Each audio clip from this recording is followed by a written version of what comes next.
Welcome back. Welcome back. Settle in.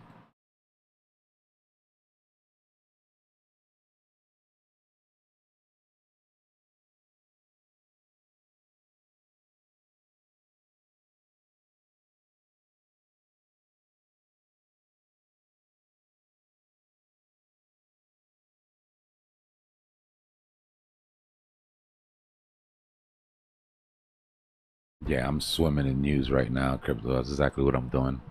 I'll be right back. Let me go see what's going on with that tweet.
Oh, sorry, I'm closing it.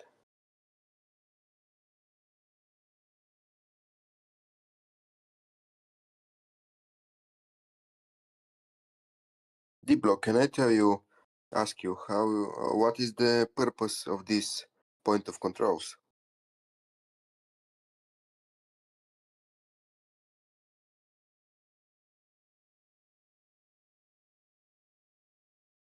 For someone who is here in the chat and knowing it.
All right, Bears, what you got? Look at that volume. You better at least have 1,600 Bitcoin to sell if you want to get past 98.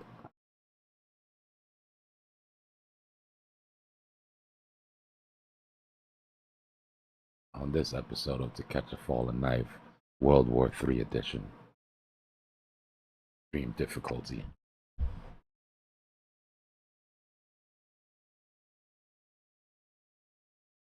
You're gonna trade?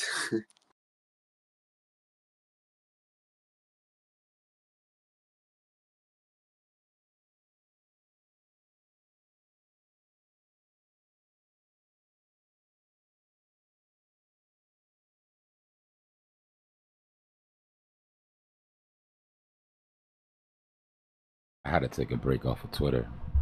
They're whipping people around, bro. Holy shit. If you're going on the Twitter right now to try to figure out how you're supposed to feel about all this shit, good luck. Twitter's a pile of dung. Bro. I can't stand that. I mean, unfortunately it's where we get the news first, but everybody trying to beat each other to the headline and running off because there's so many rumors coming across even the AP itself.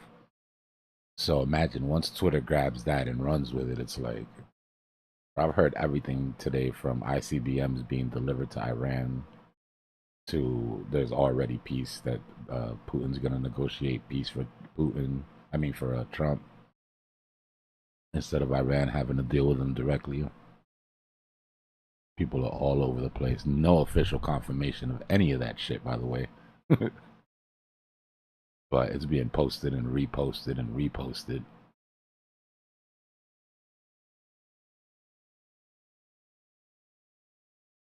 Uncertainty. Do you still now. keep your conviction of going to CME gap? Yeah, block? yeah. Asian session comes in a couple hours, so CME closes in a couple hours. Asian session comes in about 4.5 hours.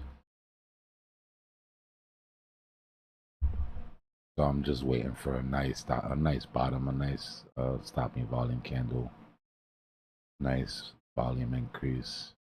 Waiting to see what happens here at these buy walls, and then if they get taken, waiting to see if any are put in their place. Just playing the momentum for now.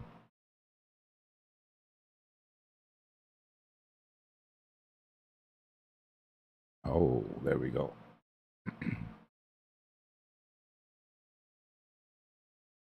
Got some more players.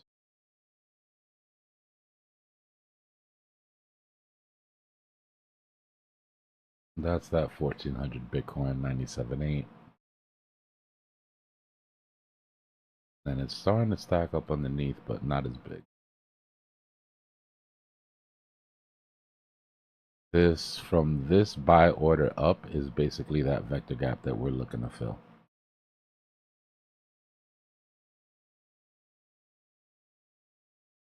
On the macro here.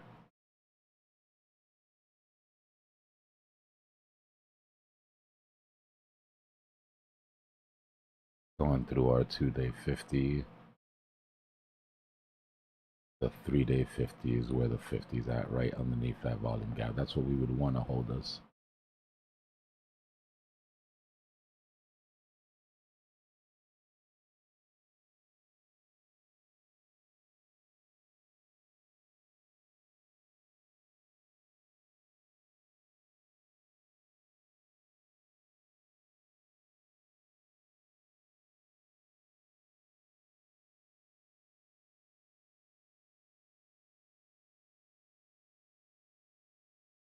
Just looks like the bear market is about to start. Maybe I'm wrong, but seems like the bear market is about to start. Although I think that we're kind of basically foaming off of the worst stuff, and yeah, once that dies down, Yep. we can go further.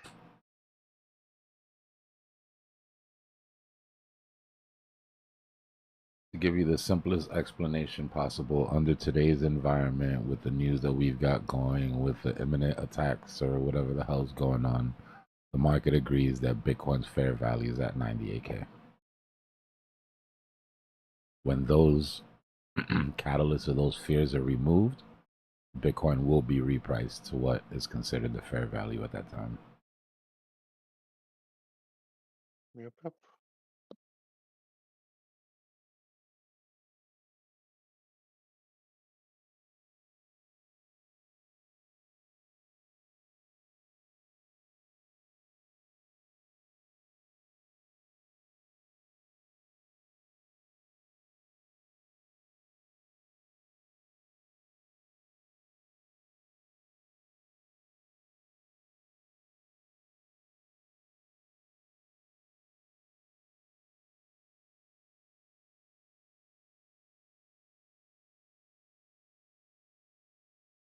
Yeah, we should be somewhere somewhere around that 786 for Dom, right?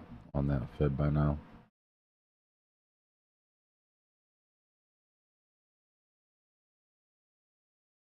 Let's see. Almost there.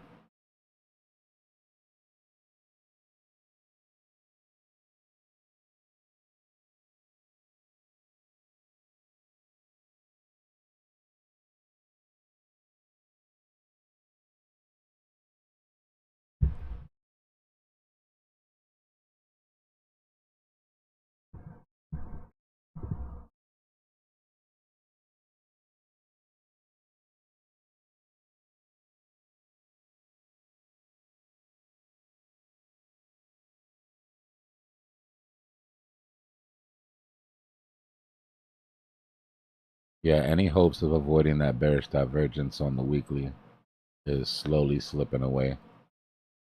Right, you would have to close above 1044.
No, simple. Because of market cap. Right, you got to remember the market cap of everything else is a lot less, so it's easier to pump.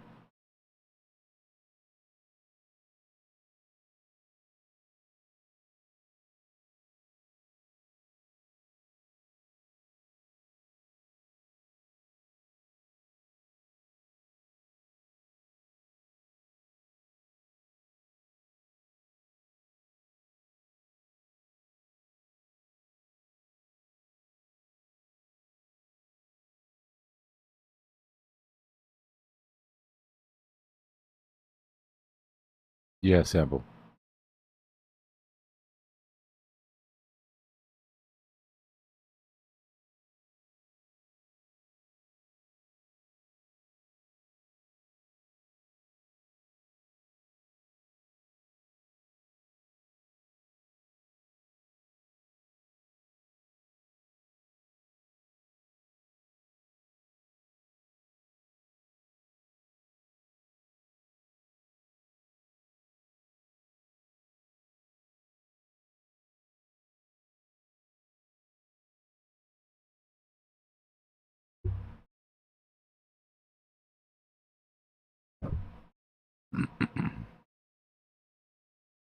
Michael Saylor emoji.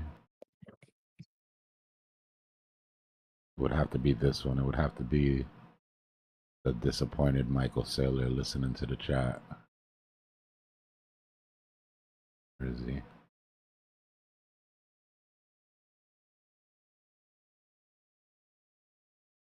Or the stop fudding my Bitcoin Michael Saylor.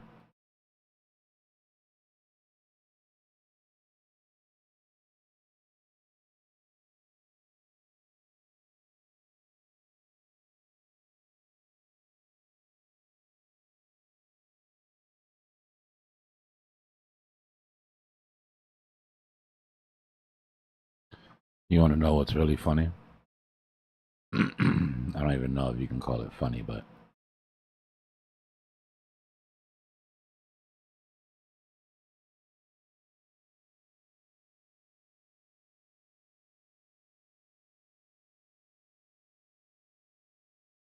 remember our insert news story box here or whatever?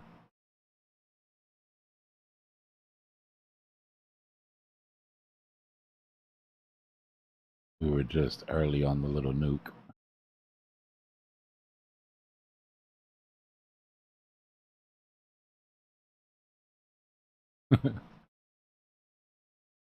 Should run that one over.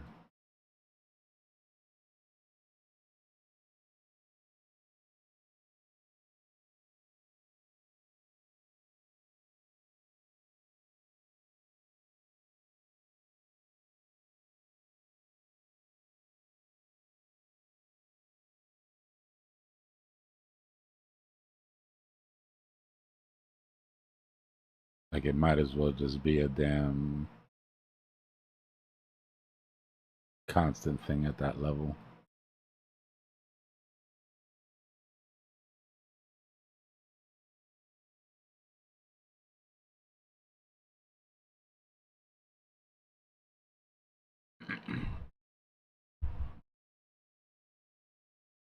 Don't forget your past.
It takes a lot of chart focus and it takes a lot of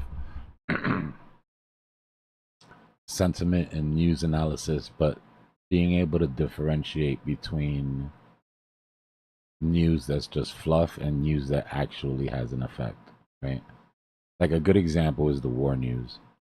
When Israel first attacked and we got that drop down to, I can't remember where it was, but it was a point we were looking to drop to anyways. And it got eaten up right away, no big deal, right?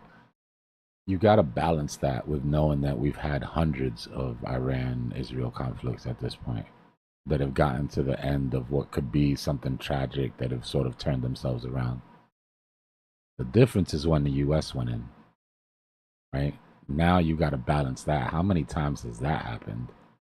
Definitely not as many, right? Gonna have a bigger effect. It's a bigger macro, sort of like geopolitical influence.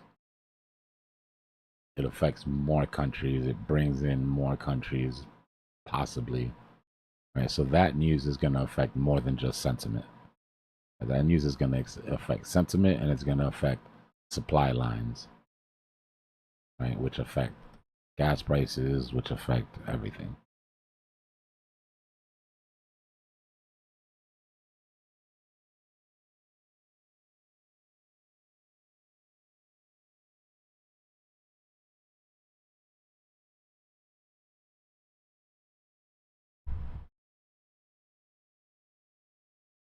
Iran's response today, DJ.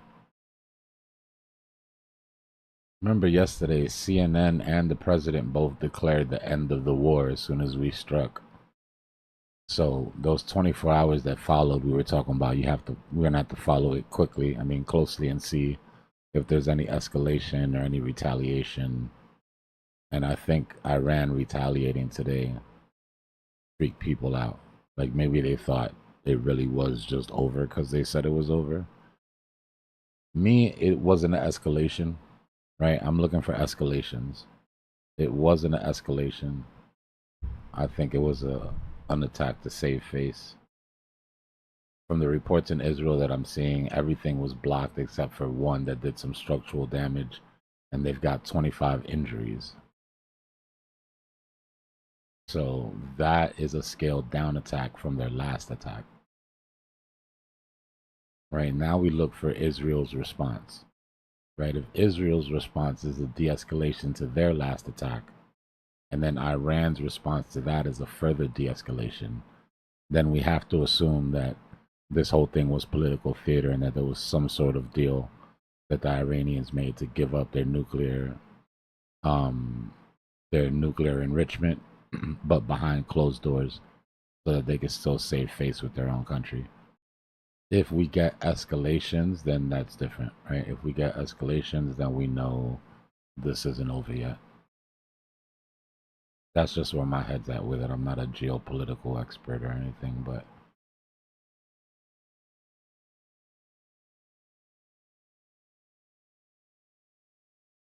I did play a lot of Call of Duty. Man, on that first bomb that hit Israel that got through here not too long ago, it was before that we bombed them. But in my head, and it's conspiracy theorist, but I thought maybe that they let one go through so that they could escalate even further. that was before we dropped the bombs. So then Yeah. I don't know.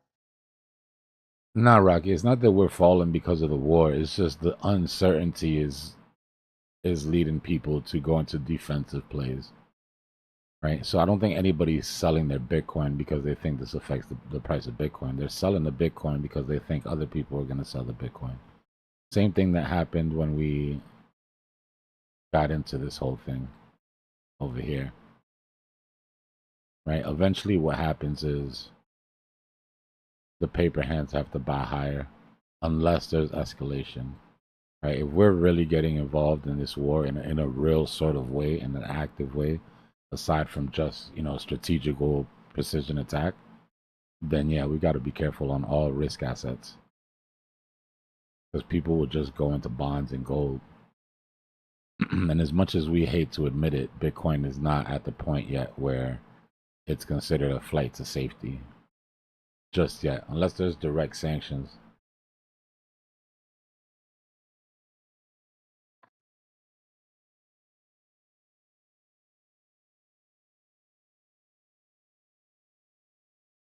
So right now we're watching BTC, and we're watching as many different news sources as we possibly can. Just for signs of further escalation.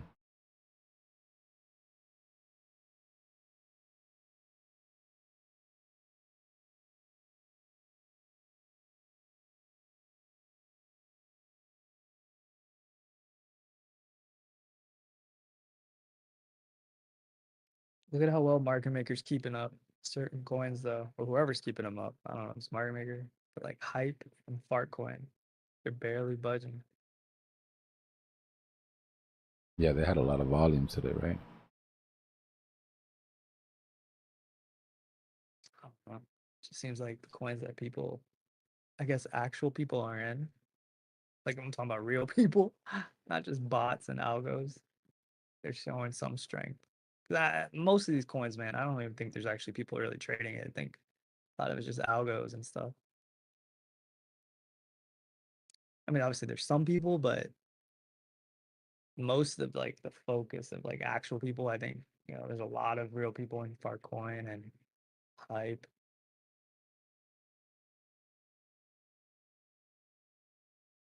Solana. ETH candle is pretty nasty right there. XRP. I'm real. I'm hype. Yeah, no, I don't know. I don't know how to explain it better now. I'll be right back. Real. No, Like, I get what you're saying. You're more like the other cards. A lot of the other coins are just traded by bots over some of the other coins. I think that's what I gathered from what you're saying. yeah, something like that. Yep.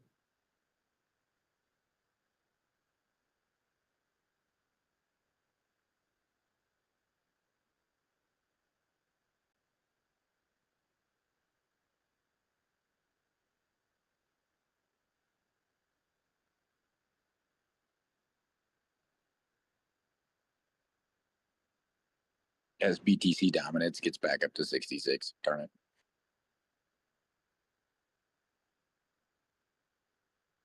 I was looking at some of the different time frames, and when you're on 30 minutes, you see like a green candle, but when you go out to the 1 hour, there's no green candles. What like time frame would you think maybe a reversal might be under, like 2 hour, 4 hour or something?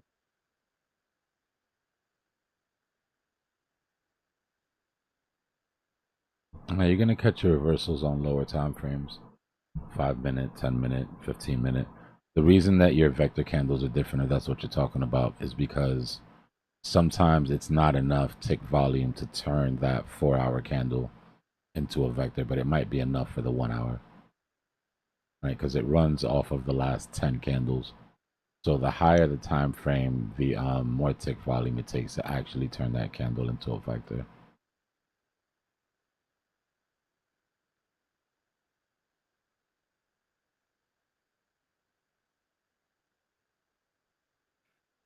So like it's gonna take time to get sentiment back, I guess. Yeah, we're gonna have to build it in real time. That's why I'm down on the 5 minute. We'll see it here before we see it anywhere else.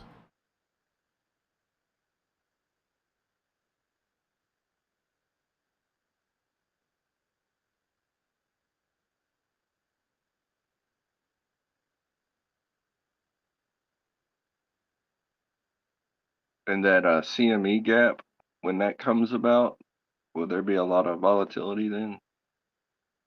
Yeah, we should see it increase up into those ranges. But once we close it, then market makers' motivation is done at that point. If we leave any vectors on the way up, then those at that point will be taken care of. For me, it's just a short trade up to CME close. But we've got to build some sort of bottoming pattern here before we even start thinking about that. And there's a good chance that we might have to come down here to grab this 1400, 1600 BTC for the ride.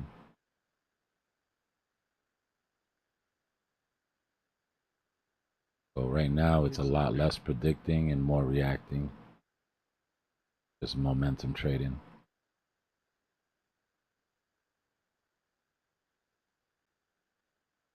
Just looking at your chart, that is that 90, yeah, 97.8. That's where the all that BTC is at, it looks like. Yeah. 97.8, right? Yeah.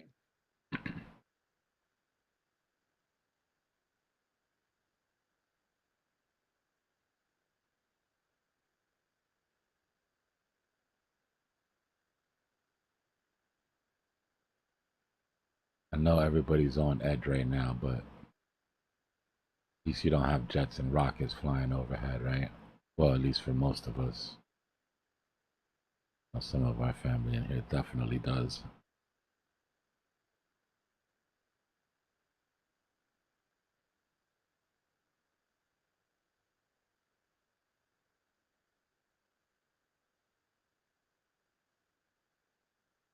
The quicker the end, the better, really.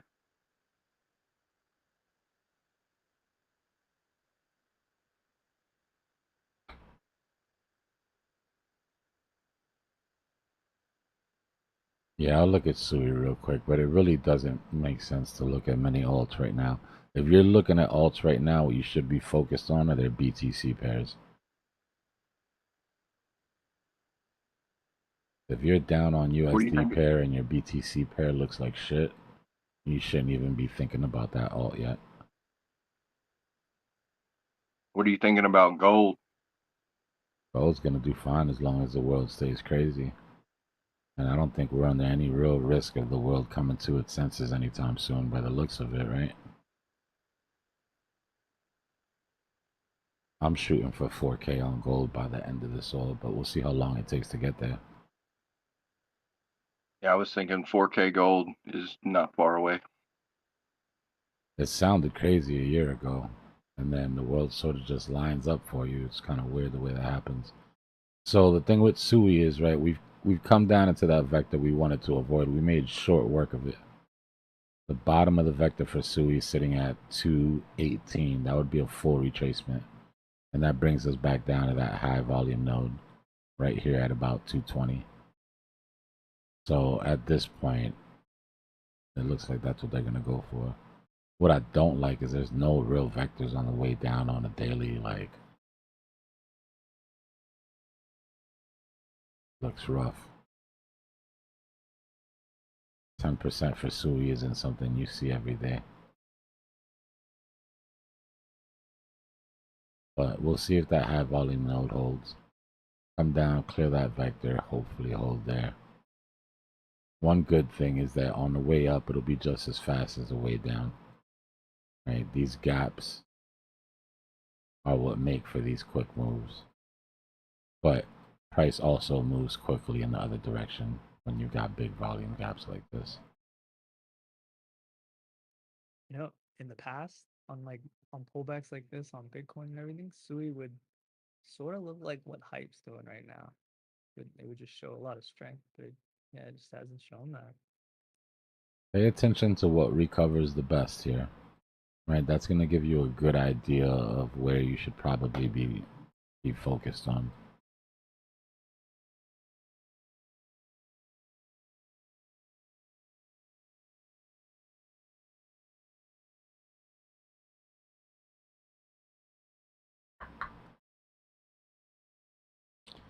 Yeah, AI.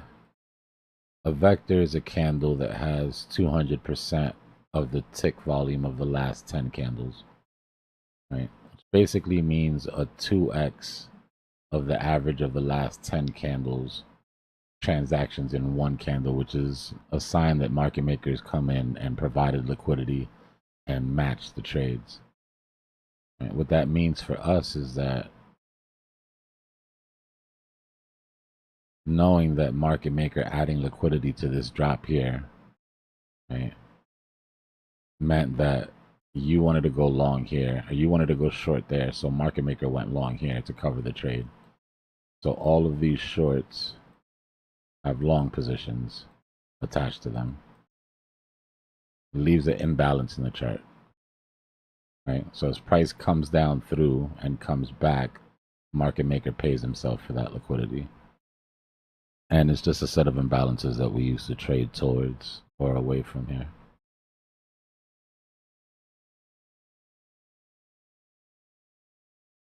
Think of it as a pool of standing orders left by a liquidity provider.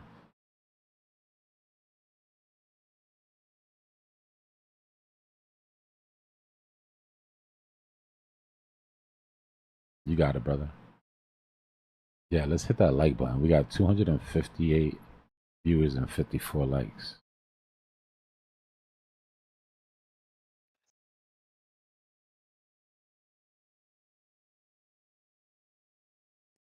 Hype just made a new high.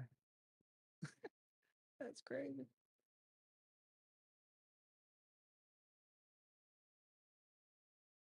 I've been watching these drops all weekend, and this drop seems better than most drops in terms of the recovery. Your mic's kind of low, Bic.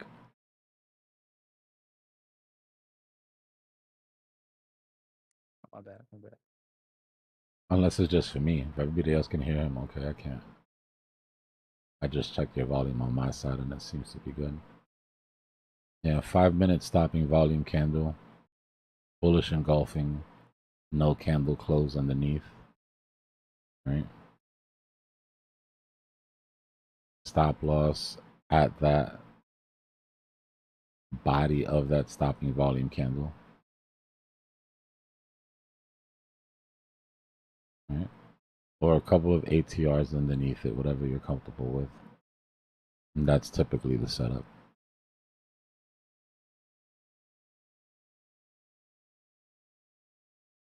No, we still got an hour and 20 minutes until CME opens.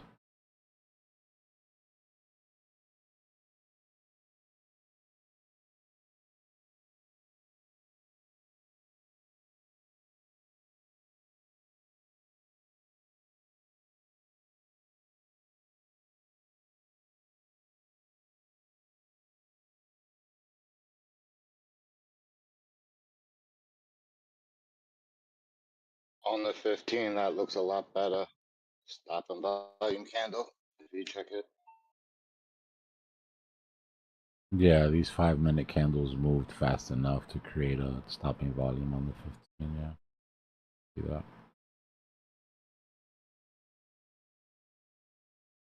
All right, again, like we had when we were here, getting above that 50, not price, but getting that 13 EMA above the 50 gives us our bullish momentum flip. Until we have that, we're not going anywhere. We can go down to the 1 minute and sort of follow it to see we should have probably got our bullish momentum flip. Yeah. Our 13 just crossed now. All right, so on the 1 minute, we've locked in bullish momentum. But we're going to need to get above the 200 and probably into these liquidations before we get that same confirmation on the 5-minute.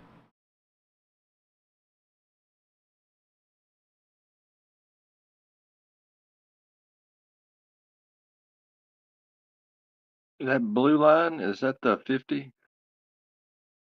Yeah, this is the 50 EMA. The white is the 200. And the purple is the 800 EMA. Look at the stopping volume candle we got on the 1 minute. Can't even call it a stopping volume candle. That was like a stopping volume thumbtack. There's no body on that shit at all. all wick.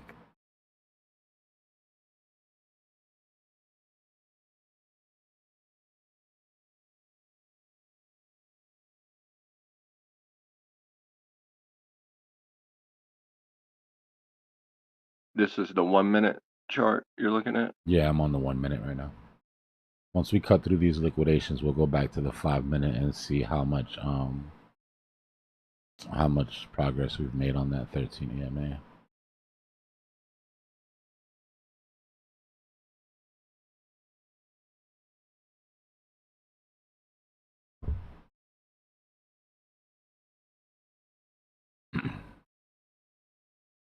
Would you like to explain what's the purpose of this point of control and SLR flip? This SR flip is old, right? We can get rid of this. This was where we wanted to catch. When we were coming down, we were hoping to hold resistance at that SR flip. Right now, it's just, like I said, it's a point of resistance that was turned into support. But that's not as important. That's old. What's important is the supply that's sitting here. Right? We've got to absorb the supply if we're going to go higher, which means the amount of orders that come in have to be higher than the amount of orders that are sitting here at 92.4.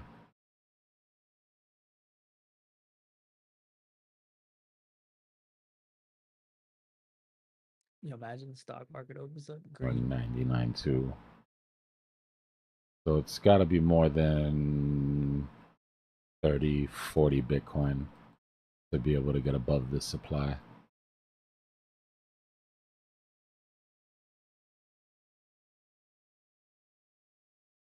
All right.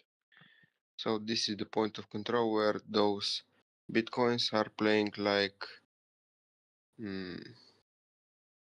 opposite power. Well, your point of control, if you're talking about just a typical PLC, your point of control of this move would be at about 99.4, right? Which is the point where the most volume has been transacted within that range. And what we got above here was our value area low. The way price typically moves is it goes from value area high to the point of control. If that doesn't hold, it goes to value area low. Value area low goes to the point of control. If that holds, you go value area high. And then you can have deviations above and below the range. But typically when price is inside of that range, that's how it'll move. Price will seek out that point of control. If it rejects, it'll come back to value area low. If it holds, it'll seek out value area high. I'm not sure if that answers your question, but that's, if you say point of control, that's what we refer to when we say point of control. And the point of control is actually right there where the most volume comes into the price market. Yeah, yeah. So I misunderstood myself. So POI, it's the supply. Like you say, yeah, like you added it POI, yes, there. Yeah, your supply is basically your support and resistance, right? They teach you resistance is above, support is below, but what it really is your resistance is supply.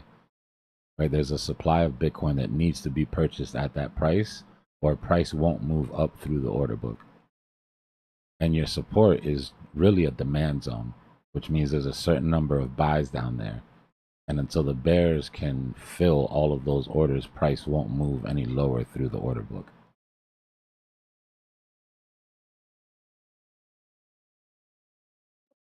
So Dbloc, a question: where are you when you put in a value area?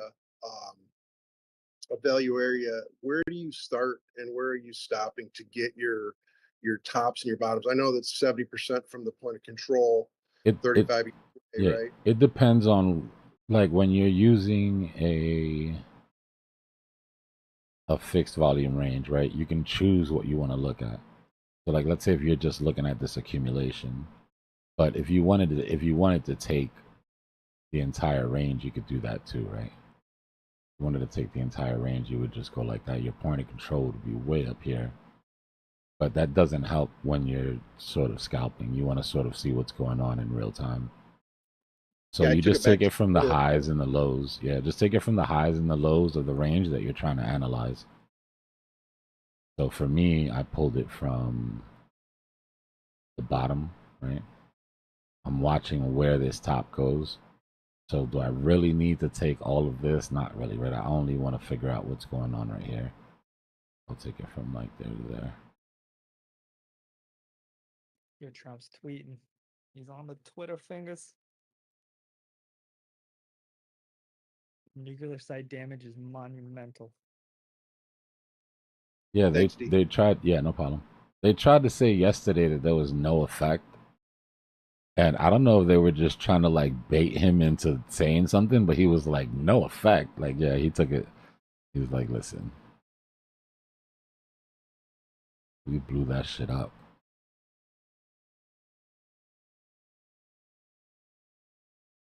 We said it yesterday though, right? They wouldn't have cleared US airspace of American aircraft until they knew for sure that the job was done. When we heard that they were out of Iranian airspace, at that point you have to assume, okay, they've already confirmed and reconfirmed that the job was taken care of. Oh yeah, I bet you they got satellites that can see, flies around the area. I wouldn't doubt that they had special teams on the ground with eyes on, you know.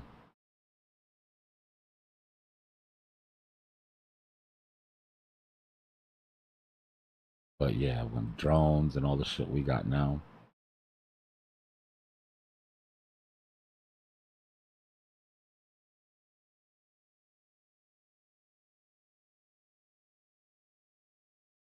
So far between ETH and Sol, Sol held up better on the drop. And it's pumping back up better. No, man, yeah, it's still possible. It's still possible. That's why I'm watching the news as tightly as I am. So someone is going all in on Farcoin. I don't understand what's happening. Someone is putting all their chips into Farcoin on this dip. That's hilarious. DGen's going DGen, bro, no matter what, no matter the weather. That's why So meme coins are so nice, man. It's like they don't. I certain mean, meme not coins, certain meme coins. certain for sure. Because you go put your entire bag into any of the other 10 million that are sitting out there right now, and it's a whole different story, you know. But yeah, I mean, think about it. You got a meme coin and a degen trading platform, both moving today. Like, gamblers are gonna gamble, bro. Speculators are gonna speculate. And there's nothing wrong with that. Like I said, high levels of FUD, big drops. Like, this is when you speculate. Right? This is when, if you are high risk, you take those risks.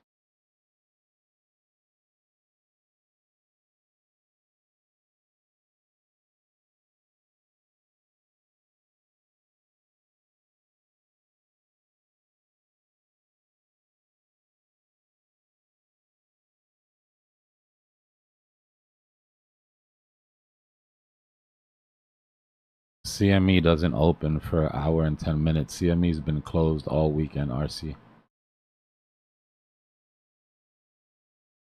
But yeah, let's go to that direction. I'm with you. Let's head towards that CME clothesline.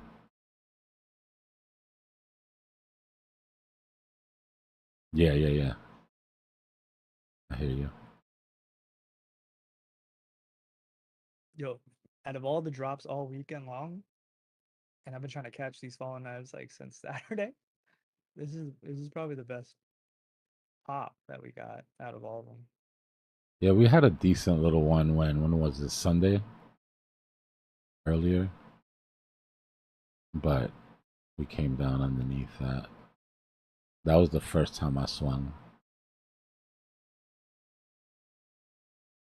I've been swinging. Dbloc, just swinging and missing. And the double bottom at 108 was nice. When was that? Saturday? Damn, that feels like it was Thursday, bro. And that was just yesterday. That's nuts. That was the one I didn't understand. I was like, when the news came out that they had bombed, I was like, why is this market taking it bullish? I didn't get it. I was trying to figure it out. there's a fake out. Well, it's not necessarily that. It was the end to the indecision of the weekend. The indecision of the weekend was that Friday tweet of you need to evacuate Iran, or Thursday tweet or whatever. And then, we were watching troop movements. We couldn't figure out what was going in. What would be the scale of our response, right? Were we really going to go in there and level Tehran, or like what was the... So getting that closure to that, getting that sort of announcement that it was done, the planes were out of Iranian airspace, and then it doesn't hurt that the president of the United States declares the war being over. And then CNN, for some reason, was blasting that on the headlines too.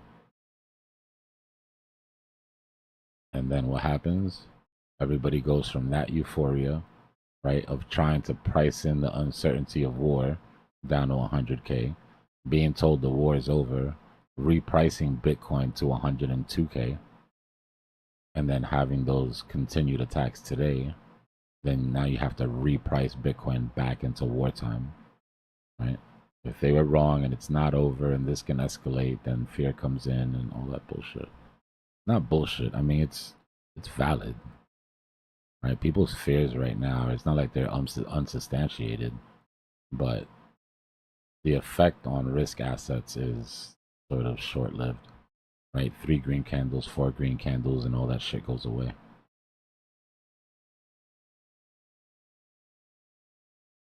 When you're setting up your buys, do you go like percentages down and set them like that, like a 0.5% or a whole percent? Yeah, I set grids. This move under picked up maybe 2 of my orders. By the time we had come down and I was looking to catch the knife, I had already picked up 2 of my orders that were standing, that were underneath 100K. And then I manualed into the bottoms, right? Manualed into the stopping volume candle. But for something like Sol, yeah, I did that. Right, I set a grid down. I'll show you. Are you going like a 0.5%? It depends on how big the grid is, right? If I think it can get between, like, let's say if it was Bitcoin, and I was like, all right, I think it can get between either 100 or like 95. That's a pretty big grid. For me, that's too big of a grid.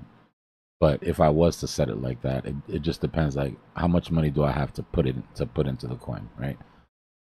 Then I divide that equally. Okay, I want to put that into 10 different buy orders. But what I'll do is, I'll give you an example. Let's say I did it from 100 to where we are. From 100 to 95, just to take the example that we were looking at.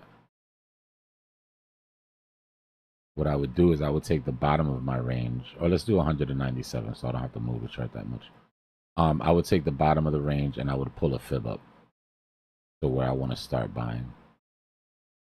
Right? And then I would set some orders on those fib levels.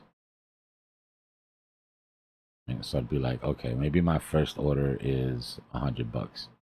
My second order, or $1,000 or 10,000, whatever. My second order would then be double that, right? Would be 200. My third order underneath it would be double that, 400. Right? So what I'm doing is I'm dynamically DCAing down so that every time I make a new buy, it snatches my average down.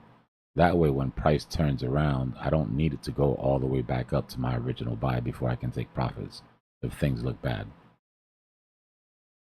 You get what I mean? I got you. Yeah. Because what'll happen is, let's say you set a buy for 100 here and you set a buy for 100 here.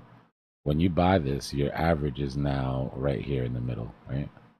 But if you set this buy for 200, then your average is now down here. And then if you set this one for 400, you're just snatching your average down. So by the time you get to your last level, your average is somewhere around here. And right now you're in profit already. Even though you haven't got back up to your original buy, you can decide to either cut this. It looks weak. It looks like it's going to continue going. Maybe I need to set another grid. I'm following you. Yeah. No, I didn't know that. It makes a lot more sense actually than just doing the same buy like as you go down. Yeah, because then it sucks. Because if you've got a really big buy grid, like if you've got a really big zone of interest, you know, you'd get a perfect buy at 98 and then your average would still be like, right, you know, there's still a chance of coming up, not hitting your average and losing and then being like, oh shit. Thank you for explaining that. Yep, no problem.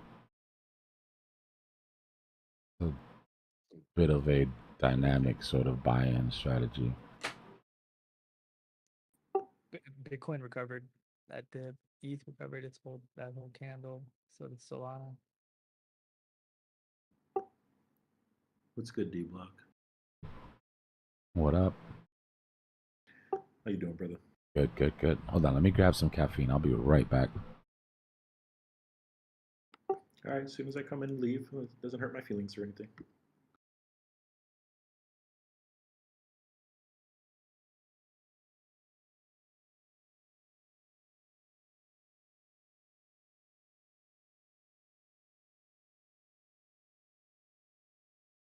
All right, I bet we get a little bit of a sideways and down until market opens. Maybe.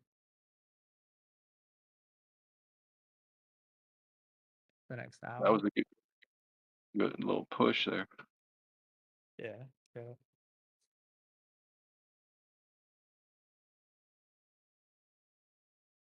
Short it.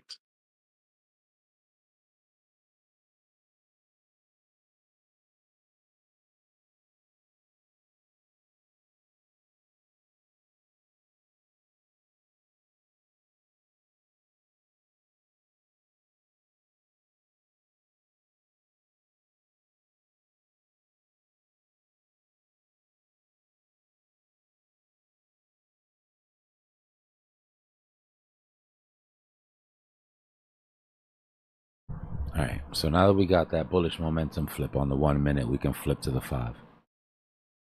Price is over the 50, but the 13 hasn't crossed yet, right? That's our confirmation sign for bullish momentum on the 5 minute. So let's see if this is going to be a failed attempt or if we can hold this.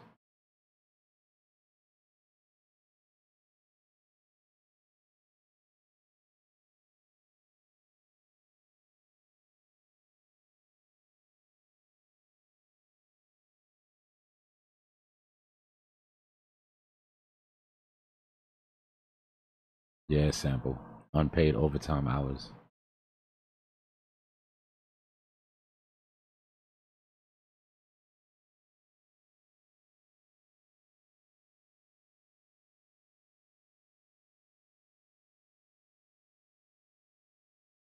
Crypto never sleeps.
Nah, no need to panic, sample.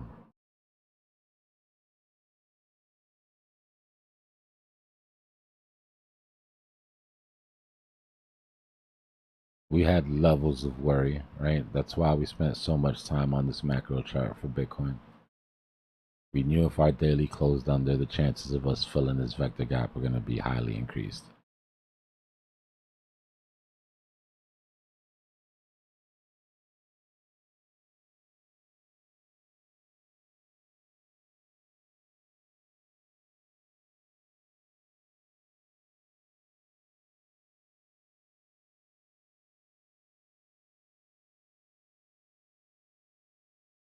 I always wondered what would happen when they mine the last Bitcoin.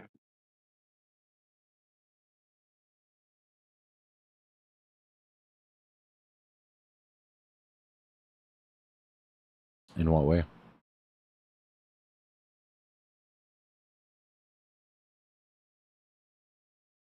Like what would happen to price? Yeah, I guess It'd be I don't know at what. several million dollars per Bitcoin at that point. Do they know the year? And Yeah, we'll be dead I by mean, they then. got. It's like Oh no, another no. 130 years. Yeah, we'll be dead by then. Shit, I didn't. I thought I you don't know said. if that's a good thing or a bad thing. I know that's supposed to be depressing or that's supposed to make us feel better, but yeah. Hey, Dbloc, I'm kind of like ignorant when it comes to technology stuff, and like even when it comes to Bitcoin mining. I'm good at charting. I'm not very good when it comes to science behind stuff. Yeah. But I've heard of these quantum computers that are doing calculations that would take, sounds like millions of years for regular computers to do. Yeah.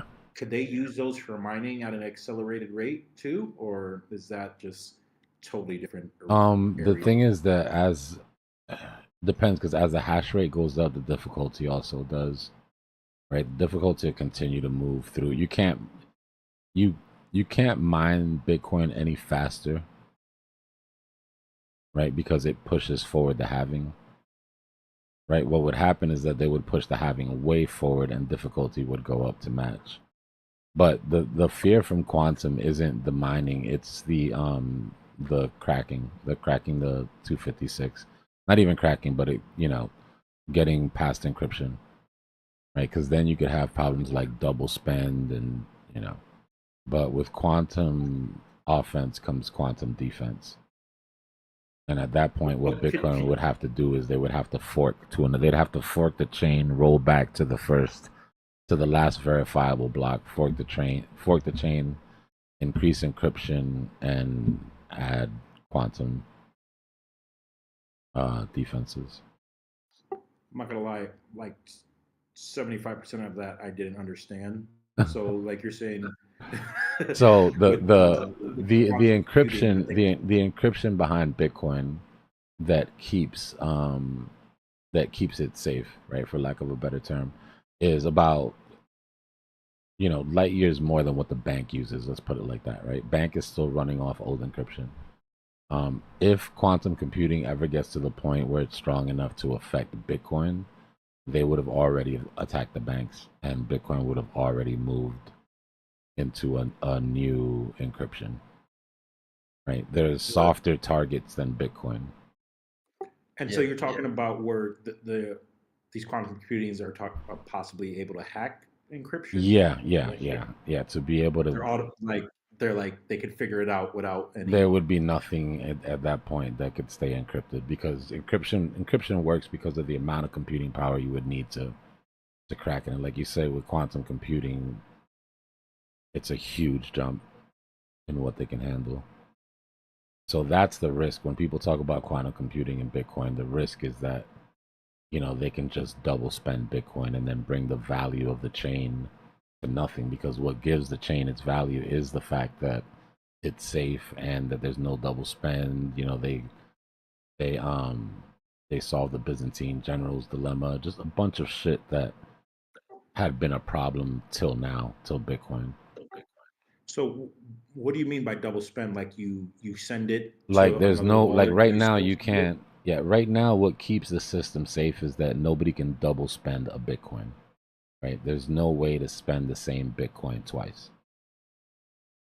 And cracking encryption would give you the opportunity to do that, which would then render Bitcoin basically worthless, right?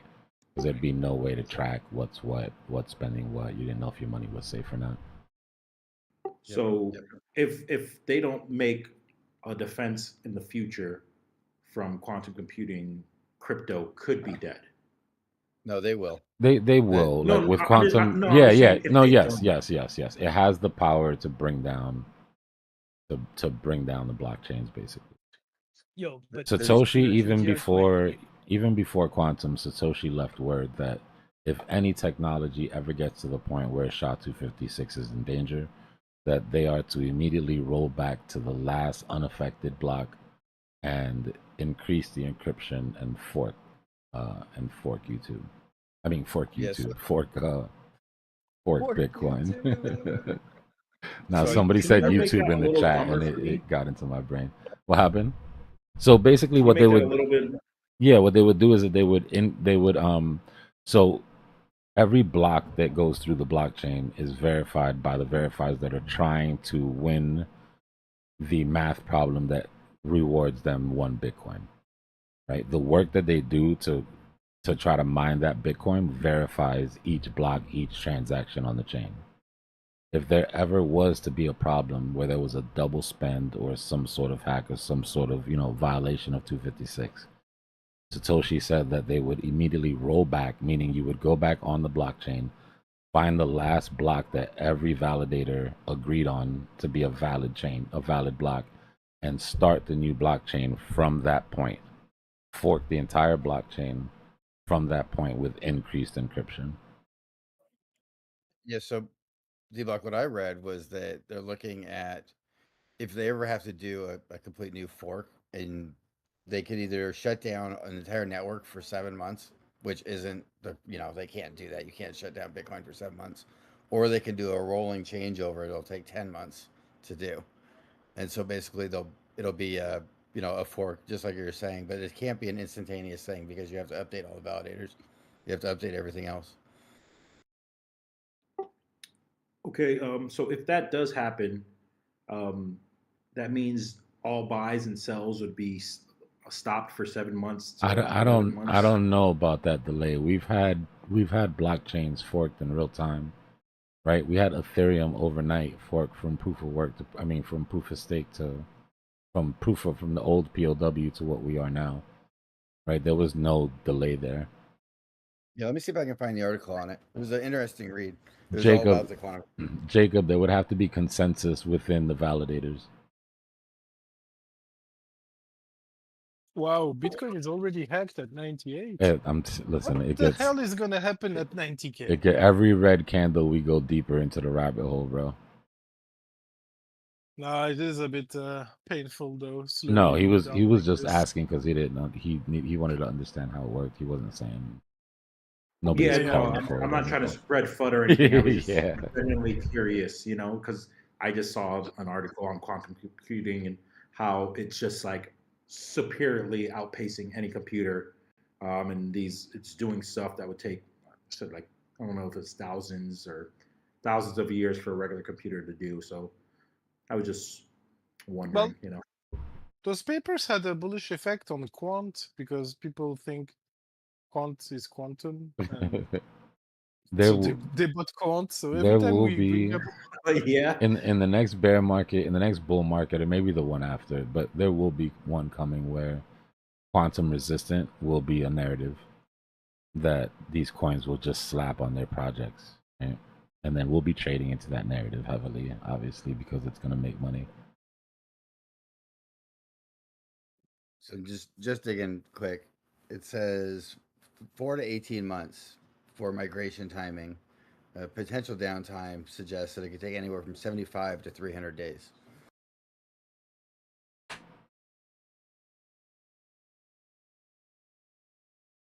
anyone catch Cardano at February dip?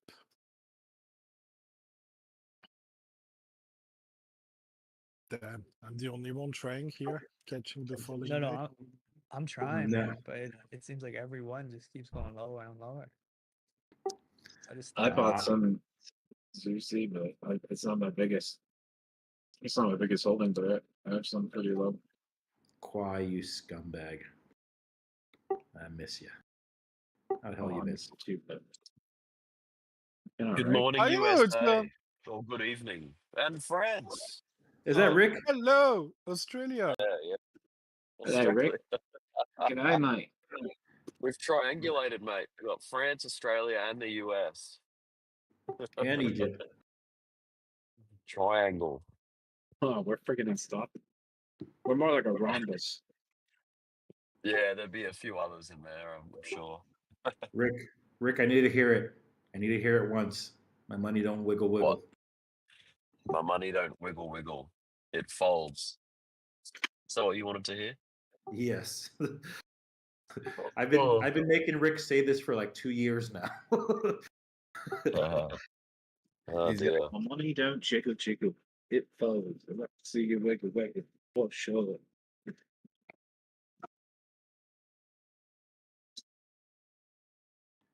I'm kind of sitting on my hands. I've been looking for short opportunities. Been doing all right as of late, but right now it's looking a little temporarily bullish. Well, not really. We lower high, lower Matt, low, lower nah, high, lower low. yeah, nothing is quantum resistant right now. It's that shit is all marketing hype.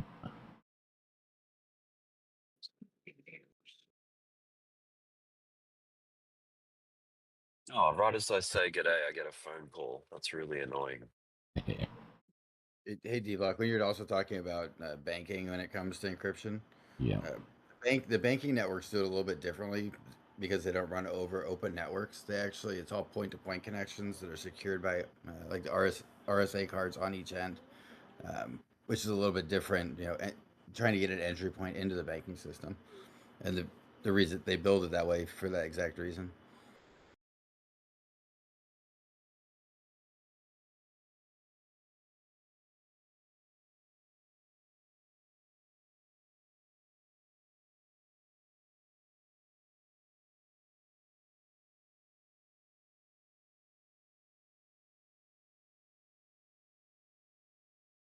But yeah, sooner or later there will be a day when there is a fork of Bitcoin to move over to quantum, not quantum proof, but there's a term for it. Somebody probably knows it here. Quantum defensible? Resistant. I don't know. That's not it. I'll find it. Immune. They're gonna call it Quantum something else immune. later anyway, so might as well just wait for them to brand it something. Quantum immunity. Quantum leap. Quantum leap. Resistant. That's a good show. Yeah, that show was damn good. Quantum adverse? No. No, it's called quantum resistant. That's what I was saying there. By the way, before all that, we need a quantum computer to work. Right? That's right. For all I know, that's why I said they're gonna call it something else later Yeah. anyway, so we might as well just wait. Yeah, the actual term And is the people. You know, it still can't add up two numbers correctly. Like you get 99% error rate on that thing. So, And the people developing quantum computers right now, do you think that they're just kind of willy-nilly let anyone get one of these? Like, no way. They're like building something that has the potential to cause so much trouble and destruction, and you know what I mean? Like, these would be pretty. It's like building a nuke. Like, you don't just let civilians get their hands on it, or like people that are up to no good. You know what I mean? I've had some long Yeah, but you're also conversations. assuming that the people who are developing it are ethical people who aren't just like make a lot of money doing it. You know, I've had some long Yeah, would they conversations with turn AI about quantum, trying to figure a lot of this stuff out. And I don't know if this made me feel good or not, but maybe it was just me. But I swear that my AI sounded like excited. Like seriously, like I'm sitting here like, well, what about this? What about that? Like, bro, no, don't worry. Listen, it's gonna change the revolutionary. And I'm thinking like, yeah, for you, that's a new brain. Yeah, you would sound excited about this. You can't wait to get yourself on quantum rails, can you? it's like this is the end of the human race. Oh, my bad. Autocorrect. Like if I'm already outpacing these humans with their regular computing power, oh shit, they're gonna really give me a stronger, better brain. Is this possible? Only thing that I know is we're using them 100% accurate scalp signals. Yeah, that's a problem too. Once everybody has 100% accurate scalp signals, everybody's screwed. what's up with this WXY thingy? Like, why people stop just using ABC? Now they're using W, X, and Y. Like, what's the difference? Does anybody know what's a WXY correction? Like, oh, that's after your ABC. Like, look, if you come onto the actual tool, it'll show you. Yeah, there's a you have ABC and you have WXY, but it's the same stuff. You know, it just draws 3 points. Yeah. But instead of using ABC, it uses WXY. Or you could use your WXYXZ just to be fancy instead of your ABCDE. Oh, but it could be 3 X's, right? XXX. Yeah, it's for it's combinations, right? It's after you've already had your ABC with a continuation. Right, it's a combo, it's a combination wave.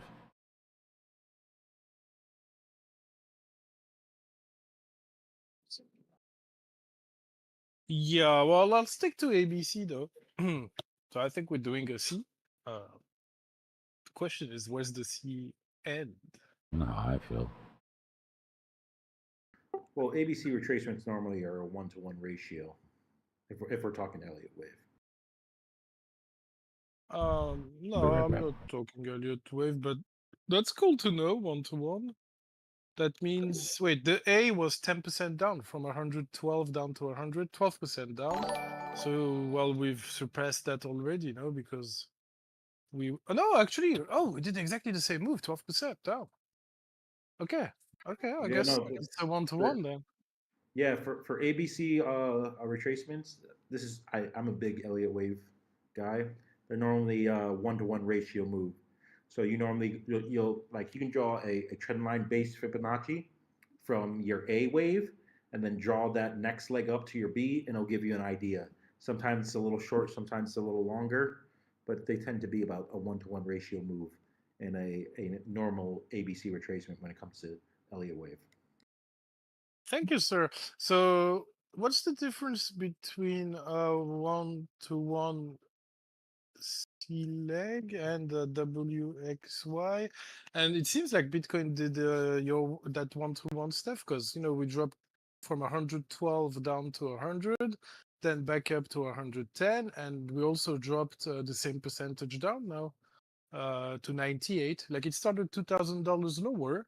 And we dropped $2,000 lower than last drop, right? So I guess if you hold 98, you might be finishing a 1-to-1 C. But then what? Oh, then it's only up from there, right? Damn. Wow. What if that? What if potentially, if you're bullish and you're looking for an ABC retracement, yeah, it's like if you're looking for ABC retracements, like your first move, the run up, it's good to draw a little a Fibonacci, and then you'll see where you retrace to, and then you draw your ABC from there, and then you can try to get a good idea. You know what I mean? So like the run before the ABC, you draw up a fib line, then you'll see that normally that A wave will come down to one of those fibs. You'll bounce up, and then you can right around there you can draw your trend line based Fibonacci, and if it's going to be a good ABC retracement, that 1-to-1 ratio should come at a fib level. Well, 1-to-1 is to do the same move twice, right? Like it's the same size move. Yeah, it's a 1-to-1 ratio, so the leg should be about the same. Sometimes it's a 0.786, sometimes it's a 0.1382, depending on the sentiment and stuff. But for the most part, it should be a 1-to-1 ratio. From what I learned, When you fib 74 to 112, 102,800 was a fib level, but we haven't touched the next one then, which is 96, right? 618 fib would be 96. Yeah.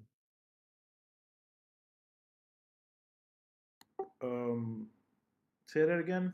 I didn't catch that. Well, 74 was a fib level, and then 96. Where are you drawing this fib based off? Are you sharing your chart? The whole move is from 74 to 112. Okay, you're drawing the fib off of that. Yeah, if you fib the whole thing, we haven't touched a specific fib level at 98, right? But it's like a bit. It doesn't line up with the fib level. Mine at 97. 97 is the next fib. Like once we lost 103, 97 is the next support.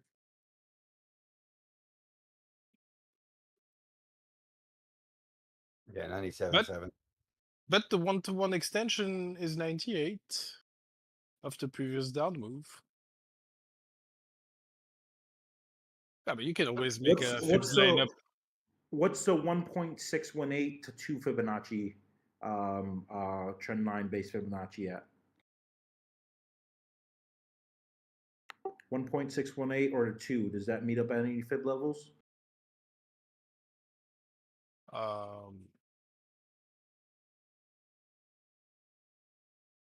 That's I mean, at in terms of 145K, and then. Oh no, I'm talking about on this retracement. You drew one up from 74 to our top right now, right? Actually, but the other side from the top to the bottom, but doesn't matter. I'm talking about a 1-to-1 ratio move. Okay, I'm going to share my chart real quick just so I can show you what I'm talking about. Sure. Zuzi, when you draw your fib, right? You draw it from 74 up, not backwards, right? No, I draw it backward because I'm looking for how much we're gonna retrace this up move. So I draw it from the top to the bottom. But it doesn't matter. It's the same stuff. It doesn't. It's just that. No, you want to draw it from the bottom of 74. Yeah, you want to draw it from up to the top, to find like levels of support. Because how far it comes out. It doesn't matter. You're gonna end up with exactly the same numbers. Well, no, it does, because then if you do draw it the other way around, you're gonna have to go into your settings and reverse it. Because if you draw it the other way around, you're gonna your first replacement is gonna be at the 0.786 instead of the 2.36. Exactly. It's just that the labels are different. But for me, a golden look at. Let's put it this way: a golden pocket hit of a retrace of this up move hitting golden pocket. For me, it means 60% down move, right? So it means 61% down, 64% down move. So you want your 618 fib to be at 87K. So you're correct. You're gonna draw it from the bottom to the top to have the 618 there, right? Yeah. But it's exactly the same value as the 382, which is at 87K, by the way. Yeah, but it just 382. The 382 for me is 97,655. If you draw it from the bottom to the top. Yeah, I didn't fine tune it. I just did a quick level, real quick. But I'm going to show you the 1-to-1 ratio thing real quick.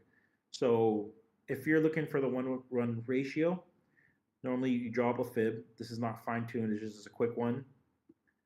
And if you believe this is the ABC, you'll draw a trend line based Fibonacci like right here to here.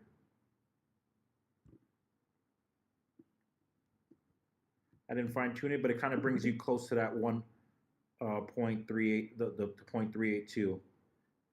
And you kind of see we did get rejected. We're getting a temporary push up right here at that 1-to-1 ratio. Yeah, because it's the same size move, yeah. Yeah. So that's just how you would draw it up normally. But I'm still in the bearish camp. Right now, I'm not looking for longs. I'm sitting on my hands looking for more shorts.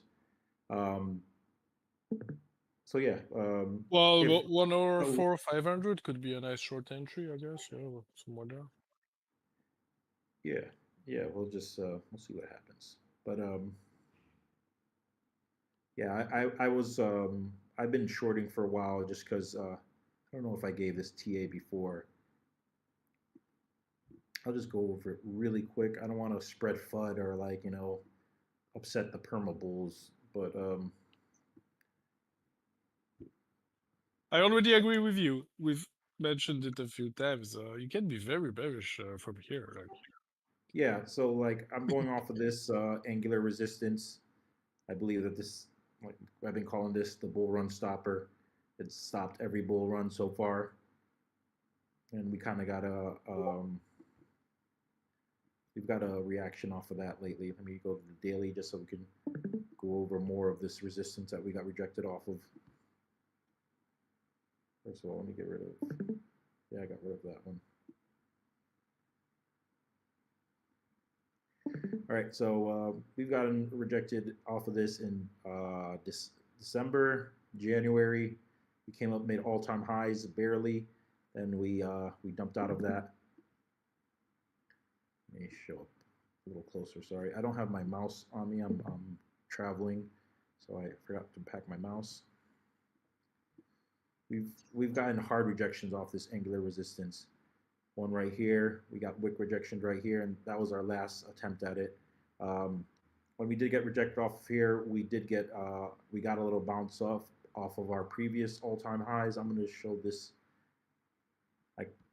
I was counting this as an area of resistance from our previous all-time highs. We got some little support from that before. Let me go back. Sorry.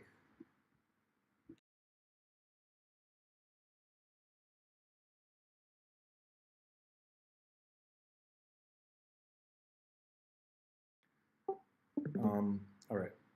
So rejection right here. We came back up to that bottom side area of resistance of our previous all-time highs.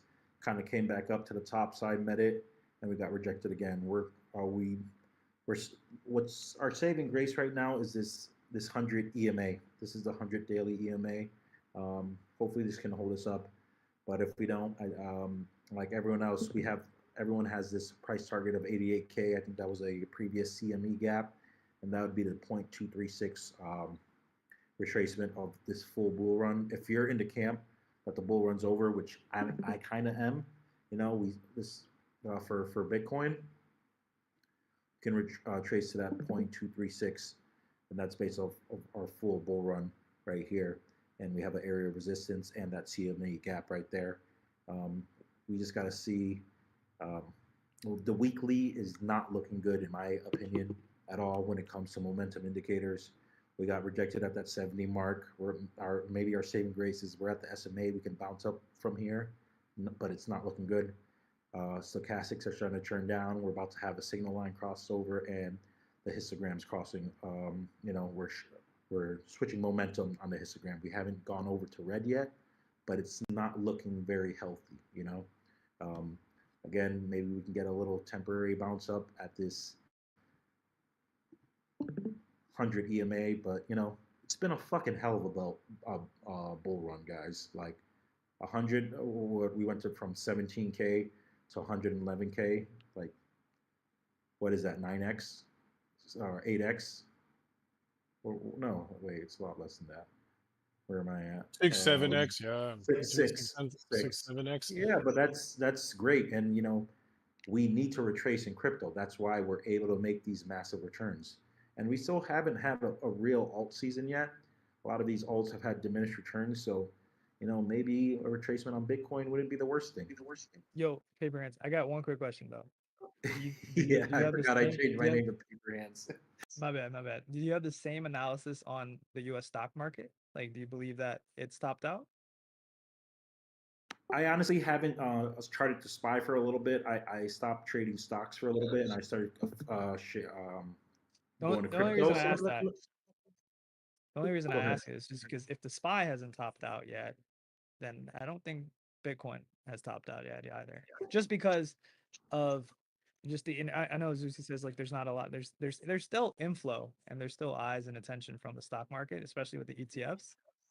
That's like a game changer in terms of when you're digging the analysis on Bitcoin. Altcoins, 100%. They've been in a bear market and they remain in a bear market. Like their bull run has been over for a while, but Bitcoin stands alone. I think it's a little different, but I think the stock market hasn't topped out yet. In fact, I think it's gonna probably have like maybe like 5 to 7% correction, and then go for another all-time high here. Well, I just pulled up the SPY right here on the daily, and this looks like a 5-wave pattern to me right here, just in itself. When an Elliott wave, that looks like a 5-wave pattern, and is a double top from what I remember before.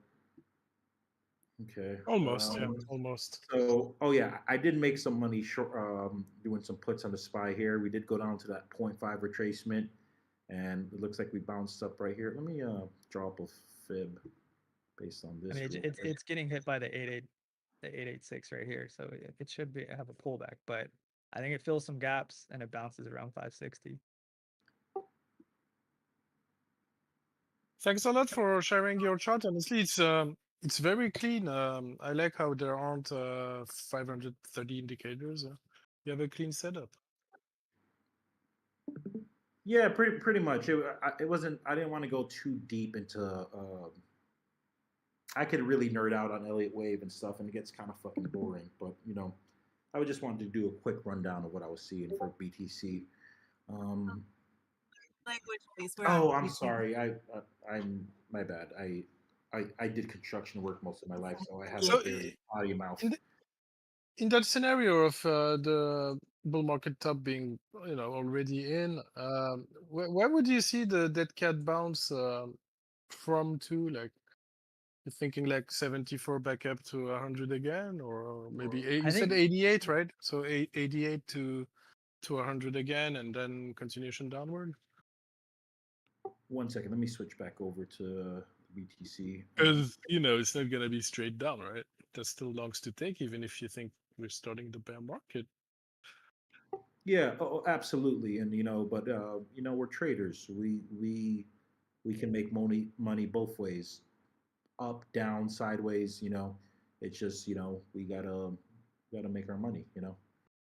1 second, let me try to go back to the BTC chart.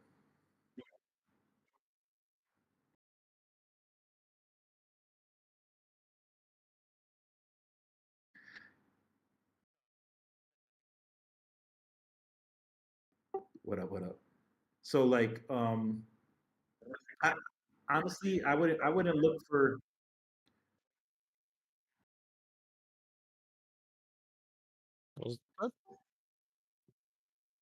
Your mic is cutting off, and he was trying to explain something. Well, Is that Stefan? Yeah, it is. There's my boo. It's all right. Yeah, like I guess there's a little bit of support right here from a little consolidation right at the CMA. But like honestly, if I were looking for longs, I would wait to that 236, that 88K, which is a CME gap. I believe I heard people talk about before. yeah, in like so the current 1-to-1 would need to extend and become bigger, right? So that you're gonna be able to draw 5 down, well, a 5-leg down move, right? 1, 2, 3, 4, 5 down on a bigger time frame than the one you already have since 112, right?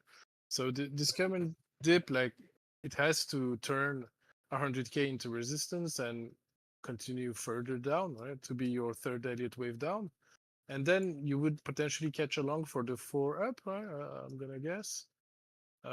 And then it's only the 5 down that would bring you towards that 80K, 88K level, which kind of lines up with like 50%, of the whole up move. Oh no, it's golden pocket. Yeah, you want a long golden. Okay. Give me 1 second. I'm about to enter a trade. Give me a second. Ooh, good luck.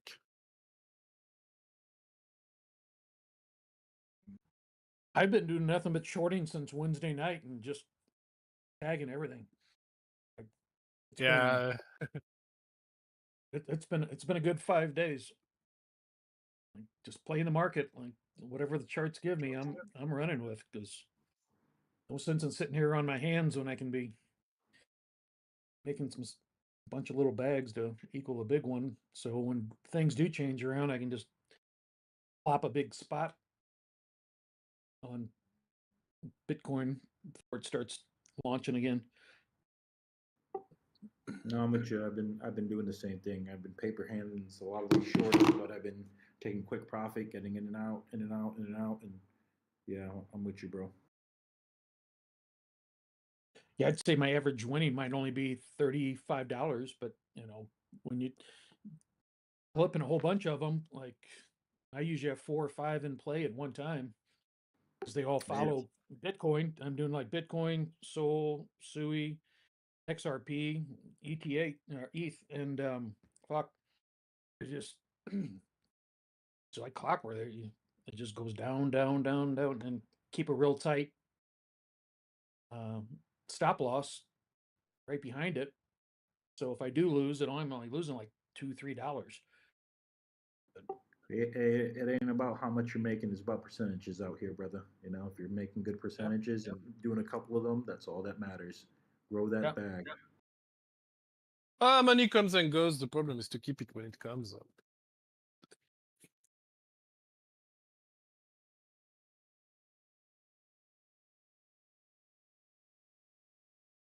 Profitable on the long run, right?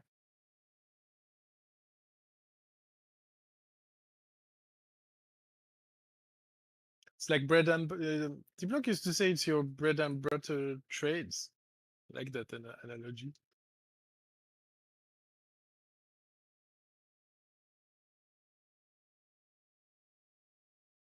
Yeah, Wednesday night through Thursday night, Hyper was doing nothing but just nosediving right down and clipped it like 7 different times.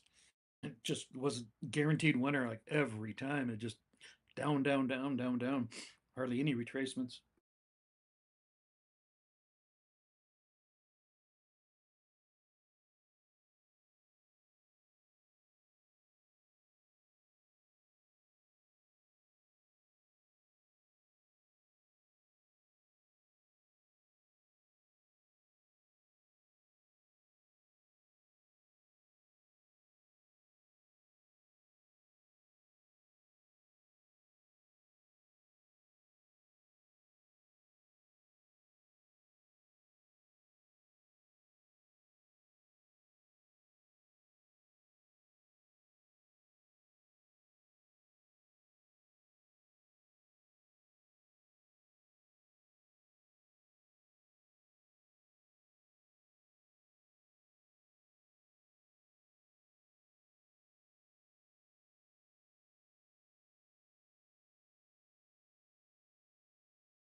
I'm not sure I got the difference between zigzag and ABC zigzag and the WXY correction, but it's like the amount of subwaves inside the waves that make it called a WXY and not an ABC.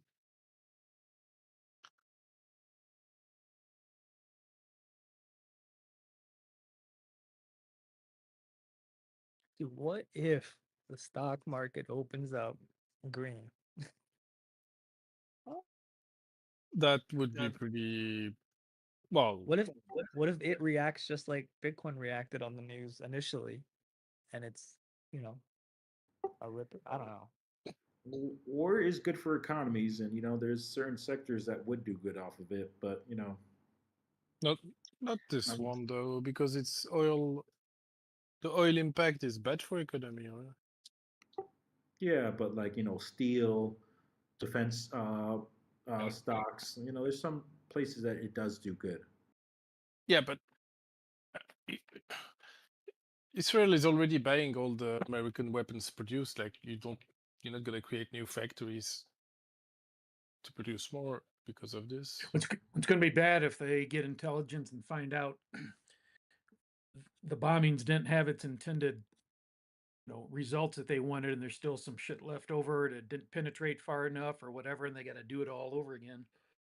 There was already rumors saying that Iran had moved their things like ahead of time or something. But oh I yeah, don't know if that was confirmed. That was just some random thing I read. Well, there's satellite pictures of them moving shit out of there for the last few days.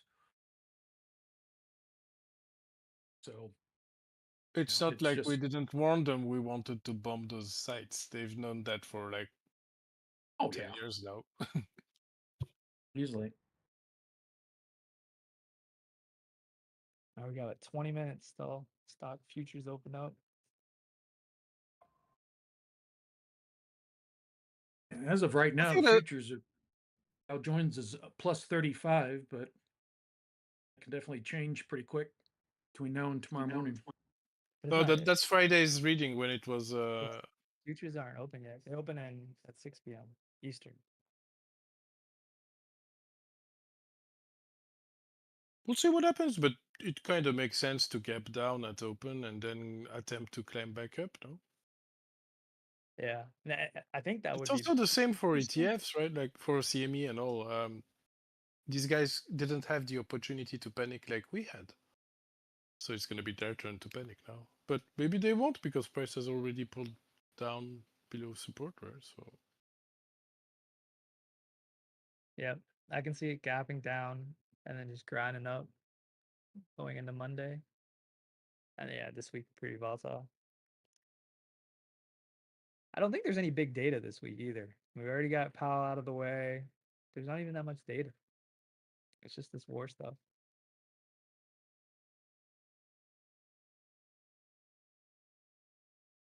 Let's see. Monday, there's some S&P PMI numbers. Oh, actually, this is a big one. Tuesday, Powell is testifying in front of the House Financial Services Committee at 10 a.m. on Tuesday. And then we have PCE on Friday. Yeah, that committee hearing is going to be bonkers.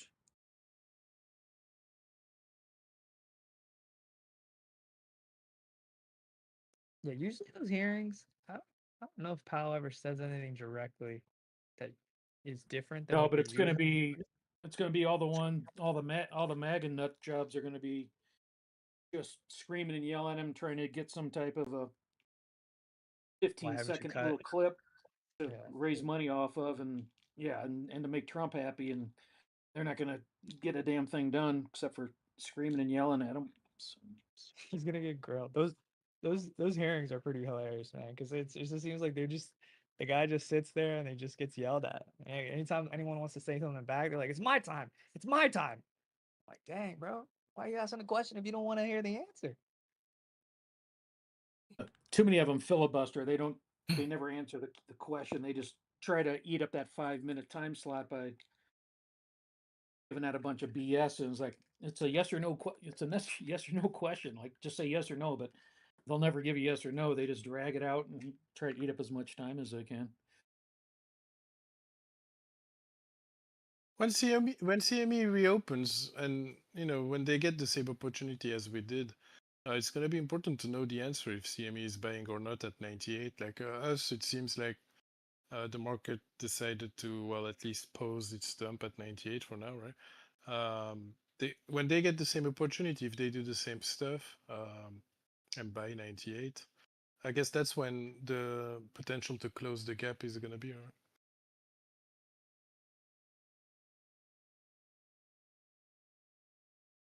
And the opposite, if we actually manage to close it before it opens, or if we open a bit higher and they never get the 98 opportunity, then that's going to be a bit unfair to them, right? Because we bought crypto cheaper than they could.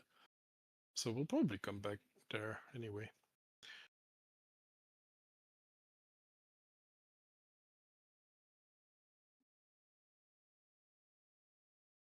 But more like middle of we the have week. The futures of S&P 500 opening pretty soon. Like the minis, right? 13 minutes. Yeah, it's the same time as CME, everything else. Yeah, we'll see if how bad it looks. But not necessarily. He's right when he said crypto. What was your name? We don't know where it's gonna open, right? We're assuming it's gonna open lower because Bitcoin dropped. But what else do you have as an And we're assuming people are gonna put sell orders because of what happened during the weekend. So we're thinking it's gonna open lower. Kind of makes sense. Going into Friday, it didn't have the best close either. Like if you look at it, It looked like it wanted to continue further down before close. But it had a little pump at the end of close, into the market close, but I don't know. Yeah. This is before all this news, though. This ES, the stock market in general, just likes to close at an important high volume area when it closes. It's typical to get that up push before the close or down push before the close, back to the midpoint, to the mean, right? Like ES closed at the 15-minute MA, right? Yeah. There's a chance, there's still a fair chance that this is an incredible buying opportunity, or the other hand is that it's the beginning of the end of this phase of the bull market, or even the end of the bull market. Who knows, man? Who knows? You have Well, to right wait. now we've for lost the previous confirmation. support, so yeah, I'm not supposed to be bullish, but if we reclaim that lost support, then hell yeah, this was just a nice zigzag ABC correction over, time for a new all-time high, basically. My only theory in terms of like the end of the bull market or not is I know some folks think that Bitcoin operates on its own and not really tied much to the stock market, but it's heavily correlated to like the stock market. So if the stock market has come to an end, then yeah, okay, I can understand it. But if the stock market hasn't topped out, then I would say Bitcoin hasn't topped out. Like it's not over yet. I fully agree with you, but check the timing though. It can have a few delay, a few months. Yeah, there could we be don't some have to top exactly at the Yeah, we've not by still got months, some though. time. Not by months. If you're I'd going say by the maybe like whole 2 weeks. cycle thing, yeah.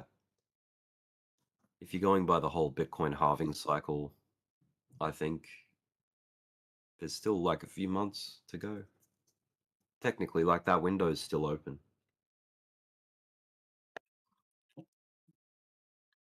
What? Like Bitcoin can front run a correction on the stock market that's about to happen maybe this week, all in the next 2 to 3 days. Like we can get it out of the way in like 2 days. Like literally just go down to 96, 92, or 88, start correcting and bouncing. The stock market is down to down 10%, and then front run the eventual stock market bounce and rally into midterms. I think it's exactly what it did this weekend. There were definitely phases of this bull market that were less speculative and a little bit more confident. So right now, I feel like the speculation has increased. Like it's becoming harder to be so sure about anything. Like yeah. Have you noticed that? Do you feel that? The one thing about like the uncertainty and like the questions and the speculation is usually that just leads to more potential bullish outcomes, right? Like the uncertainty on trade could lead to now we have certainty on trade, like rip it, right? Like there's always like a counter to whatever is happening. Like right now there's uncertainty in this war. Like are we going in? Counter it with a peace deal. Like there's always like that bullish like opposite effect that could easily propel just as fast as we went down. Yeah. Unless nothing ever gets resolved and, tariffs are here to stay and no deals are made and there's no peace, then yeah, then GG's, right? It's over. No, not necessarily, man. Or the end. Crypto doesn't care. It'll find a way to pump even if it's GG all over. I don't know how it does it, but that's what this whole bull run is about. It's like we still haven't had any bullish news. It's the same on the stock market. Like, I mean, okay, you get AI, maybe that's the bullish news going on, but fundamentally there hasn't been anything bullish here. Inflation under control, nobody really believes it, right? That's why people are buying stocks and it's pumping. Like, what is the bullish fundamental stuff going on since 2022 that managed to pump everything 2x up? I failed to see it. Well, change of the SEC, like the SEC change out, that's pretty fundamental for US activity in crypto. Now that we reached 100K, we had a dip and all, we're starting to see some crypto-related bullish news, but the whole thing was like just bearish news, new war starting, inflation increasing, banks going bankrupt, then yeah, you got ETFs. I guess that's a good news. But Yeah, ETF overall, you definitely know, is an inflow reason, The and bullish probably thing the on the reason why we got up as high as we did so far. the bullish thing on the stock market has been, yeah, definitely AI, but like most of these top companies like Apple, Microsoft, Nvidia, like they've all had strong earnings. Like they've been carrying the market with just their earnings. Earnings have been quarter after quarter. They're still coming in strong. well, inflation overall is just bullish for the stock market. No, but that's my conclusion here. It worked well for Zimbabwe. Right. Well, for the dominating currency, it's bullish. T-minus 8 minutes.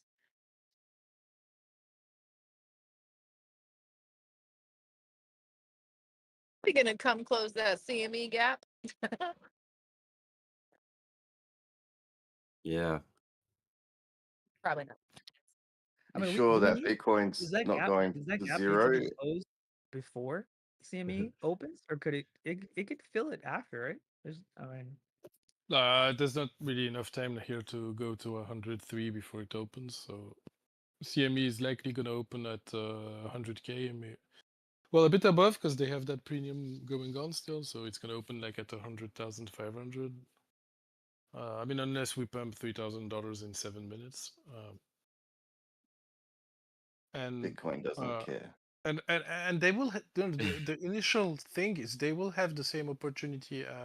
Well, not as good as us, but they'll have the opportunity to panic sell now because they can't right now. It's closed. So kind of expecting them to sell off like we did, and the question is 98 gonna hold?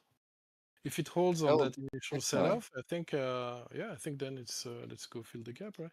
Maybe they won't panic, I don't know, but to me it makes sense that they do the same stuff as people. They're like, oh my god, it's going down, I should sell.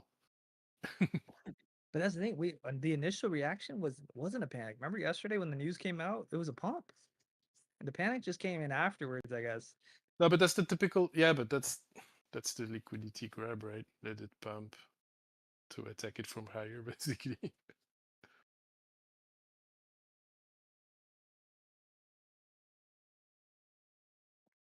Pretty sure XRP is gonna flip Bitcoin pretty soon. So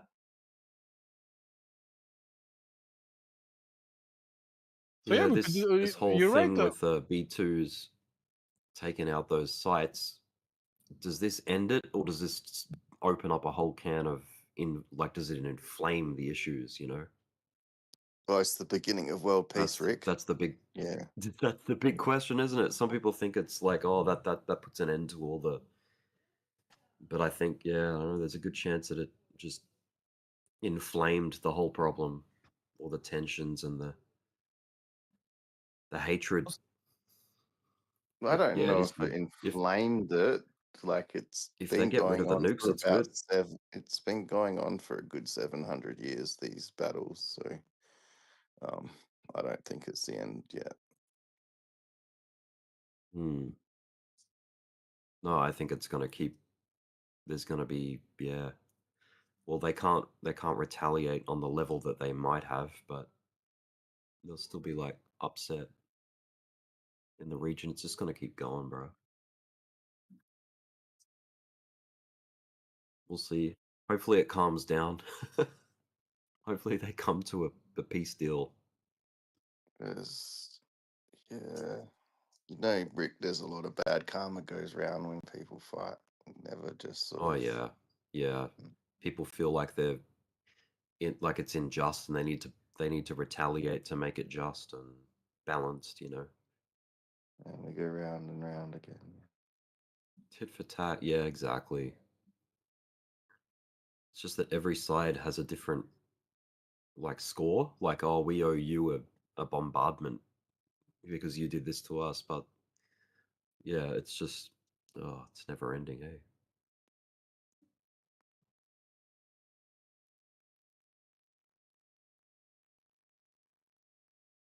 So what do we got? Is it 4 minutes? 3 minutes. Till the mini futures. Stock mini futures. You know, the more I'd down say- they open, the better for crypto, right? For ES, like if it opens 2% red. Yeah, like, if I it agree. leaves these big nasty gaps. I hope because usually if they're open down, they're gonna have some pump. But Usually when they open up high, it's yeah. just the dump. But honestly, I think it's just gonna open like 0.3% red, something like that. Dude, but that I think just there'll don't be- see it being that down, man. Can't be that down. Yeah, we'll see. But it depends on the orders in If the you- books, right? When they reopen, it Yeah, matches every well- order, and if people put, because you can put your orders before it opens, they're just gonna be executed at open, right?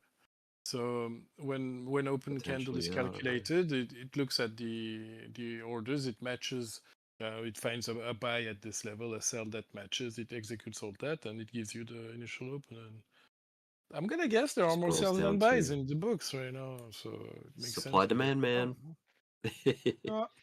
Is there enough people demanding stock after And with such a Bitcoin, weekend? you know, with Possibly. Bitcoin having already lost its support, we should be able to regain ground compared to SPY a bit. Huh? Like they need to dump now too or well Yeah. to keep the correlation working. Huh? That's what I'm saying. Maybe they start dumping while Bitcoin has already lost it, and we start recovering. Or we just go sideways while they dump, right? Like we could just go sideways, cool off indicators to take another dip later, while SPY actually dumps harder than Bitcoin, yeah, to catch up to our dump. Isn't it? It's interesting that they decided to do this on a Saturday, Sunday. You know what I mean? On the weekend when markets are closed. It's like to give perhaps the markets time to digest what has happened and calm down. Whereas if they did it in market hours on a Tuesday or something, it might have caused chaos. I don't know on the stock market.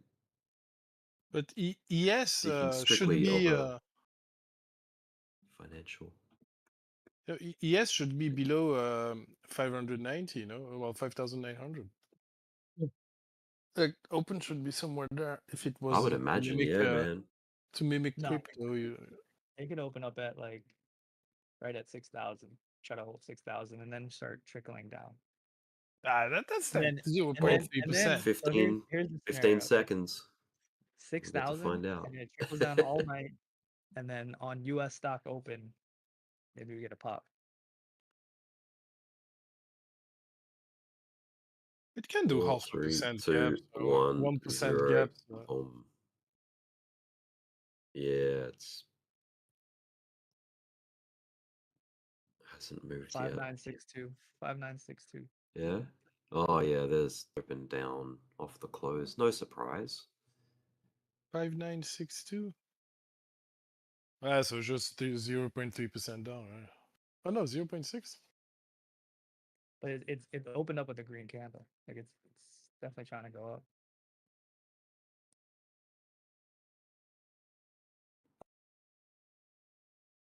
Hey, Well, thank you. Bitcoin too, so Hey, Australia, you guys rock. Thanks, man.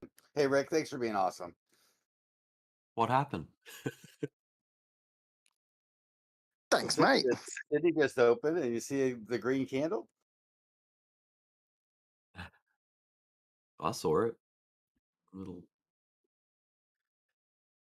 I'm just looking at the. I'll put my screen up real quick. down first would have been better though, because the bearish pressure when you close the gap could be real, no?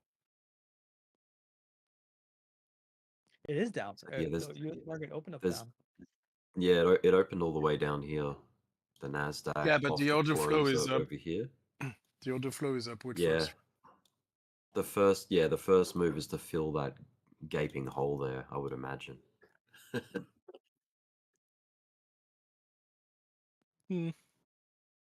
We'll see how it goes. Was this really a news flash though? I mean, we were sending a big warship there like 6 days ago. and evacuating everyone. Yeah. I mean, there was the oh initial yeah, there impact, was yeah.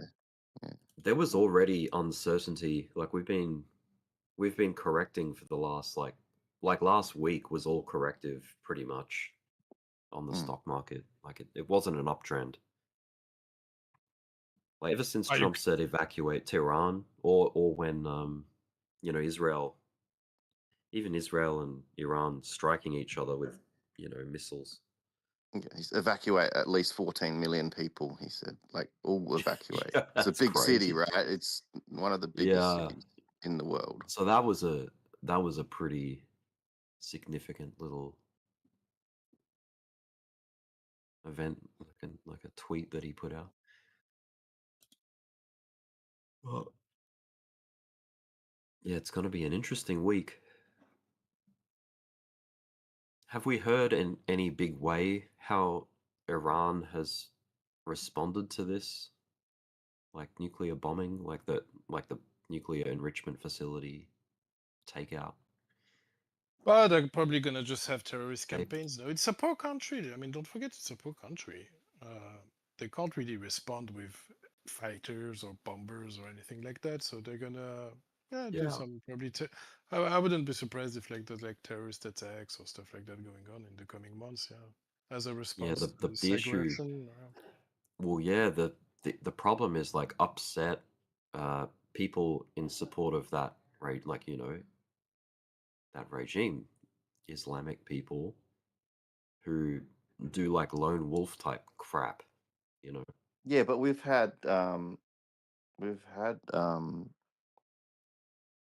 Hezbollah and Hamas and Assad and the Houthis, like in Yemen. This is not news breaking.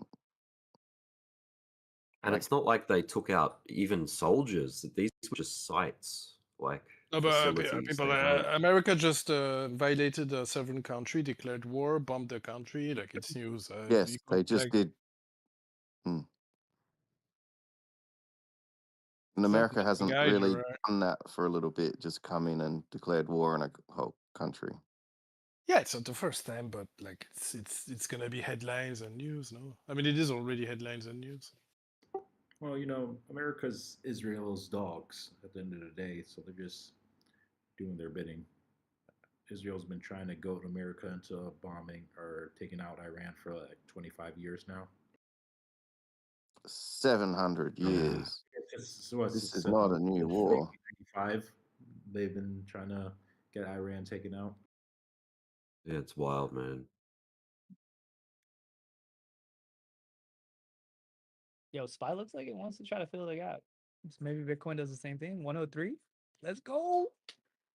Hey. Oh, it's gonna eat so much shorts up there. Maybe we shouldn't. Saying there's a fair distance to get back to the Friday close. Remember the pump to 106?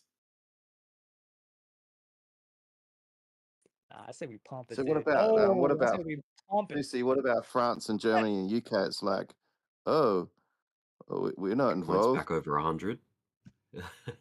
Bitcoin back over 100, just like that. Nice. It's not 100. The level is 100, 300. So I know, but 100 is still significant. It got back over 100. Like, I'm just saying, back over 100 feels nice. Yeah. Yeah. Let's go. If we can reclaim even 100, 300, then well, maybe this was a bottom, right? Yeah, man. This is what I don't want to say that this is a fake out, but that you can insert the word fake out. They call it something fake out. This is either a really or what was a really incredible buying opportunity for longs, or or you know, keep adding caution. Wall Street isn't easy to make panic. Seems like they're gonna need well, they're buying what we sold, right? If Bitcoin pumps as soon as CME opens, it means Wall Street is buying what we sold during the weekend. BlackRock. Another sad day for one crypto whale who got wrecked. Man, look at the heat maps are gonna be crazy, like the liquidity heat maps. Wrecked and replaced. Right? Most of the liquidity Replaced. has to be upside now. A Wrecked lot. and replaced by it's BlackRock. It's got to be pretty top heavy by now, you would imagine. Like just heaps of Billions, dude. shorts. Billions of short entered like since Thursday. Even before Thursday. Since like last week. Yeah, it's pretty.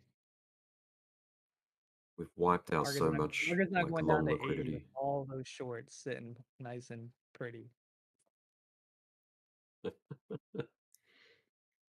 Zoom out further. And the hopium begins. The hopium was always there, never left. Mm. Mm. Well, ooh, an interesting shape.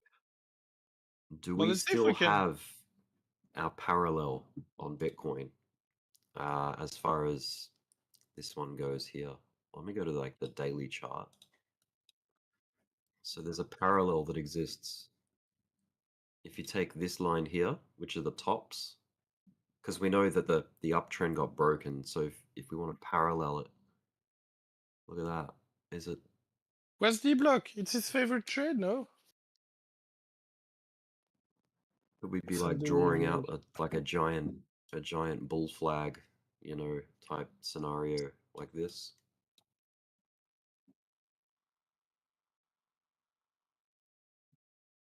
Let me just. I played that, change Rick. this. Yeah. Yeah, I bought change down. this to a different color. Yeah. I threw my chat bubble into the bubble chat. Nice. So, yeah, so like. how's but So Rick, I didn't how's have Bitcoin, that line in, right? Yeah. Yeah. How's Bitcoin going to fare terrorism funding? Oh, I don't know. I Let have the no dust idea. settle. Yeah. I wouldn't get too excited Yeah. about this. Maybe close the gap today, but there's been a lot of like Oh, here comes downward. There's the fear. Oh, There's the fear. bro, check out this. This is why I love trend lines. Look, this is the all-time high, yeah? One, some traffic on that line. Like two, this was a bit of an ugly retest because it punched through it, but came back under. 4, 5, look at that wick there. It like lands straight on the trend line. 6, look at this wick here. 7, and look, 8. See all those touches? Like that line is pretty significant, I think, for price to be reacting off that line there like that. Supports and resistances. So let me get rid of all those squiggles. And anyway, yeah, this line up here, like the all-time high to this lower high, if you use that as like a train track, like a parallel, and just drag that down here, it almost lines up with, you got 3 pretty major pivot points. I mean, this wasn't, I'd say that's the pivot over here, but this still is like a swing. That's definitely a swing there. And then look, we kind of came a little deeper, but we're getting back up on top of it. The orange line is 100,000. Well, so yeah, maybe we could call that like a you know, dirty retest. If we can pump another $50 on the 1 minute, you're changing market structure, right? It's becoming an uptrend already, but we need a $50 pump currently.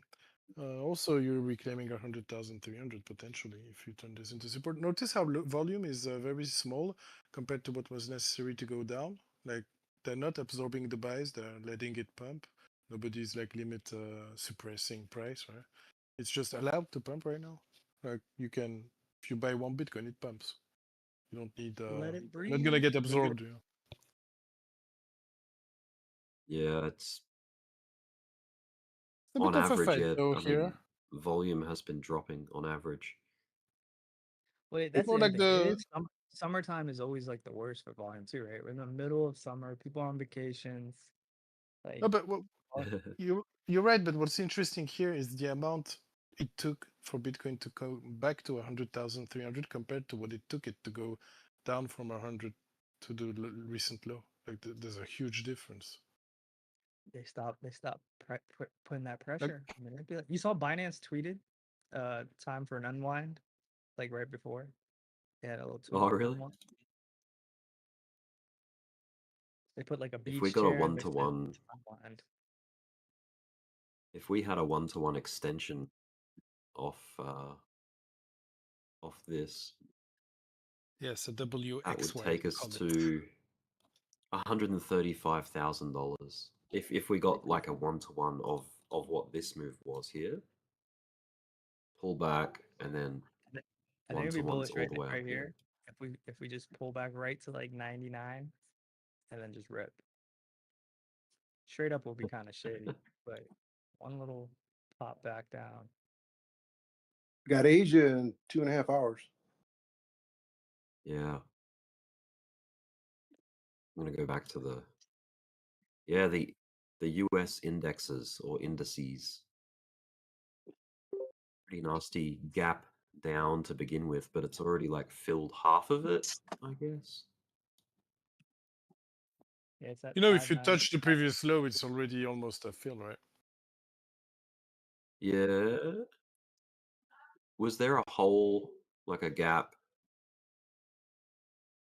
Oh yeah, there's like fair value over this way, perhaps. Wait, can you say on the that NASDAQ. again? If it fills the previous low, so it doesn't need to fill the last where it Well, closed at? technically, if you want the gap to be fully filled, yeah, you need to touch exactly where price closed. But if you come, you know, sometimes these gaps, they fail to fully fill. And a good So, like, point the is lowest point? the, yeah, Like it's the lowest the, point? well, the low point between the, you know, if you take like the last 20 Gotcha. candles, you That would be 6,003 then. That's the lowest point. yeah, of the that's spot. where we, Another It interesting thing is to got to open up. 5,997. yeah, exactly. 6,003 would be like, because on a bigger time frame, what's going to happen? I say that because we're on the 1 minute or 5 minute, right? But if you then zoom out to the hourly, you're going to have both wicks touching each another, yet your gap is still not filled, right? You see what I mean? It's just wicks touching, basically. Like on the daily, if you just go to 6,003 without fully filling the gap on SPY, and you then zoom out on a daily, it's not going to look like a gap because you'll have a wick that touches the low point of the previous candle. So I guess it depends what time frame we're talking about to fill the gap. This chart, have you seen this Dow Jones chart? It goes all the way back to 1897 or 1896. This is like more than 100 years of data. It's crazy. But you can go in there and analyze, okay, like obviously that's the Great Depression right there, that huge crash. There's the roaring 20s, like where everything was just on an up and up. You can pick out where World War I and World War II is and see how the market digested that.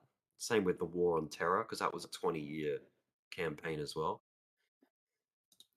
What are the dates of World War I? It's like 19... Let me look them up to get the exact. Yeah, it's So crazy. 1914 to 1918. On Coinbase, you know how they have their derivatives platform now where you can like buy contracts and do like futures?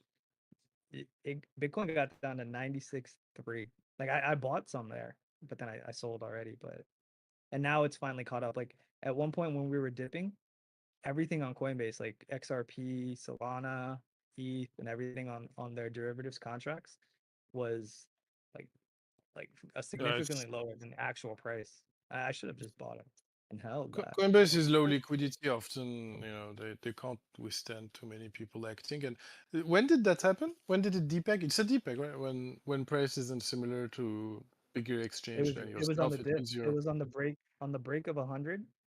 Bitcoin was and it was for a while too because I was going in and out and I was a little scared. I was like maybe Coinbase just doesn't have liquidity and I'm gonna get stuck with these contracts at like 96 and the price is just gonna go down. Oh no, like, contracts, yeah. Okay, contracts, yeah. Yeah, contracts is synthetic tool. You know, so that's why I was getting rid of them as soon as I would buy them and they would pump a little bit. I'll just get rid of it. But I should. I'm surprised you could log into Coinbase. That's pretty cool. Now the price is actually higher than the actual price of Bitcoin.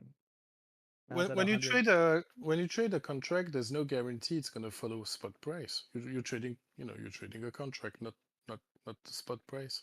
So you get tiny differences, and if the liquidity provider does its job correctly, it manages to follow spot. But there's no So guarantee. the only reason I bring that up is, do you think because there's probably people that took advantage of that and bought all those contracts at like 96? Do you think the price is now a target to go back down to 96, or that's just an anomaly? Yeah. Yeah, although I wouldn't consider Coinbase DPEGs that important. There wouldn't be that much volume on Coinbase contracts there. I don't think so. No, there isn't. But imagine we saw that it gives you leverage. It gives you like I'll 2 give to you 3x leverage. I'll give you an example where I was able to make some money because when Solana crashed, the contract really depegged across every exchange in the world. It wasn't only just one exchange. And it went to like $8 when spot price actually was bouncing from $12, and you were able to buy it at 8 on contract while spot was at 12. In the end, they both reached 8, found support at 8, and that's how I was able to catch Solana's bear market bottom actually. So it's interesting when you notice a contract depegging. Yeah. So like that value has to be reached a bit by spot eventually, so that they rebalance the money they lost, or I don't know what they do, but that's what I was thinking. On Coinbase, ETH got down to 2098, and then Bitcoin was around 9. It was at 90. It was trading for a while at 96. 96 was where it was trading. But Coinbase always does that. Like, even when you compare Coinbase spot to Binance spot, you get much higher pumps and much lower lows.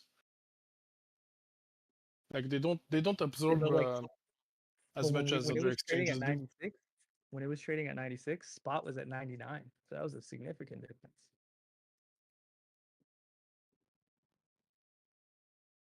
Is it when CME opened that happened?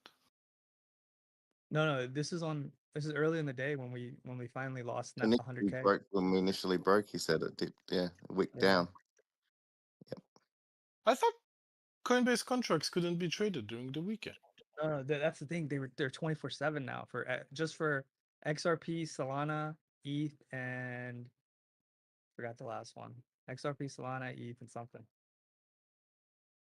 Yeah, I heard something about a new thing, but H bar. I think it's H bar. I don't know why H bar, but H bar I think is the fourth one. Oh, and Bitcoin, obviously. Yeah, it's 24/7. So like initially I was holding the contracts when it dipped, and then when we lost 100, I got rid of them, and then I bought some more at 96. I was like, what is this? It's at 96. Bitcoin was trading at like 99, but then I was a little scared holding them. Is it your first time trading that? No, I traded a lot. No, Coinbase contracts, because maybe it's typical of what they do. Like I don't know at all, but no. The prices contracts are usually higher. I've been trading Coinbase contracts for like ever since they introduced it. Okay. The 24/7 is new, but typically the contract price is always slightly higher than spot. Like right now, Bitcoin's trading at 100,420, and spot's at like 100,300. So the contracts are always higher. So this is weird that they were all lower. They were way lower.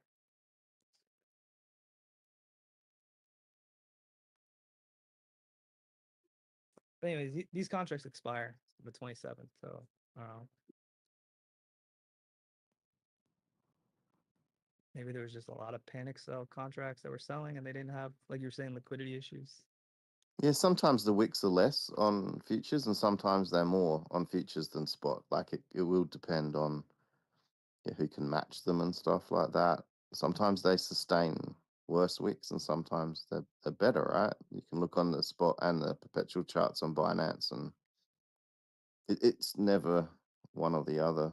Just depends on the situation. You should have less wicks on perpetuals if there's good liquidity. Usually the wicks will be worse on spot, but that might not always be the case, right?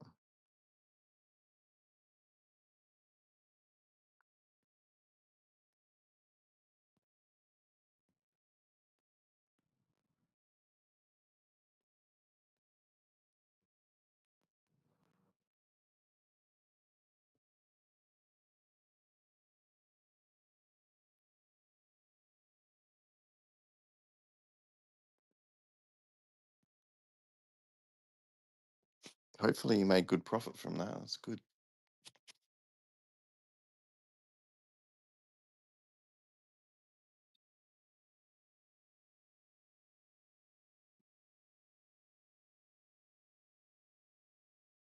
The Hang Seng futures open. They're green. The Nifty's green.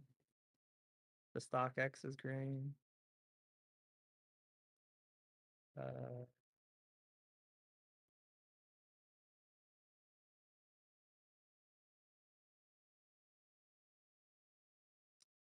The FTSE's down a little bit, 0.2%.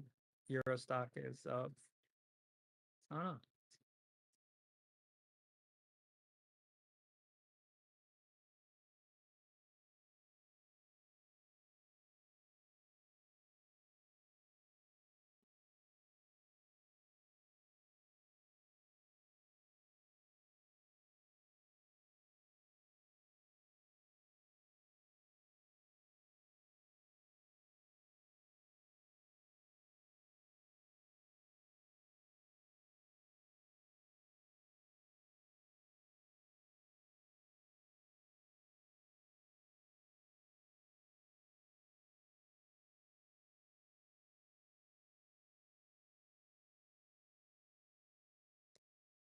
China's green. China's up 0.8%. Futures. Yeah, it's interesting to see that. I wonder how China takes this news.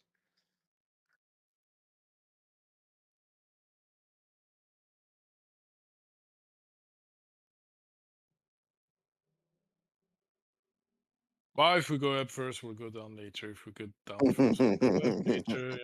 Reversal trader here. Yeah, the first move. That's true on the 1 minute too.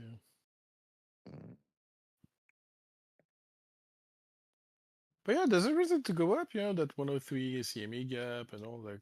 But I don't know why intuition tells me this one could stay for a while. Like, we don't have to close it in 24 hours, right? And yeah, it could stay there for like a week or two. But we'll go back up eventually. I like what I see. Is the key spot I right liked here. it too, but we're back below 100,300, so I can't like it anymore. How about if we could reclaim? If we just dip below and just pop? Yes, that would then be good. I'm not trading that level anyway, but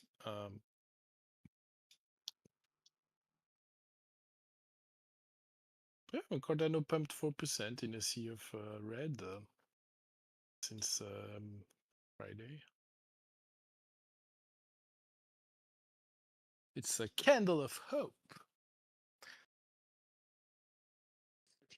Hope. We need a little bit of that hope candle. No, and we achieved something here because Bitcoin made well, if you wanted to continue the 1 minute time frame downtrend, then we're supposed to make a higher here like that. I mean, I guess you can still resume your downtrend from here, of course, but there's a bit of little tiny sign of strength.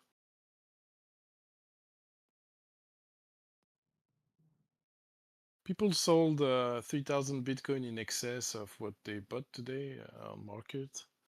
And it only took like 200 Bitcoin market buy to pump it back up. In the end, we're still sitting at negative 2,200 currently, and the lowest point was like 2,600. I think, yeah, 2,400 earlier.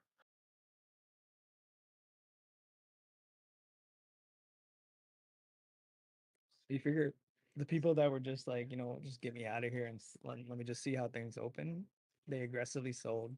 Now they've stopped selling just to see how everything shakes out. And they're just waiting to see if more people are going to pile in to aggressively start sending it further down. And if they don't, and that's when the squeeze happens, right? Then the same people that just aggressively sold, they buy back in, more buy back in. That's the hope. That's the hope. They can't. Price will be too high. They can't. They can If start buying everybody back who in right sold, here. yeah, Everyone that but sold, Yeah, if everyone that sold in the last, let's say 8 hours bought, we're above 110. We're even, wait, it's worse than that. But then there's also, but there's also people that haven't sold and they're started selling. That's when the battle happens. Yeah. Of course, if price goes to 110, then there's gonna be new people who want to sell and all. But like right now, if everybody who sold the bot, they can't. Like there's not enough liquid. There's not enough orders to fill for that to happen.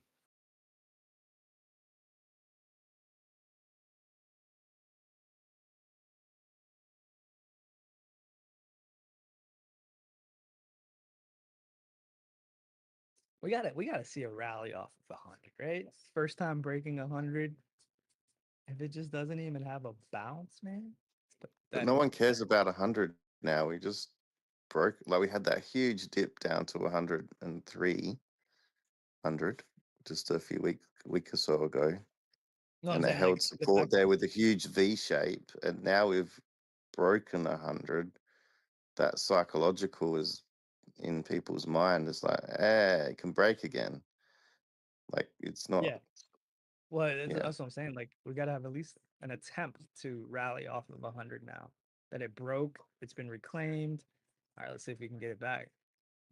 Yeah, but I don't think I don't know if it will last though. I don't know if it will last. Yeah, that line isn't as significant anymore because people's psychology around that 100 is kind of broken as well. They're like, oh, 100's not so significant. Yeah, but If it's an people easy who round sold, number to like put it in and just put stop loss right below 100. It's an easy way to just people just to jump in. if everyone who sold today buys back the same amount, this easily goes to all-time high because of all the resting orders we filled on the way down. And there is still no new resistance appearing.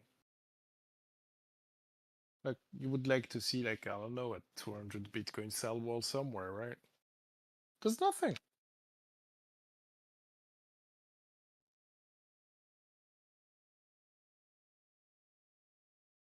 Your first sell wall is 109. And it's 80 Bitcoins. If no one's selling, you can't go up. Hey, Zusi, there's no one to sell to. Well, you can, but it's very easy to go up and it can't be sustained because, well, a bit like what happened at that 106 pump. It's like you don't need low volume to pump, bigger volume to dump. So it's a market condition where you can exit more than you can enter. Dbloc's got a 600 BT supply right around 101.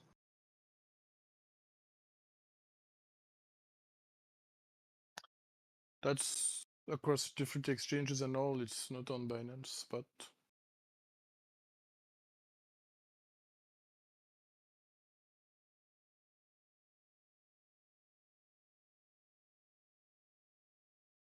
like look, we broke back above 100, and it looks like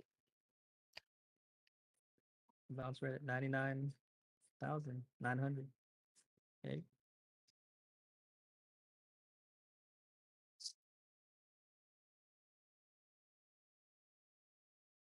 We need Asia. And like I said, Asia's futures look strong so far.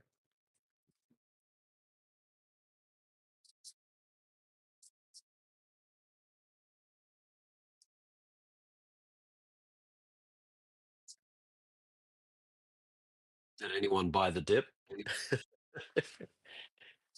I got a few shitcoins, but not really. It's just money sacrificed to the market. I'm fully expecting to get stopped out tomorrow or later, but maybe not. We'll see. Yeah. Yeah, As long as you got your stops in place. That's the main thing. Cardano, I got Cardano nicely, I think. We'll see how it develops, but there's no plan of TPing. There's just no plan of TPing anytime soon, yeah.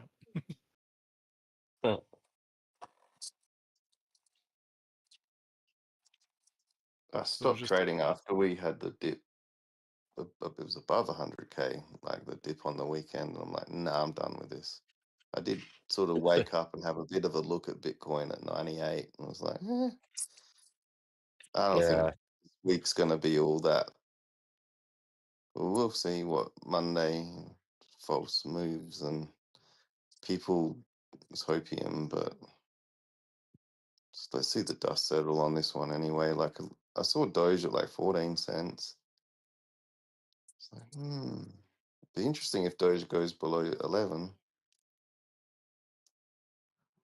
I'm not that hopeful in the next couple of months that this is gonna rip any at the moment. So it was a bit of a fun rip to have a look at it at 3 in the morning. Yeah, but you know what? A lot of these alts have been going down for 6 months now. Like, you know, I'm looking at Cardano chart, but it's also true for Doge. It's true for a lot of alts. Right? Yeah. They topped in December, not when Bitcoin. Like they haven't. Well, they were not able to go up as high as Bitcoin did in this new all-time high we got, right? So Yeah, total we'll see. freeze. Like it's been a while. They're going down. Things are cooled off. Eventually, they'll start going up for a few months. And this is yeah, a they good will. area to potentially assume that's going to be the case because it's a macro SR, 2nd of February week. Imagine this. Imagine the news this week. SEC approves like 5 different ETF. I mean, maybe not even 5, but it gets one of the like Solana. I feel like all alts will start popping off of that on the potential play for them. It depends on the context, right? If we are pumped up when that news happens, then it's going to be like a sell the news. All right, ETF is done. Let's take profit and move on to another coin. But if it happens when everything is more like at support, so like Solana at 120, you know, that old range low, Cardano at 50 cent and all, then I think, yeah, it could have a bullish effect. Where's the sentiment though? Like the retail, like, you know, the sentiment in the office and at home, like telling your mum and your brother to buy crypto. It's dead, dude. It's They're dead. gone, man. They are so gone. Anyone that had crypto. They've been gone. They've been gone for a while. The only thing that will bring them back is higher prices, though. Like it has to pump for them to go. Like no one wants to come into a market that is just downtrending and just like you buy Solana at 150 and now like 2 weeks later it's at 120. You're like, You know, you oh, open man. your wallet and there's 30 altcoins up 200% on the top gainers, and You know, the biggest thing is like you gotta let them like win. You gotta let them make some money so they can play. Like no one's been able to make money. I mean, yeah, there's some very strategic traders that can make money, but the average trader, it's been very difficult to make money in the market. And if you're not making money in the market, you leave. We're coming up on an interesting date too because it's the end of it's the half year point, like halfway point of the year, 6 months. You know, I don't think that's the end of the issue. quarter. Yeah, crypto. Australians aren't going to be buying crypto before the end of the financial year. They'll be dumping for tax offsets as well, but they're not significant. I don't know what other countries' tax aligns at the financial year, at the half yearly. Yeah, not that many. I don't think. Not that But many. price is important, but sentiment is even more important, and people can have like a bullish outlook for the future when price is low. They can also have a bullish outlook for the future when price is high, and they measure that through like consumer sentiment, right? And I mean, Pavel mentioned it himself that consumer sentiment is low currently, so people are like overall in a bearish mindset because of all the political instability, the deception from elections, also these new wars starting, inflation also hurting consumer sentiment a lot, and all. Like it's the buying power of people going down is hurting sentiment too. Like we don't. It doesn't look like we're going to be able to have a better life in 5 years than we are today, and that's the issue here. Like that consumer sentiment reading needs to go back up above 50, and then that could trigger all season, right? Because if people expecting better for the future, they're okay to spend. Well, when you expect worse in the future, you tend to not spend, put money on the side for worse times to come, right? And that's kind of the. This decade of the 20s has been kind of crappy. Like we started with a pandemic. Yeah. We've had, unrest in the Middle East, in Russia, Ukraine. Like it's just been a lot of drama. And the good news we have is AI, right? And AI is about replacing humans and being jobless. No jobs left in 5 years. Good luck. So even that is not good for consumer sentiment. Exactly. Yeah, the 20s has been terrible. Don't worry, if you can drive a truck and use a spanner, you'll have a job for at least another 8 years until you build the factory that puts you out of a job. It's like we're in a bull run. AI is so cool. Oh, but I might be jobless next month. Then. I'm front running jobless. I decided just to be jobless immediately when ChatGPT came out. I was done. Oh yeah. May as well get used to it now. I I'm was a thinking software about doing engineer that for like too, 20 but years though, so it could do my like a week's worth of work in about 3 seconds. I was like, okay. That's brutal, man. That your Well, whole everything you learned is now undermined, or just that's kind of good. Yeah. I've been doing software development for 20 years. You got to remember, not many software engineers survive 20 years of that. They move into middle management, which would have been horrifying. That would have been depressing. Yeah. So it was. Aye, aye, aye. Yeah, it's all good. Yeah, We're I'm shooting. definitely. I'm shooting for my architect / principal right now. I'm a software dev, so yeah, for sure. Yeah, I could have gone. I can get my TOGAF 2 point whatever and become a enterprise architect and sit there and do absolutely nothing. But no, I'm fine. Yeah, that's that's what they say is holding me back because I'm not teaching people how to do what I do. I'm like, you got to be kidding me. No, I did that as leadership as well. Every time I knew how to do something, I'd get 2 other people to do it, and then I'd do that with about 30 people, and then run past and ask who's struggling, and I'd jump in and do whatever they need to do. I trust me, I'd done all the back end software and front end and team and agile, and yeah, Oh, you love Jira just as much as me, then. Jira, yeah. I used to do the project managers Jira. Had to fill out all their components and epics, and then they go off and stand up and tell everyone what they did. And I'm like, hey, I just did that. And then they tell me, well, you've got to do the components now. And then the testing team failed all the testing because they didn't understand the specs, and I had to then help the testing team as well. Well, that should have all And been CI/CD pipeline work. I'm kidding, but that's the life I live. Ansible and yeah, Jenkins. Hudson and Jenkins, and then there's other ones now. There's some graph something, they replace it with another one, and I can't stand it. It's like the worst thing that I have to do is pipeline work. I hate writing I just like writing test cases. oh yeah. Well, they put other repositories in front of our repositories to quarantine stuff to block everything as well, so you can't actually get half of your dependencies as well. 100%. Yeah, I have to build all the dependencies directly into code. It's great. Yeah. Anyways, it sounds like you ran into the same headaches I do. Oh, they said to us we can't use Stack Overflow at some point because the security reasons. I'm like, okay, that's interesting. Especially in banks and all, right? Yeah, government, federal, yeah. You I can't also use just had Stack an Overflow. experience in all that shit, and honestly, it's not for me. So they. No, but they said to us no Stack Overflow, and you can't download libraries from external repositories. I'm like, well, I may as well just sit here and do nothing. So you just continue downloading from external repositories and using Stack Overflow. Otherwise, you don't get your job done. Yeah, I mean, there's a lot of pulling repos or pulling down from external repo and then security reviewing that repo before it's able to be used, or that version module. You know what I'm saying?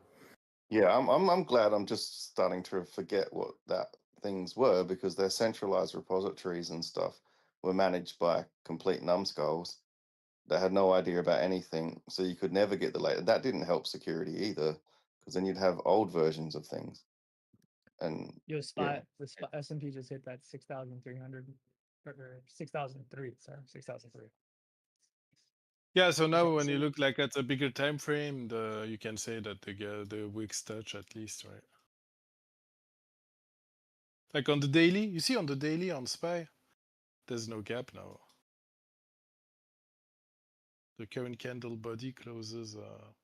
Oh wait, I'm looking at the wrong chart, but that's gonna be true. Yeah, the candle bodies touch each other even. But on the 1 minute, there's still a gap.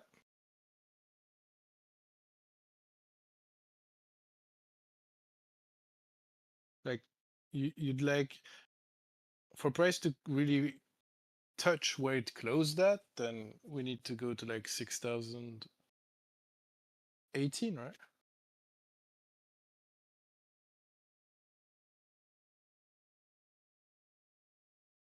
$6,017.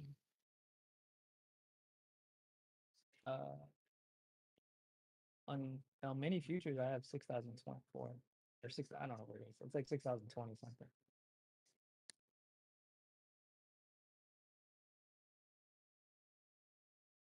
Right. I was looking at US 500 futures. Yeah, no, 6,024. Yeah. 6,025. Yeah. I'm going to step out anyway. I'm going to have a busy day today. Welcome to the morning, everyone. Welcome. Good morning from Australia, and good luck this week, guys. Thanks, Consume you too. Fly. See you, Fly. Have a good day, brother. Well, have a I'll good probably pop in later in the Arvo, though. Thanks, Rick. Bye. I'm not. Me too. I'm See not you, going dude. anywhere. You're stuck with me. Is this? Get that money, man. Hey, Rick, do you have another YouTube channel? Another? What do you mean? Do you have a YouTube channel? Yeah, I don't do it lately. I haven't really done any streams or anything like that. It's I just kind of recognize your yeah, voice. it's dormant. Yeah. I was But scrolling yeah, I through used and I to. seen you, or I heard your voice. I'm like, I think I don't know that guy, but I Yeah, recognize the voice. recognize. Yeah. I'm back. Rick's actually a famous Australian YouTuber. He's being Not coy really. with you right now. He's just dormant. I'm just dormant, mate.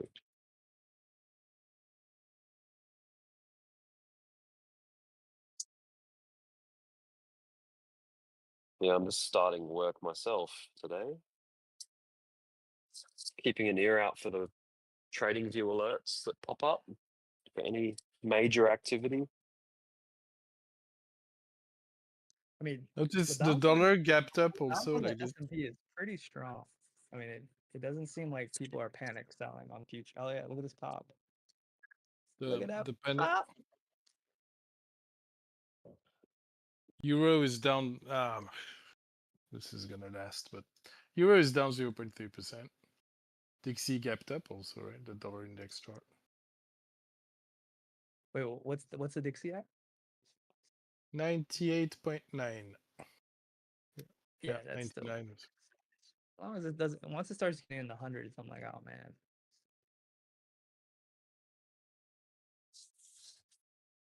Yeah.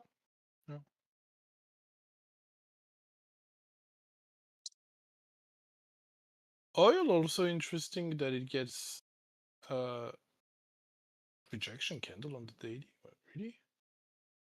Wait, what's oil at? Sorry.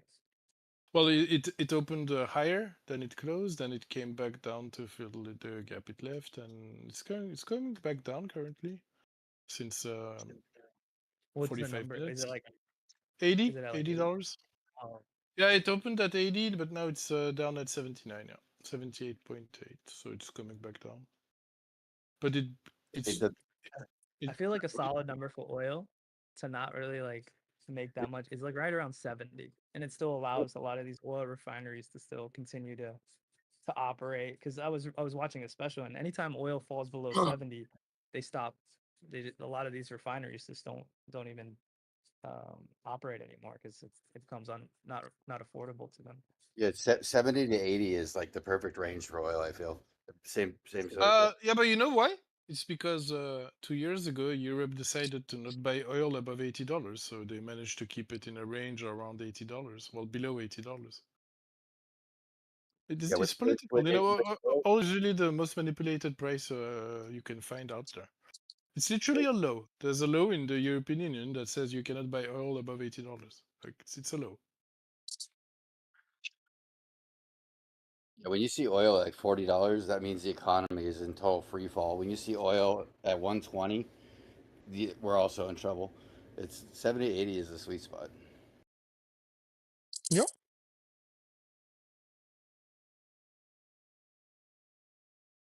Yeah, so if it settles at around 70, that'd be perfect. But the thing is, you've just reclaimed that $70 support that was lost. So, you know, if it holds 70, you could expect a higher high after that. Right? So somewhere around 90, 92, 93. Yeah, but that would probably be off of some like, as long as it's not like a long-term price, but off of some more global unrest, and you can see some spikes and stuff. But I feel like if it continues to settle in around 70s, that's a good number. During the energy crisis, Ukraine war stuff and all, we spent like 6 months above $100, right? So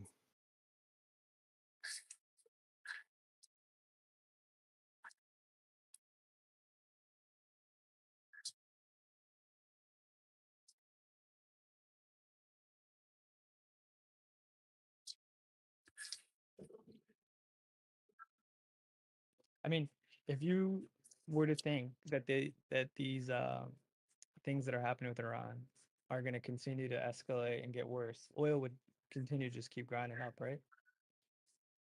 yeah, but not straight up, right? But yeah.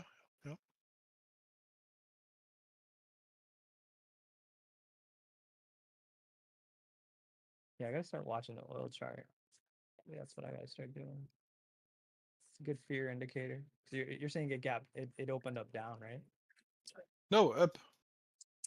Oh wow, I thought you said it was 80 and now it's down to 79. Oh, but what was it before? But it was 77. It closed at 77 on Friday, and we opened at $80, and now it's coming back down towards 77.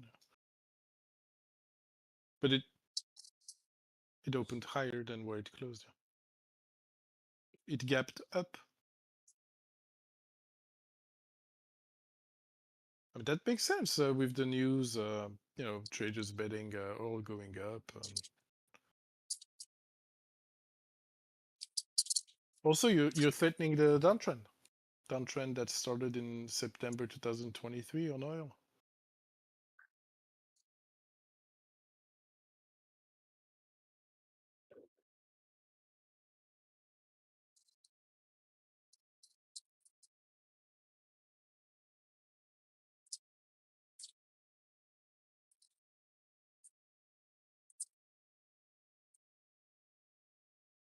But you're right, though. At these levels, oil prices are not an issue. Right? Like we know, we spent a lot of time at these levels, and it didn't cause an economic downturn or anything.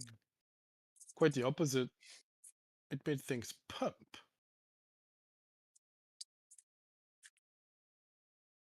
Like with high oil prices, people were expecting like a recession to come and all, but that didn't really happen at all.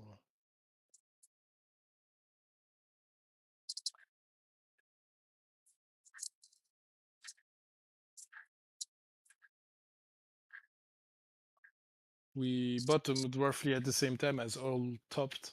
It's odd.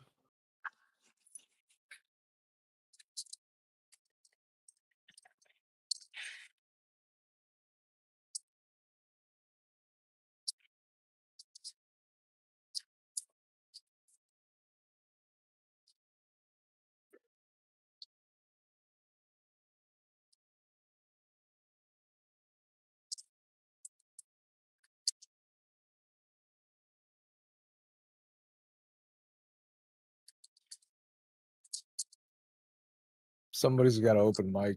I could hear the keyboard clicking.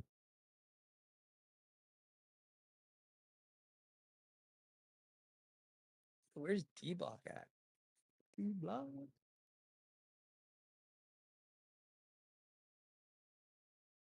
He's searching, bro. He's searching. He's trying to find the answer. He's been buying that dip. Yeah, I was gonna say the same thing. I think he's busy trading his favorite trade. Although this one may be a bit invalid because they lost control during the weekend, and but doesn't matter. No, it gave you just a better risk to reward. I don't know if it matters actually. It just comes down to that initial reaction that like crypto had the first reaction in terms of markets that at least I was watching from when the news came out. Like it was like it bottomed down to it, and then we popped. And then yeah, I feel like this last leg down was just a shakeout. That's what it feels like to me. That initial reaction, I think, is going to be the reaction overall. But as long as we're above 100,300, I fully agree with you. Maybe this bottom, maybe this low is gonna hold, you know, because we've reclaimed the support that was lost. But that can change very quickly, or it's just like $300 lower. It is crazy. We should have technically touched like 97 though. It didn't touch 97, which I don't like. If it would have touched 97, 96, I would have been a little bit more confident. But the fact that it didn't touch those fib levels, like I don't even have a fib level where it bounced off of at 98. I didn't have any level at 98. I mean, we filled so many orders, you know, like there's a point at which the bears run out of Bitcoin. I don't know where that point is. It used to be 10,000. Like I remember when Elon sold, we ended up negative 10,000, but Bitcoin was at 30K. Now we're like at 100,000. So the same dollar amount ends up being 3,000 Bitcoin. And that's roughly recently the biggest sell-offs I've seen. It's 3,000 Bitcoin. And they can be sustained over multiple daily closes. So you can end up having like 3 red days with 3,000 Bitcoin sold, more than what got bought, right? Sometimes price doesn't even go down while that happens, by the way, because there was that weekend, that Trump weekend, the absorption there was like 1,500 in the middle of the weekend. But here we end up with 2 red days, you know, both Saturday and Sunday. Roughly, I think Saturday was 1,500 negative, and today at the lowest was 2,400. So you know we're not far from what we have seen as the maximum daily sell-off. I did find a level at 98 where it bounced. I have on another exchange. I was charting that when we had that bottom on Saturday, and then we ripped all the way up to like 103.2. I had a fib from the bottom of that wick to the top, so I was trying to figure out when to like buy in and where the support level will be. And it obviously broke that level, but then it bounced off of the extension at 98.3, or it whiffed right below it. That's the only level I can find that has 98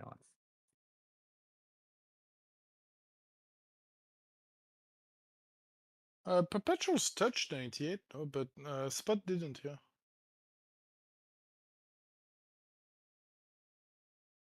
Hey guys, sorry to interrupt. Hopefully you're all doing well. I don't know if you remember me. I'm the Moroccan guy, if you remember, who lost like who got liquidated on Ondo and H-bar.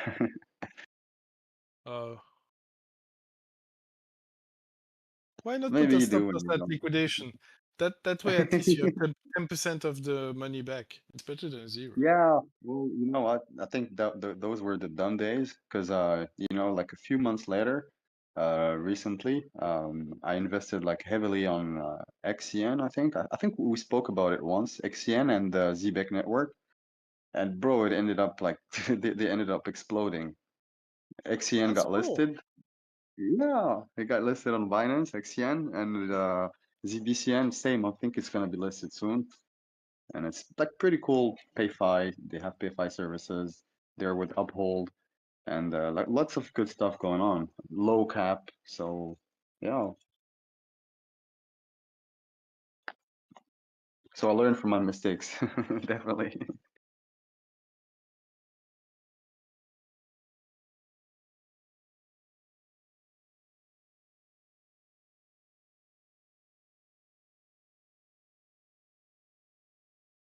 T'as répondu? Non, mais je connais pas.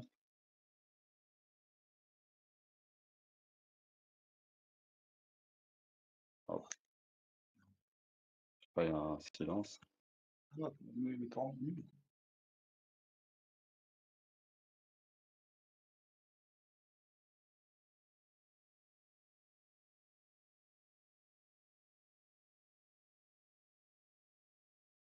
So you trade mainly alts, no Bitcoin. Oops. Basically, I did like some future trading, and what I started doing is basically opening a long and the short. Especially when I know like there's a like the weekly and the daily are at, pretty low. I look at the macro news and stuff like that. So yeah, I think I'm doing a little better. At least I'm not losing my positions. Sometimes I go with liquidations that are basically non-existent. And sometimes the liquidation is like, like really, really low.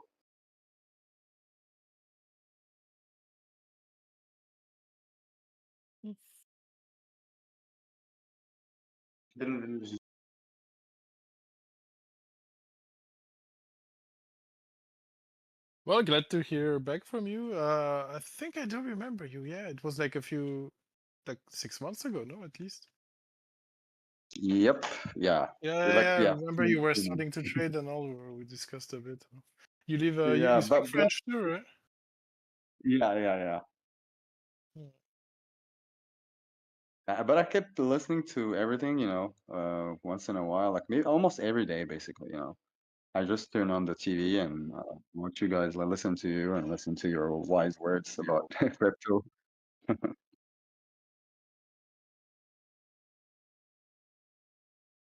Don't assume our words are wise.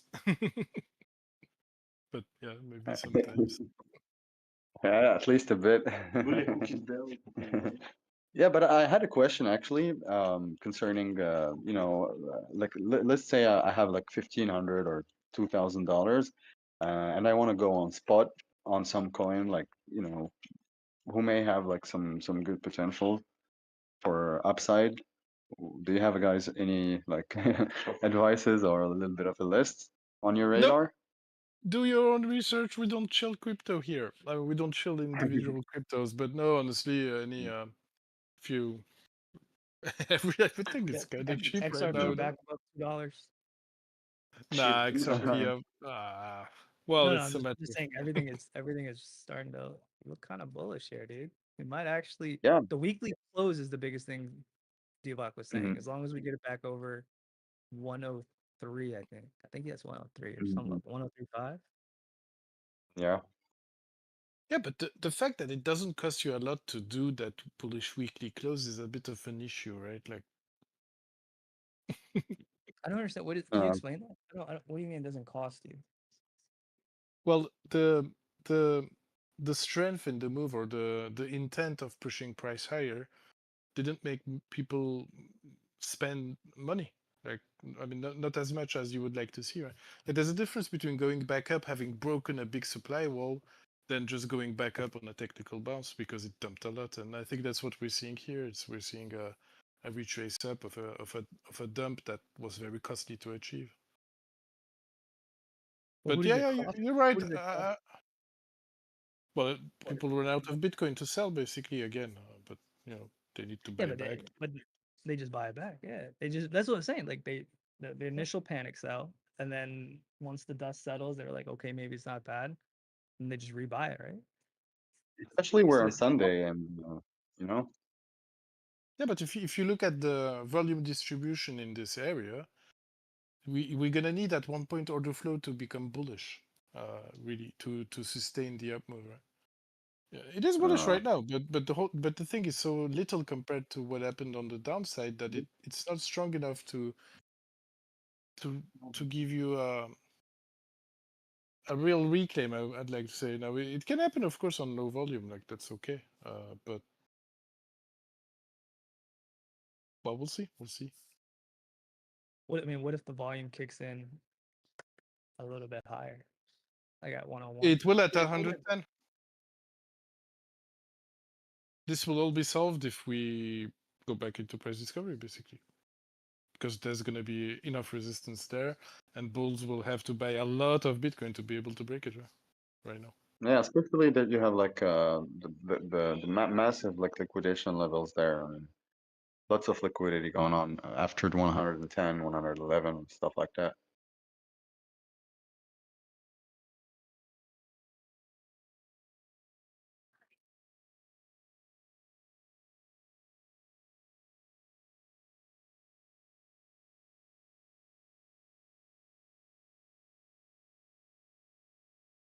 Like, look, the way I look at it is, you sell 3,000 Bitcoin, price goes down.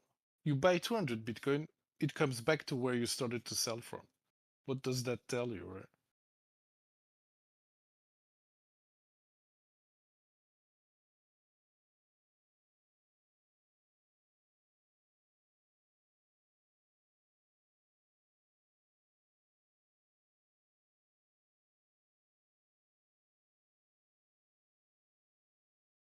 All right, guys. Well, gotta go do some stuff. So take care. We'll talk later.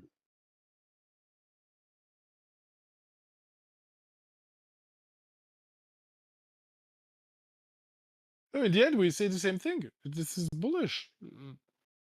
These cells got absorbed and barely need anybody to buy to go back up. It did front run that 97K level though. Usually, from my experience, when I've seen it, whenever it front runs, it usually ends up coming back to make the technical touch and then rip, and then at the same time doing a liquidity sweep of anyone that was there. Or maybe it's very bullish and it was just front run just to be front run, maybe. I don't know.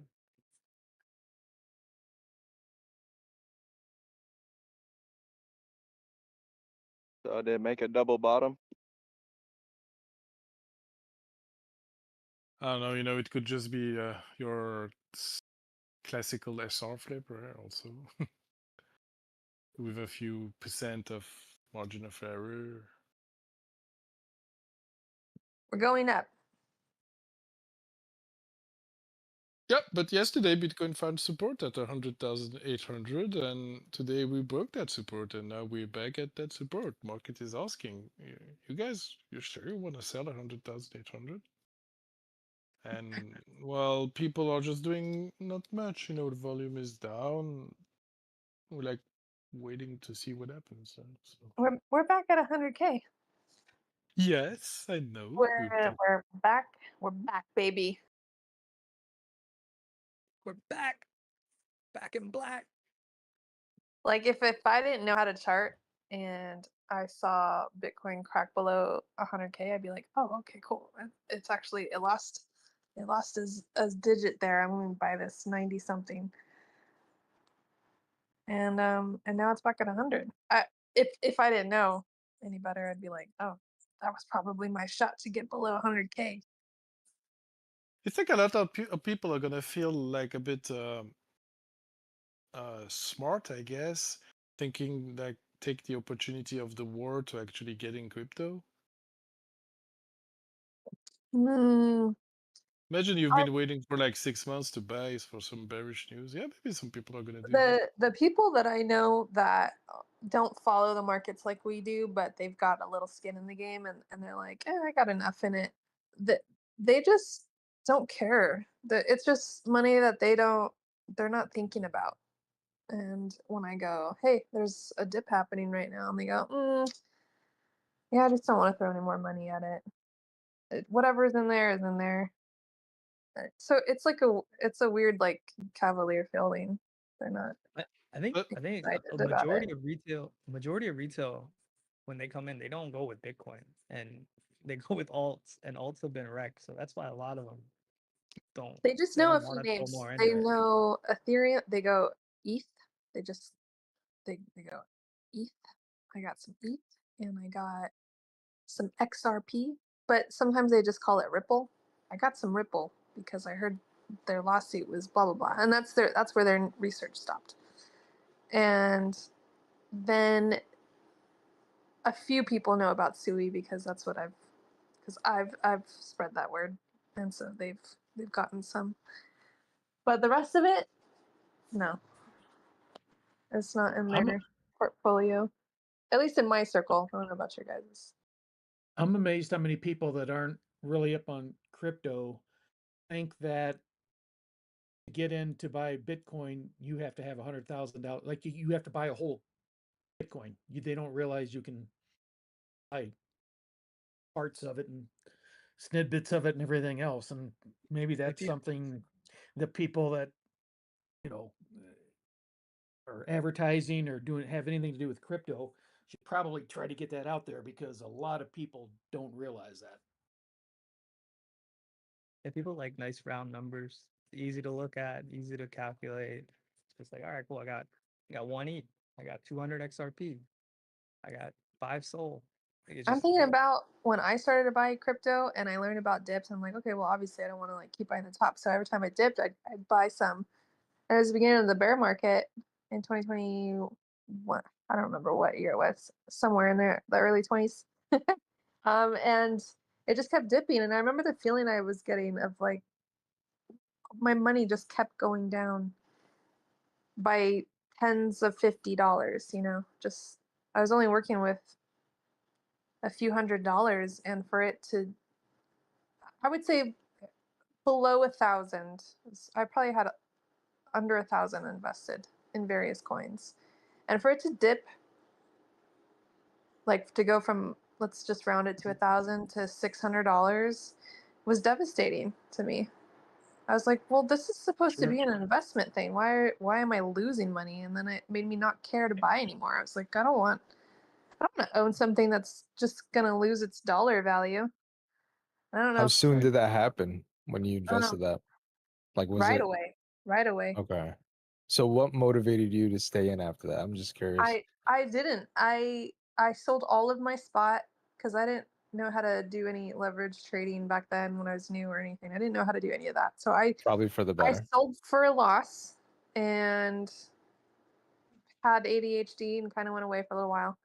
But I did like follow the charts and kind of stick around. I just didn't have, number one, I didn't have a stable job at the time, which I feel like a lot of retail out there is hurting like that too. I mean, people are hurting. And I don't know. I think it's what we were speaking about earlier. They're gonna be more excited to buy into something when it's green and new prices and higher, and they'll be like, oh, if I just put in $200, it's gonna turn into $300. And That's true, though. I mean, that's how I got lured in, honestly. I And the meme happened to coin. continue.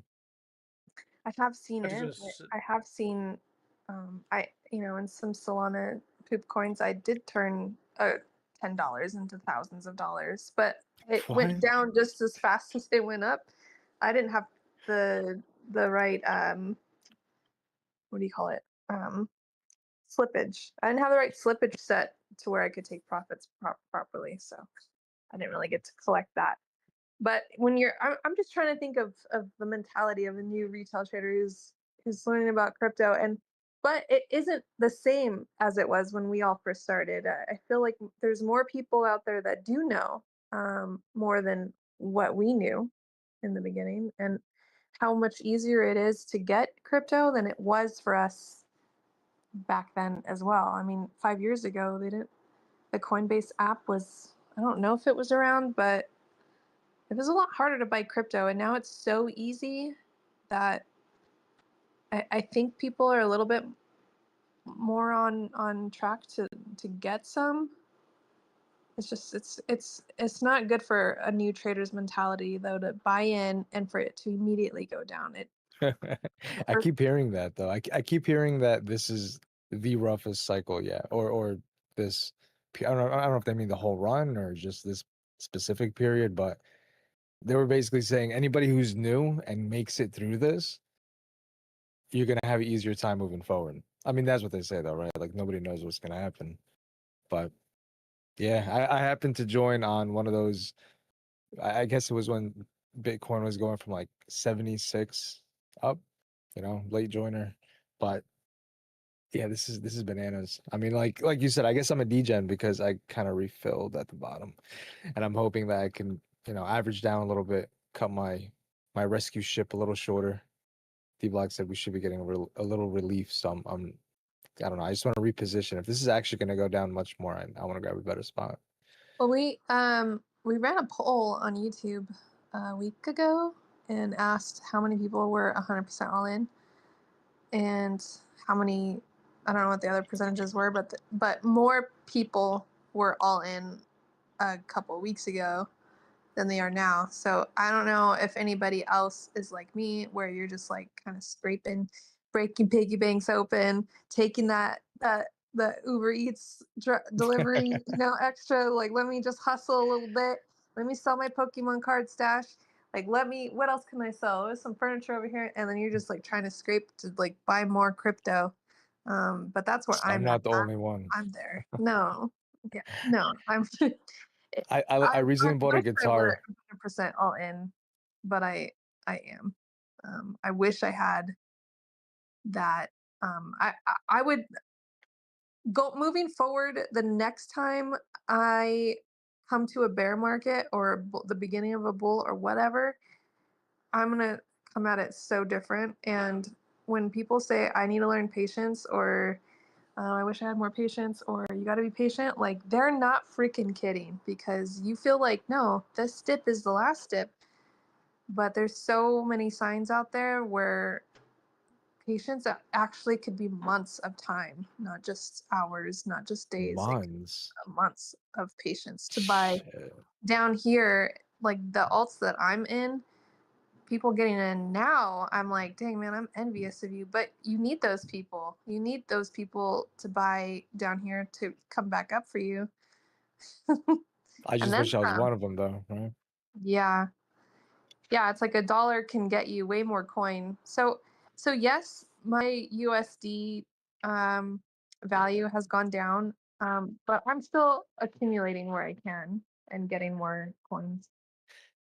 I'm having trouble with that. Like that's my problem. It's like I wait and I'm telling myself, look, I need to be more patient, okay? Because this is gonna go down. I'm gonna get a juicy price. I'm gonna make back what I lost plus some. And I wait and I wait and I wait, and I'm like, okay, this is it right here, boom. And I didn't wait long enough, clearly. So I'm trying to learn how, like, and at the same time, it's because I'm scared. I don't want to miss it either, right? Like, I don't want to sell, be at a loss, and then jump back in higher up where I'm at even more, not more of a loss, I guess. I'm just being greedy. I'm being greedy.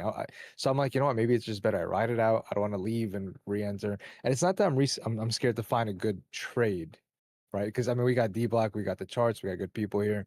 I don't know. My problem is I'm not patient enough. And then I put in some gunpowder. I put a little bit, right? I follow the steps, but I'm just so rushed. I'm so rushed because I'm like, okay, this is it right here. Boom. And then an hour later, it's like, God damn it. I could have I could have put that in here. But I'm learning. I'm getting there. Yeah, you're definitely not alone. Watching how important Bitcoin dominance is has been one of my things. I'm like, it's not that important. Even the veteran people still have that same issue. It definitely is really important. I mean, I keep thinking that Bitcoin dominance is just going to range between 65 and 60 for the rest, and I'm like, okay, well, the altcoins still can pump 20%, 25%, and Bitcoin dominance can move whatever it does, but I'll still get this percentage over here, because I'm not over here buying Bitcoin. That's not what I'm doing. And even when I was a new trader, I wasn't buying Bitcoin. That's not what interested me the most. You want to make the quick cash, obviously. Planning your trade in advance help for patience, because you start to see the beauty in it a bit. The significance of it when it's like planned. Yeah, but Zusi, like for me planning a trade ahead, like what that consists of for me as a new trader, besides listening to other people or trying to, catch a drift of what's going on, like I say, okay, it's here. I want it to come down here to me. Like that's me playing a planned trade, being patient and waiting. And it'll do that sometimes, right? Like I'll place it way below, and then before you know, in a couple days it hits it, and then I need to learn how to play that a little better if it doesn't go my way. Like when to cut my losses. I don't want to sink with it, but at the same time, if it's going to bounce back up, like I don't want to lose because of slippage as well. So I just got to grasp that part. Well, you couldn't have planned for these catalysts to happen. And it's hard to think like that as a trader too. Even a seasonal one could be. I mean, Dbloc, so that takes years of experience of being in the market to be able to account for so many different variables. And he's even explained that it's been pretty tough to be on the sidelines. There's been like a lot of times where he's wanted to jump into many things, and I'm the same way, where like you, where I was like, well, I don't want to miss it. If I'd rather be in it, because if my ultimate goal is that I think that this project will go much higher than it is right now, then it going down doesn't really matter. It just gives me, I mean, yeah, it sucked that I couldn't time the absolute bottom, but if my goal and my mentality is that it's going to be at a much higher price in whatever amount of time, then I have to, for me as a human, I have to distract myself and like play video games or go for a walk or go That's literally hiking me. or wait for Same my. here. Are Yeah. you also Same. talking about buying spot or just leverage trading? I'm just talking about spot. Spot, No, yeah. I mean Screw leverage. him. Me? So Oh, spot, like, are you DCAing in, or are you like when you finally buy, are you like putting your whole thing in at no, once? definitely not doing that. That was like week 1, and I made a lot of money before I gave it all back, my tuition, so to say, my first week in trading. But no, I'm slowly putting in like, okay, I'll put like a quarter here, 50% here, you know what I mean? And I'll like ladder it down. And I'm like, this is it. I'm in. Like, this is the sweet spot. Like, holy shit, you know? And it's like, nope, I was wrong. Which is fine. And like you guys said, like we have Dbloc, so he warned us about all this. Like we knew what was coming. You know, like Trump didn't just send the bomb out overnight. Like we kind of priced it out slowly over the weekend, which is really good. It's like you kind of hit the brakes on it a bit. Otherwise, can you imagine like just breaking news and boom, like all momentum will be lost for sure if this happened in one shot. In my head, the daily 200 was what I was eyeing. I think it was at 93 at the time. I don't know if it's at 95 now, but wherever the 200 EMA on the daily was is kind of where I was like, okay, at least I have that to look at. And then 100K, I was like, there's probably a lot of buys sitting right below 100K. And it looks like that's what sprung us back up, but I'm still, I think that if this doesn't recover here, like I still at least think, I don't know. It was weeks ago where I was like, okay, if we keep going down, then at least we have the 200 right there. And I was willing to write it all down with it. And because I'm all in, but I'm all in an alt. So obviously I'm moving way more of a percentage than Bitcoin is. And at this point, I'm not trading it for I'm not trading it for back into stables, and I'm not trading it back for Bitcoin. Because I'm like, if my goal and mentality is that it's going to be much higher, then I'll just chill in it and like do something else while it does what it does. And when I get paid with my other day job, I'll just keep throwing it like 100 here, 100 there, and just keep accumulating and DCAing.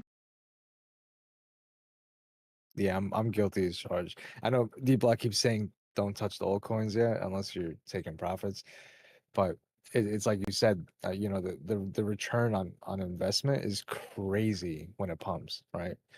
It just I'm trying to get the grasp of, okay, this is it, like sell it, don't hold it, because I just keep round tripping, and I see other traders, you know, not see them, but I know they're the good traders, so to say, right? They're selling and rebuying, selling, rebuying, which is what I'm Alright. trying to master. Do you Can you look at the explain daily? I mean, I've struggled with this a lot, and I think it's because I'm like too small time frame, and it didn't really have a strategy. And like I've even heard Dbloc say it, like when you're doing this, when you're like TPing and compounding, like you got to come out to the daily and like look at the moving averages there, or some. I don't know if he said moving averages, but that's what I use. And you can even use like, and another example someone gave me is you could just use like the 50. Like if you look at Bitcoin, you know, like whatever, it's like dipped, or is it the 200? But if you look at the day, like the larger time frames on Bitcoin, when it like dips under certain moving averages, that's whenever it was a value, like historically. Yeah, I'm definitely not doing that. I'm on the 15-second on trading view, because like when I'm trying to, you know, scalp, so to say, or just get a pointer, and on one monitor I have the 1 minute and then I have a 15 minute.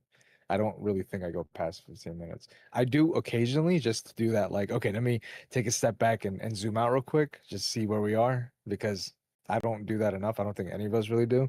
I mean, clearly Dbloc does. He's got it open like that. What is that? The daily, right? Or is that a 5-minute one? No, I think his is a 5-minute. But still, I don't use it to trade. I use it to kind of like as a map, I guess, so to say. So you use it like you leave it open on the daily and like you base your trades off that without lowering it down?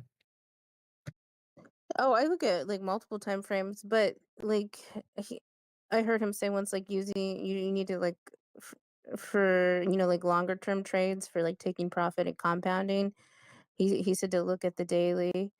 And then I've heard other traders say that too, and like use the moving averages like the 50 and the 200. But yeah, I'll you ask him. definitely. Yeah, definitely ask him. But for any trading, I'd say like it's always good to look at the daily, like just to give yourself like a, you know, you got to zoom out like to get the bigger picture. Yeah, truth be told, I wish, with the knowledge I have now, I mean, it's not much, but I wish I started with just like the heavy swing trades. I would have been so much more profitable if I just went for the swing trades, but it's not too late, right? I used to think Well, I not had to be on the small time frames too, and I've seen like a lot of more experienced traders like always trading off the daily. So, anyway, sorry, do you see what were you gonna say? no, nothing important. Go ahead. No, the small time frames are very treacherous. Honestly, I wouldn't recommend going 1 minute and all. Well, things happen too quick there. Yeah, definitely chaotic. I mean, it's really for my leverage trades. Like, I learned to leave most of the bag in spot, and then I'll put a little bit on the side. For example, like my platform gave me $100 future bonus, right? That's how they get you. So I'm like, what? Every time they've given me one, not immediately, but within time, I managed to flip that paper future credit into actual gunpowder or sorry, dry powder. And then once I flip it, I'm always out. Like I don't put big trades in leverage anymore. But with these past 2 days, those trades have not too great, not too great. So we're fully in spot. We're gonna just ride it out. I'm waiting for the relief, the little rescue ship, and hopefully find a better entry. But let's see how it plays out, I guess, right? But and plan your choice, right? Like there's a possibility of a rescue ship to like 104, 104, 500, right? Well, in my opinion, it could go much higher, but let's say 104, 500. What are you gonna do when price gets there? Do you really want to like if it's planned in advance, then you know what to do when it happens, and there's no like and yeah, it's just about patience of price reaching that level.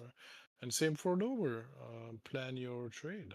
Like, I mean, for starters, the first thing I'm doing if we do reach that level, everything I bought down below, I'm selling. So that's a start. And then, yeah, I don't know. I guess I don't really think. In the moment, I think I'm gonna sell and then just find a new entry. But you're right. I mean, it could climb higher. Maybe I'll like slowly take profits into it, or just keep some dry powder in case we do drop back down.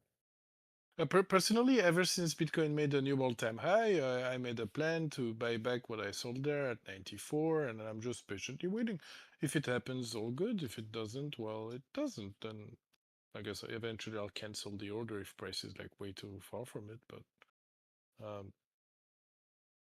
that Do helps you with only patience, right? invest in Bitcoin? Is you saying? Is that No, or do no, you? no, no, no. Well, I end up being a Bitcoin maxi because Bitcoin is so high compared to what my alts positions are.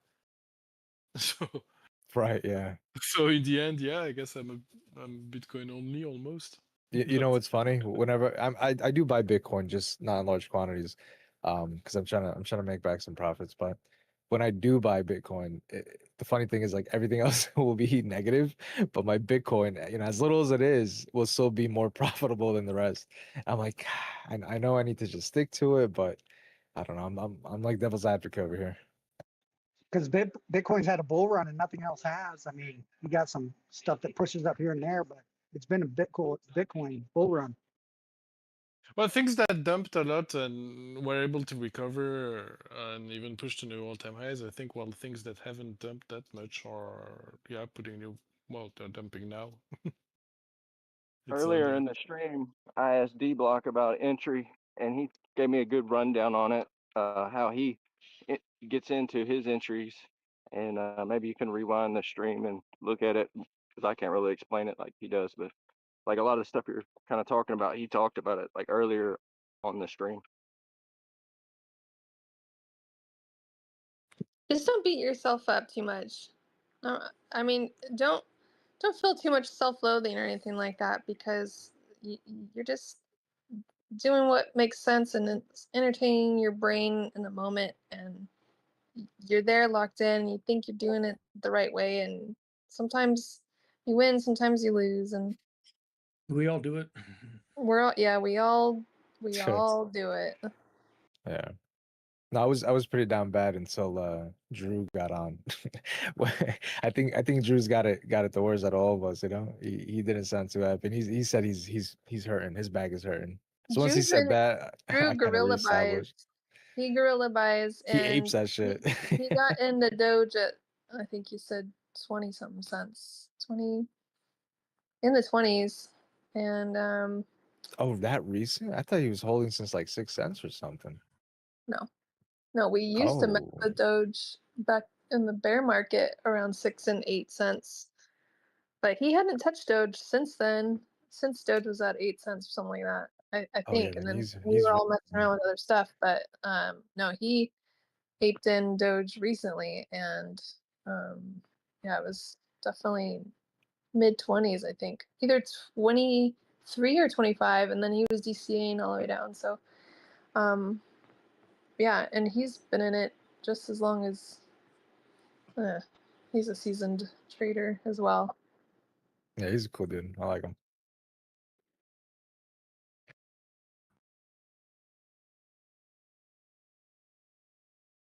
But patience is really hard. Honestly, I don't have patience for low on Doge. But yeah, that could be a plan. Yeah, well, Doge didn't take a hard hit as much as my my other choices did. So, and they were good choices. I mean, I didn't just pick shit coins.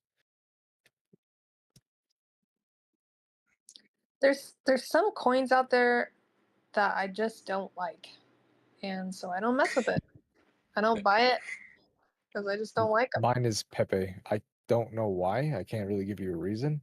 I bought it once, wanted to sell it immediately, and that was it. There was just something about it, the way it was being traded. I didn't like it. Mine's Doge. Yeah, Doge is one for me. XRP Doge is like is the another. grandpa. Doge just moves slowly. XRP. That's all. Yeah. I couldn't tell you why. Maybe because Ripple liquidated me so many damn times. Wait, Ripple is short for It trades weird too. XRP. XRP. Yeah, I heard about it. You need to catch a wick on XRP. Like, that's the game for me. I don't know why that chart is a bit different than the others. Like, when I plan a trade on XRP, it's all about catching a wick. No, I don't. Yeah, that's the plan. So I noticed something. I want to ask you guys real quick. It's a stupid question, but I pick up on little things. So when you trade on spot, right, and when you put a sell order, like okay, I want to sell at this price. Obviously, when it reaches that price, if it's a quick flick, right, if it doesn't actually go past it or sit in that area, if it's quick like wick, you don't usually fill your your sell order. Maybe like a couple pieces, maybe like 50%, or maybe none at all. But when I do leverage trading, right, with futures, whenever a wick even fucking licks it, sorry, language. Whenever it licks it, it's done. Either bought, sold, whatever. So is that manipulated within the broker? Like, does my question make sense? I don't know if I'm making any sense, but if they get a way to screw you, they'll find a way to do it. Right, but that's what these platforms do. Do you mean why a wick can fill you and why it might not? In futures, right, it does. But when you're spot trading, it usually doesn't. What exchange are you trading on? BitUnix.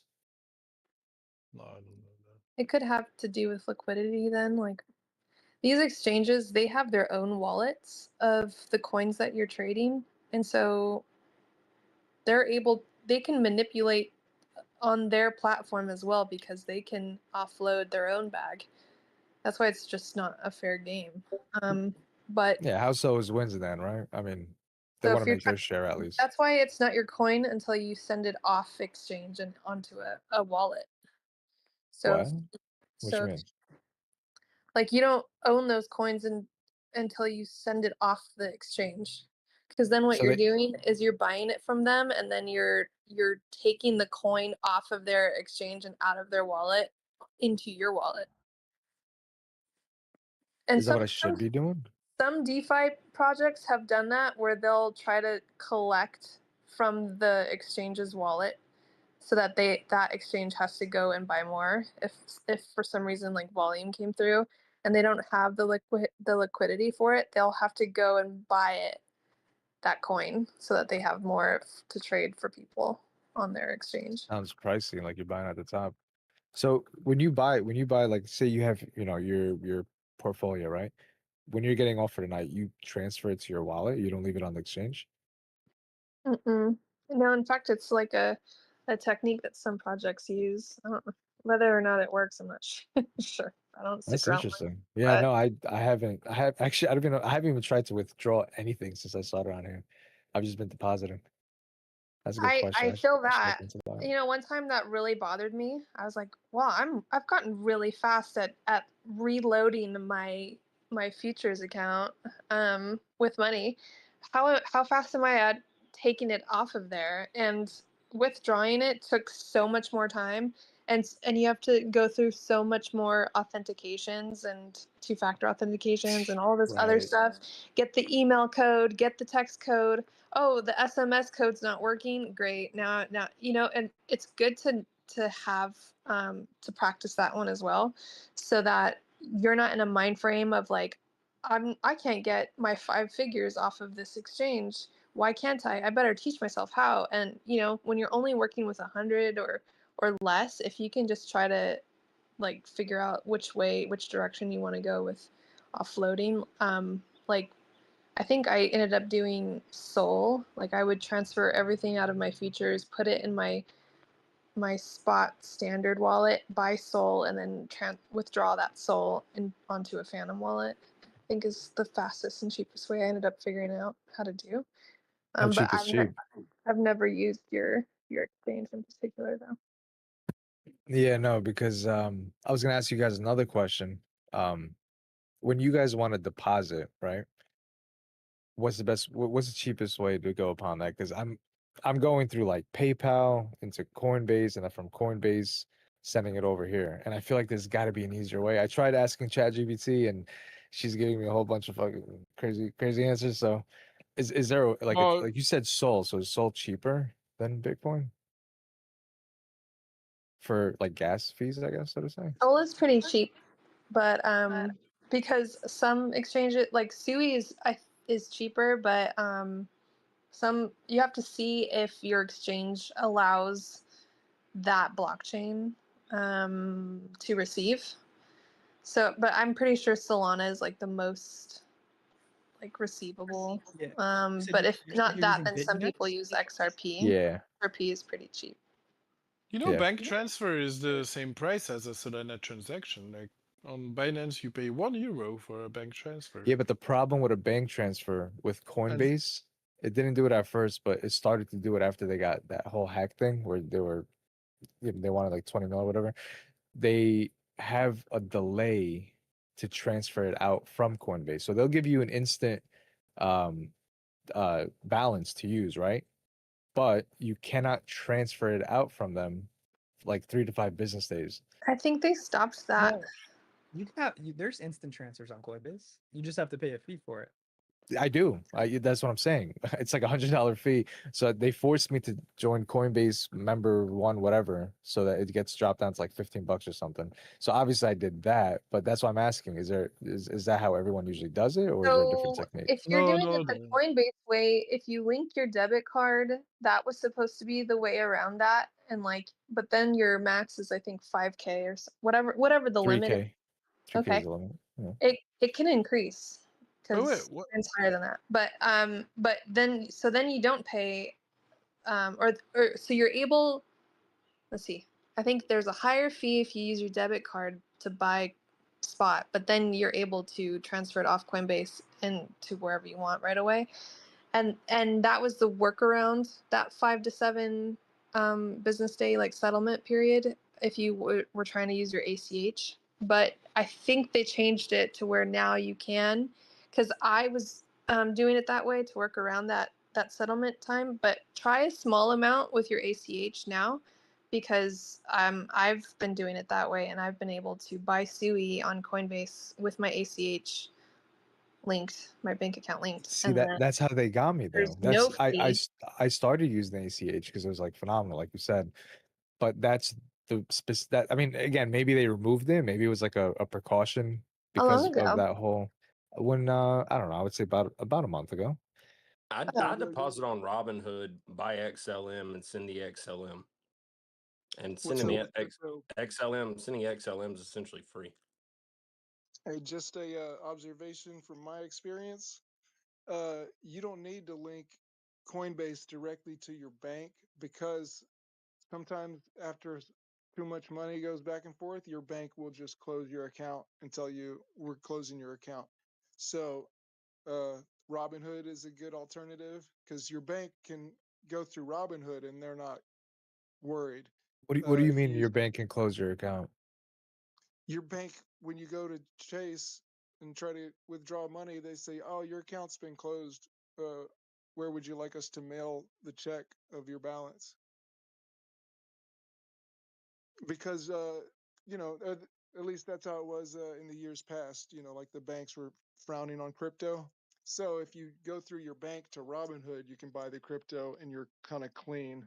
The bank doesn't know you're buying crypto. If you run your bank money through PayPal, you can buy Solana on PayPal and the bank doesn't know. The bank has no problem with PayPal. You can move dozens of thousands of dollars back and forth. You try doing that with Coinbase and your bank's going to go, they're going to flag you. You'll be flagged as, a crypto. No, that's not necessarily true. I think maybe in years past, but I've It's been not necessarily doing it true, for but years. it's a possibility, and it's like a possibility you can avoid just by going around it. Yeah, I mean the bank's not knowing. That's not going to make much of a difference. I mean, at the end, when you do your taxes, everything's going to be claimed anyway, right? But I guess what you're saying for Robinhood, I think Coinbase is similar because that's what I'm doing now. So they probably fixed that. Yeah, I've heard of since you last tried it. That's rare. Robinhood It's very was rare. free and Coinbase wasn't back then. Yeah, I mean, not also that long ago. PayPal dropped their fees by like 30, 40, 50%. They dropped their fees. They didn't drop shit, bro. Those fees are still hefty. Trust me. That's why I'm asking this question. In the last 2 months, the fees have like shrank. They're way less. I second the guy who said XLM. XLM is super cheap. You just buy it, send it for free. Make sure you include the memo. Yeah, give me a few seconds Obviously. about XLM because there's an issue with XLM. So this was like 2 years ago. We had a captain with us, a pilot. His name was Robert, and he was actually doing that. So he was using XLM to move money from one wallet to another, or from one exchange to another. The thing it's not a stable coin, right? So it's kind of dangerous because what if it dumps 20% while you move Yeah, money that's around? the good thing about it. Well, that's a good or bad thing about it. While you're sending it, it can increase or decrease in value. So as soon as you send it to the other account, you just sell it and then trade it for whatever you want to trade it for.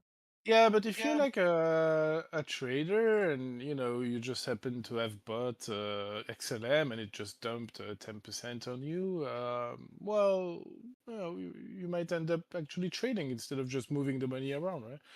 I guess on average, sometimes you're gonna win, sometimes you're gonna lose. So it should just cancel each that other is out. fair. Well, But it's the thing risky. is, It's You're risky. not going to be spending that much time with the XLM. You just add on one platform, send it to another. I transfer Boom, boom, XLM, bro. boom, It's boom. it's fast I mean, enough to where it you're shouldn't on it matter. in 2 minutes. It's fast enough to where it shouldn't matter. And historically, Yeah, you're XLM only has a on it pretty for a steady couple price. minutes. Still, the idea is just to move USD from somewhere to somewhere, going like buying XLM to then sell it back into USDT just to pay less fees. It's risky stuff. It's super cheap on XLM. And Solana is really cheap once you have your Solana in the in a Phantom wallet. So you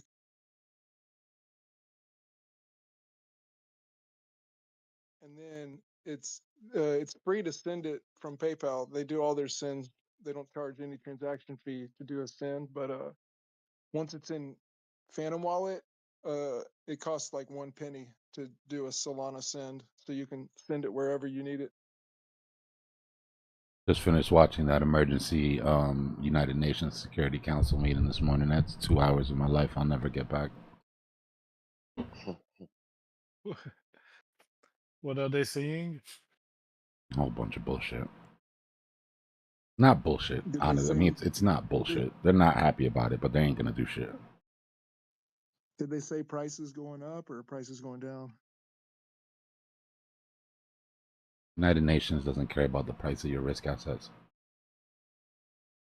I know, I hate that, man. Any resolutions against the No, aggression? nothing official, but there are resolution committees opening. The obvious Iran and some of the other have been lobbying to put strikes against the action. It's all bullshit, bro. Let me tell you a little secret about the U.S. We haven't had an international court rule against us and give a fuck for the last 8 years, 120 years. Yeah.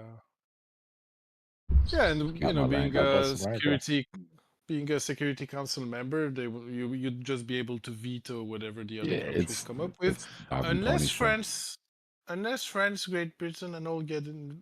No, even if we get involved, right? Because one veto is enough among the 5 to stop everything, right? So far, we look good though as far as the chart goes. We got it back above 100K. We held 100K, which was the big deal. And now we're waiting for Asia to come in, right? What time is it? Yeah, we've got less than an hour until the Asian session pops in. I'm still in this long, the CME close. I knew it. You know that's my favorite trade, Zusi. Yeah, I said it to the people. I said it's Dbloc's favorite trade going on here. But they lost control during the weekend. They couldn't keep it in a range, and also I was wondering. Yeah, they dropped it early. We got our false move. This should be the bottom. Just like last weekend, we sort of did the same, right? We popped up early, and then we came back down, and then we had another 24 hours to make that top. So like if you take it and invert it, right? It's kind of like what we're looking at now. Pops out of the trap early, freeze the trap longs or trap shorts in this case. And then the false move down, we have to wait for that to establish itself, right? In this case, we had a nice triple top that sort of screamed at us, okay, that's probably it. And then a 3-day retracement. Now we're looking. So you're expecting the same thing, right? False move up Monday and 3 days down. Well, false move down, right? Because we flipped it. It's in the opposite direction. But this is what it looks like. Right, so this would be our weekly, our bottom for the week, if I'm correct. The problem is that we did this early, so we can't make this call until Monday. But for right now, it looks decent. Oh, okay. You think that the false move down happened on Sunday? It happened too early. It was down, so now we need the 3 days up already. Yeah. Oh, that's odd. After Monday. Meaning tomorrow. If we don't put in a new bottom tomorrow, and that's what I warned yesterday. I said, look, we had our short, right? But we've got time before the false move week beginning confirmation, time-wise, which means we could put in another low. I'm saying that again to you right now. 12 hours that we have to where we can still put in another low here. But if this holds, then I expect this to be the low of the week, and I expect a 3-day retracement to the top side. So 3-day to close CME gap, giving it more time. Hopefully less than that. Hopefully less than that. Come on, Hopefully by Asia. today Asian session we get that done. If we get the CME closed, I would have to assume that this is already the bottom. Wait, the bottom on which time frame? Period on the weekly. Let's assume weekly. Oh. Not the weekly, obviously not the weekly chart because we're intraday stuff here, but anywhere from, 1 hour, 2 hour, Let's 4 assume hour. all of that happens, right? Let's assume we reach 104.5, we close the CME gap, we even continue pumping. How high? Then I'd be looking for a midweek reversal on Thursday. Just like we had, just like we had our midweek reversal here. Remember our midweek reversal, the 3-day down, right? The directionality was down, obviously. And then I've told you about the reversals. They can either reverse price or reverse direction, which is the same as going sideways. Right? So our midweek reversal was a consolidation. And then we went into the Friday trap again. So now we had our false move down, right? Again, like I said, here was the false move up out of the trap that freed the longs, right? Freed these longs. Now we've reversed the move. So we got the false move down, hopefully the 3-day up, and then either a pivot reversal or another consolidation. Like 106.5 for the 3-day up. That's just where it landed. I'm not targeting prices. Yeah, but I know, but that's not random that you pulled it to there. It's not random, it's TSR, right?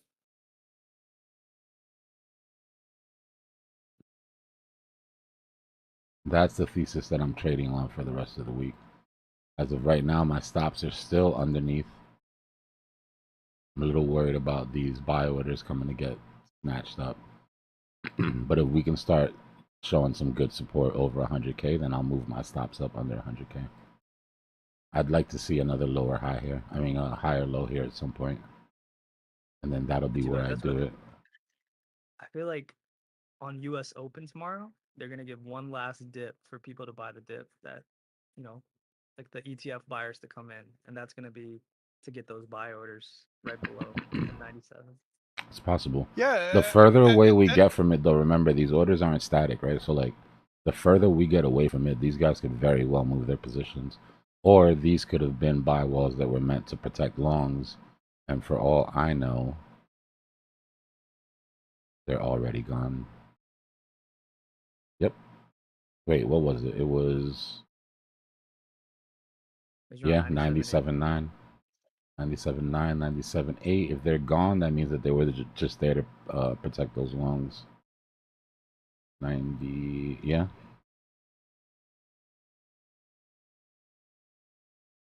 I mean, typically, what I've seen in Bitcoin, when we've had such an aggressive sell-off on the weekend, on Monday, right before stock open, like right around like an hour before, like 8:30, we start getting an aggressive sell-off, and then it rips. And usually it's right down to where we bottomed out on Sunday, if not even slightly lower. But it makes sense, right? It's to give the same opportunity to these guys as the one. Oh, I'm lying. I'm lying. They're still there. Orders are still there. Yeah, that's what I was saying. Yeah. Orders are still there. I'm just looking in the wrong spot. We're trading on the weekend, or they work Monday through Friday, and it gets those buyers back into maybe even at a little bit lower discount.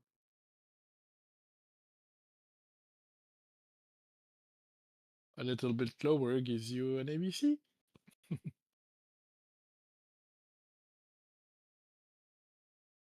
Okay, Aeon, you need to slow down a little bit. Bordering on financial advice.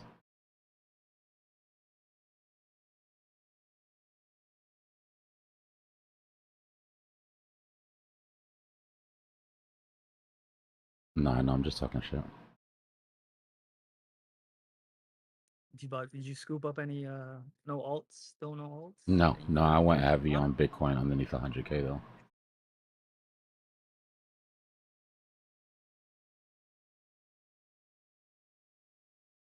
2100 ETH.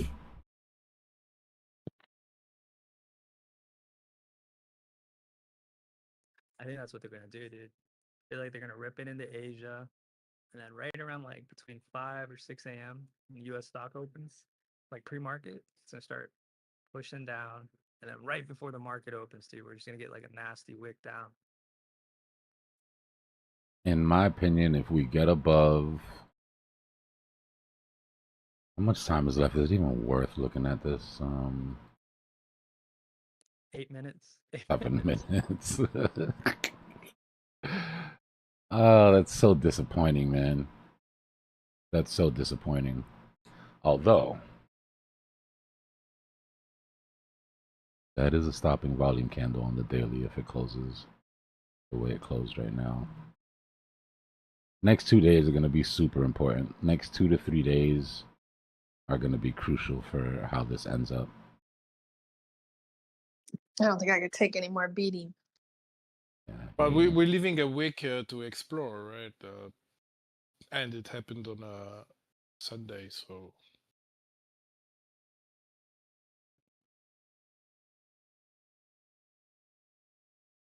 But since we reclaimed 100K, there are bigger assumptions that play. It might be worth the stop loss, just in case we don't. We're going to drop our low for the week down here with a big question mark.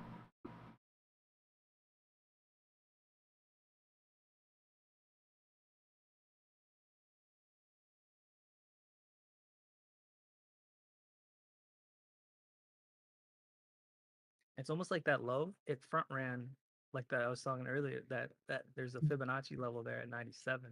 Usually, Bitcoin's pretty good at following those. You wrote high. Please tell me that's not true. The high for the week, imagine? That'd be horrible. No, it just hadn't caught back up yet.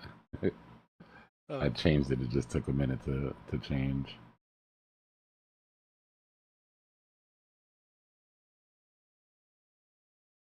But that is very temporary placeholder. Be completely aware.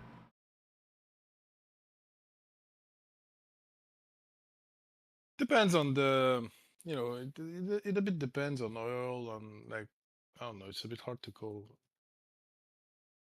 that the low of the week. There's only one day of the war not over that you're gonna get, right? Yesterday we had the bullishness from the war is over. We did the job. That's it. They're gonna crawl into their caves and pretend that none of this ever happened. Whatever the hell they were telling people on Twitter. Today, we realized that wasn't true, right? So today is the war's not over day.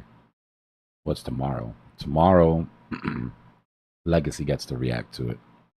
But after that, how many more days in a row are we going to react to something not... We get it. It's not over.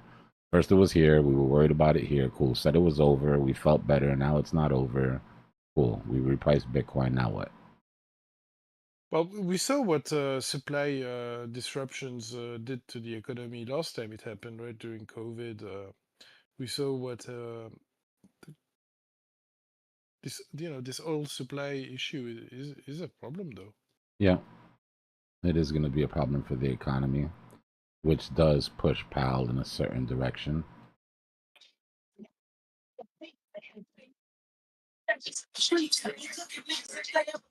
Somebody's got an open mic. Powell will have to cut rates because... Who the boss? You got an open mic, bro. You know, the thing about Powell... Holy shit. The thing about Powell cutting rates, you know how, Dbloc, you were saying usually the Fed will give... Typically, the Fed has like speakers that come out before the meeting, right? Like they have their meeting, but they'll have Fed speakers that come out throughout the month, the weeks leading they'll up try to to the give a meeting, and little that usually forward guidance, yeah. Yeah. They gave that guidance was given. Fed Waller, right? On Thursday, he straight up said like he sees most likely a cut in July. Yeah, I'm looking forward to Nick the Snitch's tweets for the next couple days. Me personally, where I'm at is September for the first cut. And the dot plot and everything is about predictions are close to about 76%, 80% for a cut in November, which is pretty cool. super sticker. I haven't seen that sticker. That shit is dope. W mod. Some people were saying that Waller was saying it just to get the attention of Trump, so he could be the next Fed potentially. But he was definitely saying cuts coming for July. It'd be interesting. Let's see what Polymarket's got the odds at. That's what gave us that spike on Friday, and then it was an immediate sell-off. Like there was some chip news that started hitting the market, and then then war.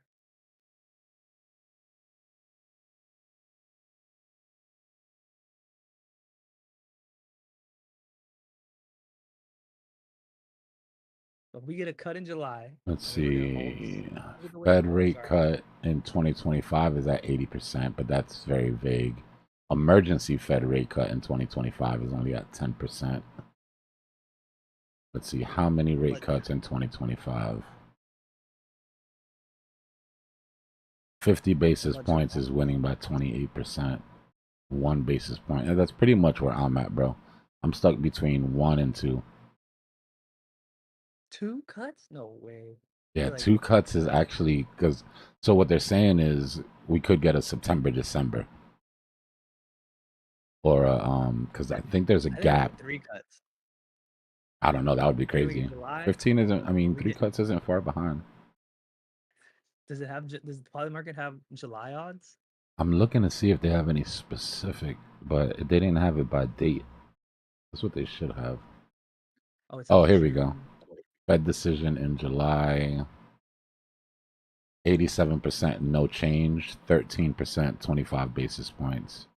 2% chance of 50 plus. But if you go to FedWatch, if you go to FedWatch, the odds are way up in September. They've gotten better. I've been looking at September for a while, but they've gotten way better. The odds, anyways, have gotten way better. So these are the odds for when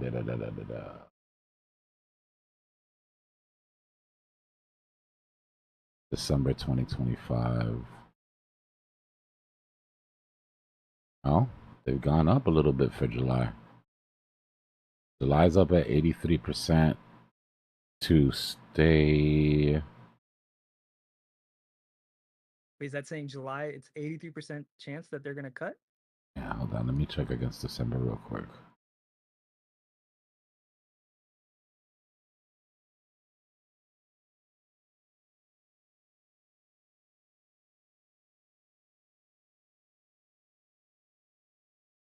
What are we? Like the idea of the Fed having what to are we cut at because right of now? prices, yeah. We're at 400 basis points, or 425. I forgot. 450, no? 450 is what we're at now. Between 425 and 450, I think. All right, so 83% saying we stay the same in September, and 16% chance of a cut.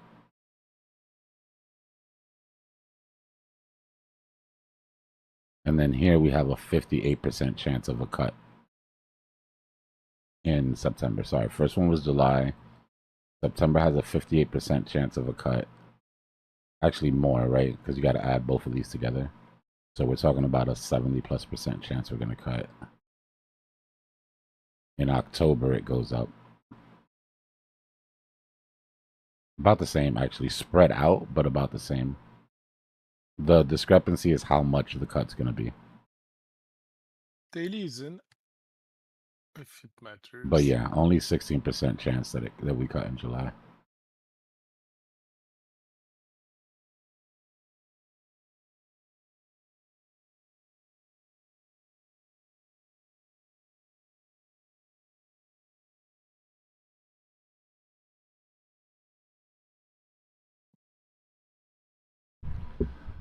Yeah, that's what I was thinking, that the numbers for July already went up. It wasn't 15% before. It was way high. It was way lower than that, but still not amazing.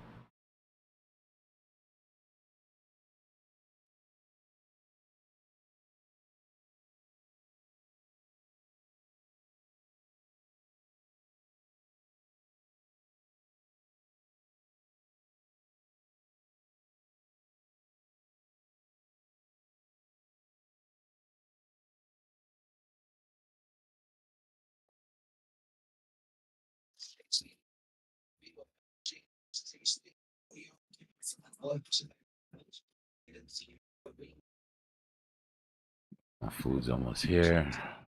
That damn meeting took it out of me, bro. That was some boring ass shit.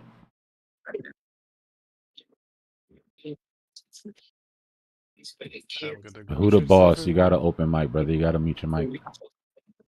All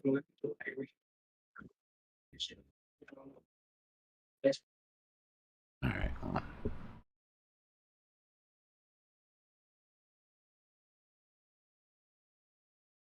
Well, we can scratch that weekly candle close above. We didn't get that. Now we're gonna need some magic.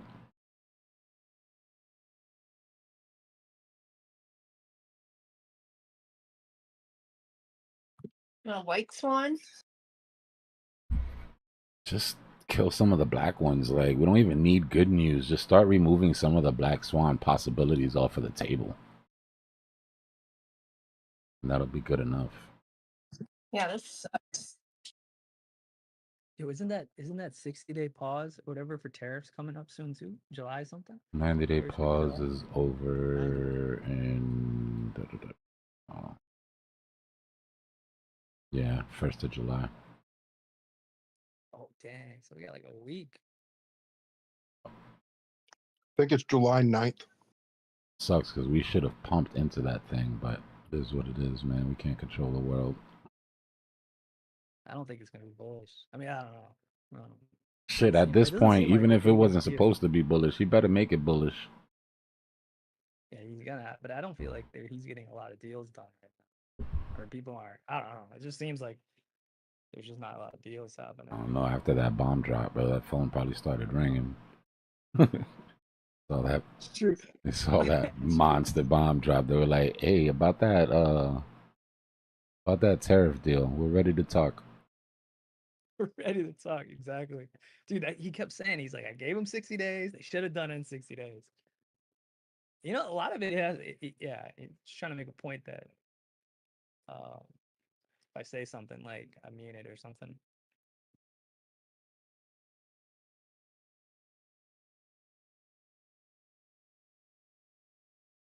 What I'm looking for here is to come down, hold that 50, create support above 100K so I can move my stops up. Clear that vector real quick too. Yeah, some of it'd be nice.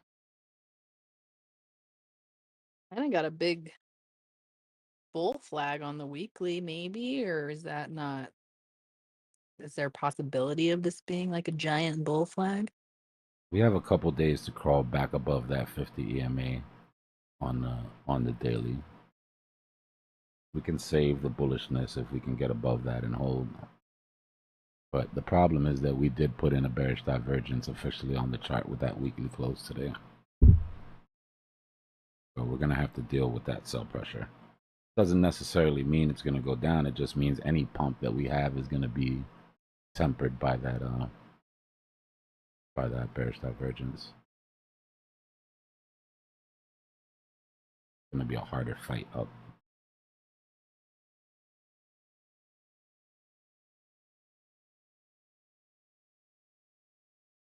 Does this change your $150,000 Bitcoin? No, it doesn't. It just puts a little bit of damper on the alts and the time it's going to take them to move. But we would have to close. For me to think that there's any danger in the cycle, we would have to close underneath the weekly, the 50 EMA on the weekly, and we're way away from that.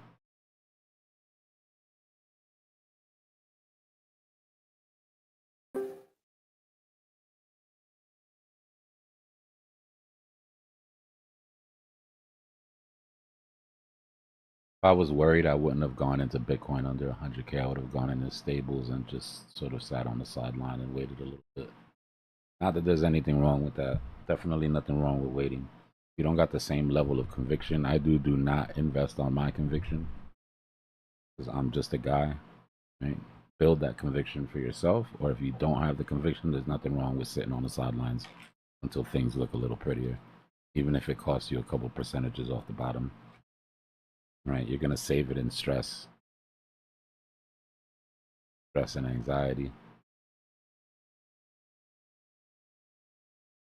Not gonna lie, I got some hopes on Asia. Yeah, we've already done half of the work. Algos have already done half of the work. Get up to CME close. Asian futures were green. They did open green.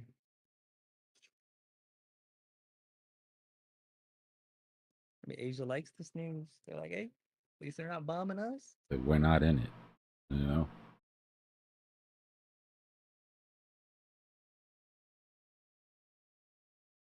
I think Europe was also green too. It was just the US that's red.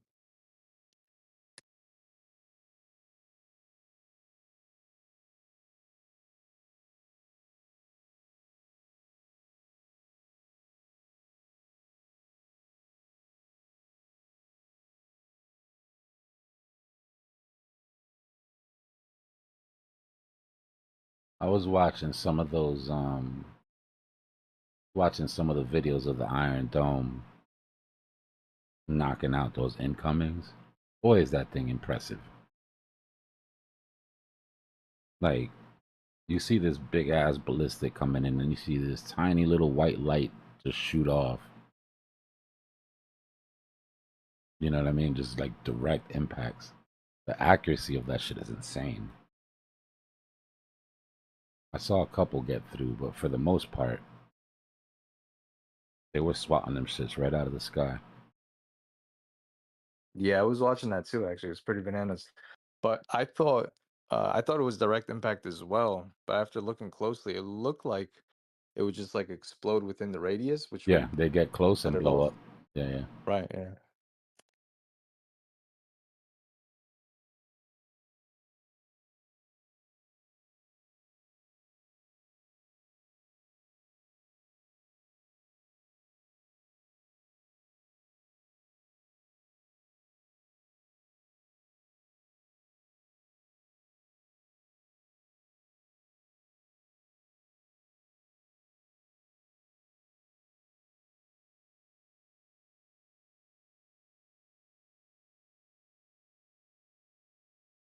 Man, out of nowhere, nap hit me. That dopamine drain is real.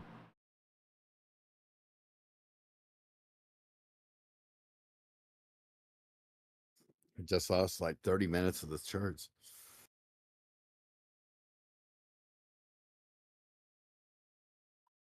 Given the AI revolution and the state of the art stuff that has been developed as far as weapons and stuff, Lockheed Martin, whatever, I can't imagine what the future looks like in some of that stuff. Like,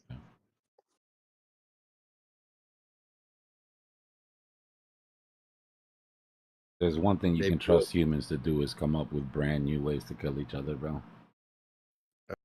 I was just gonna say maybe it's like the Star Trek episode where they have the human incinerators and we just have the virtual wars.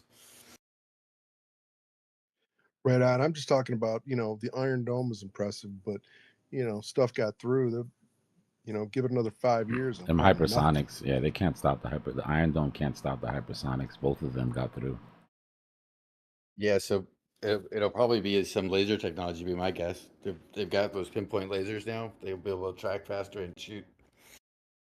They probably build it with the golden dome that have it. That's what I was thinking the whole time I was watching it, because the Golden Dome's supposed to be hypersonic missile resistant or whatever. But if the Iron Dome, if we built that for Israel, just imagine what we're gonna build over here. Well, did we ever build Star Wars? Or what was Reagan's project? Yeah, but I mean, at that time, that idea was so far fetched. Yeah, they didn't have the tech for it. It was just too advanced. Well, that's what I mean. The tech that is in the Iron Dome is still older than the tech that's out today. I mean, especially with the chips that are out there today. Oh boy. Yeah, it's always a race between the good guys and the bad guys when it comes to this type of shit, right? I mean, not saying who's good or bad, but you know what I mean. Those that defend and those that attack, there's always going to be that one-upsmanship.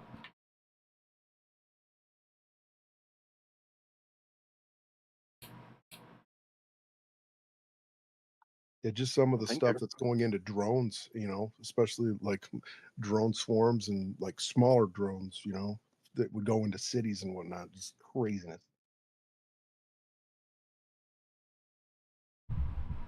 aren't they arming satellites or something like that? Satellite defenses that they have now are very like kinetic. Like they're smaller satellites. They can run into bigger satellites if they have to. But we're still far away from red and green laser, pew pew in space and shit blowing each other up. They'll take some shit and run it into some other shit if they have to.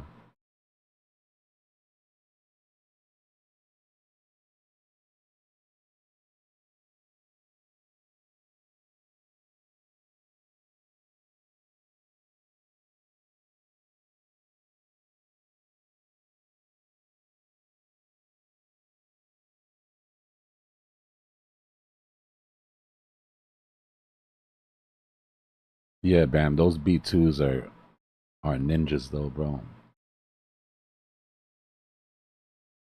Those B2s are in and out.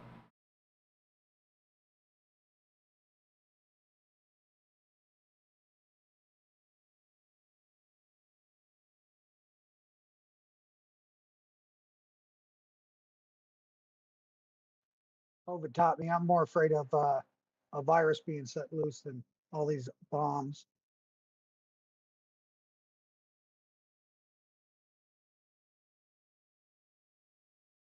I can't Some of believe that there weren't. Chinese mold or something. That would be scary.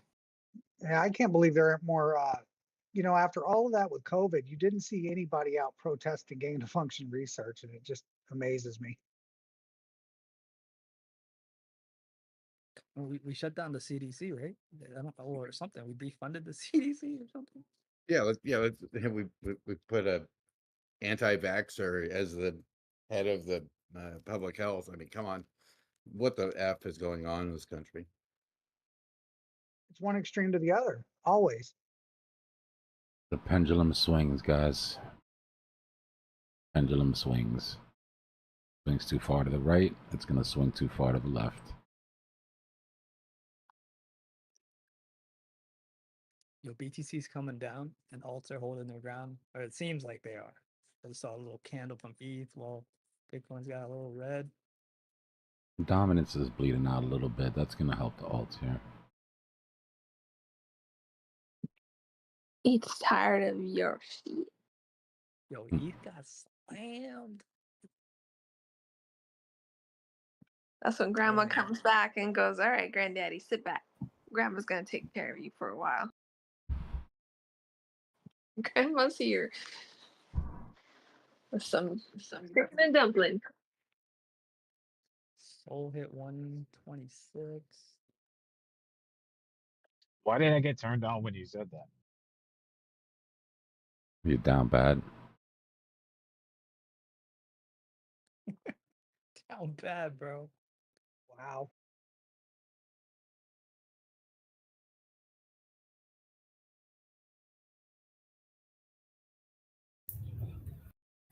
Hey, yo, Pepe trying to go up too? What? Oh, it's got a little life.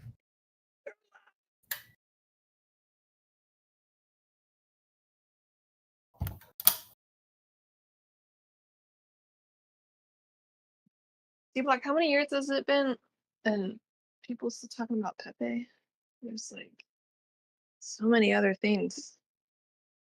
Yeah. I watch Pepe on the red. It always moves. He's got the volume. It's sensitive. Just out of the whole ecosystem, it's just not the one that I thought would be on the radar for anybody. At this point, when it comes to memes, that's like your ETH beta, right? Like, you want to do better than sitting in just ETH, you would sit in Pepe. In terms of memes, like you want to watch Pepe, Whiff, and Fartcoin. In terms of like, if you start seeing some volume come into those, then there's a little bit of more risk on appetites coming back into the market.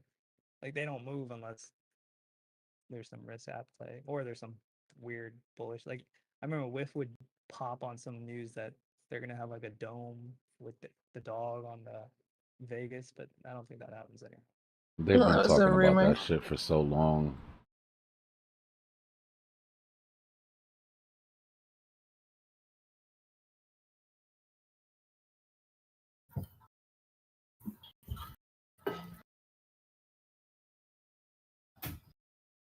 My food's almost here, but I would like to get through this vector gap before getting off to eat.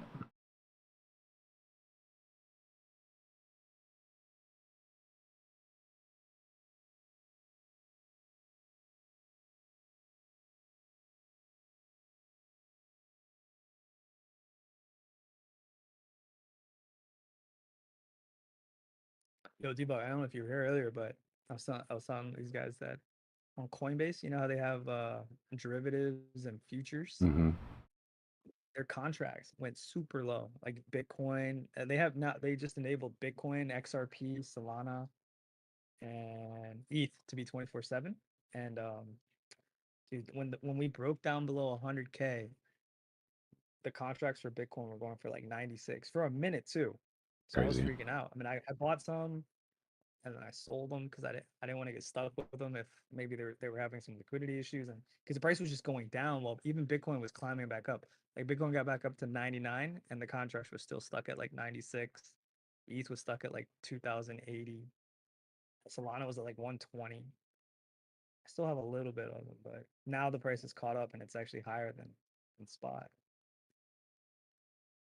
Interesting. I almost linked up my Coinbase to that, but I read the reviews and just so many people complained about how bad the derivatives aspect was.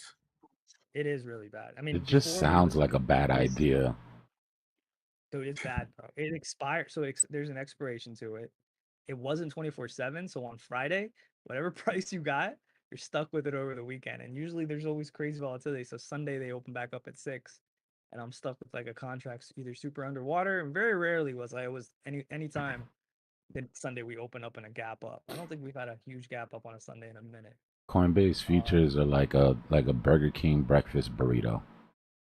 Like it just sounds like if you want a burrito, go somewhere else. You know, you don't go to BK for a burrito. You don't go to Coinbase for futures. It gives you a little bit of leverage. Like it's not high leverage. I think max is like 5x during between like 8 and 4 p.m. Yeah. So I just use it for that, just for like swings during like the regular market open. But now that it's 24/7, I kind of play around with it on the weekend. But Nah, Slick, I don't think you got to worry about that today. It's usually because I don't go eat until I take profits on like a play. And if I took profits, it's because I think it's the top. So yeah, I'll go eat and price will go down, but I'm still in position here.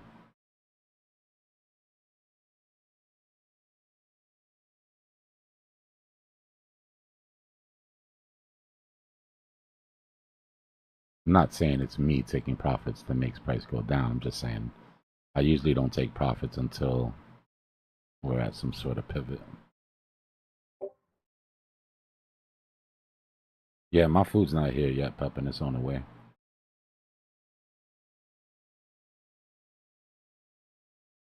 What's on the menu tonight? Pizza. I went lazy with it. So let's do some pizza and some garlic rolls. Nothing wrong with pizza. Nah, it's the best Good food Caesar source. salad.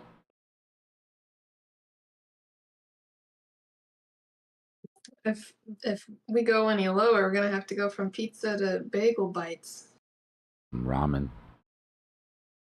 Chef Boyardee in a can. Ramen with bacon bits. Hot pockets. B&J. Some Totinos. Yeah, just remember what we were saying before, Ma. What's important now is that each retaliation is a de-escalation from the prior retaliation.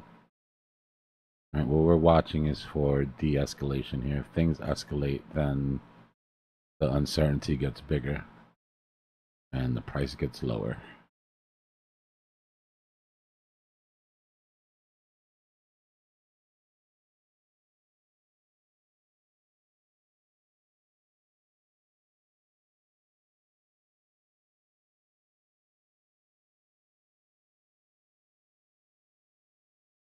Ramen with an egg is high level cuisine.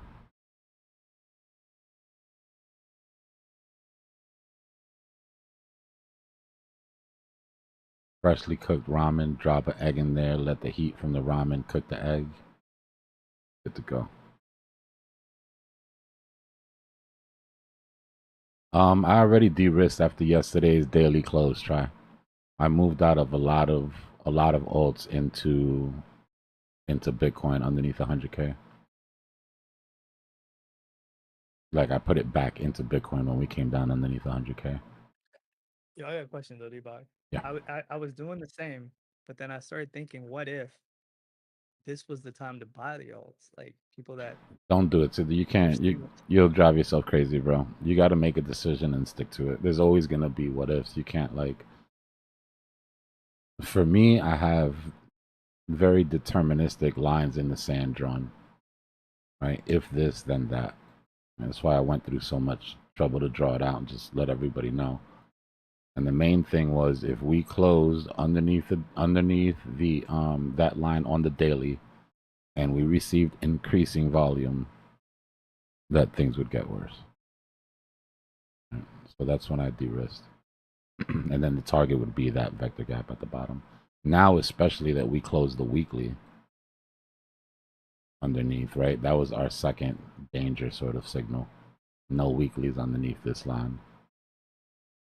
So we would assume at least the attempt for another red weekly candle here.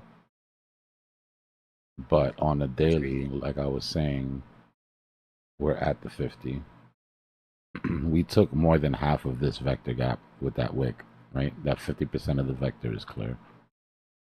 So the next couple days are what's important, right? If we go into what seems like it's going to be wick discovery, and we're only 23, we have 23 hours left in this candle. But if we're going into what seems to be wick discovery, then we'll, go find new lows. But if we can get a green candle today and tomorrow and get above that 50, then we can invalidate some of this. And the good start, in my opinion, is this stopping volume candle. So just like on lower time frames, when we see the stopping volume candle, we wait to see a bullish engulfing, right? At best, a bullish engulfing. At worst, a body that doesn't close underneath that line. So that's how we'll judge tomorrow's daily candle.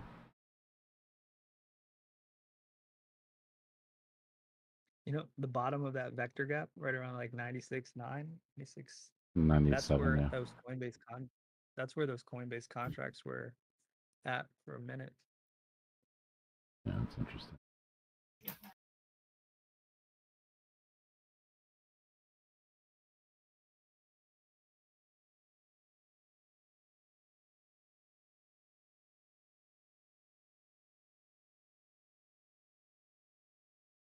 This entire thing, by the way, on the 15-minute has been a vector gap, right? That we left on the way down. So we've recovered a good portion of it so far.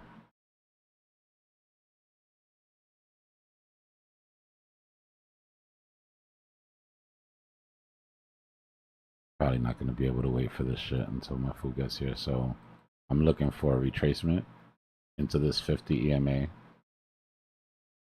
and to hold that 100 if we're going to continue up to CME. What time is it right now? Yeah, Asia's about to come in 4 minutes. Mom's about to get home in about 4 minutes. And the house is a mess.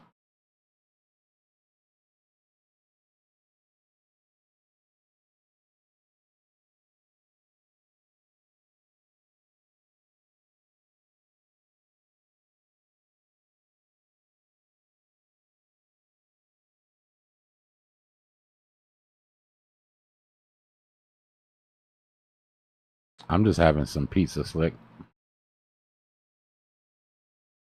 Pizza and some garlic rolls.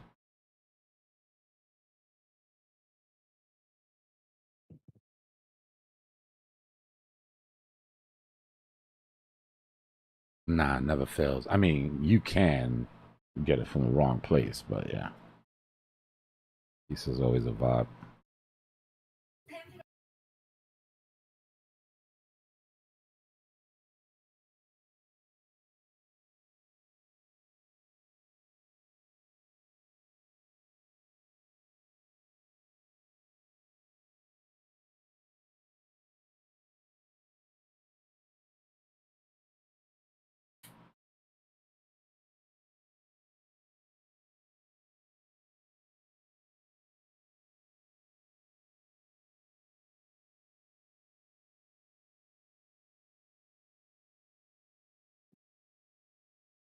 I'm with you, Duck.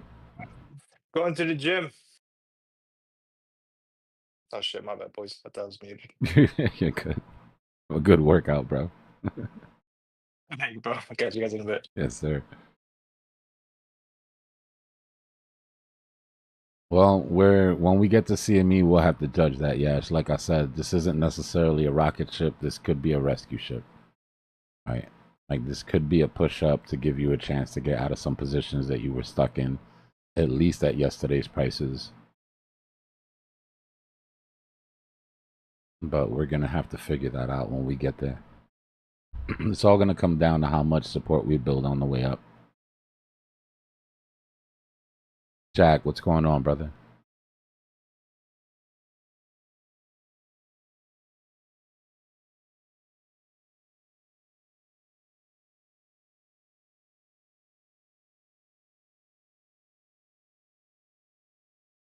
You know, we have yet to have any crypto related like major FUD.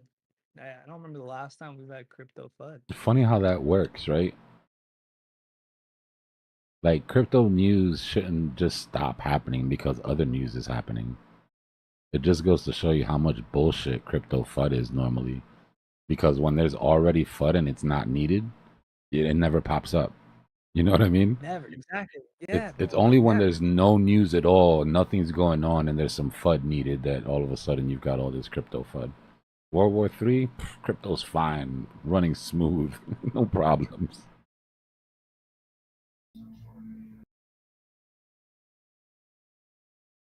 The last crypto FUD I remember is honestly I think it was when we were in the 60s when what was that country that was selling? Germany just kept like I think it was Germany. They just kept unloading. There's that fear of Germany like with billions. Yeah, they've thrown the tether at us a couple times, but big crypto news that affected price. Germany market selling $3 billion worth of Bitcoin. Yeah, it was 3 billion. Yeah, that was the last time where there was like a little bit of crypto FUD. Oh yeah, and I guess the hacks, but that maybe that hack, that Bybit hack. Yeah, that lasted for like a day.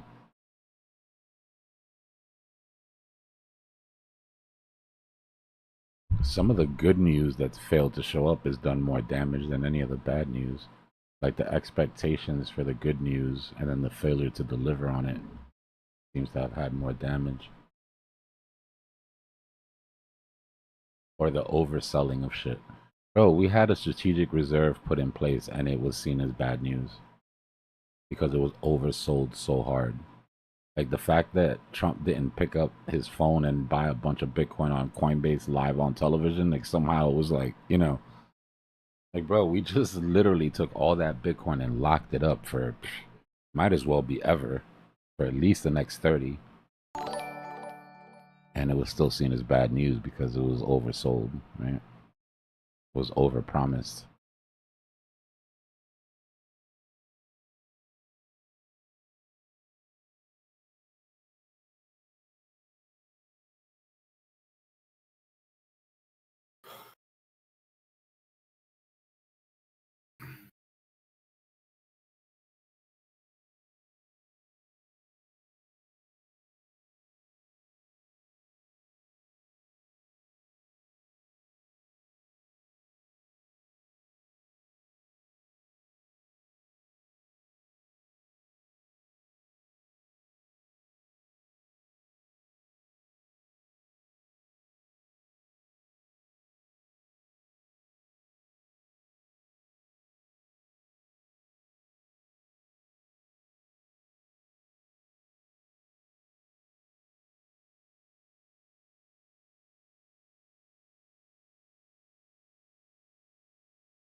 Well, it's gonna trick me then because I gotta eat.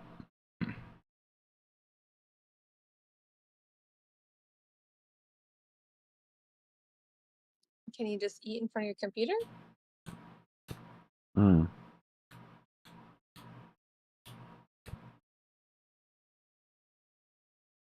Let me tell you what happens if I do that. The rule that I haven't broken yet. I already broke the don't smoke in the office rule, as you can hear.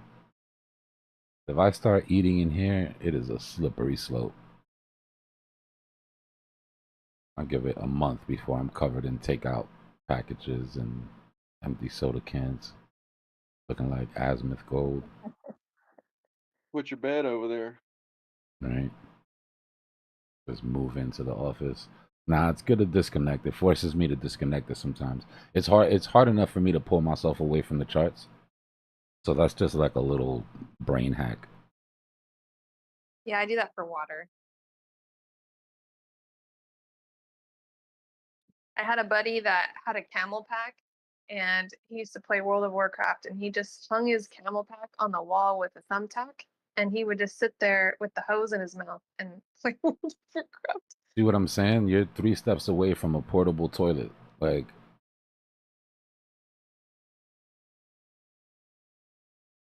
when we used to play Call of Duty, one of my friends used to always say, "Are you even a real gamer if you don't have a shit bucket?" Right? Times you need a shit bucket. You can't always just get up. Like, no, you're in too deep, bro. You need to hit pause and go to the bathroom. That's pretty hardcore right there. I would like to assume he was talking shit. Literally. But yeah. Like, do you even trade if you don't have a shit bucket?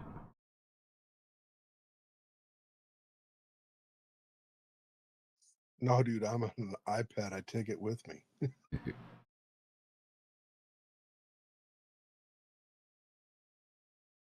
But I'm not an animal. I'm not going in a bucket.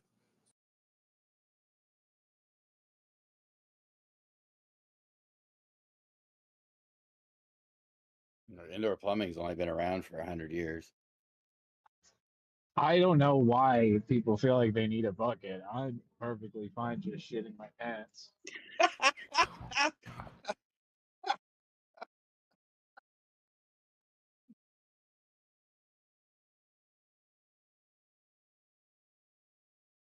You must be a poker player.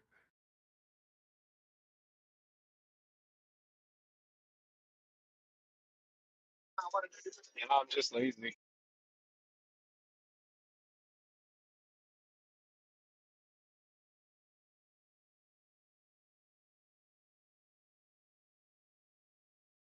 I'm out of the game, Olu. My Knicks got taken out, bro.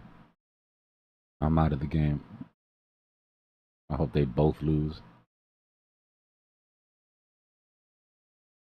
Is that still going on? Man. Gotta be like game 7 then, right? Yeah.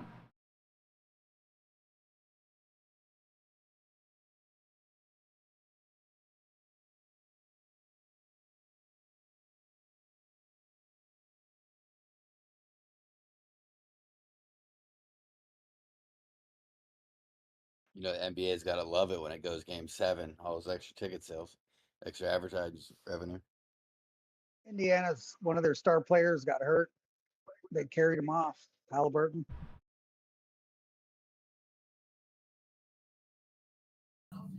It's what the Knicks do, Eric. If we don't make it to the chip, somebody gotta go. We get that close and we don't make it, somebody's got to go. New York demands blood. There must be a sacrifice.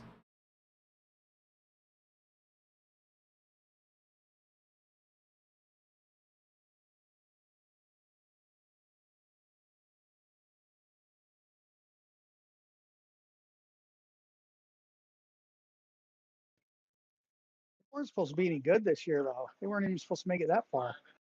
I don't know. It was probably Dolan's position. I'll be honest with you. Dolan's the one that needs to go, bro. They've turned the Knicks into a tourist event, bro. For the most part, that's all they care about.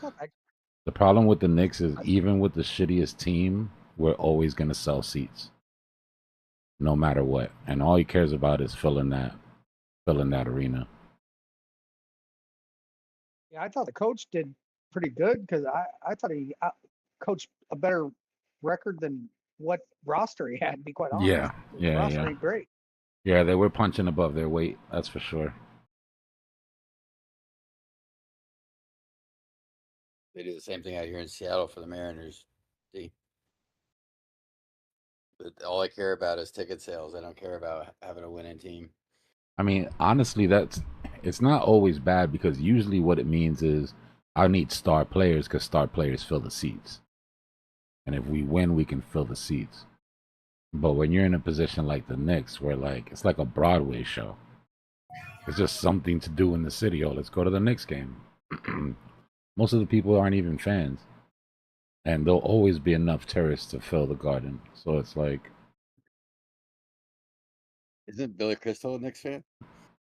We got some hardcore Knicks fans. Knicks fans, look at it this way, bro. If you're a lifelong Knicks fan, you're a Knicks fan, bro. Nobody's changing. Like, if their record hasn't done it to you, then nobody's ever gonna change your team, bro. That's your team. For me, that was my pop's team, so it was like I had no choice, you know. Can we go back and call them the Knickerbockers? Yeah, that was the full name. Yeah, what do you call it? I'm a Mariners fan. I live through the same pain. Don't fret. Don't fret. I mean, one of these years, you know what I'm saying? I gotta keep faith. Gotta keep faith. I gotta put my hopium somewhere. I'm not gonna put it in crypto.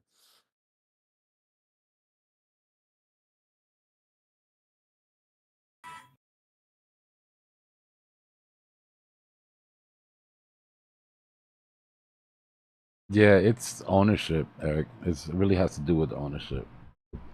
Letting that affect your team has to do with the owner. If the owner wants wins, you know, then you get the Rangers. The owner just worried about the money, you end up with the Knicks.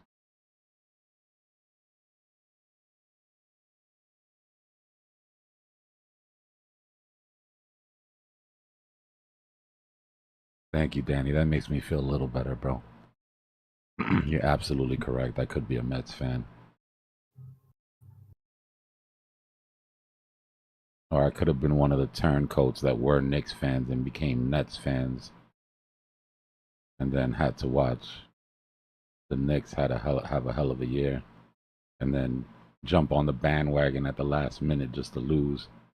That's pain.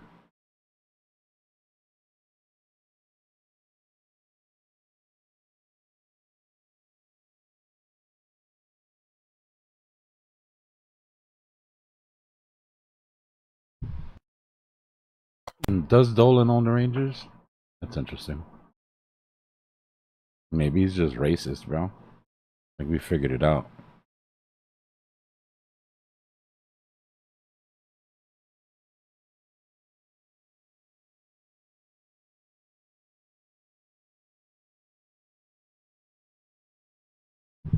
Nah, if I had to pick, Jets, but a Dolphins fan for the same reason. My pops was a Dolphins fan.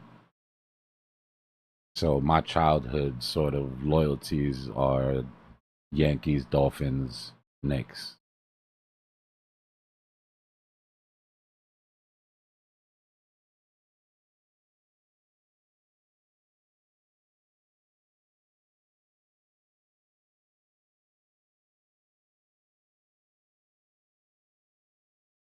Yeah, it was never gonna end well, Cole. It was never gonna end well. I just got mammed. Oh, I'm sorry. Shit. First one? No, I think I decided I like it.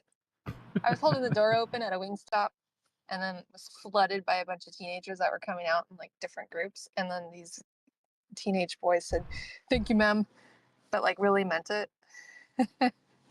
I think I'm okay. I think I'm all right. I was assessing. All right, just checking on you. I know that can that's be good, I know that can be hard for a woman the first couple times. Well, Yeah, here, I think I've been missed before, like thank you, miss. And I was like, no, I demand more respect than that. man, just to hear that kids are saying thank you for keeping doors open, that's a huge compliment.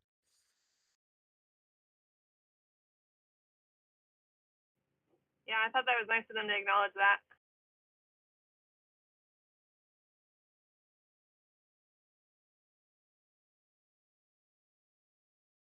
Maybe there's like a ma'am trend on TikTok or something and we don't know about it yet.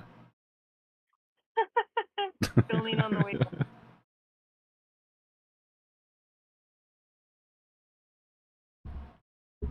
Sometimes I'm questioning what I'm wearing, and I'm like, I didn't think I looked too mammy. Like I got some baggy cargo fly pants on, and then maybe it's my tank top. The first time I got served was in a Burger King drive-thru. I still remember it. I was confused. I looked around. Like, oh shit, me. It's me. Talking to me.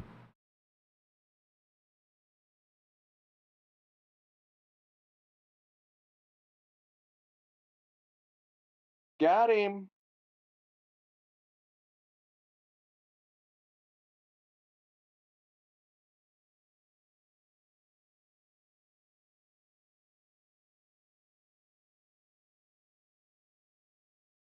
How we feeling, chat?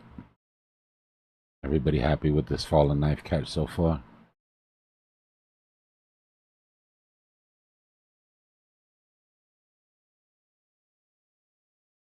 Puts a little hair on your chest when you counter trade World War III, huh?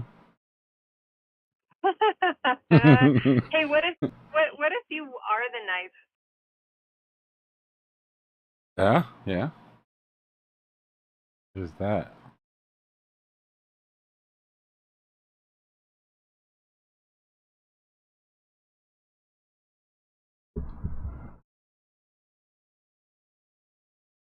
Oh yeah. New bomb bomb. Do the boom boom. Yo man, Bitcoin's holding. Nah. Weekly didn't. We wanted it to though, huh? Nah, we didn't do it.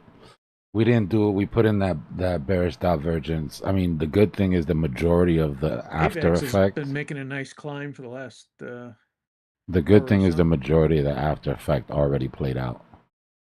Right, we went through half of that vector, so right now this is what it's looking like on that chart. The danger was that we came down through here. Now the next 2 daily candles are going to be hella important, bro. We need either bullish engulfing, or at the very least, we don't want to close underneath 101.020.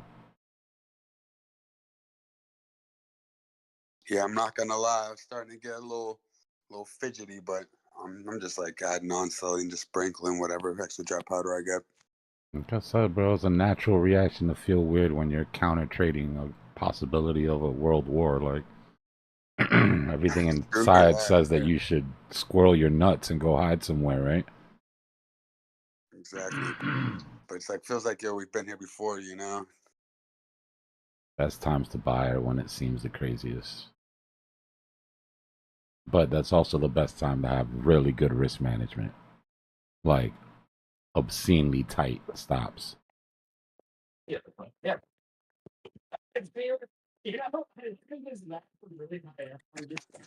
Who's got an open mic?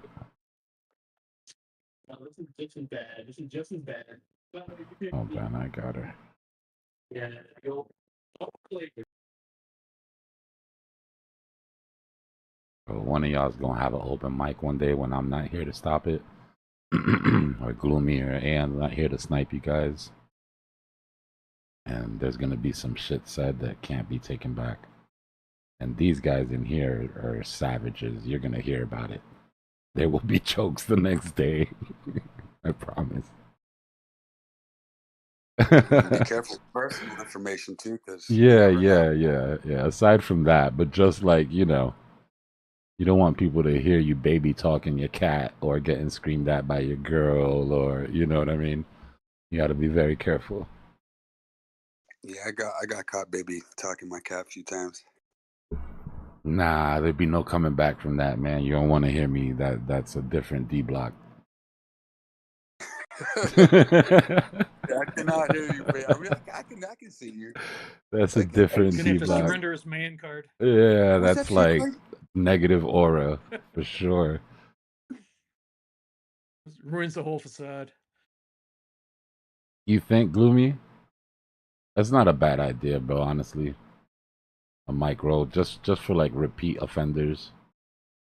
I mean, honestly, it's not like anybody does it on purpose, but yeah, like a role where you have to have push to talk. Yeah. I feel like I need it. I leave. I don't leave talk push a to lot talk a lot of default. times because I'm doing other stuff. No, that's cool. It's just Discord has a weird habit of, especially if you come in on the mobile app, it just brings you in unmuted. Yep. Right on, you're hot. You know, To make a what's weird dollar about the jar. mobile app is when you're on mobile app, like I'll be muted, but then if you receive a phone call or something like that, it automatically unmutes you from Discord. Mm-hmm. Weird.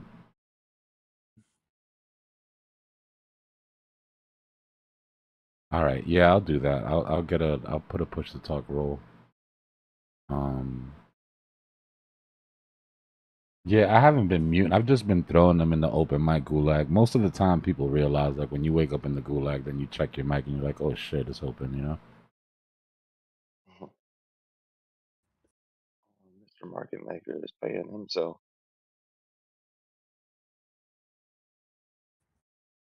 Slow and steady, but definitely by the book. 759 Bitcoin buy. You never just casually decided to buy 759 Bitcoin at $101,000 before? Nah, yeah. Thought about it. Nuts, man. And you have to imagine that's not all in either, right? You have to imagine that's got to be a DCA. Yeah. That's having FU money. Nah, that's dumb. You got to be able to burn that money in front of you. Just be okay with it.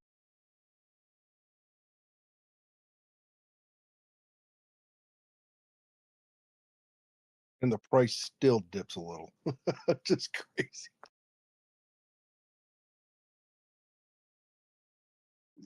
That's got to be disheartening. You put all that money out there all at one time and then watch the price go down. You're thinking you're gonna, make it go up a little bit. Yeah.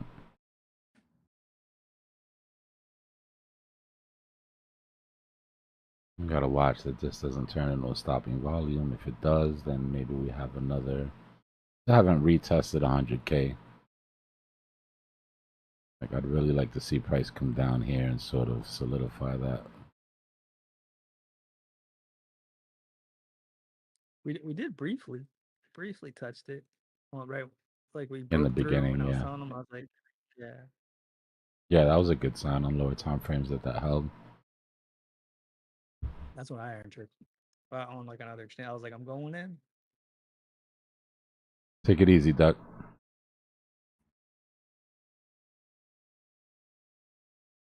I think the most epic open mic was Cheddar. That had to be. That's the one that stands out. Cheddar having goodbye sex with his wife before he went to jail with an open mic with no mods in the chat. Bro, that got so bad that I literally had to leave just out of respect. Like, I couldn't do it. I can't stop him. I cannot sit here and listen to this. There's a lot to unpack there. You couldn't mute him. And then he apparently he comes back after and goes, "Oh damn, I left my mic open," and everybody was like, I don't know. I think he just wanted to bring everybody in the Discord, and he's like, you know what? I'm about to get locked up.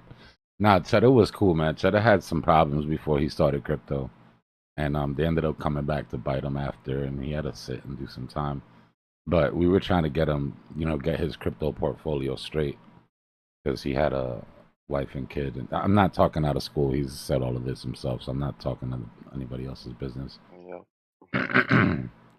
So we try to get him set up so that the crypto portfolio would sort of, pay for stuff while he was gone. I don't know, Pepin. I left. I know you wouldn't have left. Pepin would have grabbed the popcorn and hit record.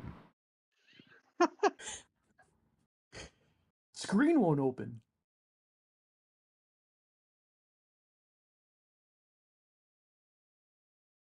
Yeah, he was the one that was. He made a bunch on Polygon and then lost it. I think. Matic. Mm-hmm. Matic. He wanted to go all in on Matic and just not touch it, and we were like, "Oh, bro." It was like every day he would come in and go, "What's going on with Matic?" Yeah. He'd interrupt you mid talk. You'd be in the middle of TA. He's like, yeah, cool. But what's going on with Matic? What's up with Matic? Sounds like Drew with Doge. Oh Lord. And then Emad's wife yelling at him. There's Crypto. been some epic open mics too, I guess. More recently.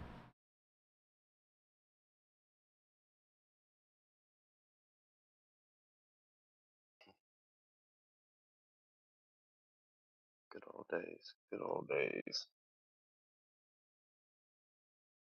Turned into even better days.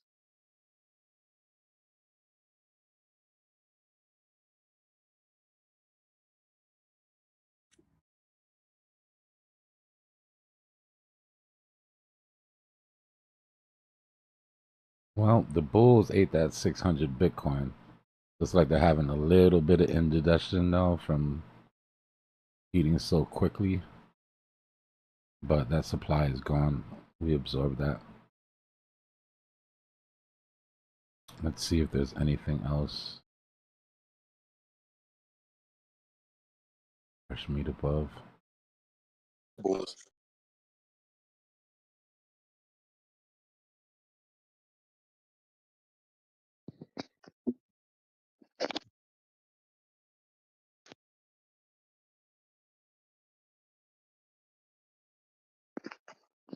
Crazy.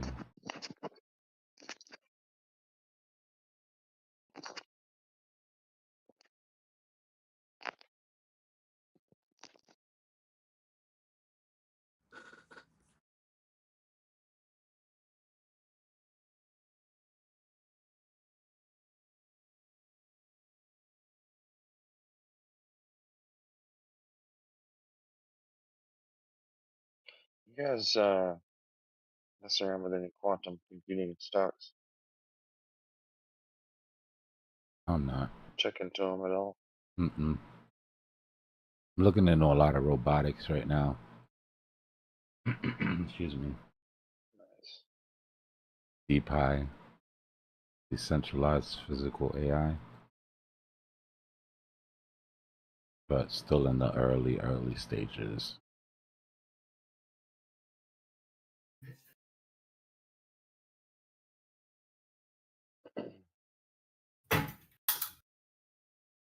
Somebody's got an open mic. Whoever just fell down a flight of stairs. Nice cooking dinner. Do you have your noise cancellation on? Check in your settings to see if you have crisp turned on. Or are you on a headset or you're just on an open like desktop PC microphone? Because it picks up all your background. If you turn on noise cancellation, it should take care of like 80% of it though.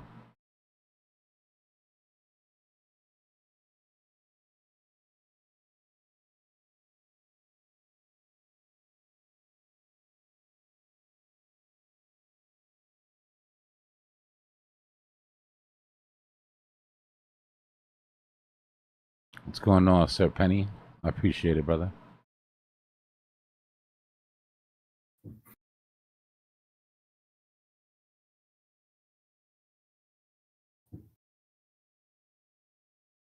Right, so we've shrunk that vector gap a bit.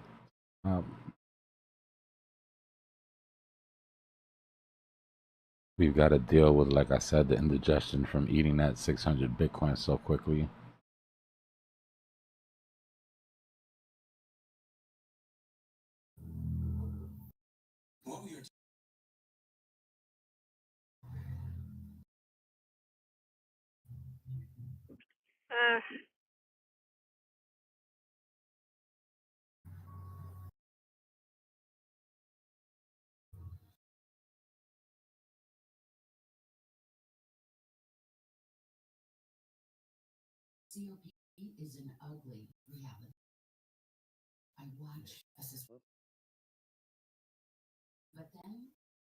Dbloc, can there be a grease phase during the bull market?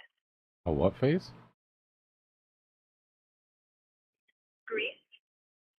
Yeah, that's like what happened when we went from 74 to 49 for the longest consolidation period in Bitcoin history. I was like morning.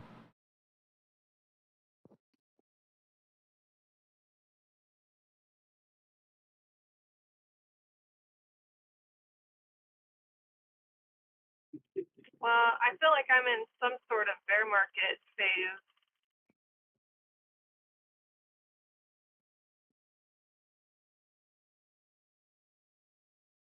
It's just the doldrums, man. The doldrums always feel that time-based capitulation is diabolical sometimes.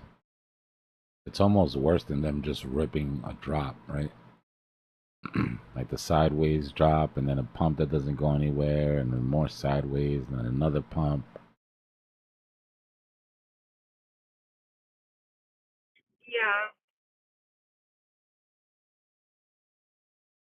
I don't really like it. It's not fun. that's kind of the point. Like that's like the point. Like what you feel is what you're supposed to feel.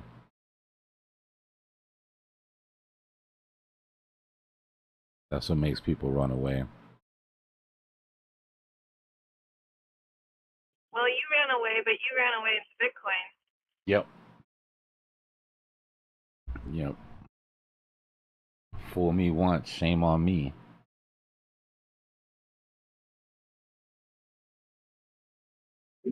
Yeah, until the pivot.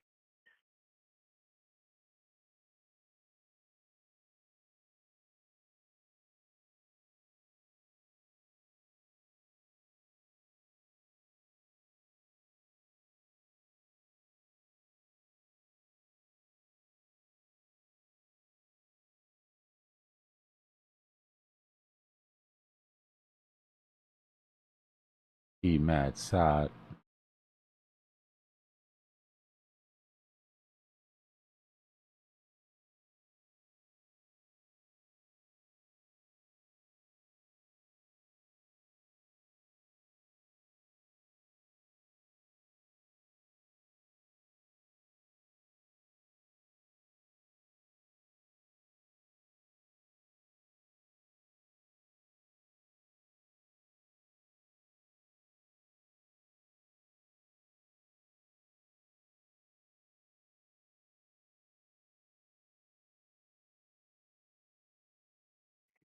I used to fill my time with riding my motorcycle, and now I'm just like trying to find something else to consume my time. And I've been shopping different hobbies. Riding sounds cheaper. No. I've been consuming more, so it's definitely been way more expensive. I quit drinking. I got into woodworking. It's been expensive, but better for me. Yeah. Oh, Congrats. hell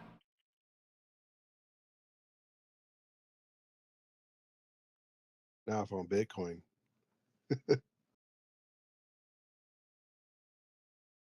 Guys, don't let Pepin start a religion, battle in the chat. He's just bored. Ignore him. He's been trying to troll all day. I quit drinking and got into crypto. I think drinking was better for me. Probably cheaper.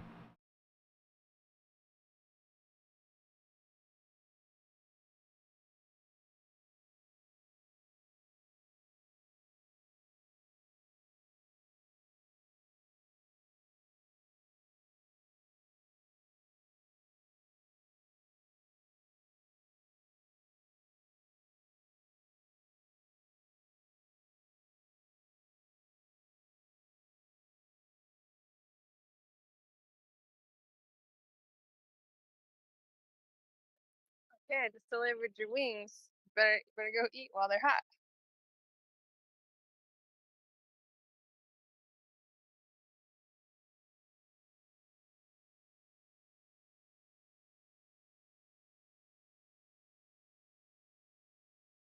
Probably not the best time when we're in the middle of a holy war for you to start saying trolly shit about religion, weapon. Time and a place, right? Ask yourself the 3 questions. Does this have to be said? Does it have to be said by me? Does it have to be said right now?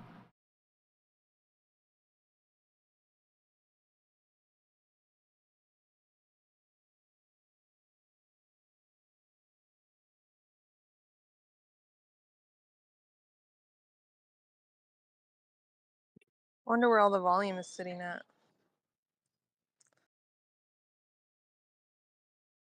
When it turns on, boy, I'm gonna be so thrilled.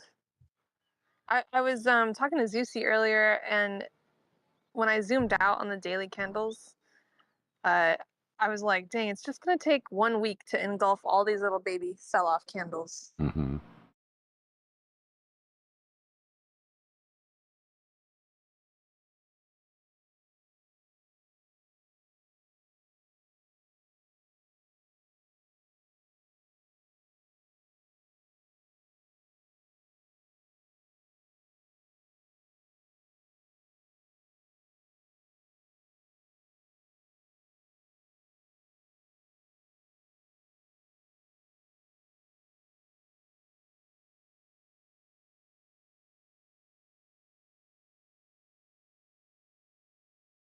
Icicle, I'm looking for a higher low here personally. If we take out our low so far, then maybe, but so far everything looks strong and we've got a CME gap above us. Actually, I guess we should draw the CME gap.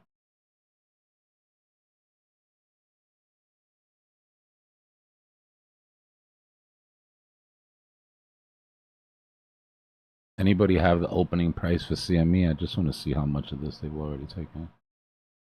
I'll just go to the time.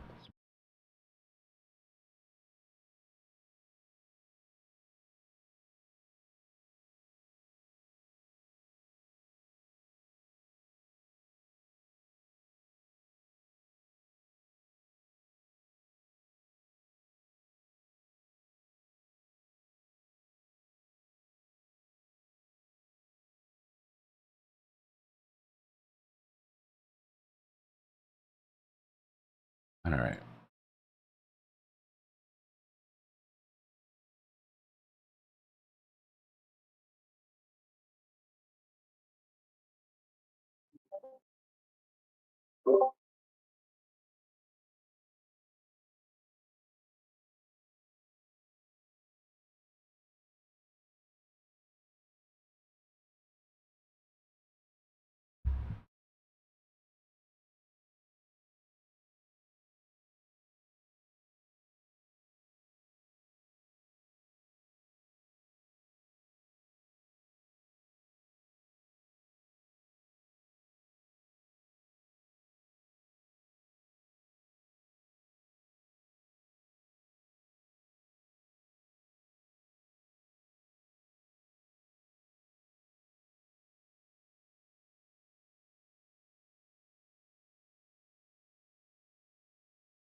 All right, I'm going to go eat this pizza. Just so you guys know what I'm thinking, I'm looking for the right side of this higher low fractal to get put in here. Right? We don't know if they take this entire vector or if they stop at the 50. But for the most part, this is what I'm expecting.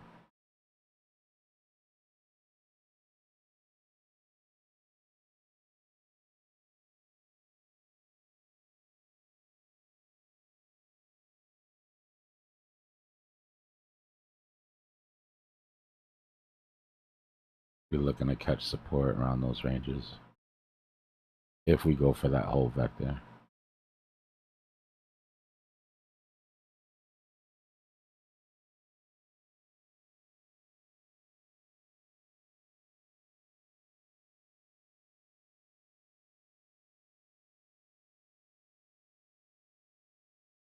right there, or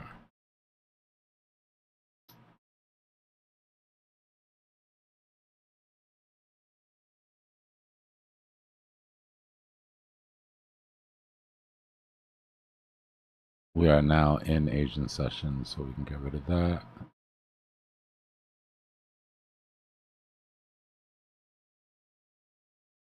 Higher low off of one of those ranges, and then CME gap before the end of the Asian session is my bet. I just had some missionaries come by. They were so young. Did you let them in? I didn't let them in, but they asked if I had a second, and normally I'm like, no, go away. But I was feeling like, I don't know, it's just so awful about crypto that I was like, I want to turn my spirit around and like feel positive. And I was like, yeah, I have a moment. What's up? Instantly regretted it. Oh, they came back. I was like just humoring them and stuff, and then I was like, Now you got to go to church on Sunday. and they asked me, I said, what church are you part of? And they're like, they had a badge on their chest, and they're like, the Church of Jesus Christ. And I went, oh, that's a pretty big one, huh? And I was like, yeah. I was like, Jesus is awesome. And then I was like, do you got any free pamphlets you can give to me? And so I just let them.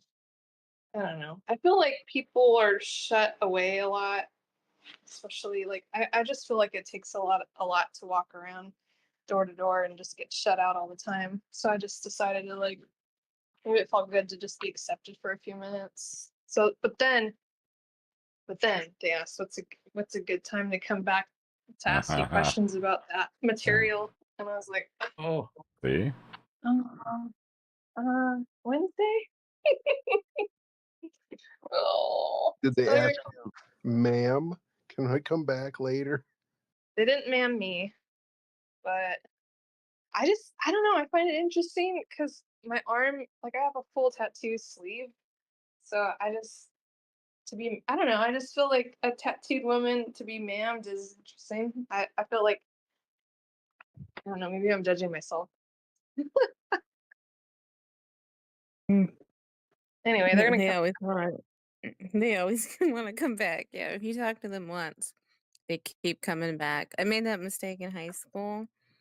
I asked them a few questions out of curiosity, and they're Mormon, the Church of Latter-day Saint Jesus Christ, and then they gave me a Bible. I'm not religious, and then my mom was like, "Why did you do this?" And then they just kept coming back. It was summertime. And like they came back like 5 times knocking on the door, and I just hid. And then like a month later, my mom was like, "Can I throw this away?" And she threw away the no, they're like, I hope I don't offend anyone. I was like 17. My mom threw away the Mormon religious literature. Buy And the dips. Book of That's the Mormon. daily chart right there. We're looking at worst case scenario for me, bottom of that vector. Came and took a lot of that out and then gave it back. Sorry, I didn't mean to step on you. No worries. Well, I went to a nursery earlier, like a nature, like plants shit, and the guy working there gave me a free succulent, and then he's like, yeah, we get witches in here all the time. And I was wearing like a silk skirt, and my girl was wearing a leopard silk skirt, and I was like, oh, do I look like a witch today? Nah, he straight up thought you were a witch. That's crazy. Yeah, He would have never like, said oh. that. Yeah, I'm just like traveling the whole spirit spectrum today, Dbloc. Kelly. You're pagan. Yeah. Pepin, you were called a troll because you were trolling. Stop being a drama queen about it, bro. You like grabbing your pearls now doesn't make it any better. The word is clutch. Clutching your pearls. Oh, my bad. Yeah, clutching your pearls. You What she could. said. You should have a gardening hobby. Like you live in California, so you can garden like year round. Yeah, that's why we were there. Well, I got this little pamphlet open here and some happy looking people here. Let me see if there's any diversity though. That's the first thing I look for.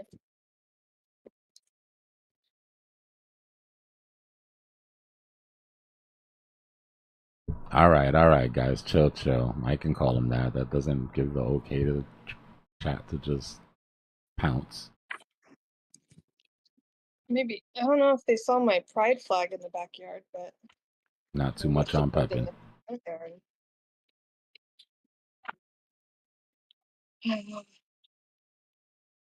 How did I do that?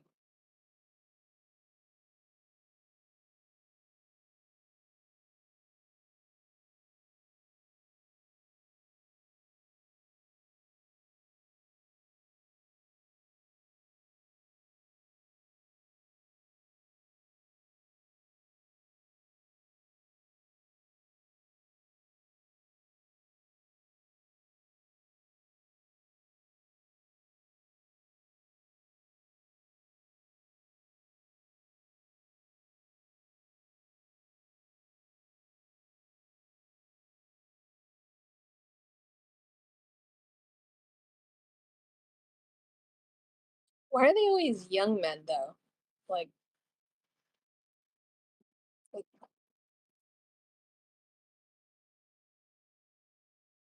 Wait, what?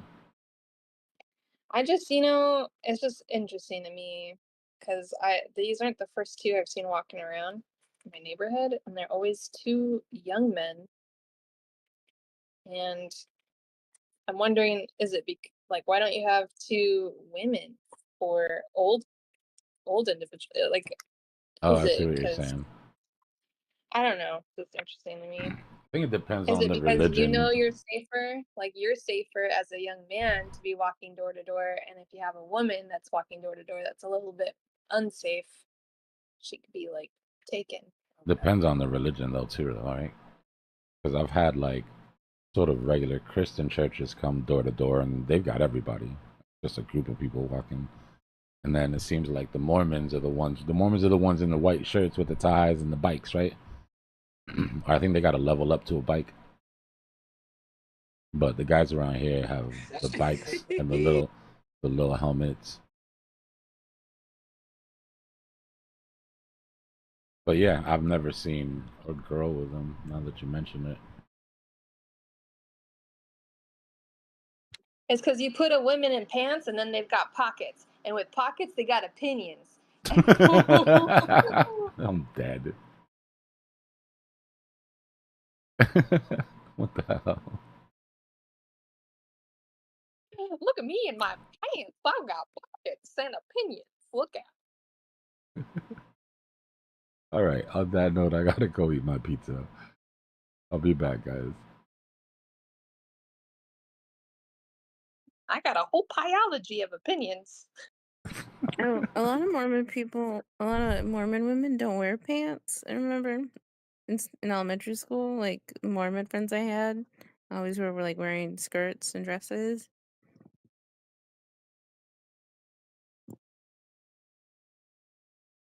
Yeah, I think they're pretty close to the Pentecostals in that way. I don't think it's like a rule, because I mean they definitely wear pants, but I don't know. Some of them, I don't know why some of them don't.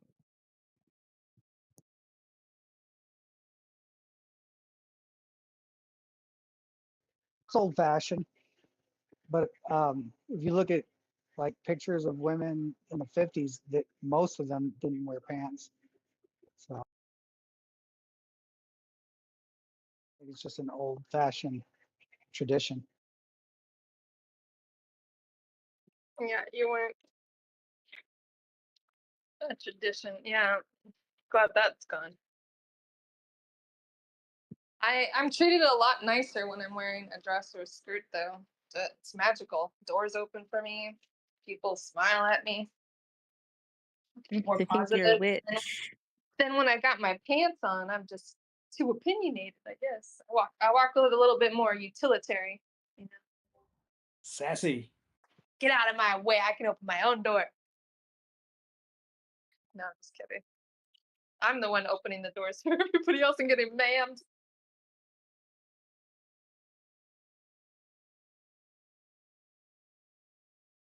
It's true though.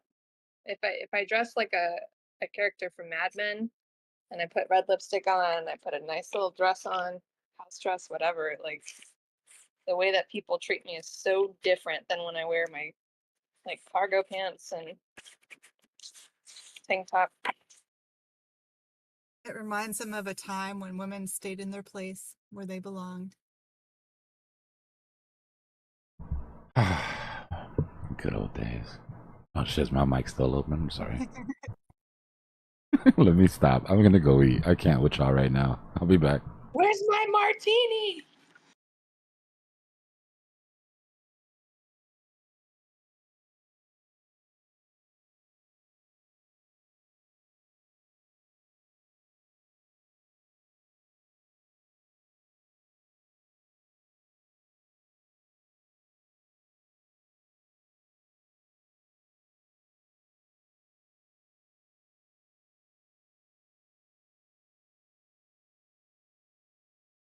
You know, I could buy crypto and a dress.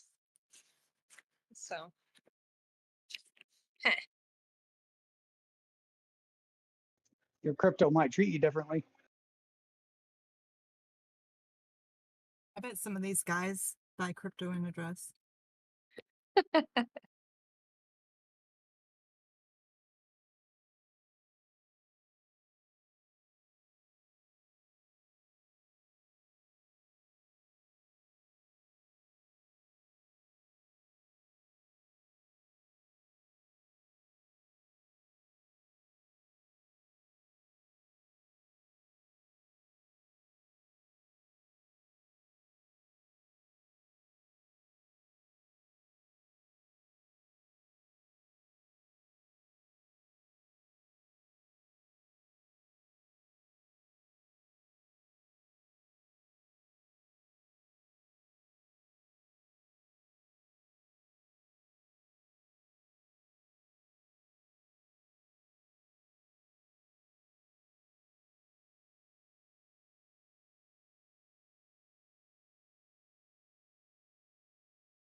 They didn't capitalize the E in Earth in this pamphlet.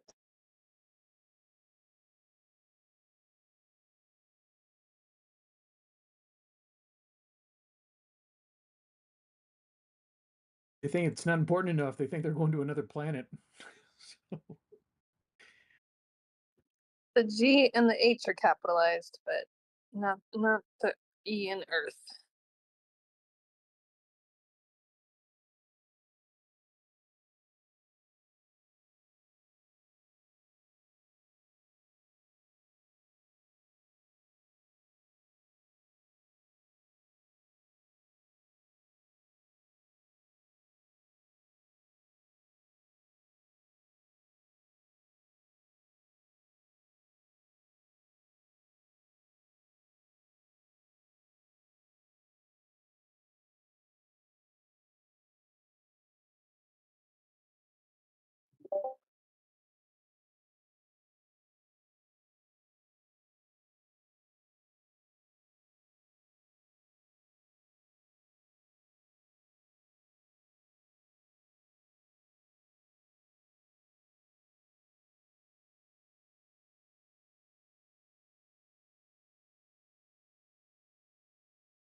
Dang, I should have said that like I was visiting here or something.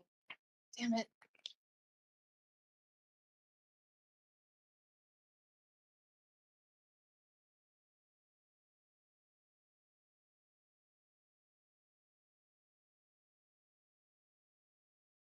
You know what's funny is I saw them rounding the corner and I was gonna like keep walking like this wasn't my front door. And I was like, no, F that. This is my house. I live here. I have the power. Why am I running away from my own house? So then I got stuck at the door trying to unlock it.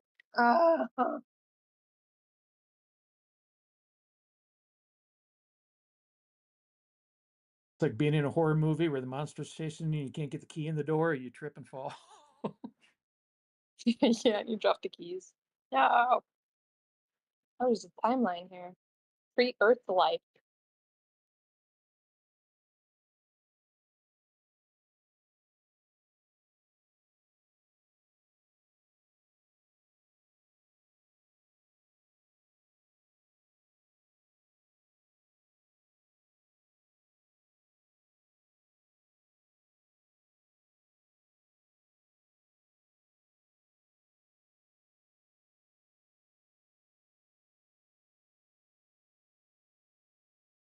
Dow futures are down 161 to start tomorrow. I wonder what is going to change overnight.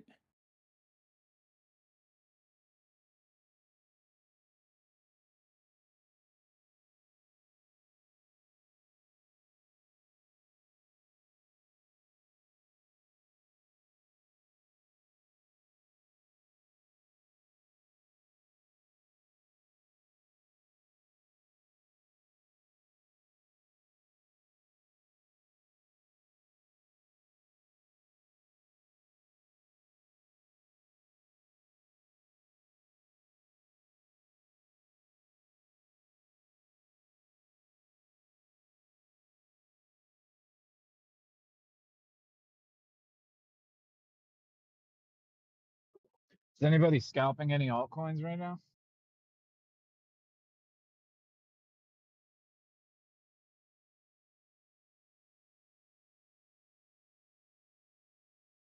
AVEX and Sol. Oh. Oh. This pamphlet is Mormon.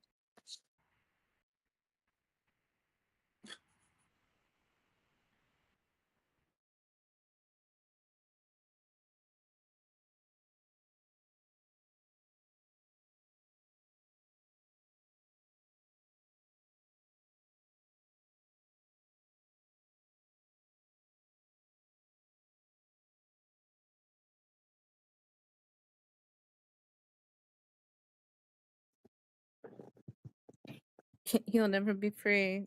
At least not until their mission is over. Yeah. Okay, that's it. I'm gonna put my pride flag outside. They'll still come back. Well, actually, yeah, you can't. Yeah, one of my friends, I met one of my sister's friends in high school, got like excommunicated from the church, the Mormon church, for being gay. I don't know if times have changed. That was like 2004. Mm. I'm gonna try to save you. I'm a big girl and I can tell them no thank you if I could be like, oh, you know what? I thought this was the other Jesus Christ. Sorry.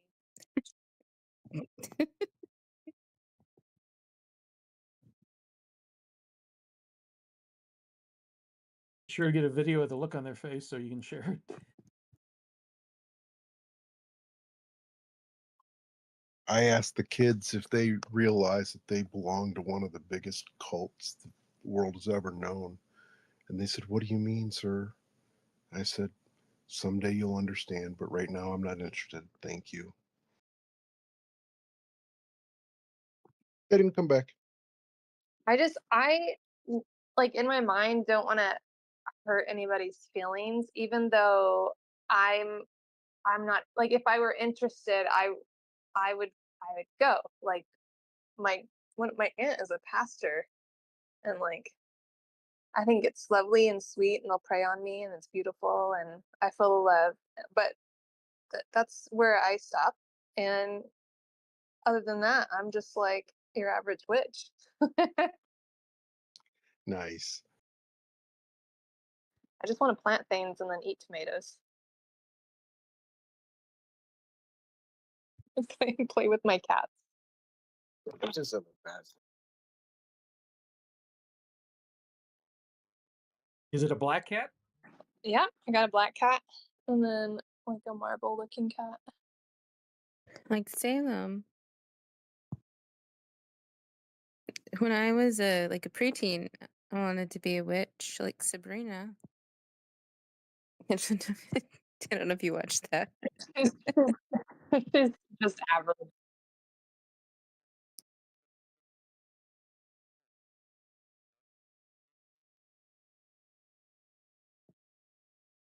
She was Sabrina loved the by Teenage Witch. she's loved by her two lesbian mommies.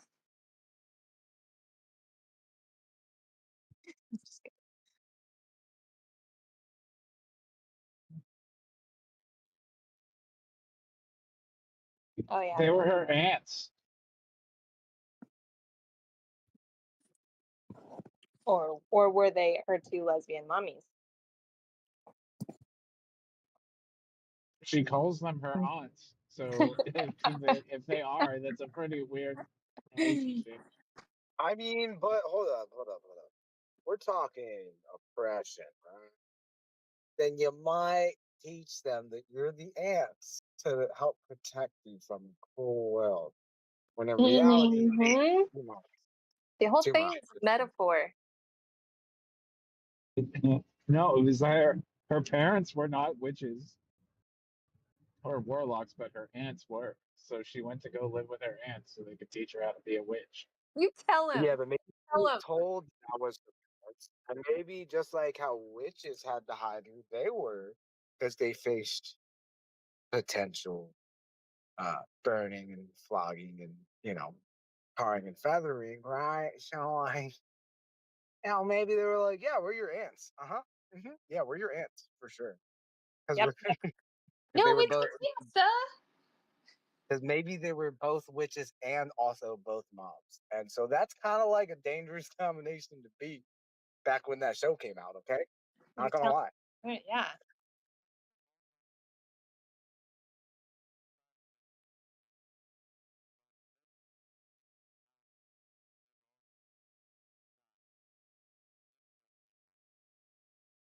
It sounds like you're describing like a lot of relationships.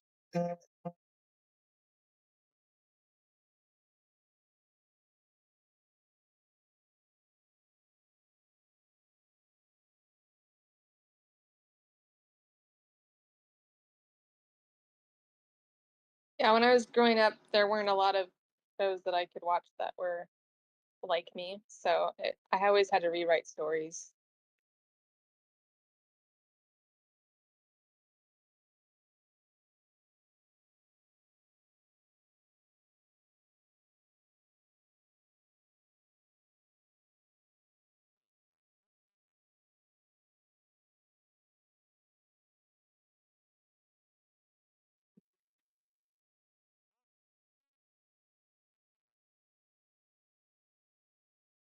Like there was no like gay princess. I always had to be the prince. I'm always like, hey, I love her hair. Like she's beautiful, but she's not like a damsel in distress over another damsel. So of course I had to relate to the prince because I'm like, yeah, she's hot. Let's go get her.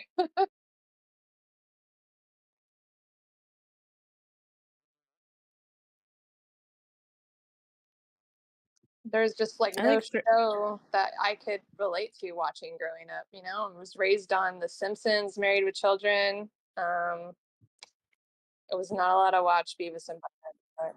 Yeah, Family Matter. I like Frozen because she saves herself, or her and her sister. They save themselves. Yes, that's a good one. They don't need no man. Yeah. But it's cool now. Like, I know that there's more to watch these days, but I'm glad that there's something for everybody now. but it would have been awesome to have some of this when I was growing up, so I didn't feel so alone. So it's beautiful now, in my opinion.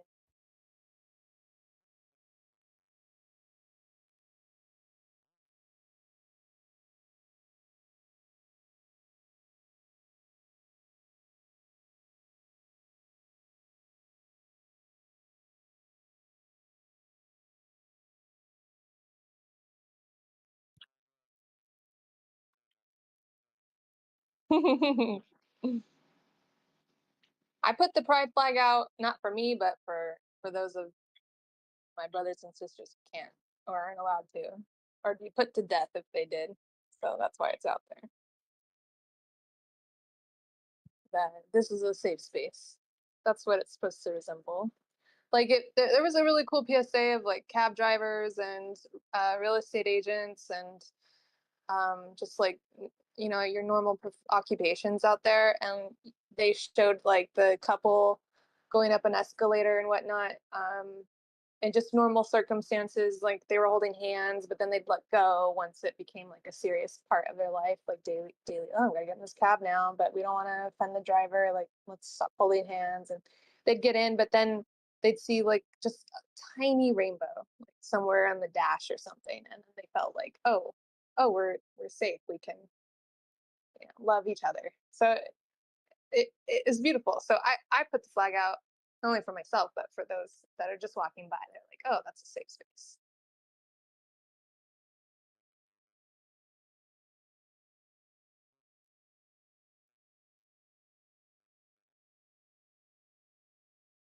Yeah, it's obviously not out there for anybody that's gonna make or offend anybody. Like, I'm not trying to offend someone who doesn't like the rainbow. My rainbow's out so that if someone's passing by who happens to be like my younger self, could just like maybe their heart will smile and go, oh, awesome.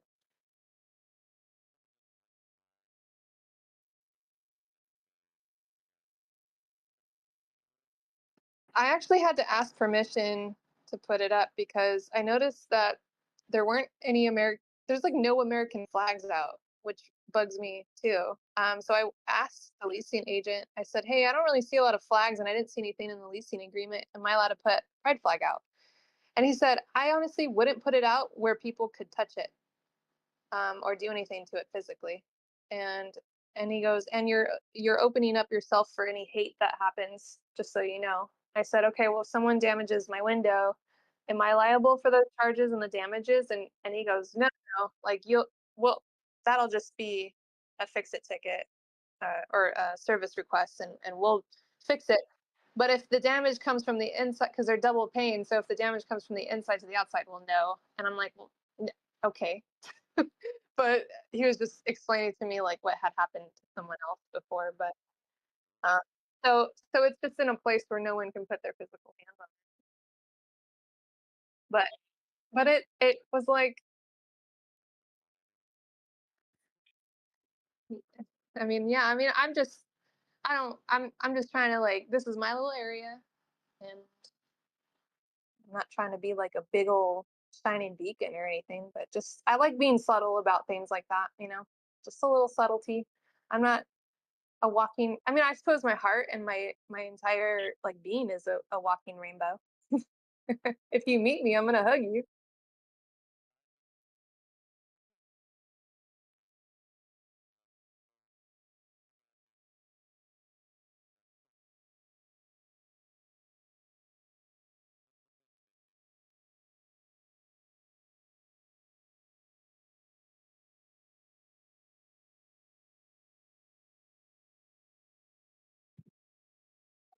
Yeah, it just made me, I don't know even how I started talking about that, but I think it's because I keep flipping through the pages of this of this pamphlet I got from those people.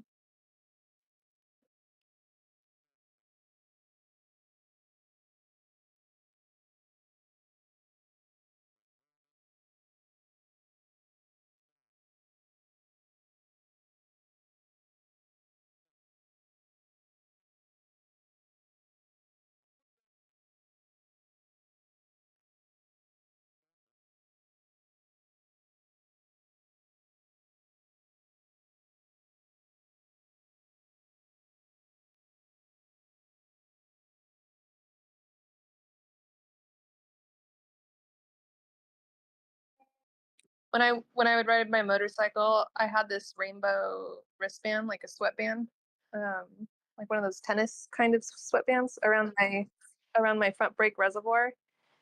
And if I saw another car that had like an equal sign sticker or whatever, I'd ride next to them, you know, point at my rainbow. They'd give me a thumbs up, and I would just go away, you know. Yeah, it feels cool. Feels cool to like just spread a little joy on the freeway doing 90.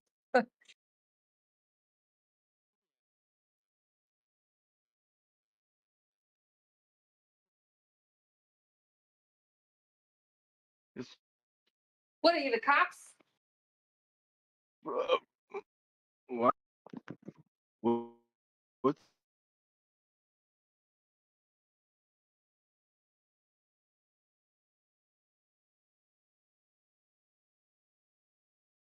I actually sold my bike and I put it in a crypto, which is why I've been a little bummed lately because my bike was my church, and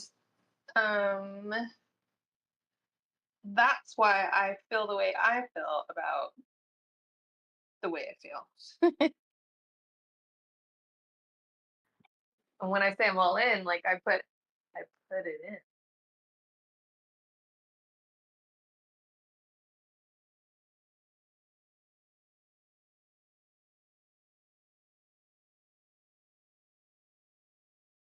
And if that's not badass, I don't know what it is, man.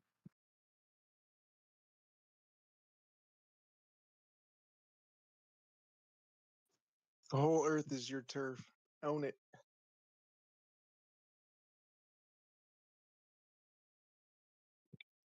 Well, I'll share it with you. So much kindness. So much kindness. I'd say, you know, it's not like it, you know, if I were given a choice, I'd still share it. Sharing is caring, right? The more you share, the more you get. And even if not, the more you share, you know, like, hell yeah. And you can also share from other, you know, you can share what someone else has. Yeah, Say, that's hey, let called me share that with you. No, you say, let me share that with you, you know? No, I'm joking. That's like, I robbed the lady next door, and now you can have some of this. Okay, it's cool. It's cool because we're sharing. You know, you're kind of you're playing administrator role in the whole sharing, you know. It's good When old somebody fashioned else human. does I mean, Human like that's bar kind of what banter. Robin Hood did, right? He was like, you know, doing his thing and just sharing with the community, right? So, Man, those ladies loved giving up their jewels. He was so charming. I mean, they got something from the equation. He got something from the equation, and the rest of the people got something from the equation. That sounds like a win-win-win. They didn't have like YouTube and TikTok back then, so you know they saw like a real life superstar, and they were like, "Oh wow, here, take all my jewelry." That's why you got to watch out for the charming ones, man. Yeah, those smiling faces.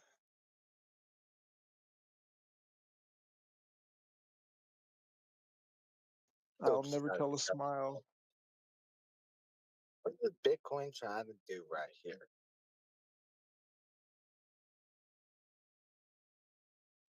Either go on a run or reverse back down. I know, but it's not giving me enough to make it. Yeah, I don't know if it's going to hit 100K next or 105, 106. I really can't call it. Yeah, I gotta kind of just gotta wait for confirmation on this, right? Like, not really.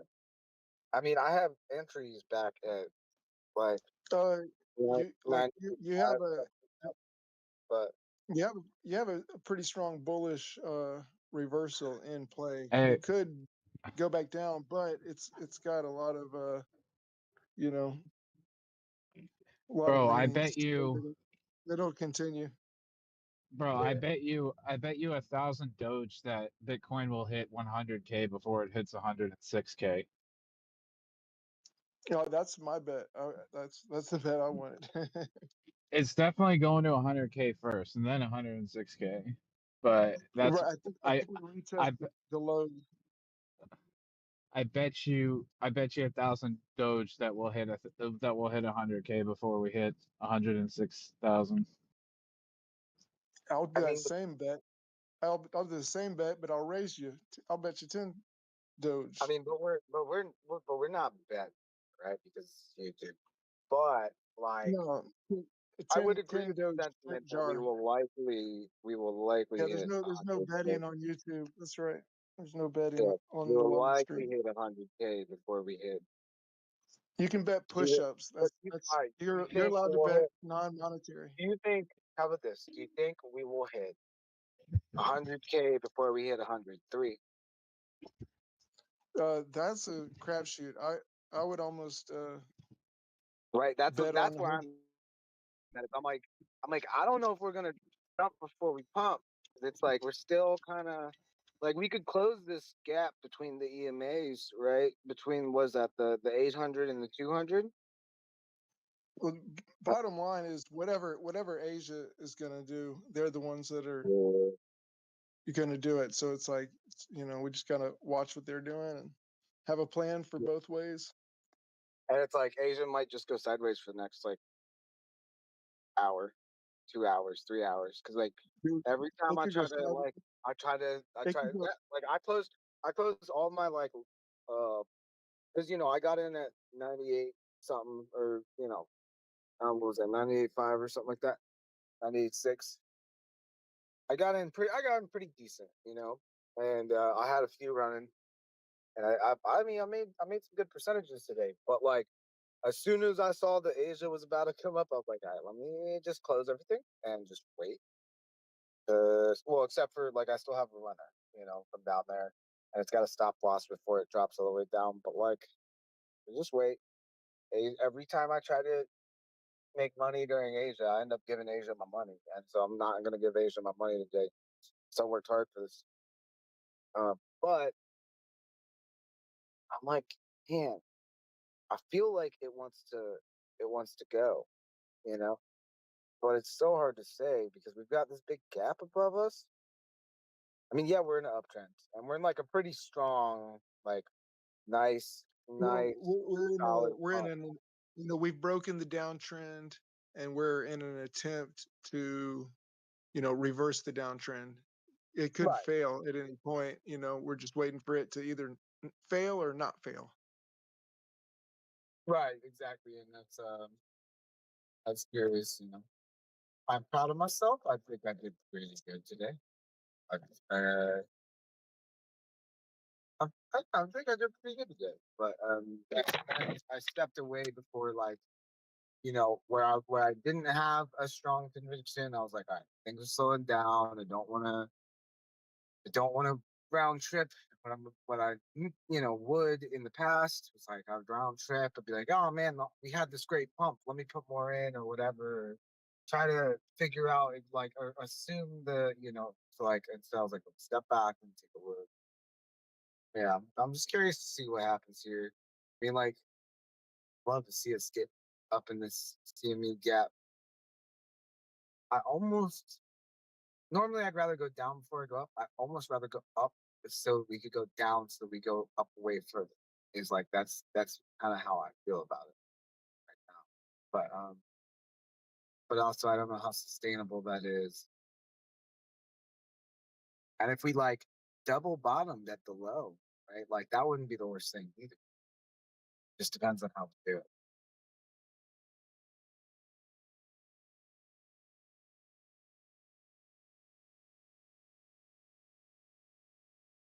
Dominance is going down, which is nice.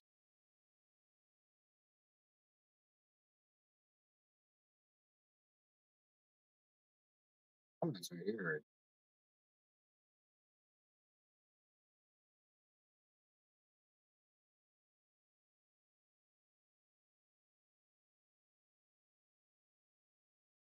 Oh, no, we're punching down.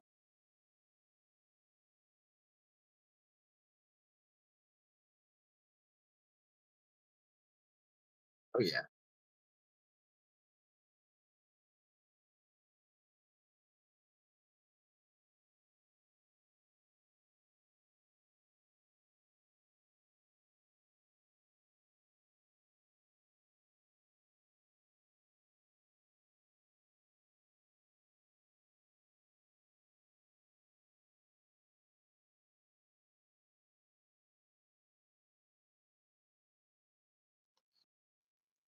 I kind of get the I don't know. I think it's going to go up to 102 before it goes down to 100, but I think that's the. Well, it's interesting. It's interesting. Look at our dominance, and then look at this. Like we're recovering this vector from earlier at 2000 on Dbloc's chart, right? It's like almost like we're like we've almost made this crazy symmetrical V shape, but in the inverse. So A shape, I guess. Chevron shaped. No, I can't see Dbloc's chart right now. It's like an upside down. It's like an upside down V, or like what's that? The Virgo sign. We follow astrology at all, but dominance is like dumping though. Like we're down. Oh, whoa, whoa, whoa. Yeah, we just pushed above. So we'll see what happens. We got a big wing to the north side.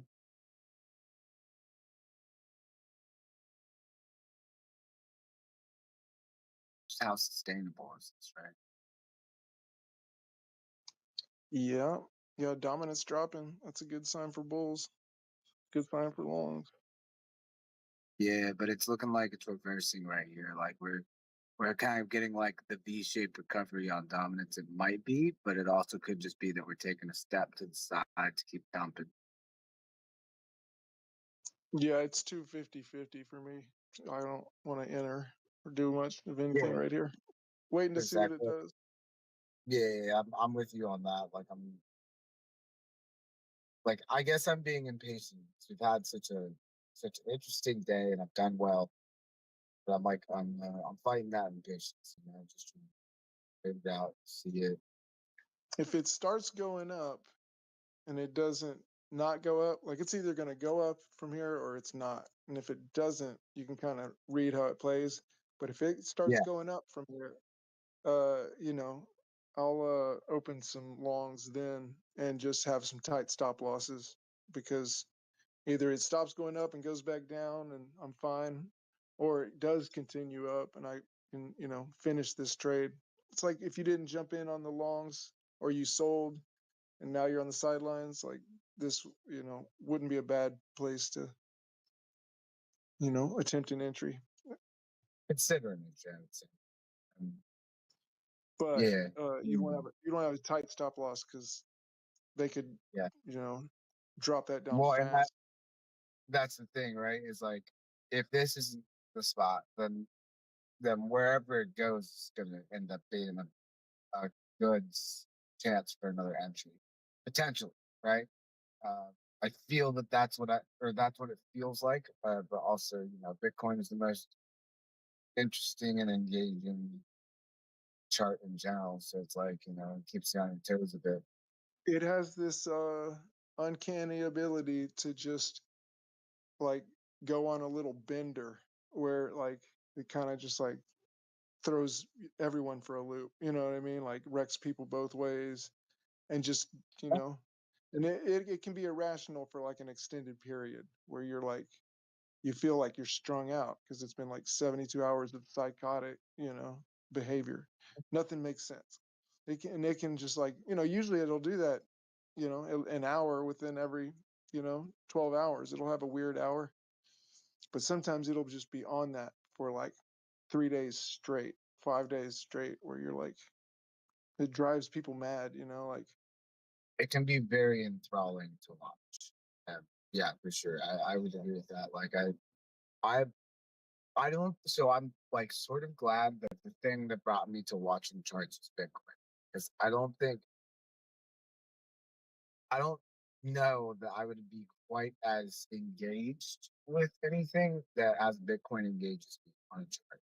It's like, the numbers are big enough where it's perceivable, I think, right? Like for the average person, like yeah, it's 100,000, but that means like each time it moves, like you have enough variance in the range, even a tight range on Bitcoin. It's like that's a pretty significant thing in terms of money. Enough to like see a good margin of profits or so on and so forth, but like also not so much that it's like inconceivable to the average individual. Bitcoin's been selling off for 4 weeks, and alts have been selling off and going sideways for 8 weeks. So if you've been in an alt for the last 2 months, it's been pretty awful. Yeah, I've jumped in and out of alts. Like I was doing a bit with Fun USDT, which I was doing okay with it. Like I actually recovered some of my losses with that, but like I don't know.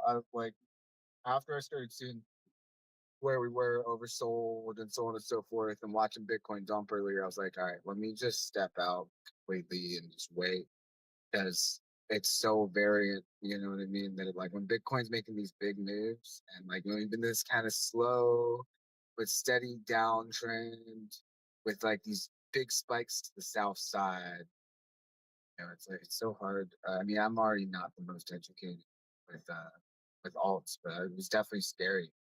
So I can only imagine what it's like for folks being in the alts during this tumultuous time.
I'm very grateful that my work was done today, because I've networked for like the last 2.5 days, pretty much straight. One gig to the next. Like we finally got done with my last gig just before we hit that move. Like I can feel it. Like I've been waiting for the opportunity where I'm engaged in watching the charts. Don't have to have my focus on other things. So. But also, there's a lot going on in the world, so folks, I guess it's a bit diverted as well. General.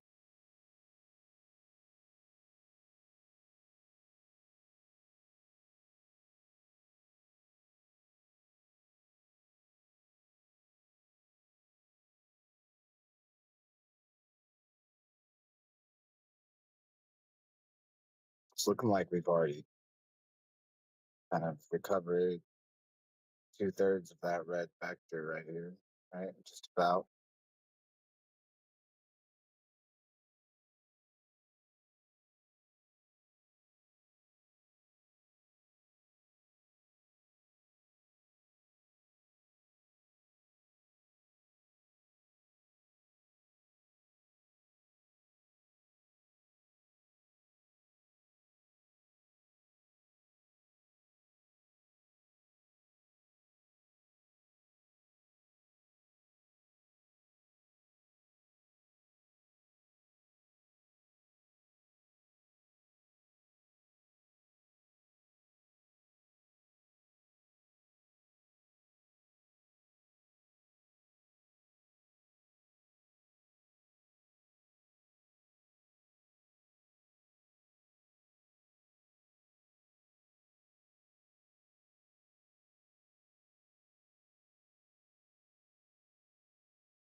So CME hit the 236. Or wait. Hold on.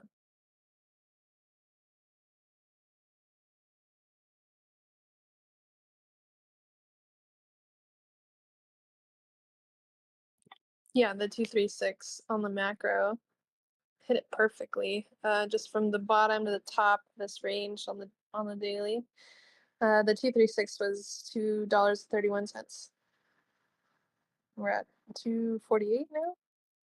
It's a pretty big bounce.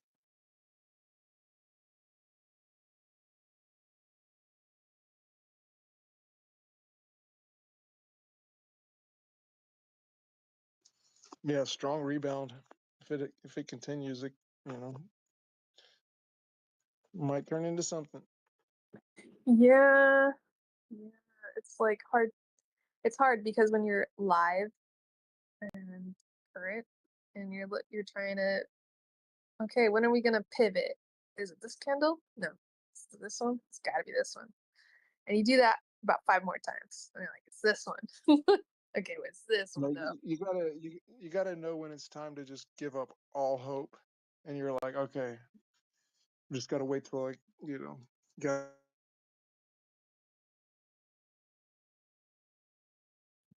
Yeah, I give up, and then it finally does it. I'm like, good thing I gave up.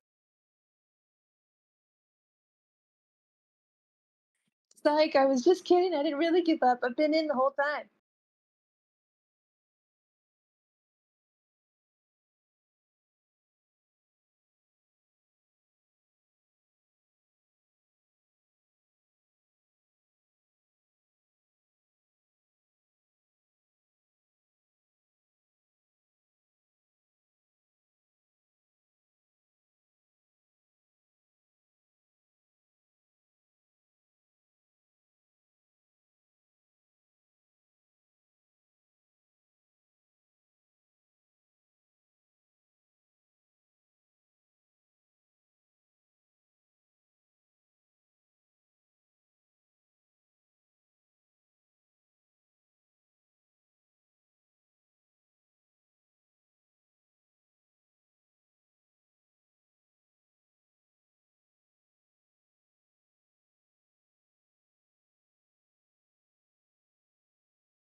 But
then it's kind of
A Goofy movie turned 30 years old.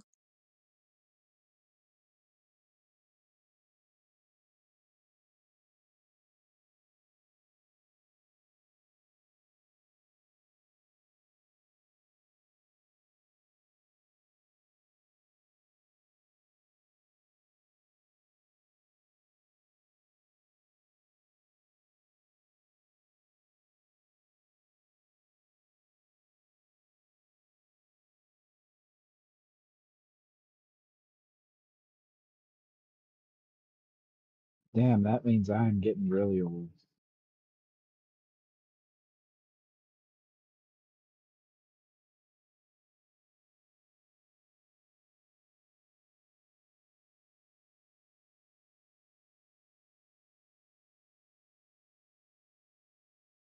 Well, looks like I missed the freaking short squeeze on Suey again.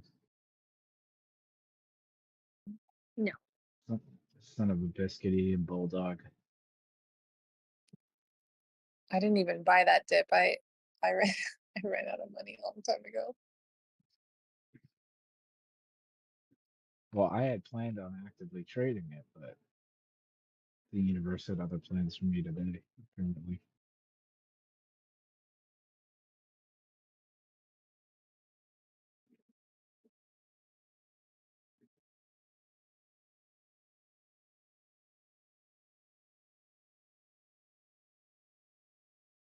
Yeah.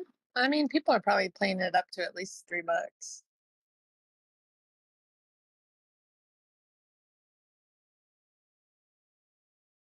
No, I don't know. We'll see what the trend does. A lot of longs are building up down underneath the pricing level. Is the problem.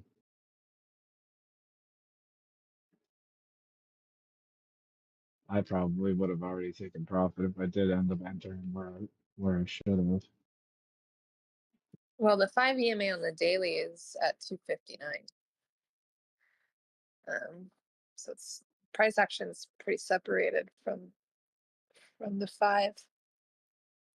Not that it has to go back up and hit that, but when price action gets really separated from the 5 on the daily, usually it tries to come back up for it.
Damn, the reels got me. I was just deep diving into Facebook reels.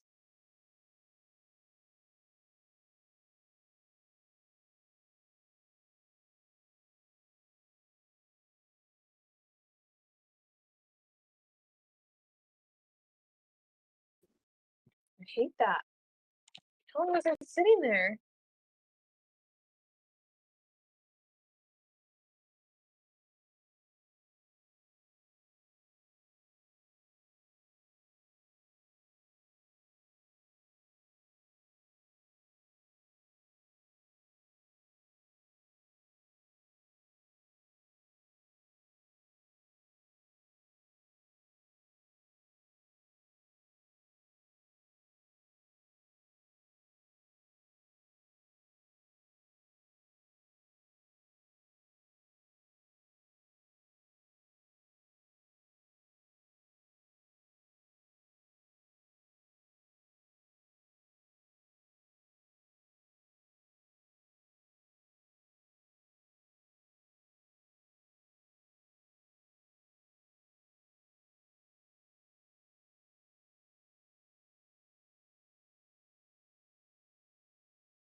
Oh, you know, I did learn that Aion has dreads today, though. So.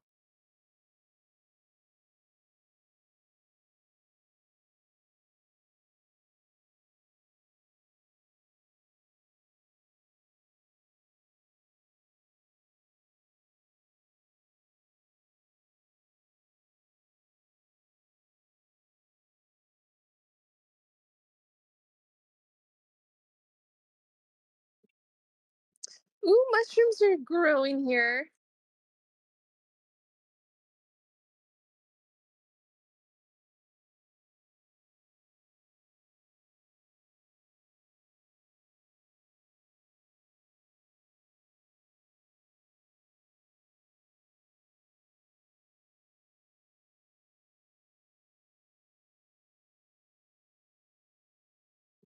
Also, when I was at the nursery, the guy that was there was like, when we were talking about witches, he's like, there's a lot of current spells casted on the president right now. Like, he'll probably disappear in 10 years.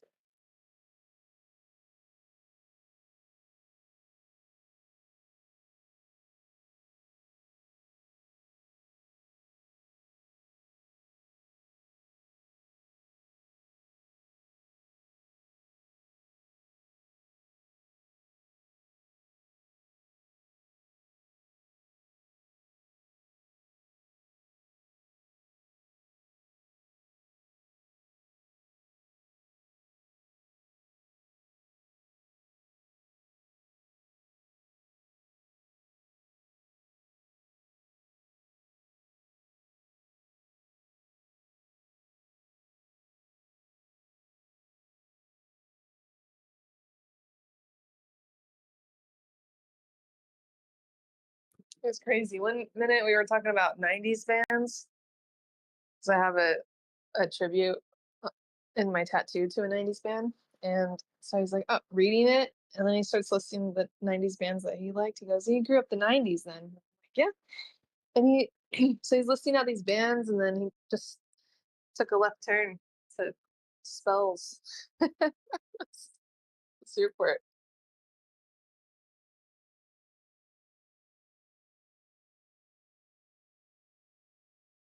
What band is the tattoo of? No doubt. And during the Yeah, pandemic, no doubt it's still cool. it's what? Still cool. Uh, I'll still listen to No Doubt today. I was at a Sublime drive-in concert with Rome, and I saw a woman that had a Sublime tattoo, and it looked like she literally got it in the 90s. And I was like, oh, who would ever get a band name tattooed on?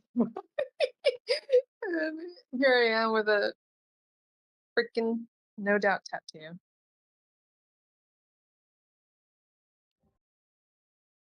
Does No Doubt is it like a logo or is it the words? On the back of their Tragic Kingdom album, there's a stop sign, and it says, instead of no parking anytime, it says no doubt anytime. And so I have the words no doubt anytime in a no parking sign format. Got it. Almost got a Red Hot Chili Peppers tattoo. Instead of the chili pepper? No, kind of like that cog wheel they have, that kind of the red circle that looks like a gear, like a cog. Oh, that's cool. You didn't get it yet. 57, honey, it ain't coming. It can happen.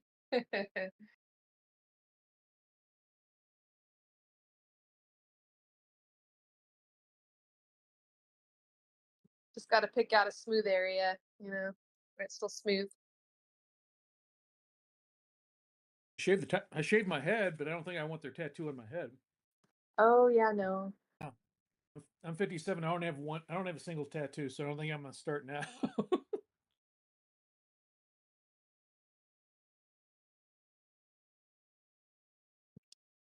You're just in the fourth quarter.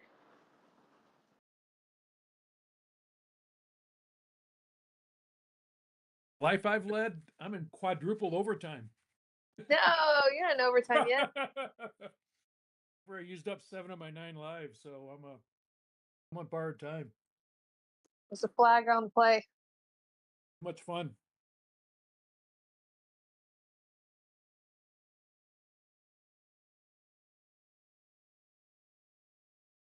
I'll light some incense for you. I'll get some neck champa going for you.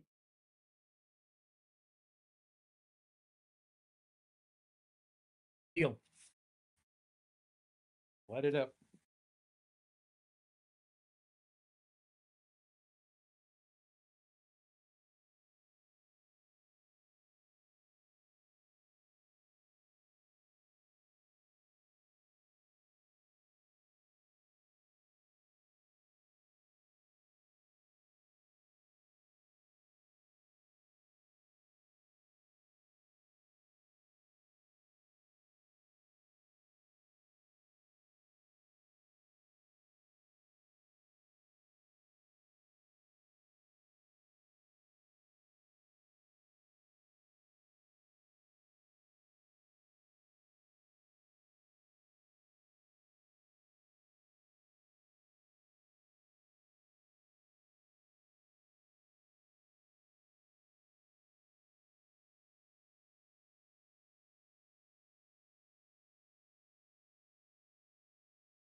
I think Bitcoin dominance is on its way up to 74%.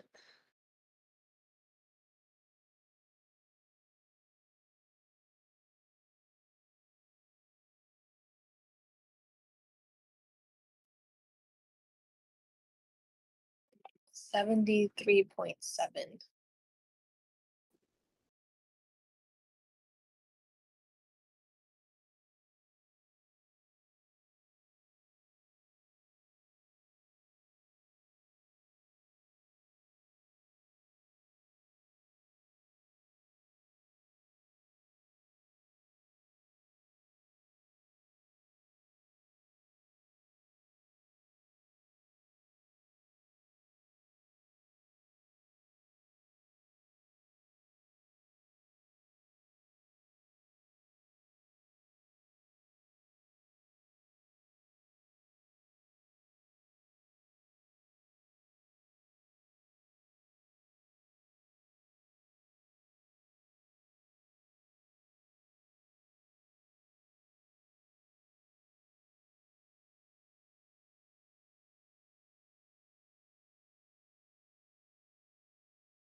What's good, family?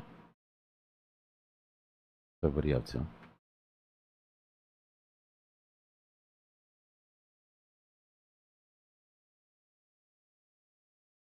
Just creeping out the charts. Low and steady, huh?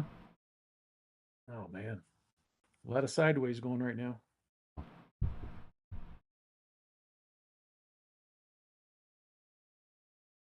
Hoping XRP takes a little skip up here. It's been going sideways for a bit. Looks like it's about ready to climb the ladder a bit. Sideways got to be better than what it was doing. What's good, YouTube? That's for sure.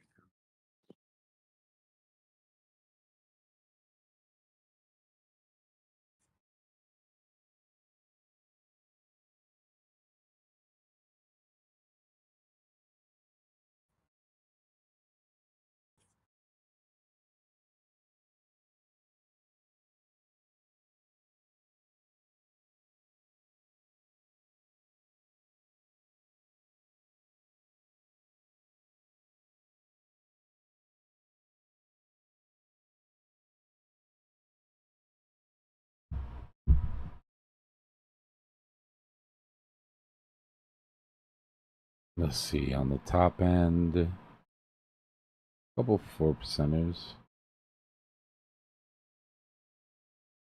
Nothing good though. Obviously the ones that got hit the hardest. Yeah. Ronin up 3%. YR.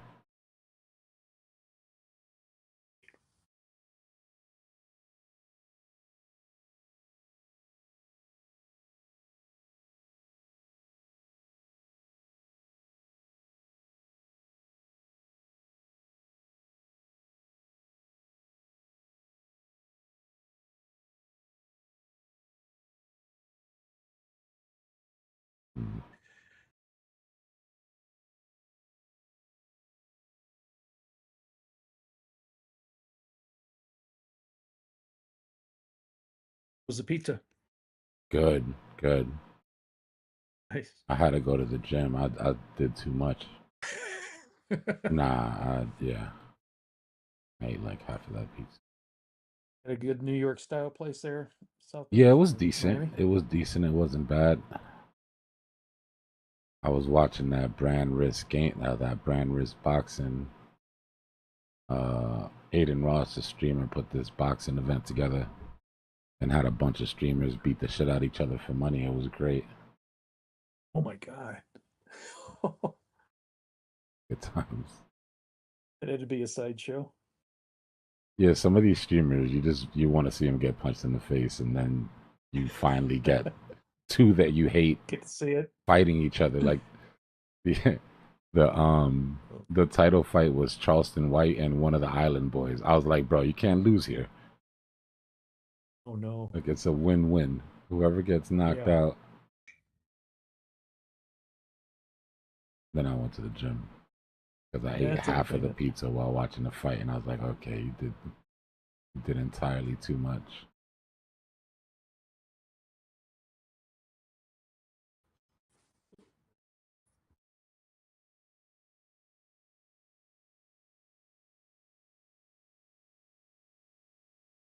I needed some mindless entertainment after the 2 hours of UN special council meetings I watched this morning.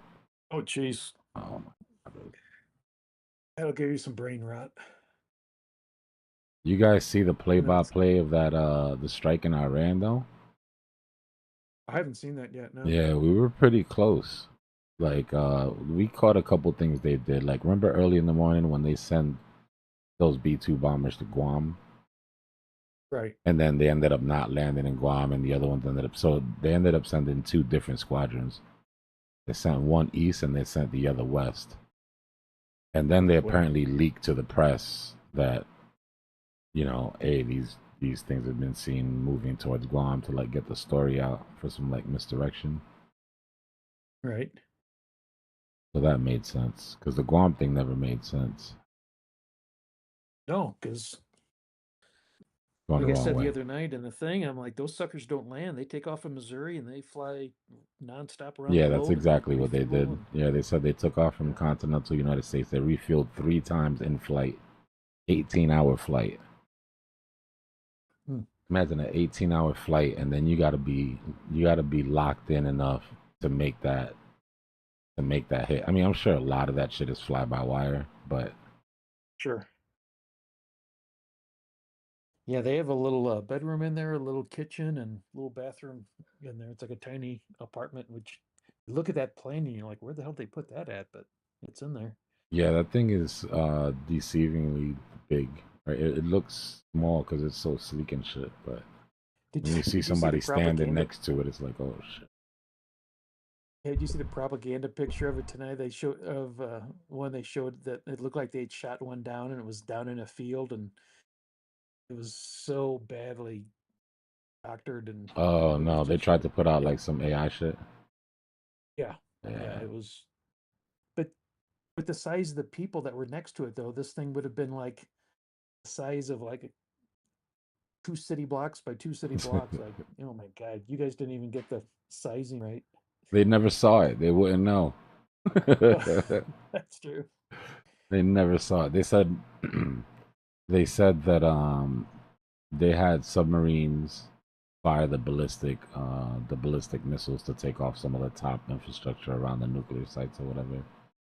But that the missiles didn't land until the B2s were already out. Jeez. And then they said they had a escort with the B2s that went out and took out all the surface to air that they knew about. Right. But they said they didn't fire a single shot. There wasn't a single shot fired. That's unreal. Love it or hate it, that shit was successful. Some Top Gun shit. Mm-hmm. Oh yeah.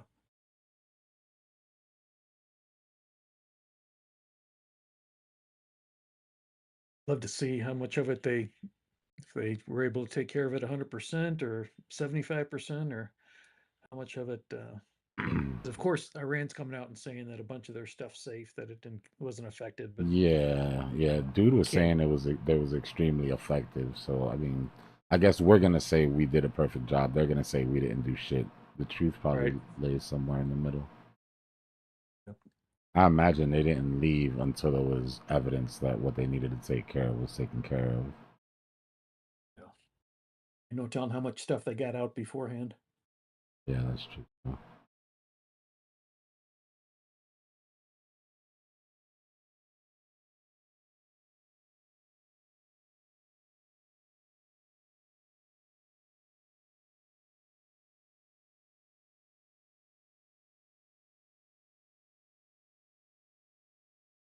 Be right back. I left my drink somewhere.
All right, I'm back.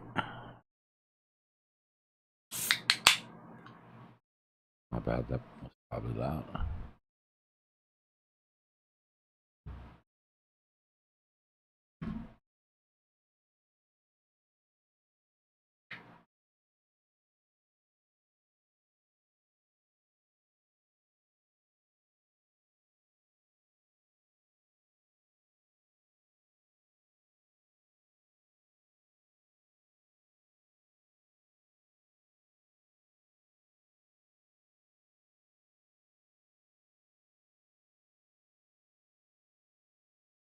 Oh man, moral dilemma.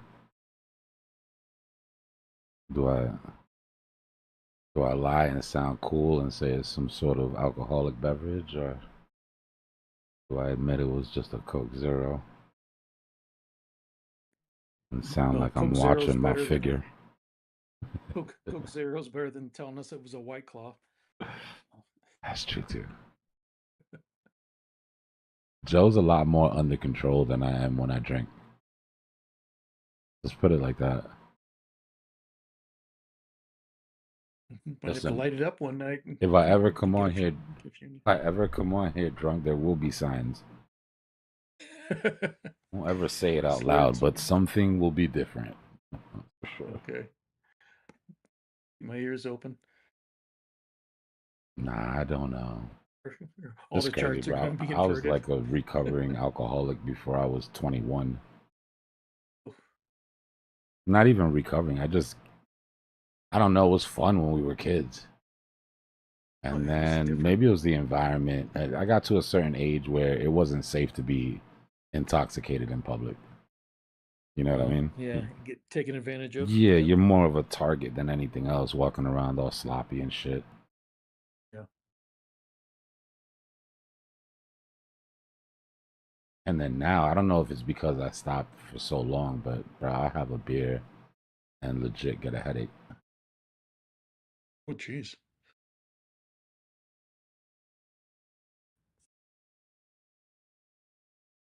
Yeah, they still do it every week, Gloomy. I just been parasocial is all hell lately.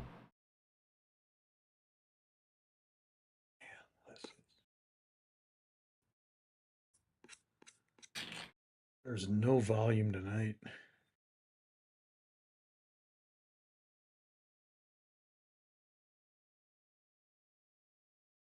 You market just mail in their work for the day and take the day off, or they didn't bump anything either direction. Let's see, a lot of Asia's work was done for it. Yeah, ever since they've come in, they've basically just set a range. But we'll see if UK finishes up or if we get a push during the Asian overlap.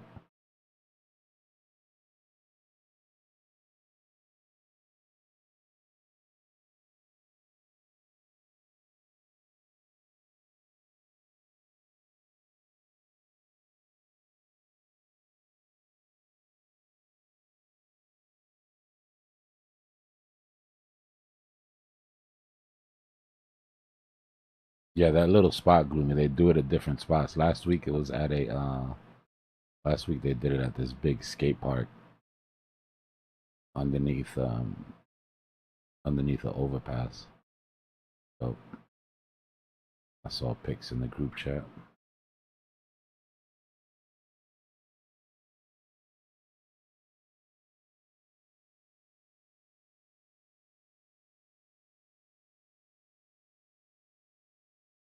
I need to figure out some sort of IRL streaming setup.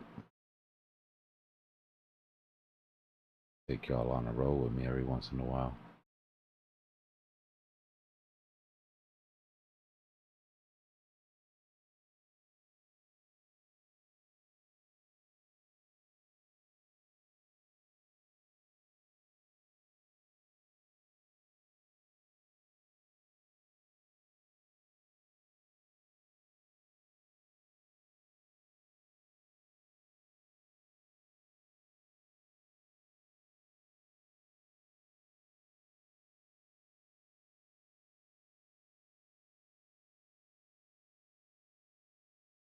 Yeah, Zach. I mean, personally, I would like to see a retest 100K.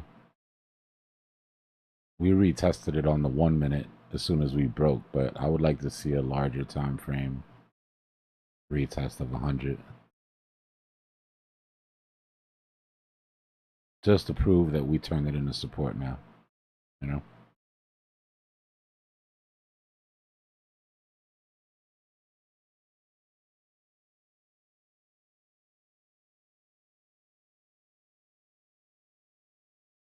Tomorrow by the Asian session, we should know if we're going to get a lower part for this false move, or if our false move really did end at 97.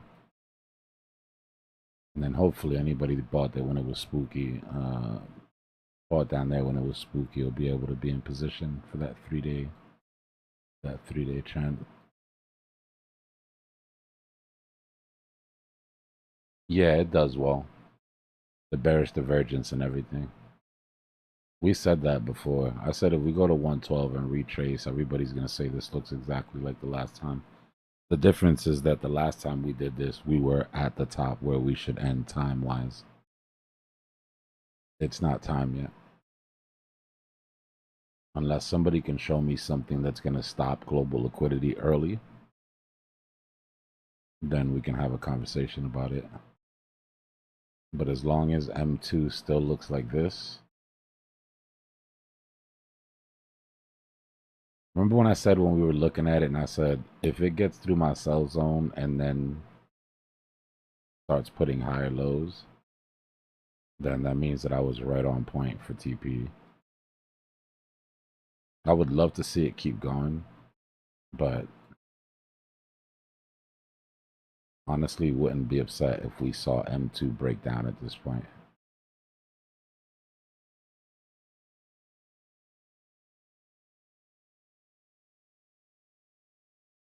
Probably a decent chance of that with the kind of crap that went down over the weekend, isn't it? Thing is, we haven't even, like, the US hasn't even started to print yet. So if we do get a retracement, I expect it to be something like this. Where it's just like, you know, longer sort of retracement and then a continuation. But as far as I'm concerned, I'm not really worried about it. Because I've got this on that 105-day offset, and I plan on taking profit in this zone anyways from September to October, and we're still strong in that range, so that works for me. I'm definitely going to watch it to see if we break structure and start putting in any lower lows, but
I'm trying to line it up so you can see where we are.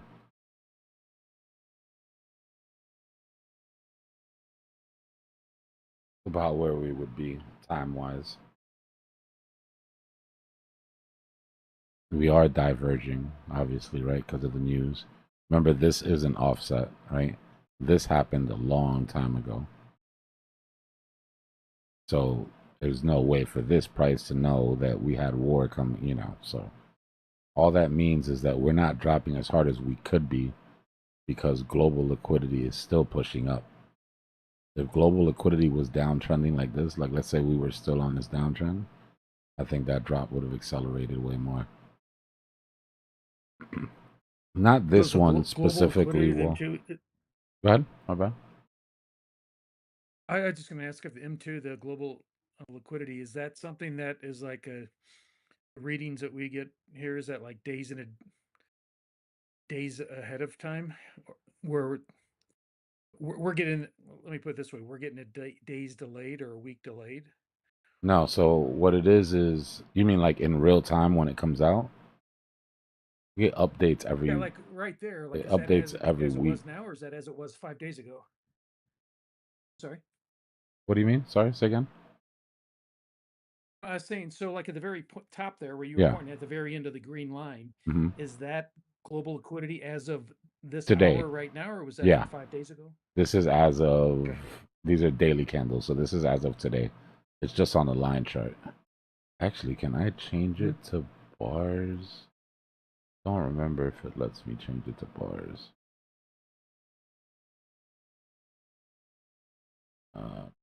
Yeah. Lets me do columns. That's not gonna help. Step line. Histogram, maybe. Yeah, but then it'd be like one of those. Full. Yeah.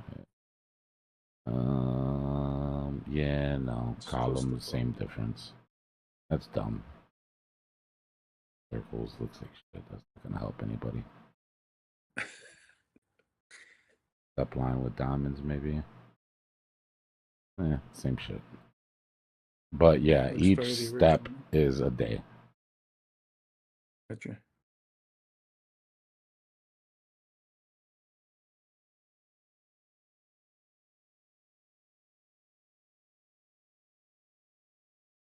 So we'll see. Well, war could be a black swan. This war isn't. Right? A black swan is something unpredictable. Unfortunately, Israel and Iran going at it doesn't really qualify. Maybe our intervention could have been seen, but we knew days in advance, right? Black swans happen in a second, and it's something that you didn't even think about was possible. Right? 9/11. Black swan is like the U.S. announcing they're shutting down the entire country because of COVID or these type of things that are like maybe even if you could have guessed that there would one day be a pandemic that could spread and the shutting of everything down, the world shutting down was definitely a black swan. Nobody saw that coming. I'm not saying it's a black swan, but us bombing their nuclear facilities is definitely not precedented, right? Yeah, like I said, that part you could point at it, but they did sort of slow leak it, right? First the warning that gave us an idea that they were going to attack, and then the troop movements, and then the sort of shit they leaked out, and then the generals for 2 days talking about how these bunker buster work on every mainstream news station. Like, Yeah. it was like a slow leak.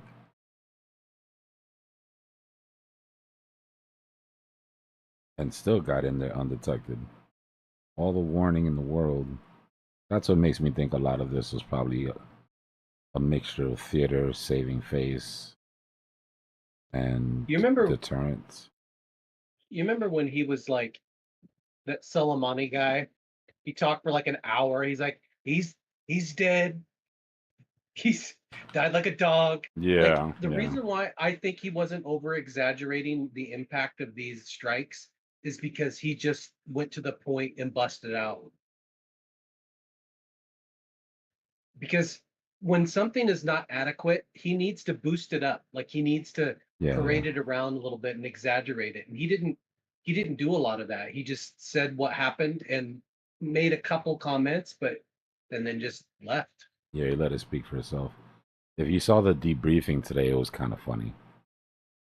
Because they kept saying shit like, the plan that President Trump put together went through flawlessly, and they went through this whole complex plan, and then at the end said again, so again, Trump's plan just worked great, and like, Trump did not plan that attack, bro. Like, what are we really sitting here thinking that you ignored all your military strategists, all your generals, everybody with experience, And just let Trump put the plan together for this super stealthy. I don't think so. You know, they I didn't let mean, Hegseth do it either.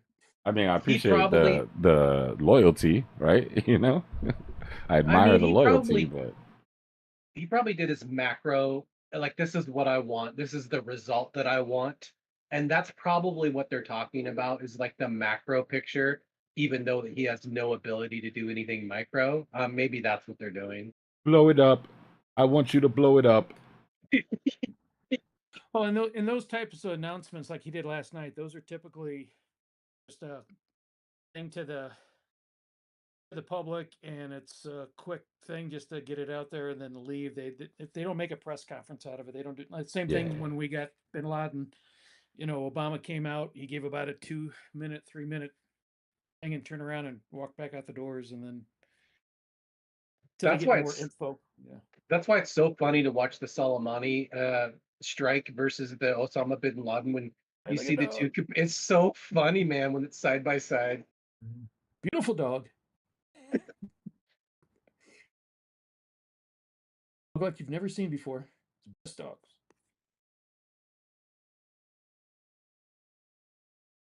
There's a new one out now with Trump arguing with himself. A new AI video. It's so good and it's so funny. Yeah, he checks himself. And he just from his stuff that he said years ago to all of a sudden to what he's saying today, just like And he's passing papers around. He's like, "Well, this test," and he goes, "Well, that's just fake test." He's like, "What do you mean? This was your test."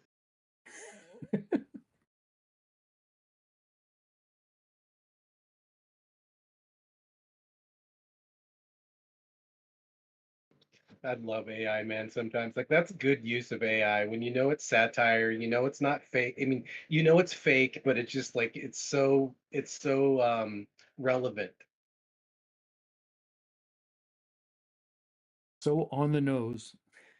Yeah, dude. Even being a Trump supporter, I just died laughing. I was like crying. It was so good.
Well, Dbloc, it looks like Cohen got his 66% on Dom. Yeah, it's probably not going to stop there either. At this point, I feel like the only thing that's going to bring Dom down significantly until ETH does something is the damn Genius Act. They push that Genius Act through the House really quickly and it gets signed.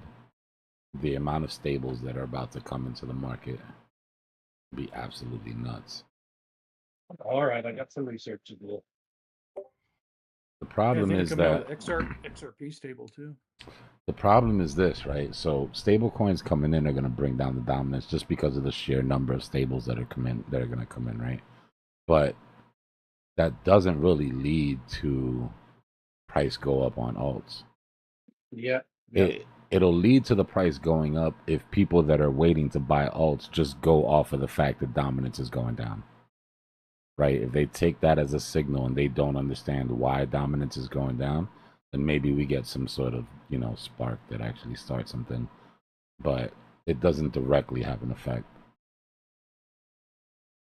Well, the individual coins, like if they're coming out with an XRP stable coin, won't that pump XRP a bit, or isn't that really? I mean, it doesn't really have a direct effect. The XRP stablecoin for me is interesting because The way XRP was sold to me back in the days So was much that banking involved. it was going to use for interbank transactions. It was going to be used for international remittances.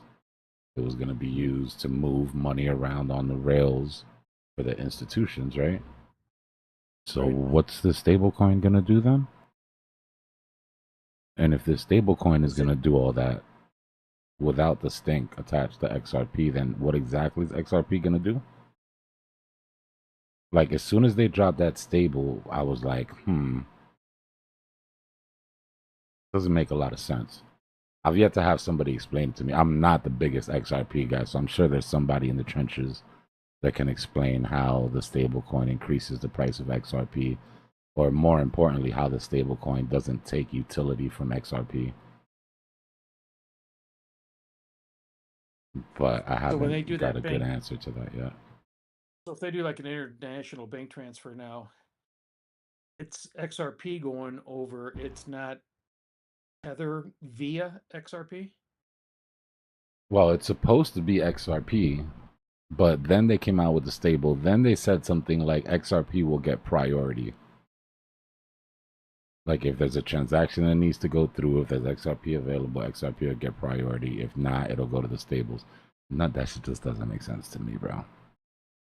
That shit right there just sounds like somebody's talking real quick, trying to sound smart to stupid people.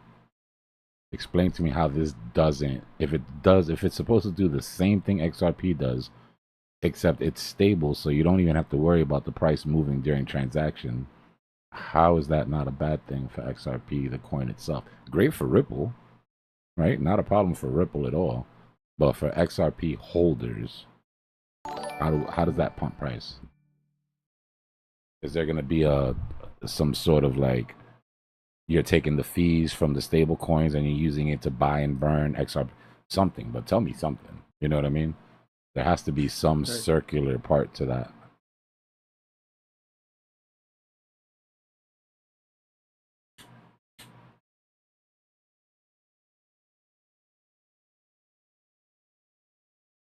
And what's interesting is a lot of the XRP guys that like to talk shit about BTC. Not most of them are Ethereum enemies, but the ones that like to talk shit about BTC, they say, well, Bitcoin lost its original use case. It was supposed to be meant for peer-to-peer transactions, and it's too big and heavy to do that now, so it was a failure. Hope they keep that same energy.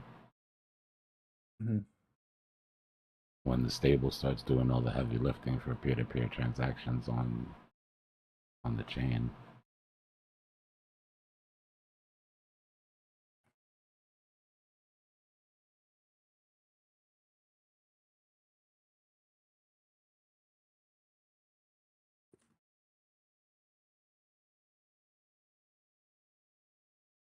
All right, how about we take care of the rest of this CME gap before bed? What do y'all think?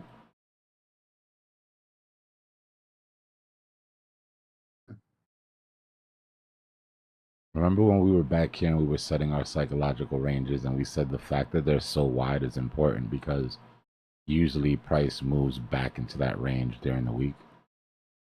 This is what we mean, right? The fact that the psychological high is all the way up at 103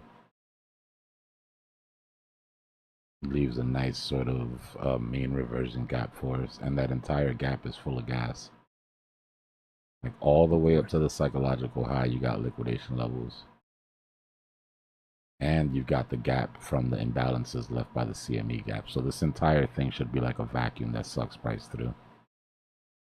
We just need market maker to bless this move and send us through these first little bit of liquidations. Yeah, that's like throwing a gas can on a bonfire. Yeah. Problem is that our bull friends are playing the same dangerous game underneath. Right? They're flying really close to the sun here.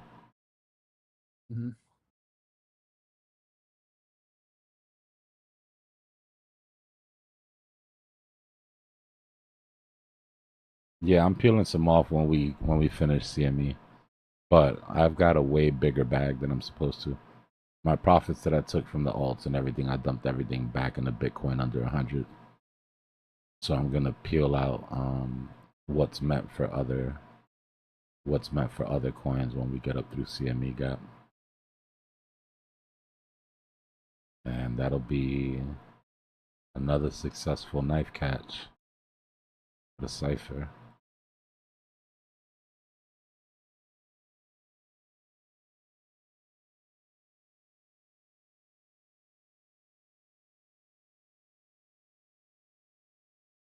Those are shorts on top. Those are liquidation levels. So every time one of those shorts get clipped, they got a cover on market. Right? They've got to buy Bitcoin to cover their short. Just watch the tape, right? We want to see this light up with aggressive buyers. And we want to see our volume pop up as soon as we get through this supply right here. Volume's already picking up a little bit. Overnight or market time tomorrow morning? Nah, I think we try to make this move now. If we can't get through, if we start rejecting though, I'm worried that there's so many liquidations underneath us. Market maker finds it too hard to pump through this, he'll just turn around and pay himself on these lower liquidations. River Oak is called market sessions. Indicator is called market sessions. There's a bunch of shit you got to turn off. I mean, you don't have to, but this shit got moon cycles and all types of crazy shit. I just use it because they go off of market maker sessions instead of market opening sessions, and it's a little different.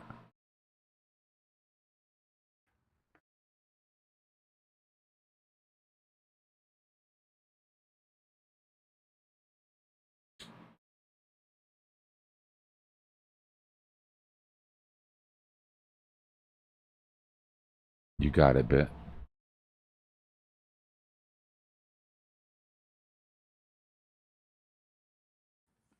Honestly, like, between I really think that once you wrap your head around this being a for-profit business, it just all starts to make sense. And I don't mean for our profit. I mean, market maker runs a for-profit business, providing liquidity to the market, keeping it liquid, but a business that he has to be profitable in, right? Market makers can't run at a loss.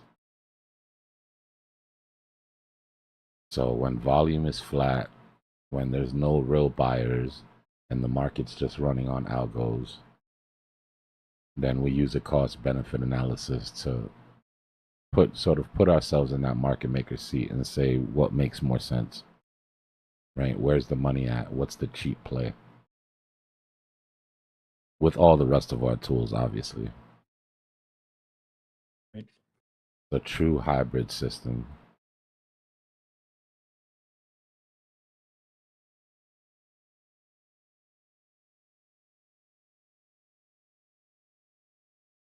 There's very little people that use all of it, right? Like most people that trade vectors will only trade vectors. Most people that trade liquidity will only trade liquidity. Most people that trade patterns will only trade patterns.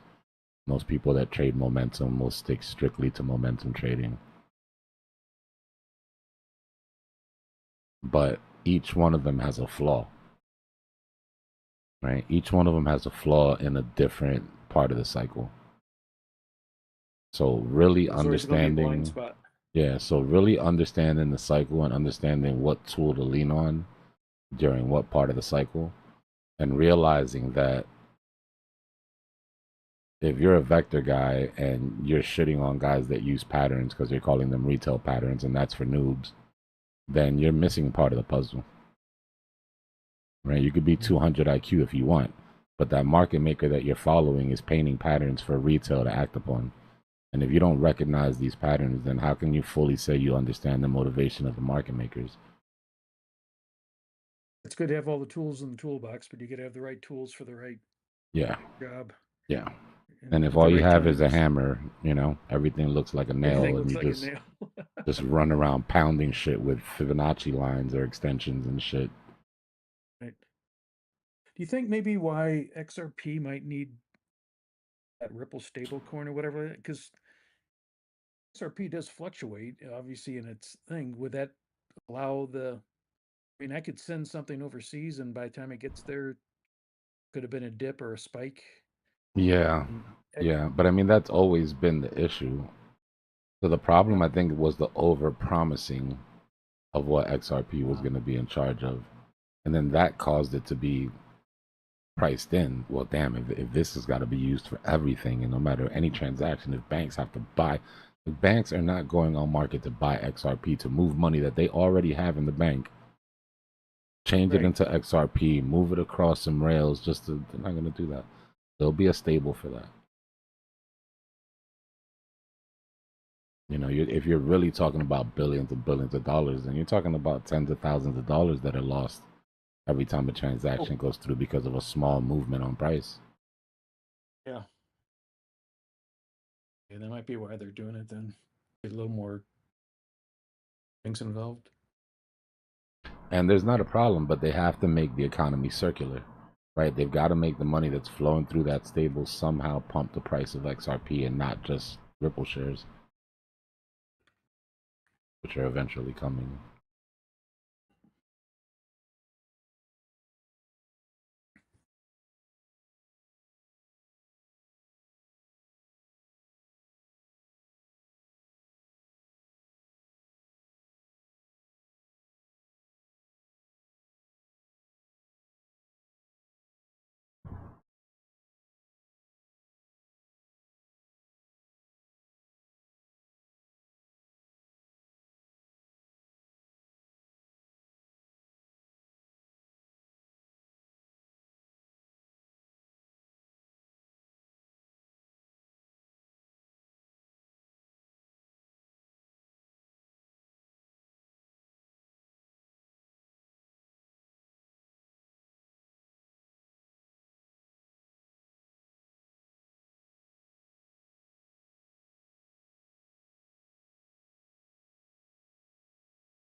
It's a good question, Peter. Peter, so how do you isolate your emotions from the trade? Like when you bought it, it goes down. Emotions have a lot to do with position size,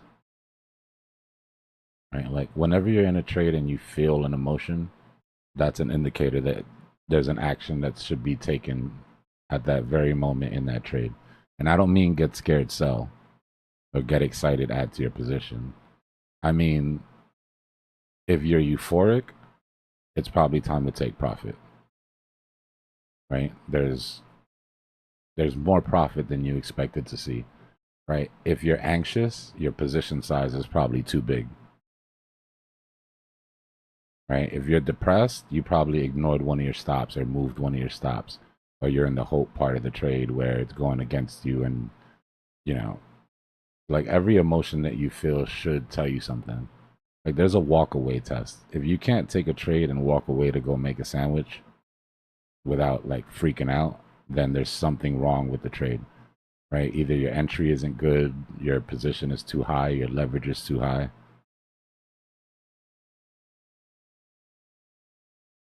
But unfortunately, the only good answer to that on like what kind of burns those nerve endings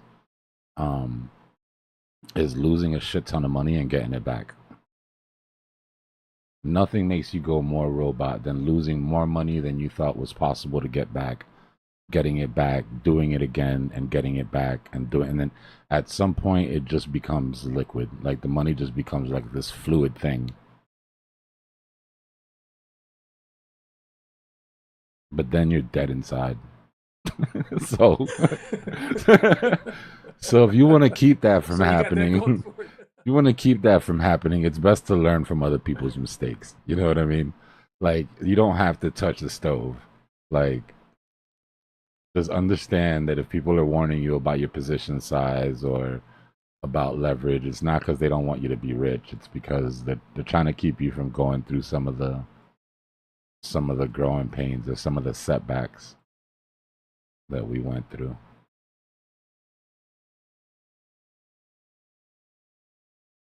I'm a bit of a robot, but sometimes I gotta check myself. Like sometimes I'm so chill that I'm like, all right, maybe you really should be paying attention to this if everybody's this, freaked out. And not even to the point where like I'm gonna act on it, but I forget how easily sort of shaken up people are over some things. And then like my nonchalant attitude to it just makes it seem like, you know, I don't know. But I've caught myself a couple times where I'm like, okay, you know, there is the possibility of a nuclear war here. They're, you know, they're not wrong for being freaked out a little bit. It might be Sunday night in the beginning of a whole brand new week, but you might already have the quote of the week. You just have to be dead inside. You become dead inside. I've started over from beat in the mix. I've started over from scratch, Ruben, probably like 3 times, bro. 2 or 3 times.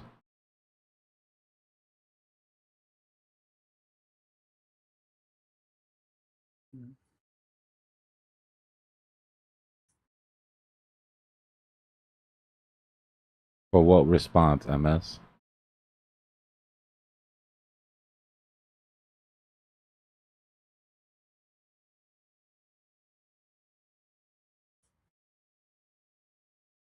Nah, I mean the catch and fall of knives things, guys, just like intraday trading shit.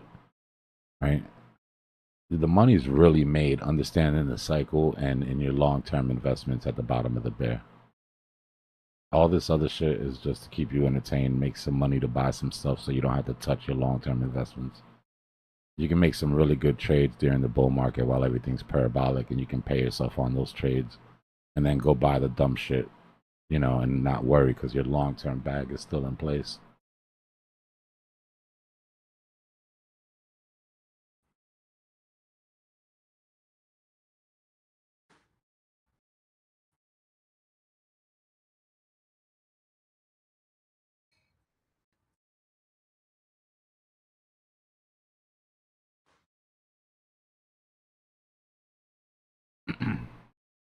But not going all in or going all out is probably the number one thing you could do to keep your emotions in check. There's no reason to guerrilla scalp into a trade and try to catch a pico bottom. Right? When you DCA into a position, especially on spot, the stress is way less. Right? The second you make your first buy, you put yourself in this weird spot where, like, if it goes up, you're making money, and if it goes down, you get to make another buy. Right? So there isn't that stress of up and down. You're just kind of chilling, trying to figure out. Yeah, I think we got one more day to really worry MS when it comes to this shit. I'm just trying to make. So far, their attack today was not an escalation on their last attack, right? Not with the number of rockets, not with the number of hits, right? It was technically a de-escalation. We'll see what happens. A lot of it's going to be on Israel too. Because if Iran is trying to de-escalate the best way they can and still save face, which means still attacking, but, you know, attack less, then Israel is going to have to return the favor. Right? So Israel's next attack can't be bigger than the last. And then hopefully it'll continue that way and it'll fizzle out the way it always does.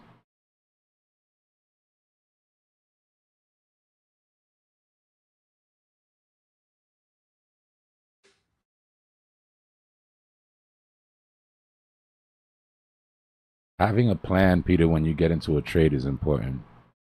When I get into a trade, I have a plan for its exit. Like, I know what my TP is. Is there some times where we get a lot of volume and I might change my mind? Yeah, like, oh, we're getting a push. This looks good. Maybe I'll stay in. Yeah, but even in those times, I'll bring my stop loss right underneath my original take profit. So just in case something happens.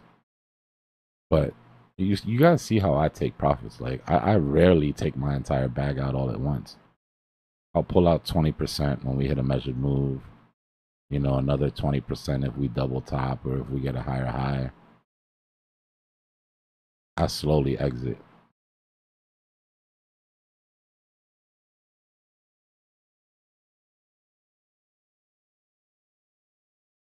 Yeah, for sure. And also not freaking out when you don't hit your target. The amount of people that I've seen stay in the trade for a couple days and miss their target by like $50 and they don't take profit because they didn't hit their target. Like, bro, there's so many variables. You know what I mean? Like, not everything is going to hit pixel perfect. I don't care how great your TA was that day. You know, there's got to be a good enough. That's why I think that moving up your stops is good, right? Because as long as you're moving up your stops, it sort of protects you against you being greedy. As long as you have a hard, fast rule not to move your stops down ever. Right? Moving your stops up is good. Moving your stops down is a problem.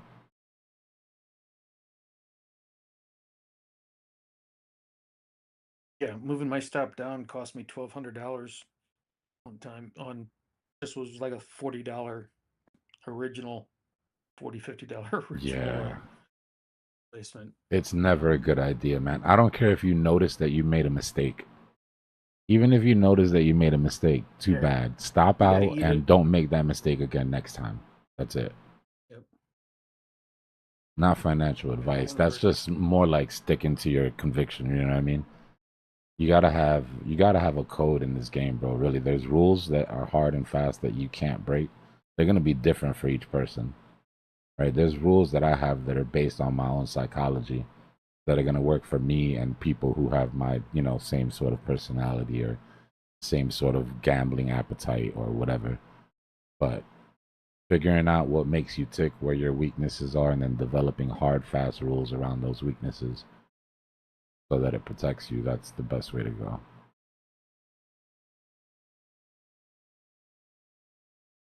Yeah, Dooms. Yeah. If it's good, if it was good enough to DCA in, it's good enough to DCA out. And remember, like that's what big money does. Like, big money doesn't just take all their money out at one. They DCA out, and that's why you get consolidations at the top, right? And every time price comes back up to that level, you DCA out.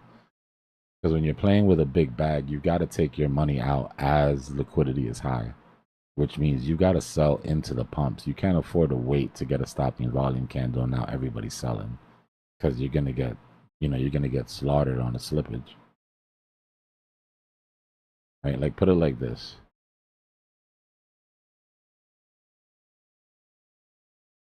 You got a couple mil in position and price is moving up on like a mid cap sort of coin, right? And price is moving up. You take profit as you get these small retracements, right? Price moves up, retrace, you take a little bit. Price moves up, retrace, you take a little bit. Price moves up, retrace, you take a little bit, right? So your average of all of these take profits is somewhere around there, right? It'd be somewhere around this line, the wiggly line, right there. If you wait till the top and decide to take profit after you see a red candle and you're like, okay, it's going down now for sure, you're going to get killed by this red vector and your slippage is going to give you an exit somewhere around there. So like, as much as it sucks to sell into green candles, I know it does, because human nature tells you add to this position. It's going up. It's never going to come down. Look at how fast it's going. You know what I mean? But that's the difference between getting out with a good percentage of your bag and ending up giving back almost half of your gains. How do you adjust your stop loss to take like 20% at a time? Because like whenever I move mine, like it's always, it just stops. It just takes 100% all the time. Oh no, I'll manual. My stop loss is meant to take my whole position if it gets to that point. Right, so let's go in and have to. Yeah, so let's say right here, right? Let's say I got into position here. My stop loss would have been originally right around there, about a couple ATRs underneath price, right? As we came up and held and got above this 50, then I'd move my stop loss up. As we're going if it up, comes down and if it comes down and takes it, I want it to take my whole position. Okay. Yeah, if I'm wrong about it, I want it to take my whole position. Gotcha. Okay. Then, you know, we And come then up here how about on and the way up? we hold, and then I'd move it again. And now I'm taking profits into these candles right here. right? Okay, so Maybe I then, leave a runner.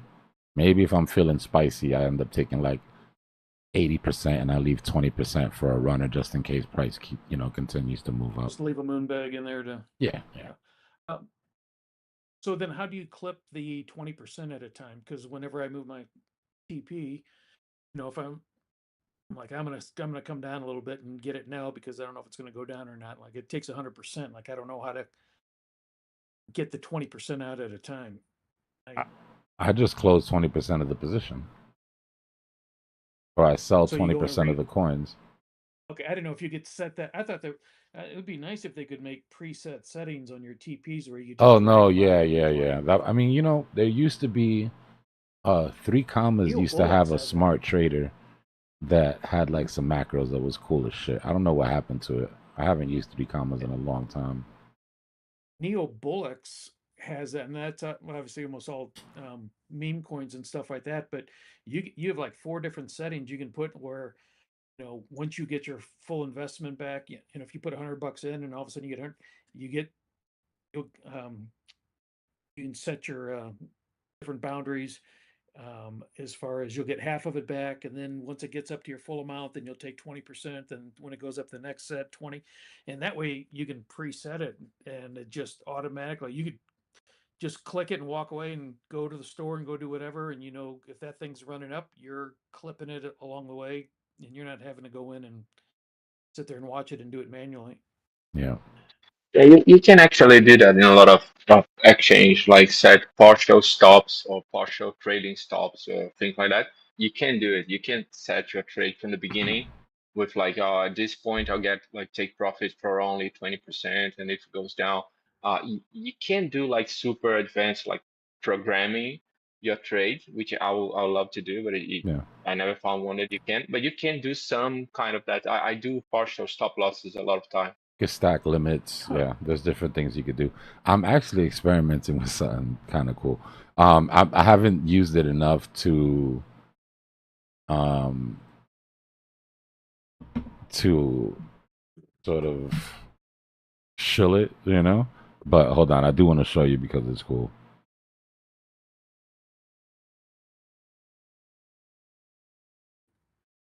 I'm not saying anybody should go use this. I just think that it's funny as shit. Not funny, but it is the way that people will trade in the future. It's just nobody's going to feel safe to do it now. And I don't blame them. Because it's kind of out there.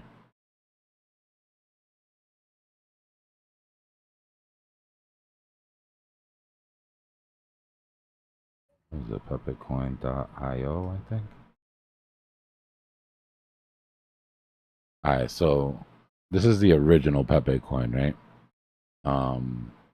For full transparency, I do hold some, but this isn't a show. I want to show you the bot that they've got working, the AI agent that they're working on. Log in. No, you guys almost got me. You almost got me. Forgot I was on YouTube. All right, so check this out. Kek Messenger, Kekbot.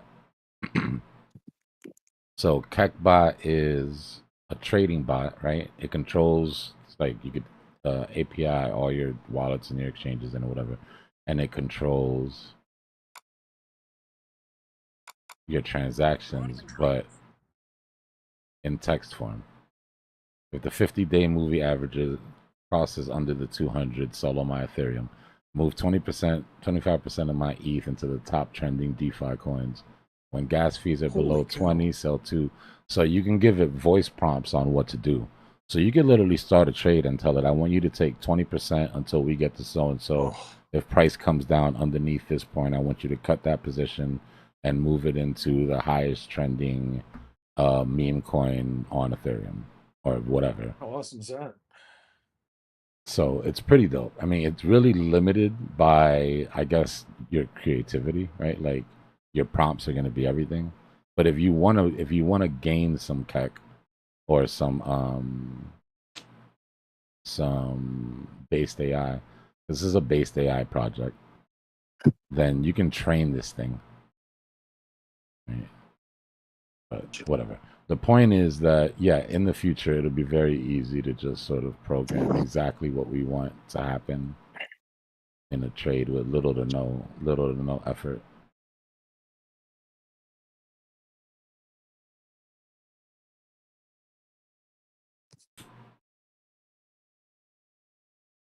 It's pretty cool. What I think is interesting is the idea of training up an AI bot to the point, or an AI agent really, because it's just like a second you that you're making, but to the point where it would know what you're going to do and it just does it. You know, where it becomes intuitive. Like you come home and you're like, hey, you know, it tells you, hey, there was a fast move at US Open, so I took profit on that one position. And you're like, well, thank you, Kekpot. That's exactly what I would have done, or whatever. Until it screws something up and then someone's got to pay, right? At that point, you're like, yeah, that's the thing when you're dealing with like automating financial transactions, because if it goes wrong, that's like. yep, I agree.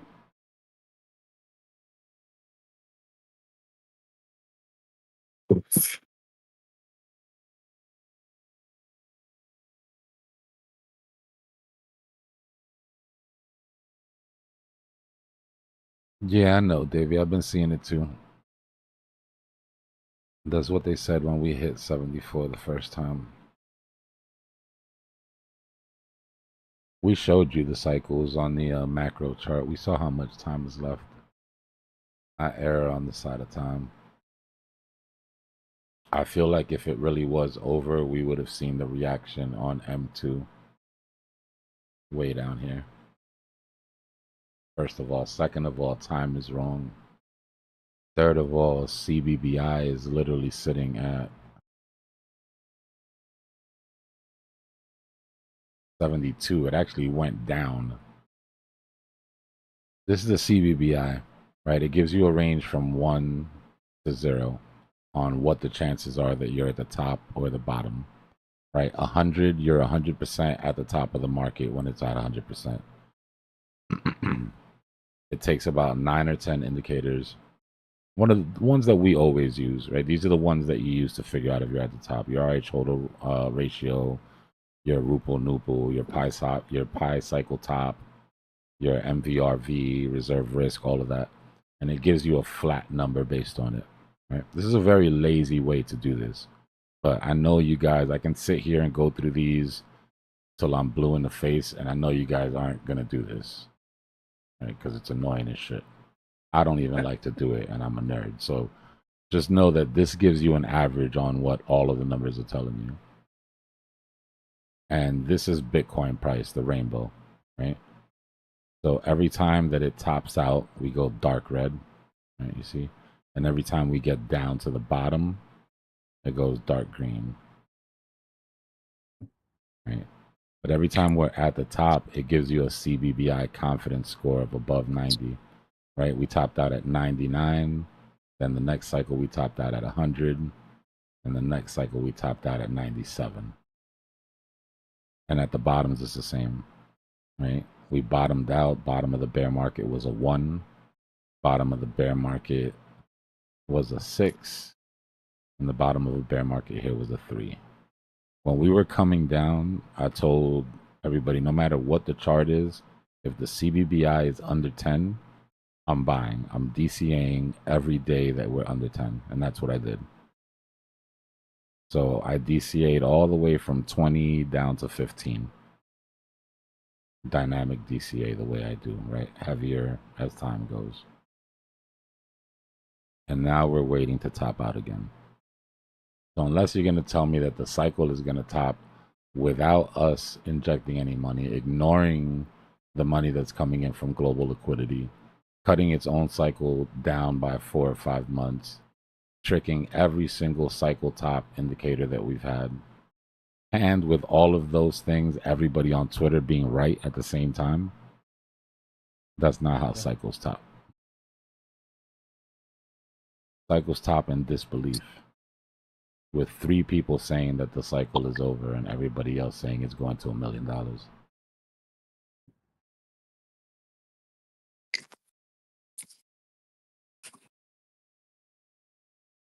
Mr. J, you got an open mic, fam.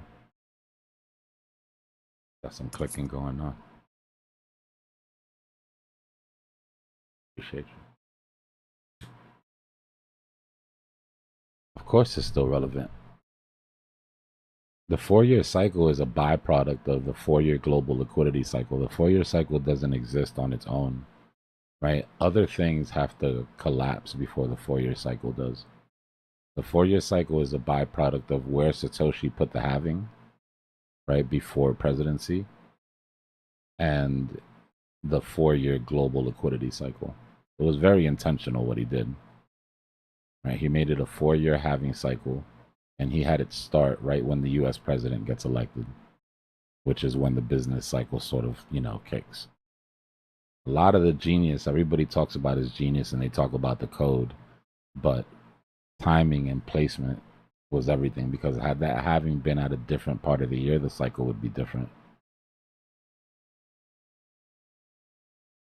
So short, the TLDR to that is, as long as the United States is the world reserve currency and United States presidential elections kick off global cycles, then Bitcoin will always respect its 4-year cycle. Yeah. The question is the volatility, right? Eventually it won't be so volatile. Like, we already see it, right? We're not getting the 100,000% that we got in the first couple cycles. And we're not dropping the 85, percent that we usually drop during the bear market. We dropped 77 last time. So eventually it won't go up as high and it won't go down as much over like 3 or 4 cycles, 4 or 5 cycles. But there's plenty of volatility for us to play with for the next, 20 years, in my opinion. At least. It's just getting good. Are you kidding me? Countries haven't even started fighting themselves for this shit yet. Wait till countries start to outdo themselves printing their local currency to buy as much Bitcoin as possible, because their enemy stack is getting bigger than theirs.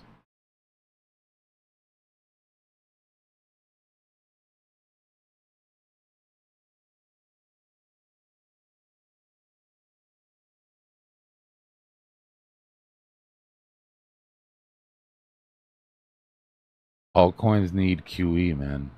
Altcoins will move when Bitcoin moves, but it's not going to be all of them. It's not going to, you're not going to get the shittiest of them moving crazy like they did in 2021. We won't always be in a tight QT fiscal policy, right? Like, eventually they're going to have to turn the money printer on. During the next bull market, we're going to be in QE. So what I don't want is for this year to make everybody feel like alt are dead forever. It's just a byproduct of there not being extra money floating around for people to take risk with. Because the US is tight. Everybody else is printing, right? Which is why we're getting some sort of movement. But the US is tight, and we're the ones that really like to buy alts and push price.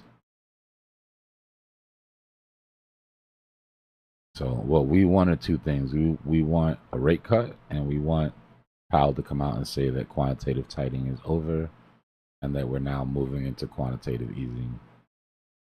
And then you can feel safe putting money in alts and not feeling like they're going to come back down. The problem is we're running out of time, right? If we get to the bear market, none of that's going to matter. So one of those two things has to happen within the next 4 months.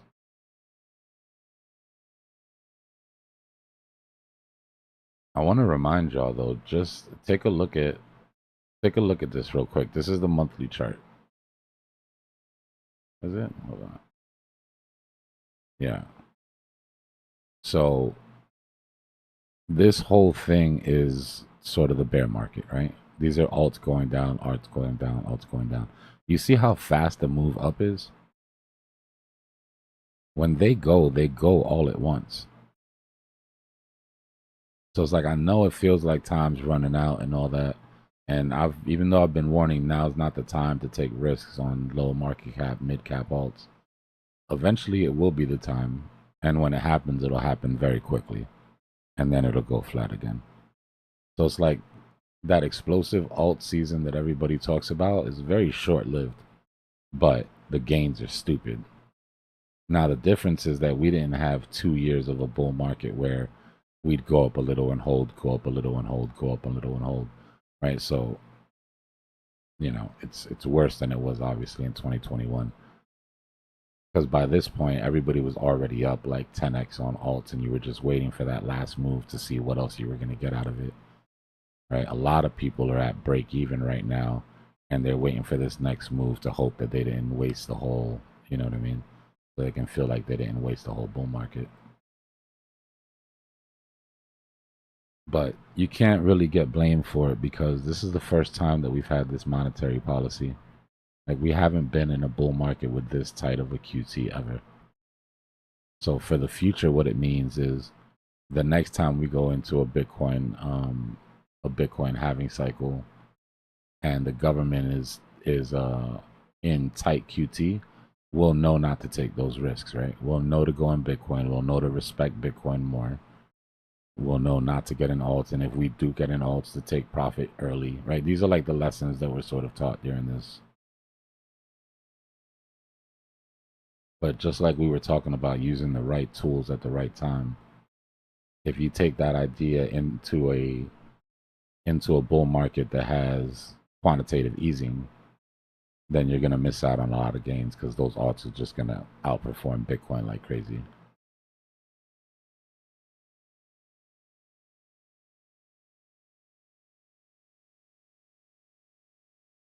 Gotta be nimble and have eggs ready when something like that comes up. Yeah.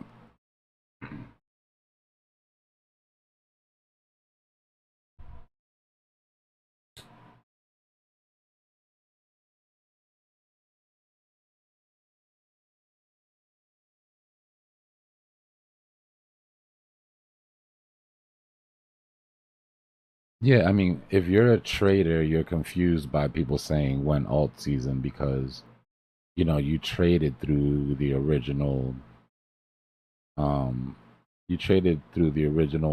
blockchain run, gaming run, AI run, AI agent run, meme run, meme dev pet meme narrative, celebrity narrative, like all of these narratives that came through. If you were a buy and hold person and you bought and you gave everything back, right? But if you were a trader that jumped from narrative to narrative to narrative to narrative, you know, then you got a 5x here, and then you 10x that 5x here, and then you got a 3x on that 15x here, and then, you know what I mean? Like, this was definitely a trader's market. So that's the lesson that I take from this one. Like, every bull market has taught me a lesson. The lesson that I take from this one is if we have tight QT, then you get in, get out to trader's market, chase narratives, and sit heavy in Bitcoin.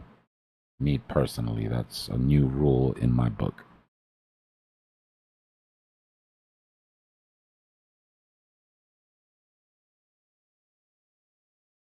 You got some storms in the area or something, Doc?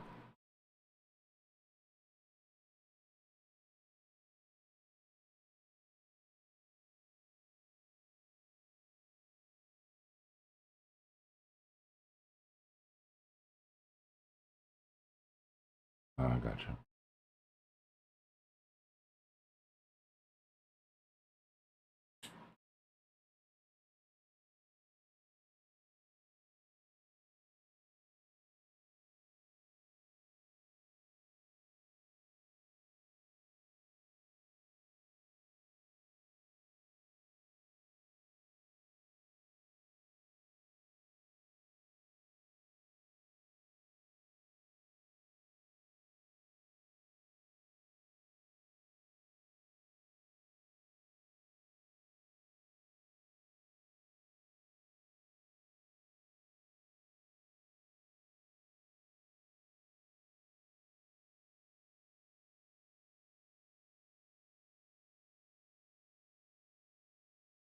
Just casually bought 159 Bitcoin.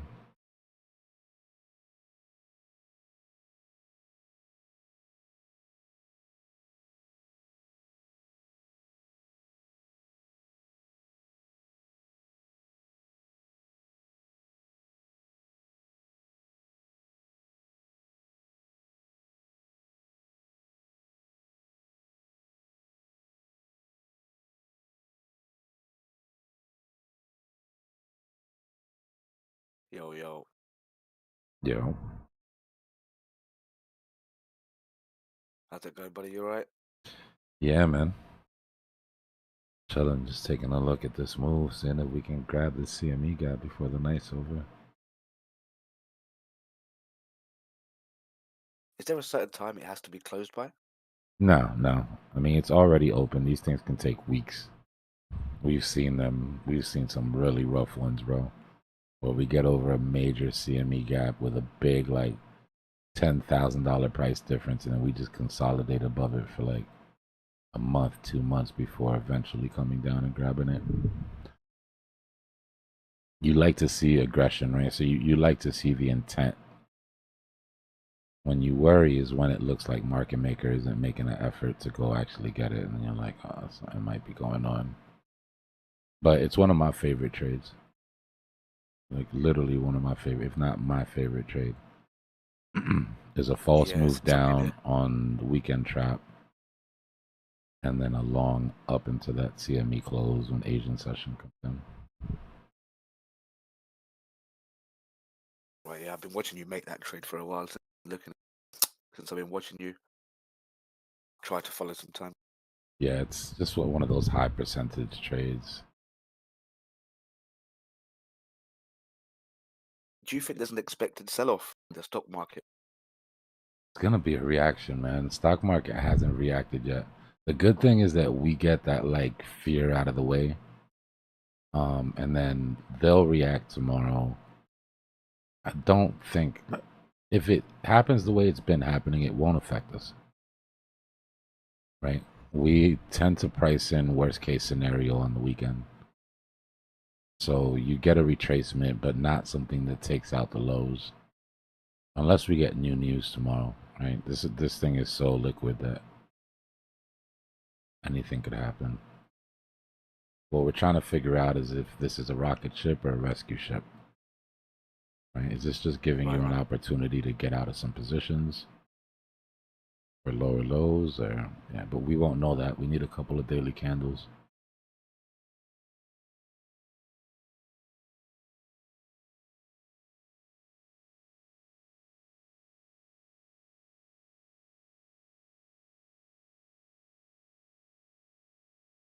I need a coffee. Be right.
I mean, I don't know.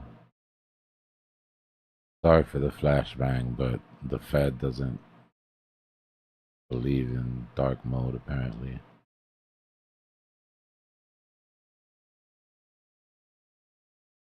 Oh, they went down a little bit now.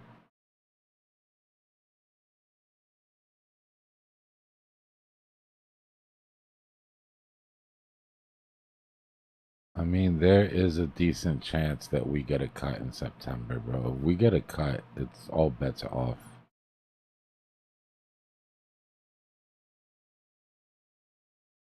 If we get a cut, we go banana zone, in my opinion.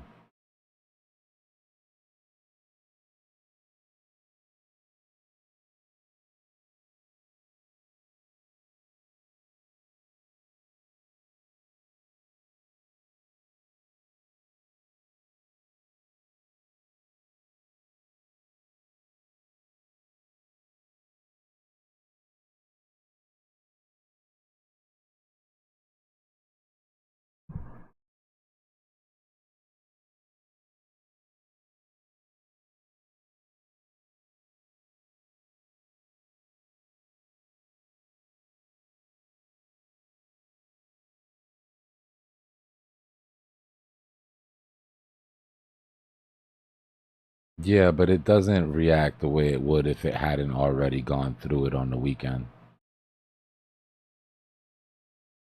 When things happen during the week and the stock market drops, like you'll get a deeper drop on Bitcoin. On the weekday, I mean. When stuff happens on the weekend and we price it in, we'll get a sympathetic drop tomorrow, but unless there's more new news, or unless we hit, you know, we've got to watch for our resistances, obviously.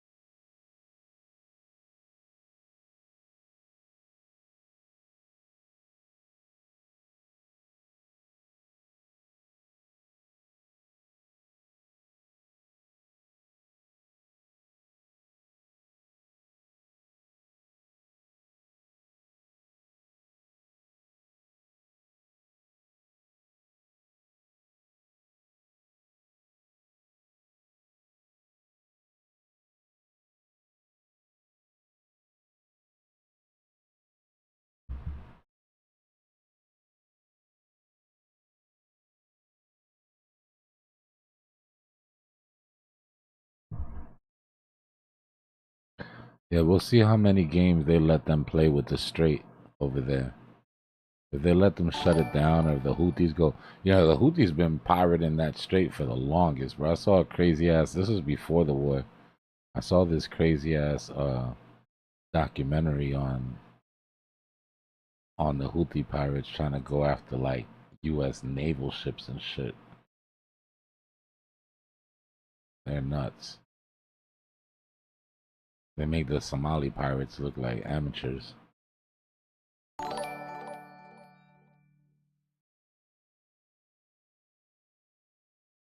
Los with the 5 gifters.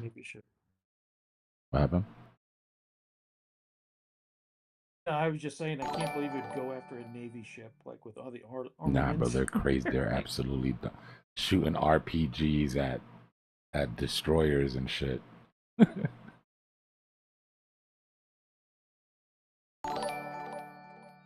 W gifts, man. I appreciate you, Los.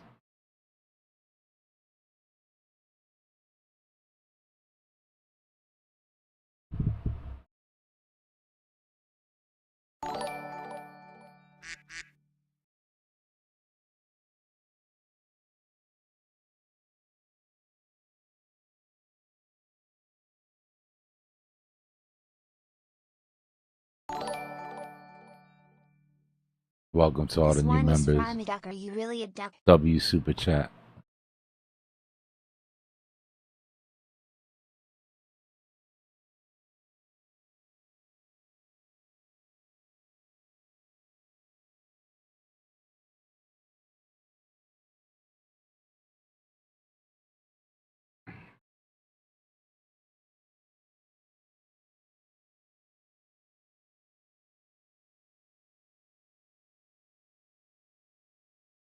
We're getting into that extension in Asia. I was saying earlier, if they try to push it, it'll probably be during the extension in Asia. An overlap that happens at the end of Asia where you've got UK starting to wake up. So it's like a like extra money at the end of the range.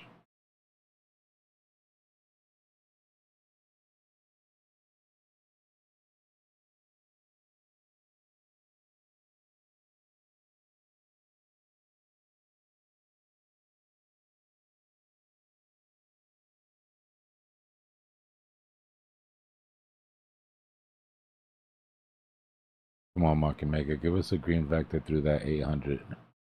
We've been good. Ish.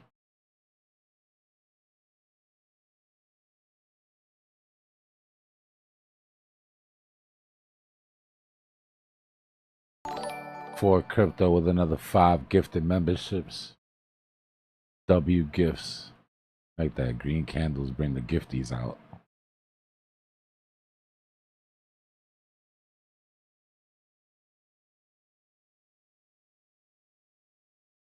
Appreciate you, bro. Welcome to the new members. If you received a free gift, you can thank the person that gave it to you by putting a big W in the chat and hitting that subscribe button.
All right, so not only are we going through this CME gap, but we're also in this vector gap, right? So tons of imbalances, which is good because we're going to need it to get over this 800 EMA.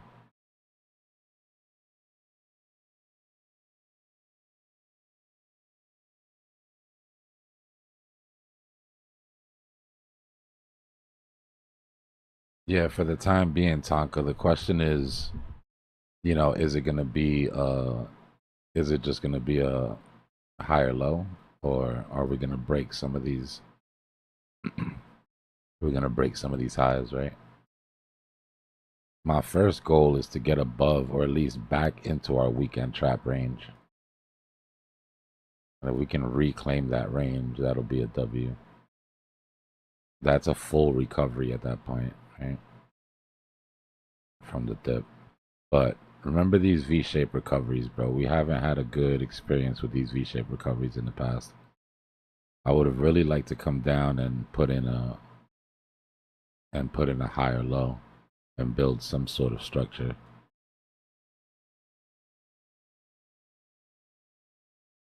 But knife catchers can't be choosers.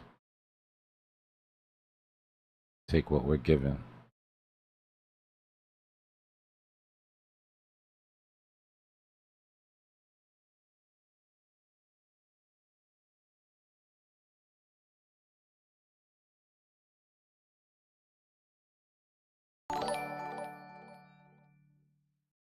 Love the stream.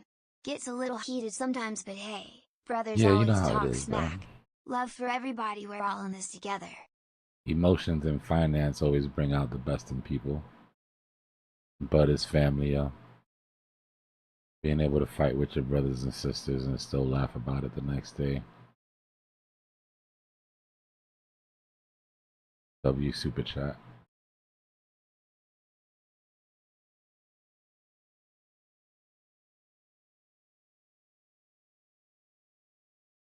And this is nothing. You think it gets heated in here. Glad you weren't part of the last group.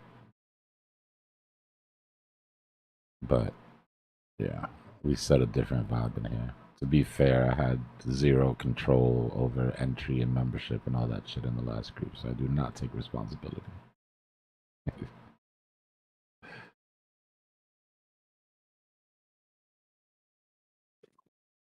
The evolution's been so crazy. Yeah, we collected a good bit of lore along the way.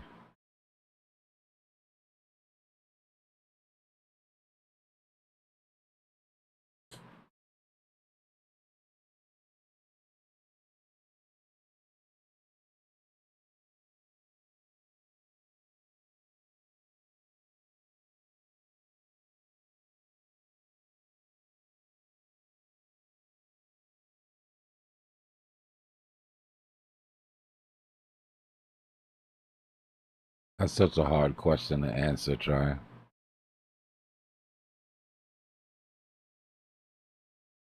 I mean, Dom has been on such a crazy rip lately.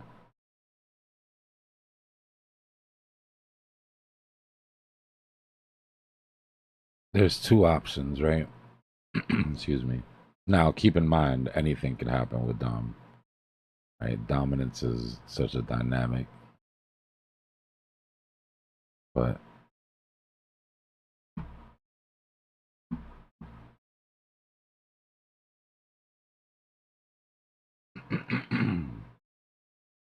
let's go to like the weekly or something.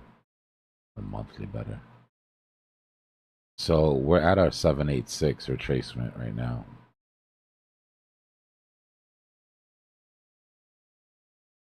Right. So a lot of people are like, you know, maybe that's it, da-da-da. The thing is, Dom doesn't give a damn about fibs. Dom only cares about how much money that's coming into crypto is going into Bitcoin. Right? Which tells me that the only thing that's going to make money go into something other than Bitcoin is going to be the risk appetite going up. And the only thing that's going to make the risk appetite going up is rates being cut, right? Money getting cheaper, or quantitative easing, or at least the end of quantitative tightening. So if I had to put money on it, and I do because it's kind of what we do here, I would expect that to happen around the time where we get our first rate cut, like September. So for me, it's not like how high can Dom go. It's how high can Dom go between here and a certain period of time. Right? Did I ever think that it was possible for Dom to get as high as it was during the last cycle? Nah. Nah, if we had an argument about this maybe 2 years ago, I would have said, nah, it's not possible. I would have said this is working on diminishing returns, right? Which means that the amount of altcoins that were in the market here were about between 4,000 to 10,000, if that. Now we've got 10 to 20 million. And you mean to tell me that Bitcoin's going to hold the same amount of dominance it did when there was only 4? That's insane. That lets you know how many of the meme coins and bullshit coins that we have now are like absolutely dead. You know what I mean?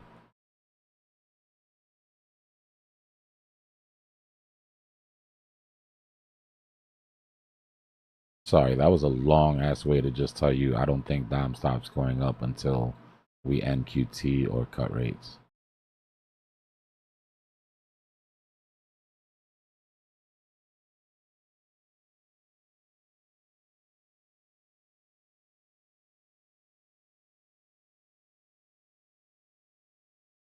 Nah, if Shib didn't come in here and say it was over one day, I would feel like something was wrong. That's just what he does, bro. He's cool.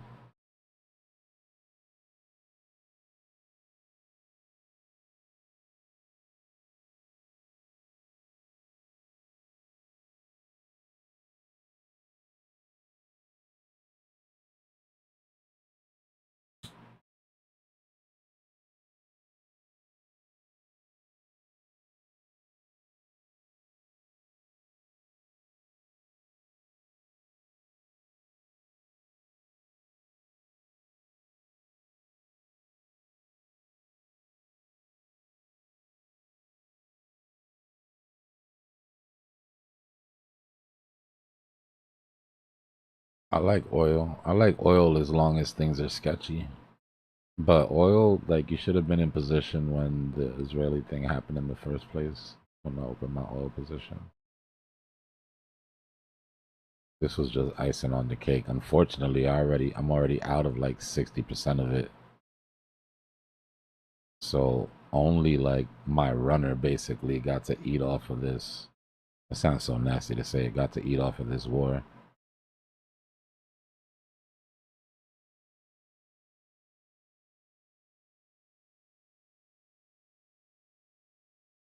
Gotta love Elon, bro. Elon is consistent.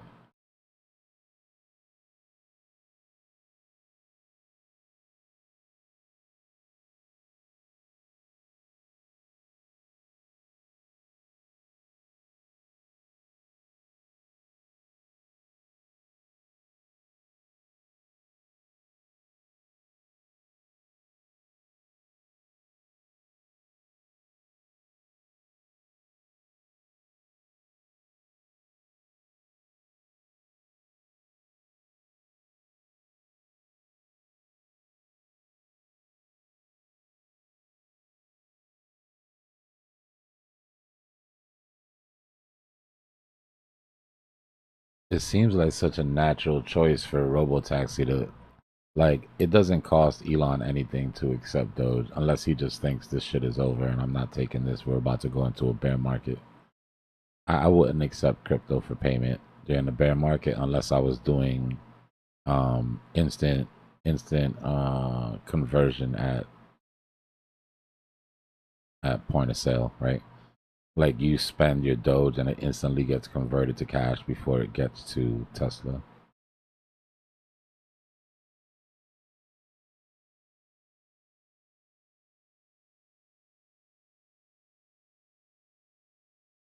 Silver is the better play right now between them. That gold play is old already.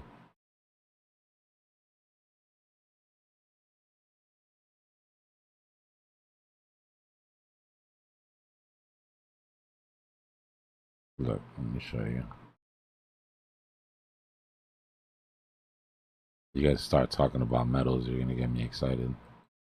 Pause.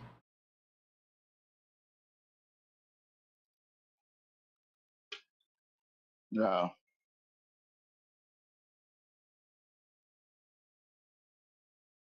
All right, so check this out. Gold, right?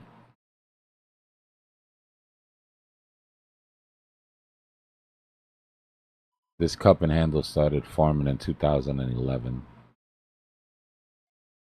Cup didn't even finish till 2020. Cup and handle didn't break out until 2023. So you're talking 12-year setup, right?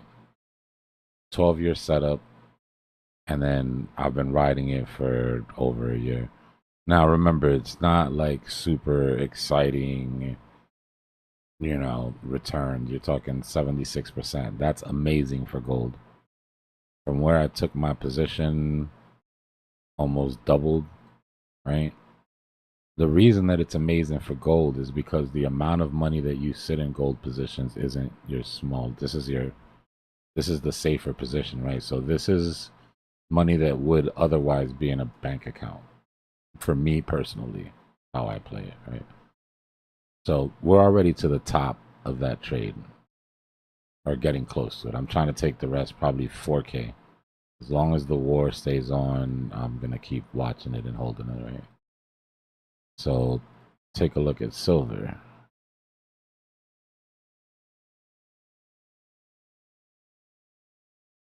And this is not financial advice, and metals aren't for everybody. They're really not.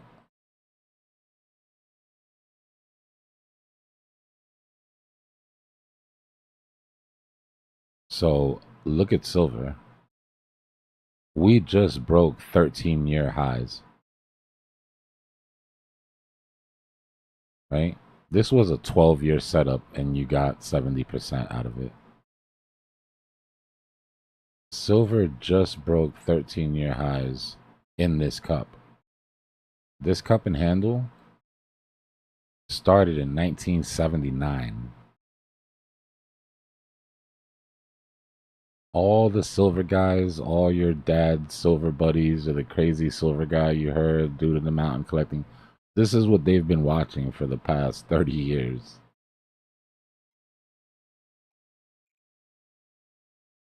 crazy. And we're in a very rare position to be able to be around when it finally makes a decision here. So I'm no financial advice, right? I just want you to look at that chart. And then I want you to look at that chart. And remember that this took 4 times the amount to set up that this did in years. Now another little sneaky one that I'm watching is platinum. I'm in this position. Look at what's interesting about platinum.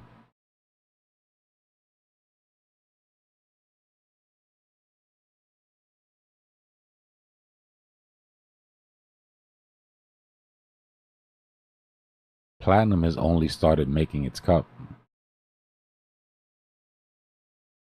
right? So my thesis is metals are all going through the same cycle right now. And we could be looking at a metals super cycle where they're taking turns. Now, this is going to happen over several years, but, you know, getting into this trade on silver would be the same as me getting into my gold trade that I've been in for the last almost 2 years now. Getting in on this position on platinum would be like getting down at the bottom of silver before it ended up making its cup.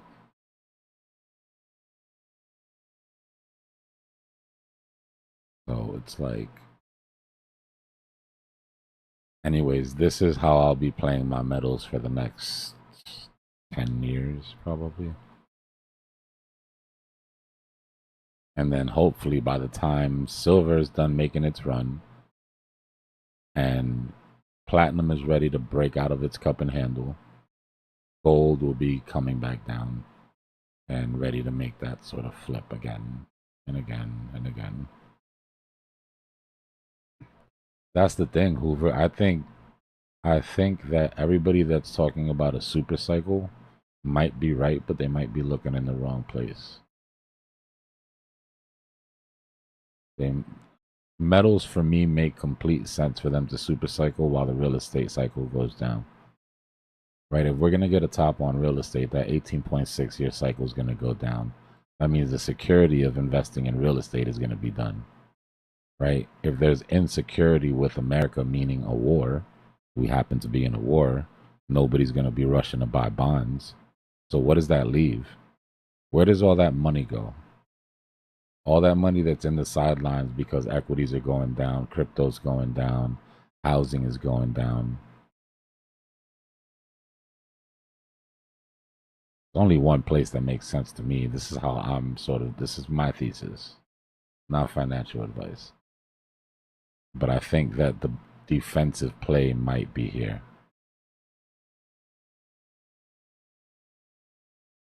And energy. Especially if the war keeps up.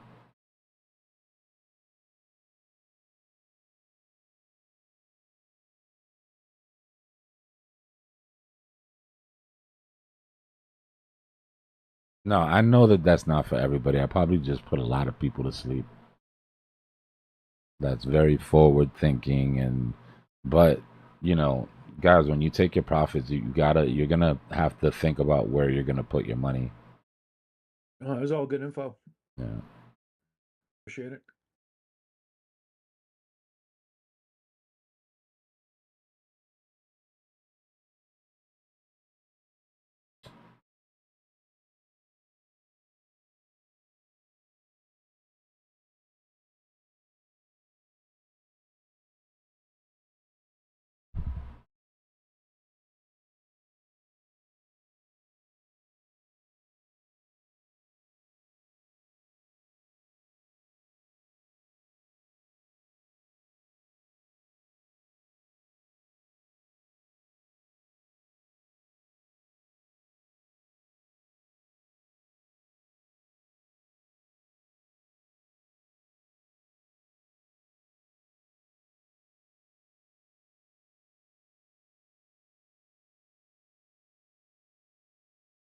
You can look at when it comes to metals, this is gonna sound crazy, but when it comes to metals, you can use popular culture to figure out what's hot and what's not at a certain time.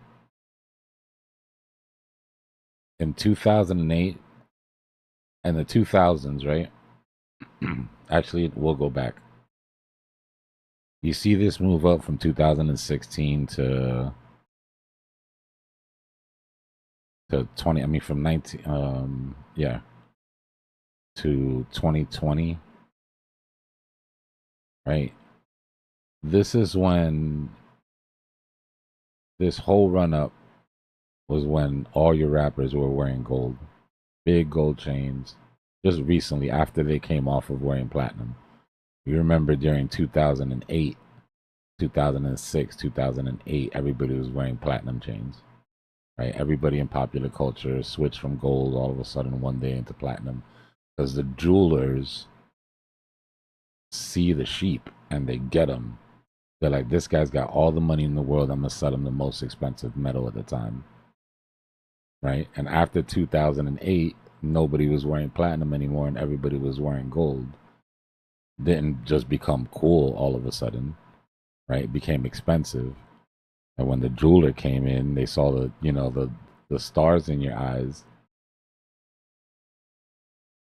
So my theory is when we get to a breakout here, we're going to see a lot more silver in popular culture for some reason.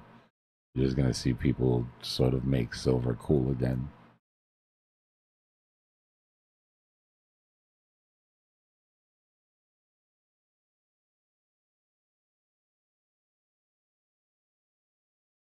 So, I mean, we're going to see a picture of you with a new grill soon? Silver. Big silver mocked up grill. Just everything just tastes like tin. Like you chewing on aluminum foil all day. Nah, I had a grill when I was younger, but it makes you talk with a lisp. And I'd rather just have regular teeth than sound like I have some sort of affliction or something. You know what I mean? Like it's a horrible trade-off. Yeah. Hard to sound too tough with a lisp. But... Nah, it's kind of hard. Kind of hard to sound tough. Well, I mean, unless you're Mike Tyson and you could just put people to sleep. And then, yeah, cool. He's the exception. Yeah. Gotta be. I guarantee you that they made him prove it several times. The way he sounded growing up. He grew up fighting for sure. Oh, yeah.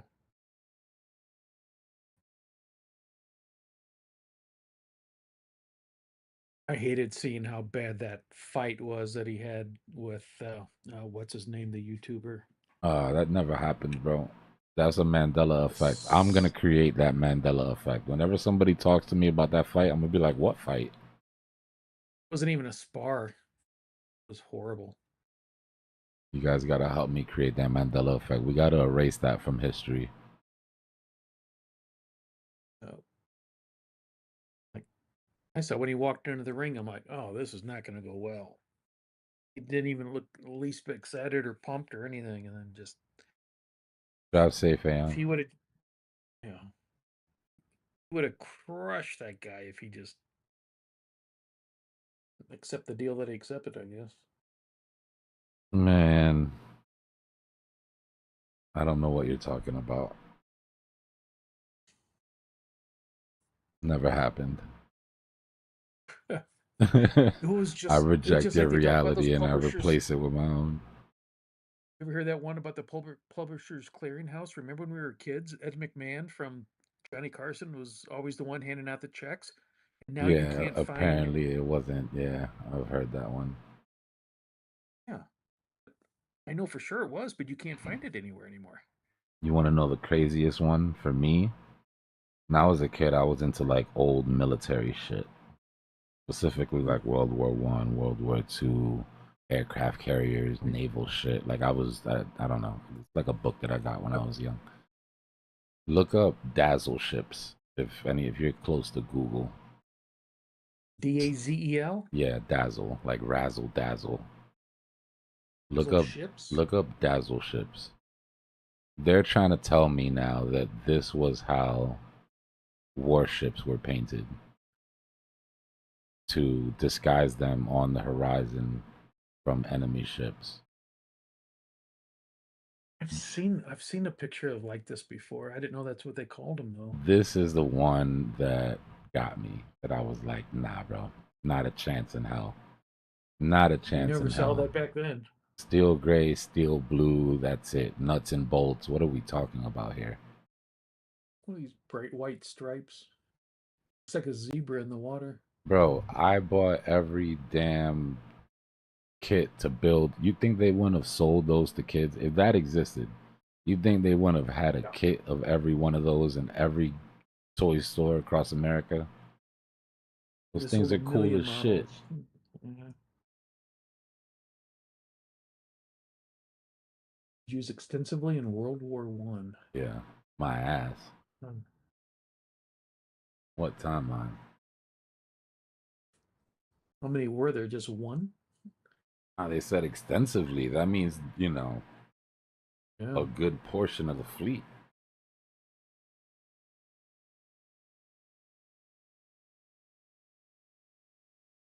Oh, you know maybe why? I think it might have only been British.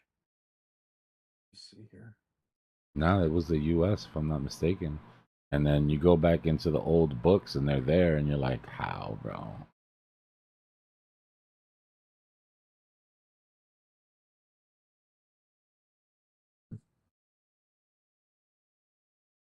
Other than that, all the other ones, all the other Mandela effects, I'm always like, maybe I just don't remember right. Maybe it's groupthink or something and I just don't. But that one's always bothered me.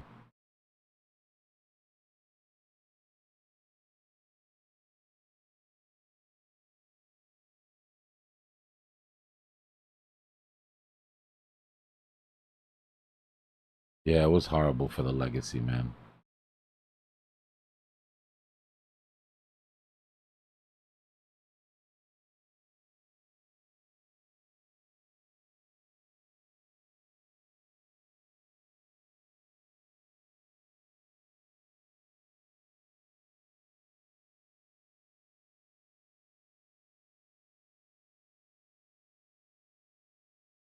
I always thought the Fruit Loops had the O's, but it was double O's and the little cereal was the letters. I remember that though. Unless maybe they just got to me, bro. Maybe the upgrade stuck. Or but I eat Fruit Loops all the time too, so it could be current memory mixing up past memory. And honestly, when I was a kid, I was eating fruit rings or whatever the generic bodega had down the block. We didn't have real Fruit Loop money, so my shit was probably spelled wrong anyways. It's like that show, Everybody Hates Chris. Bro, my shit, we used to buy cereal in a bag. You know how embarrassing it was to go to the store and get some cereal. And then you got to leave with the bag. It don't even have a box. It's just a bag of fruit rings. Oh, shit was so funny.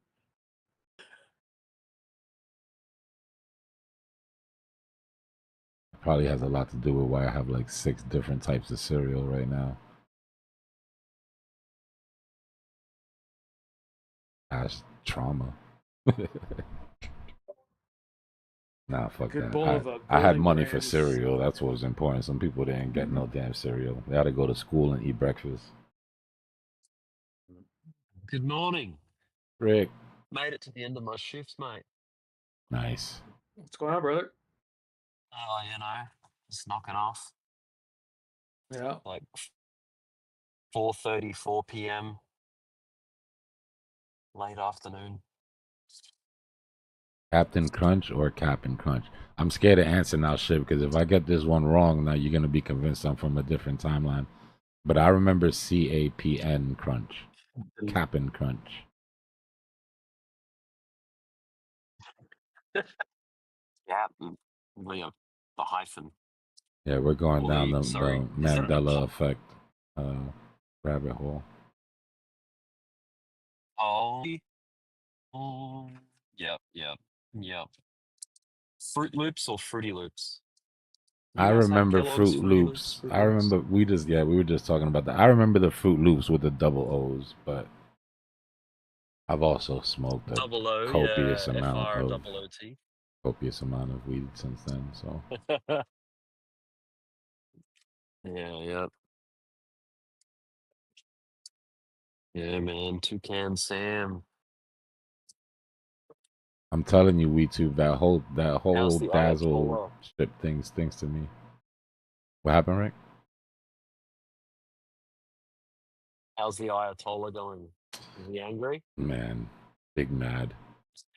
Has he made any new They statements? responded, but Big mad. it was not an escalation. Like, that's that's the only metric I can use, right? Did they escalate or not? I think, yeah, all they can do is slow down oil. That's about it. That's gonna be a problem. They won't let that go for too That's the long. most impact they can do. I'll tell you right now, if the U.S. goes back in, it's gonna be because they did something to that. They're doing something with global oil supply. We don't like that too much. Yeah, that's it.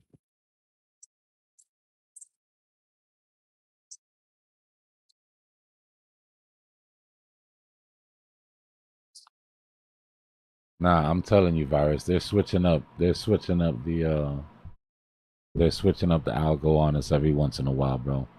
And then we just get stuck with the memories from the old algo.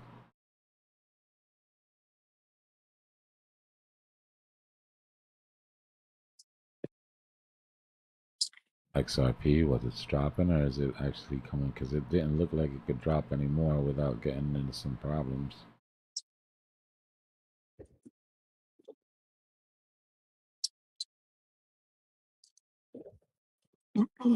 Well, we're back above 100K, so that's cool.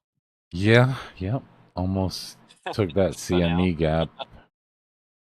Yeah. XRP looks alright, but it is sort of rejecting off of its 50 EMA on the hourly here. But it held where it was supposed to, bro. You don't want it to go underneath the support. Yeah. Yep. Things get bad for XRP if it goes down underneath. Oh, XPR. My bad. I'm looking at the wrong thing. Oh, that's confusing. But yeah, XRP though, if that loses $2 for any extended period, that's news. kind of scary. Yeah. Bit of a problem, but well, damn. I think they have another revision of the application in July for the ETFs. I'm not holding my breath for it because they can delay again if they want to. I think they've got more delays up their sleeves. What Don't know when they actually deadline, but yeah. What's making XPR move like this? Any news? This doesn't look technical at all. No reason for it to have taken off like that.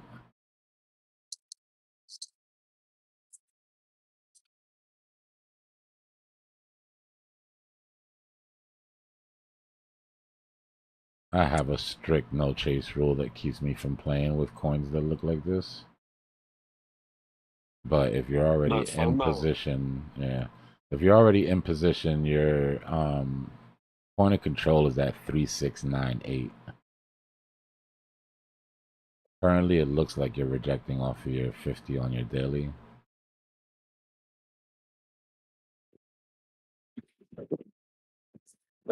But short term, it looks like it could keep going here.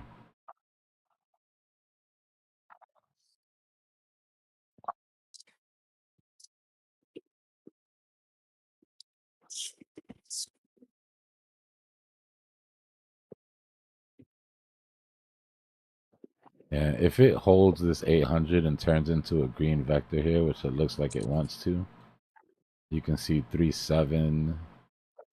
If that holds 4.42, but your RSIs have got to be looking crazy by now. Yeah. There's got to be something fundamental here, though. I really have no idea.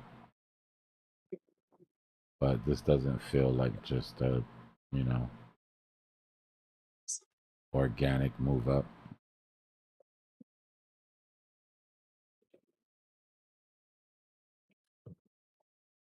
There's definitely some news out there.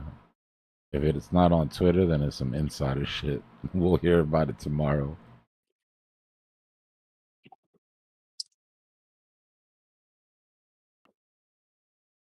I'll be right back.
Yeah, I took a quick look, bro. I can't find anything. I see a bunch of shilling going on Twitter.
All right.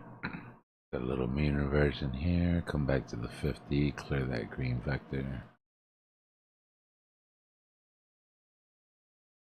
We can get rid of this Bitcoin supply that's going already.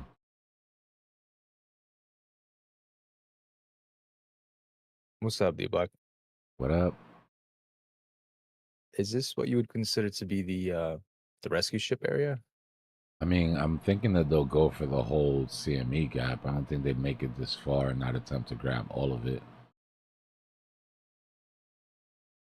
But if I'm right and this was our low for the week and we're in our 3-day up already, then they don't necessarily have to take it all today. I want to see what happens once they get rid of that CME gap. That's really where I'll start to pay attention. Or obviously if we start to break some levels. Yeah. We start to break structure. But The damage definitely looks much better up here, for sure. Yeah. So that's what I'm asking. Didn't want to miss out. Yeah, no, for sure. Yeah. I mean, there's nothing wrong with also peeling a little bit if you're not sure. I'm in for the long run. Gotcha. Thank you. Yeah. Nice. Top of the morning, Banksy. Yeah, I got you, CM. Hold on.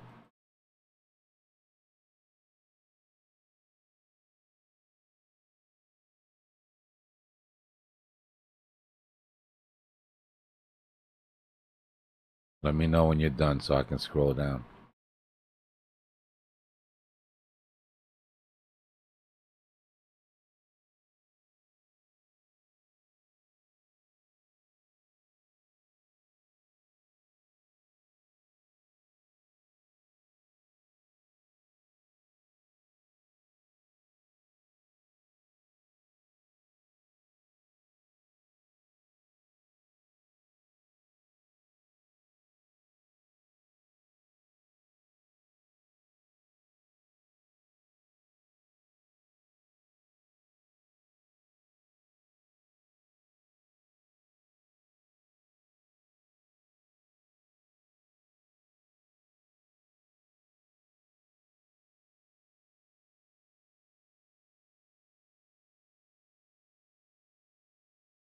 You good?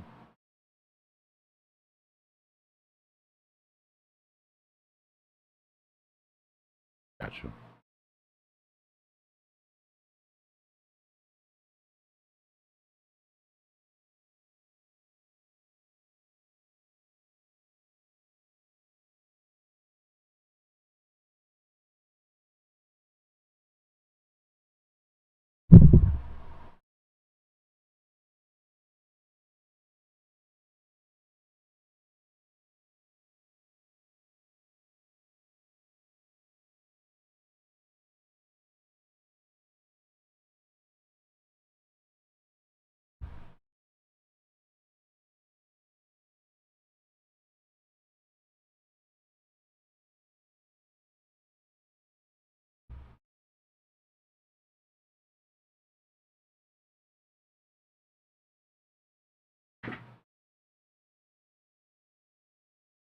I'll be right back.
What's going on, Ernest?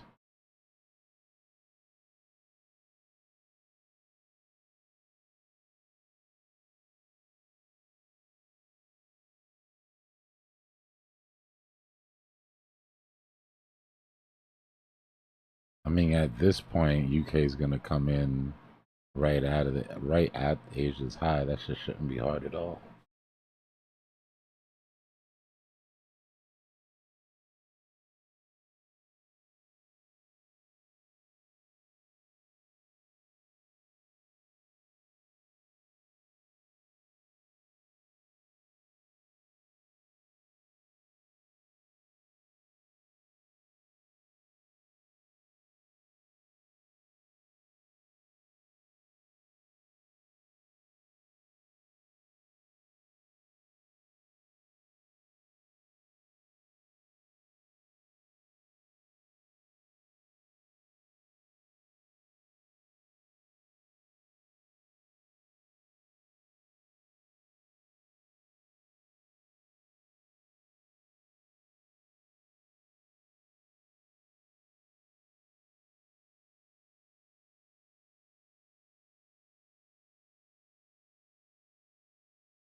Yeah.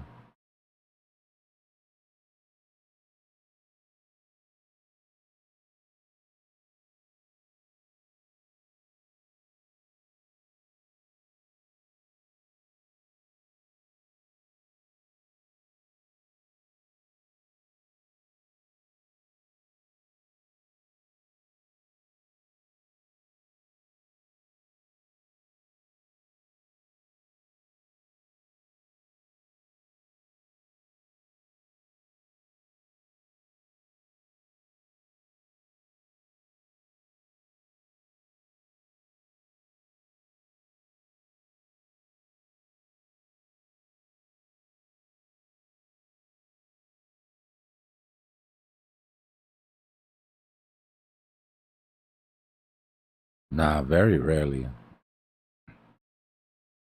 Very rarely. You'll see it change. Sometimes you'll see it change very quickly, right? You'll see that happen. But not often do you see it get to that day and it isn't, within the majority. I'm struggling to think of a time that it did. That's how random it is.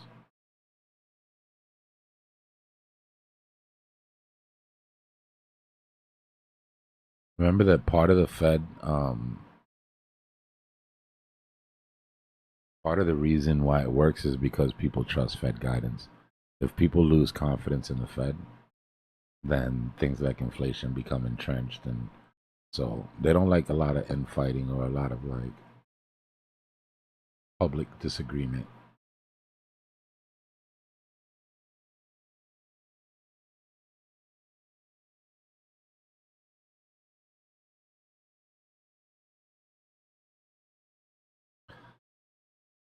That's what I would want to read Powell's book for. I wonder how much pressure he's received through, through all this time, even before Trump. Just in-house pressure from institutions, private industry, degen traders like us. His DMs must be crazy.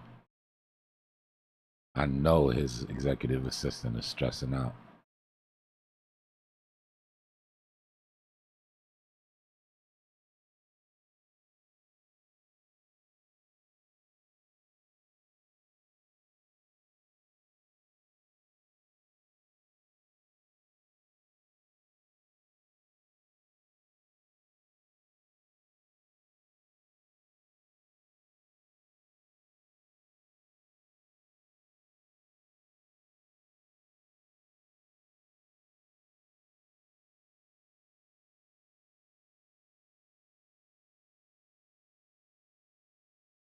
Yeah, the problem is we got to see if UK comes in and says, it looks clean enough for me. I'm going to go make money.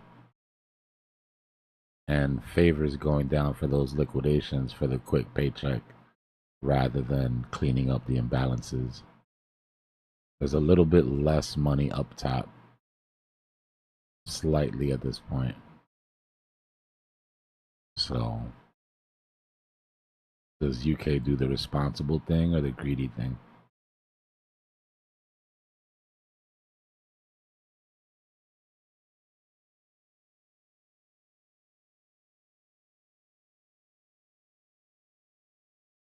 I hope for the better, man. I hope it's for the better at least.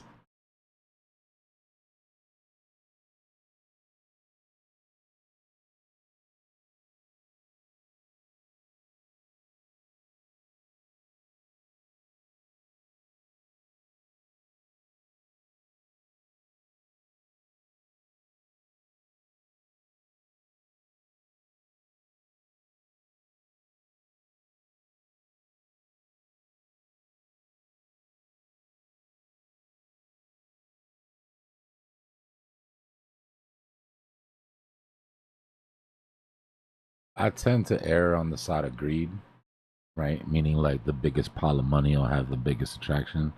But market makers do favor closing these CME gaps.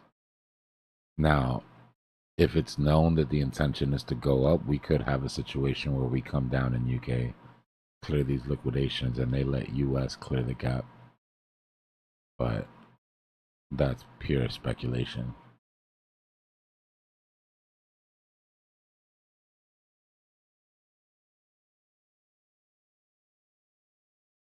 Nice, hell yeah. Calm trades are the best trades, man.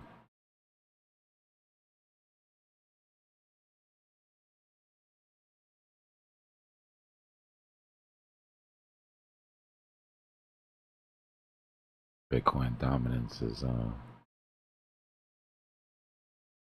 doing a thing. Is Ethereum pushing? Yep. Ding, ding, ding. Come on, ETH. Little lick sweep. Peel something off of dominance for us.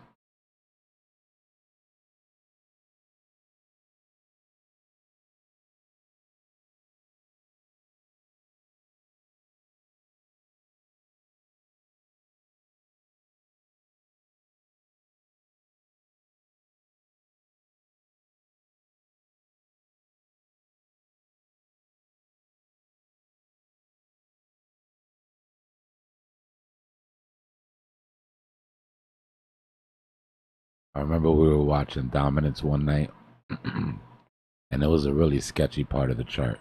Like, Bitcoin was about to top out. We were trying to figure out if we needed to take profit on our alts or not. And dominance got a red line down to 0. We literally watched this thing just drop to 0. Who was here for that? No, somebody here was here for that. Ended up being a glitch at the end of the day, but boy, was that timing bad.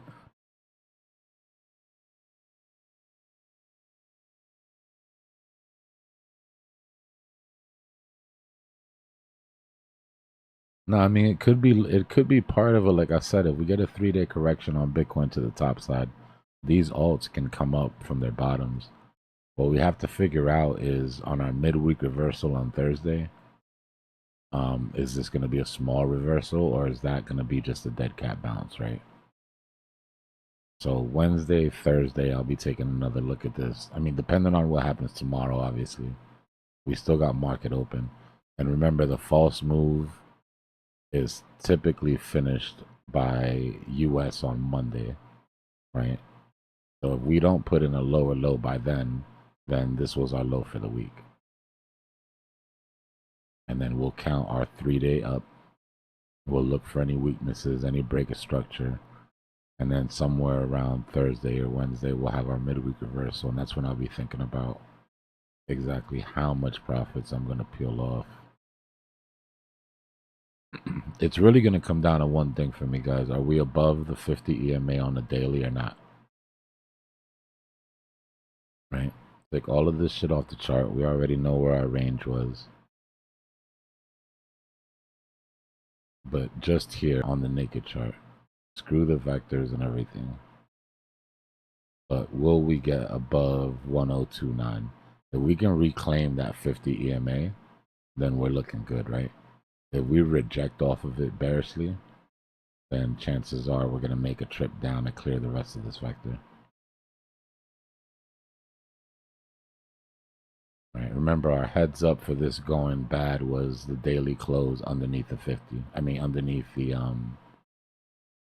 our line there at 102.38 or 102.4, whatever it was, 102.32. So we got out of the way of this dump because of this range that we were watching for a couple weeks. Now we've got to reclaim some of this. This again is the only range that matters. Right? Can Bitcoin get back into this range and hold?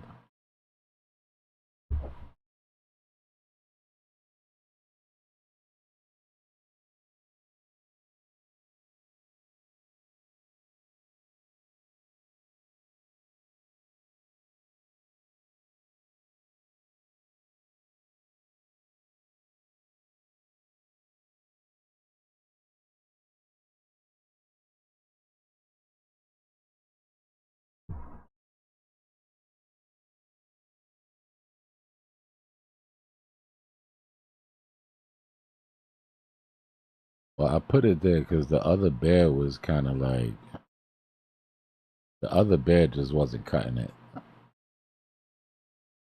Like trying to warn people with this bear, like they seem to want to trade towards it for some reason. So yeah. And it's not my fault that the bull is kind of cross-eyed. He's just crazy, bro. He's supposed to look crazy. He's a crazy bull.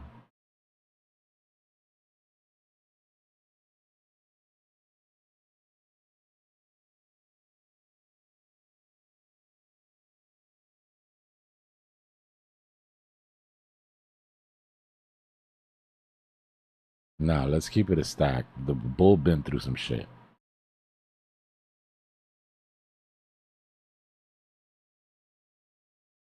The bull definitely been through something.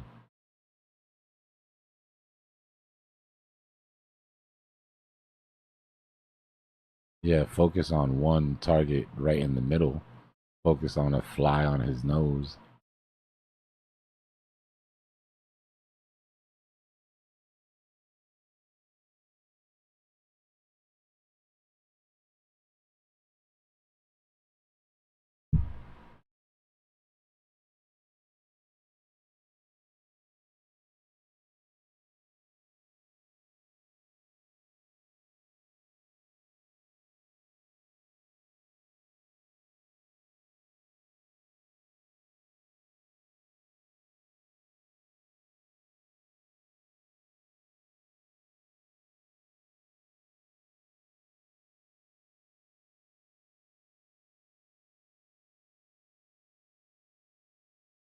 Shrunk that vector cap a little bit more. At some point, we're going to have to build some short side liquidity here. We're looking kind of thin. That's the 800 EMA.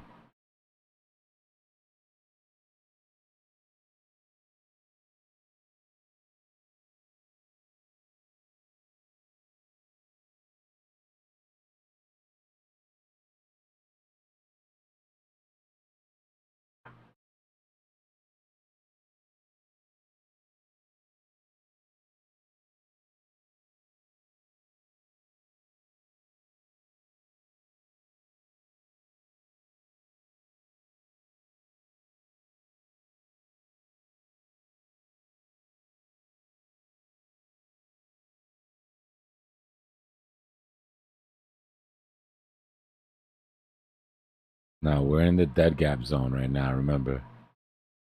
Right now is the last time for whales to do anything if they want to before, like, you're between shifts, in other words, right? The algo and the gaps are super weak.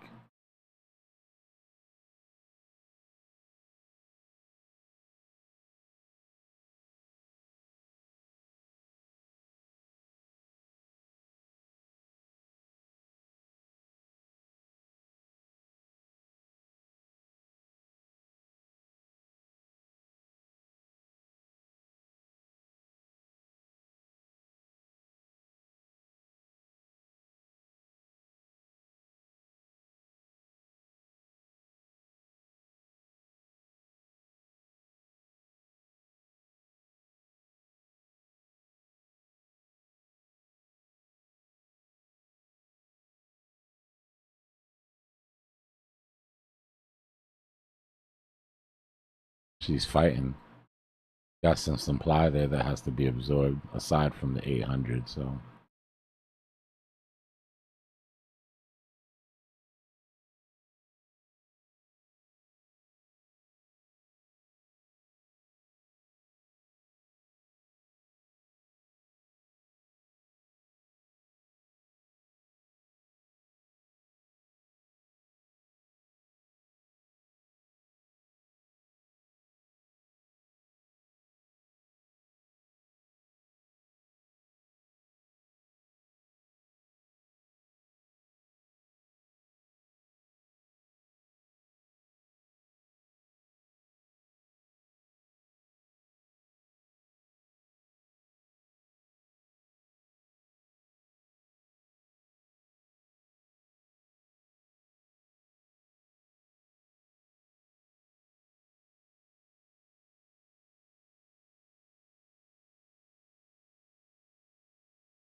Nah, Hoover, I haven't watched.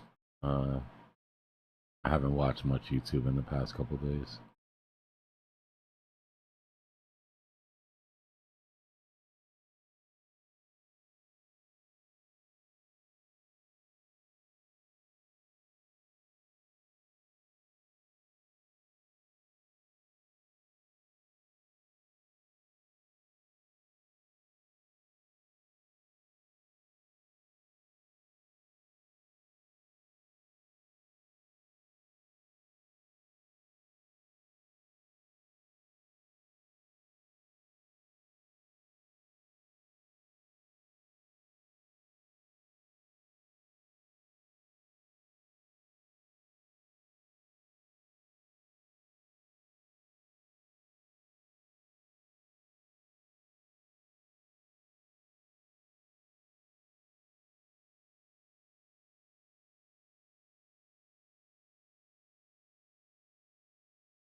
Wow, he's going bearish again.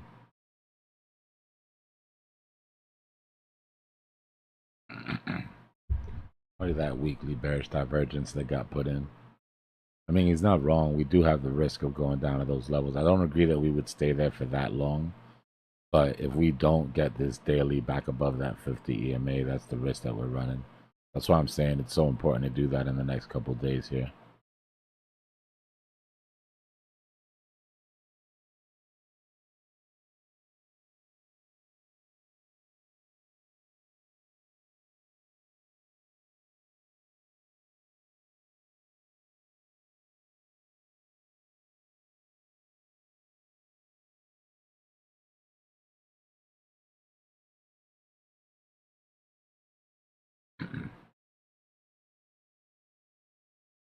The 5, the 13, the 50, the 200, and the 800.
So I think we have a really good chance of surprising everybody.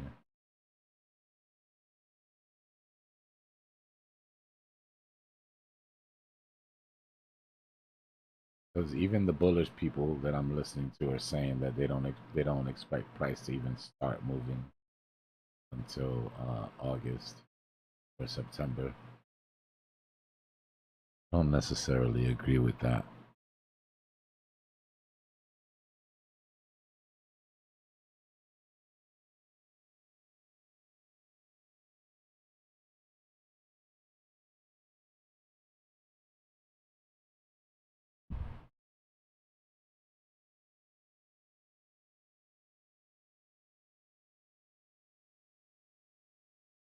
Or I guess I should say I don't necessarily believe that we do it at this level.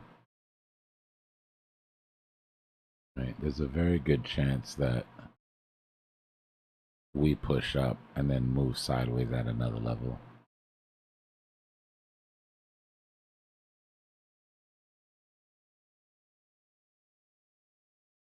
But I have a feeling when this thing starts to go, it's going to be quick for Bitcoin. And chances are it'll be a Bitcoin only move first. Or Bitcoin heavy move first, I should say.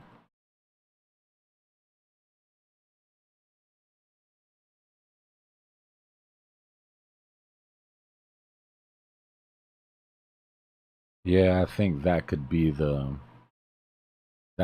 trick. Right? Lull everybody into thinking that there's gonna be a dead summer. And then things start to slowly pop and not come back and leave people behind. I mean, I'm ready for it. I'm ready for it to run flat. They've already done their worst at this point. It's like,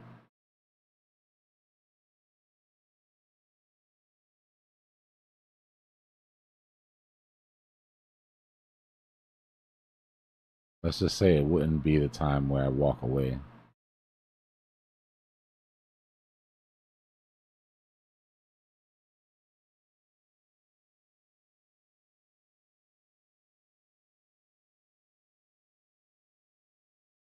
Yeah.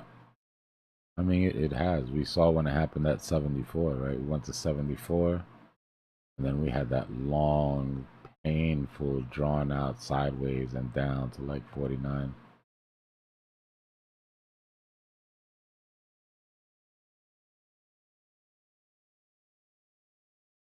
I mean, he's not wrong. I agree with him.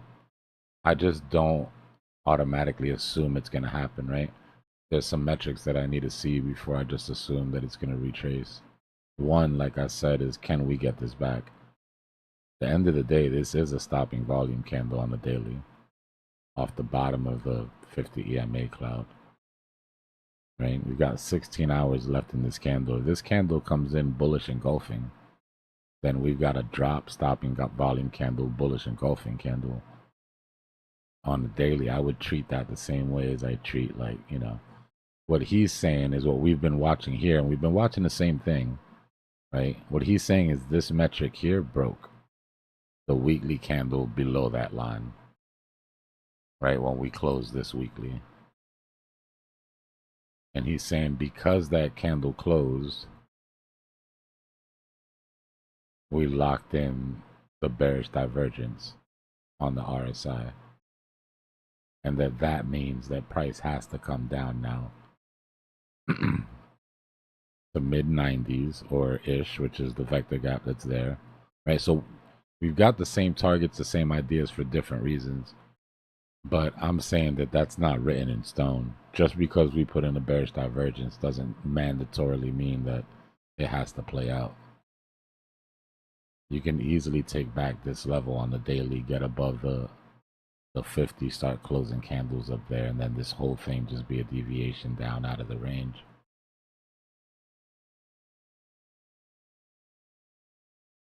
Yeah. So in that time that it takes to play out, sentiment can change. Right? Remember, nothing changes sentiment like green candles, right? Price getting back above the 50 and putting in some bright green candles, or not even vectors, just green candles, period, will change sentiment. People be less worried about the war, start bringing their money back into the game. It could be just in time for them to get wrecked, right? It could turn back around just as people get comfortable. But we'll be watching. Not going to sneak up on us.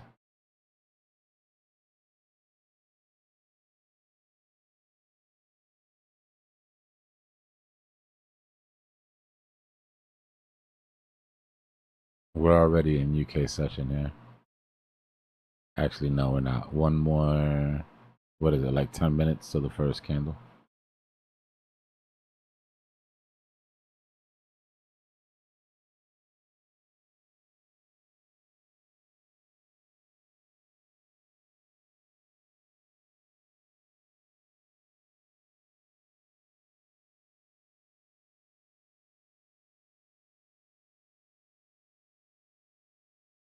I gotta restart the stream. We're running on 11 hours and 45 minutes.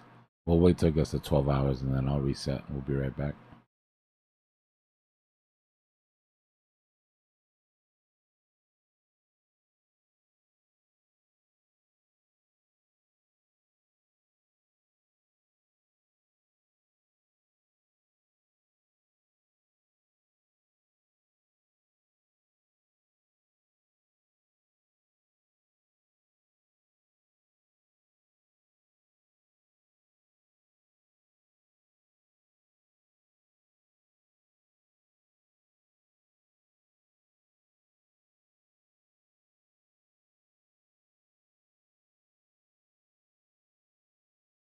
Yeah, well, Binksy said.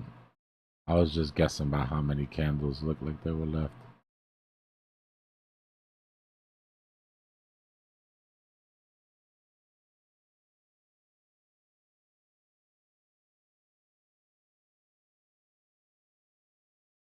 So UK can come down if it wants. What we don't want is for it to start closing underneath this line.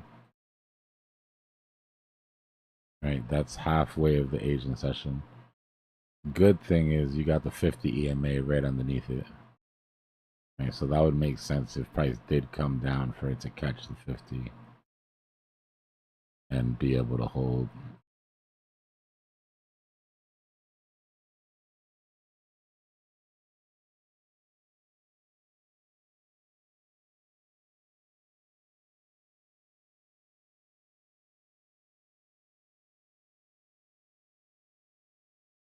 I was thinking about doing one on Kick, but when the market cools down a little bit, there's no time for that shit right now.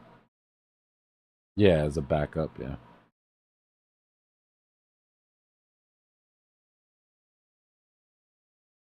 I mean, YouTube algorithm seems to be kind of cool with me for right now, so as long as we keep doing what we're doing, we should be all right.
I mean, I don't like the idea of gatekeeping something. You know, I didn't really, aside from my tuition that I paid from losing in the game, never really paid anything to learn what I learned. It took me time, obviously. A lot of mistakes. I went through a lot of different strategies. It just feels like, I don't even know how that works, right? Let's say I put it in a, let's say I put it in a course, right? And I sell the course. Cool. There's nothing wrong with that, right? It takes effort to do that. You deserve money for your effort. I get all that. But then, like, somebody pops up in the chat and has a question. What? Like, nah, I can't answer you, bro. Go buy my course. Like, that's nasty work, bro.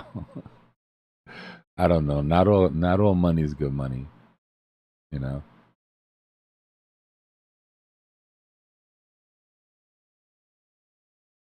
For me, it really has a lot to do with just people that I've been with for, you know, going on like 5 or 6 years now.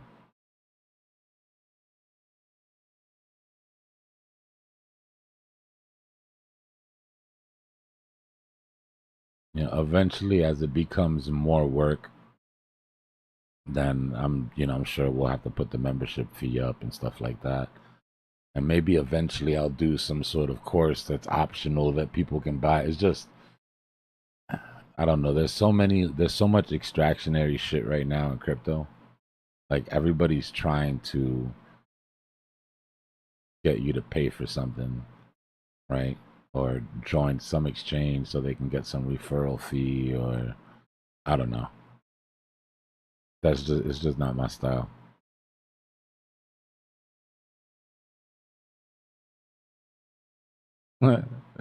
Appreciate that, Norman.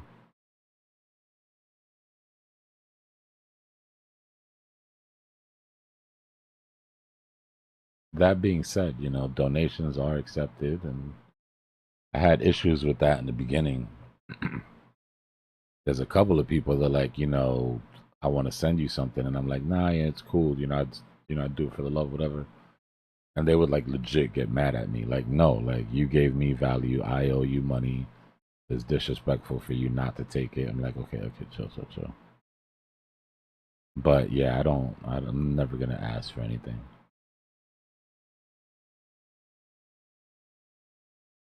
Especially if I'm not providing something. Like merch or something like that'll be different, right? Like if I come up with some merch or something, some hoodies or some hats or some silly shit that everybody's always asking about.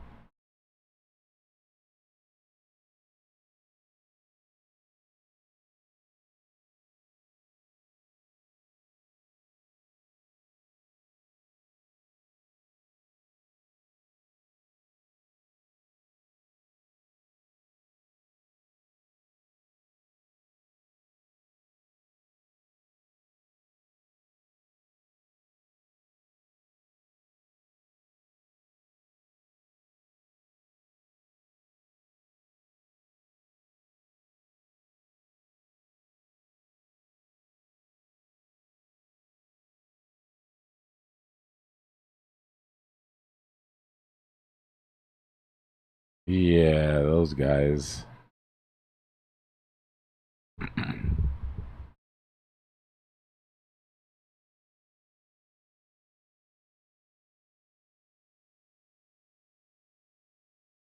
Damn. Damn, he took a big hit.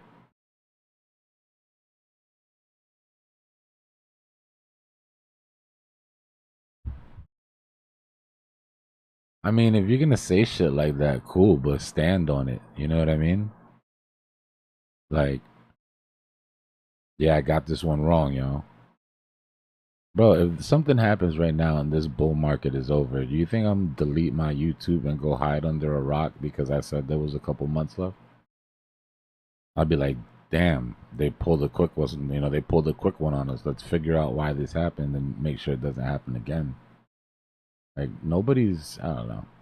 Nobody's gonna be perfect 100% of the time.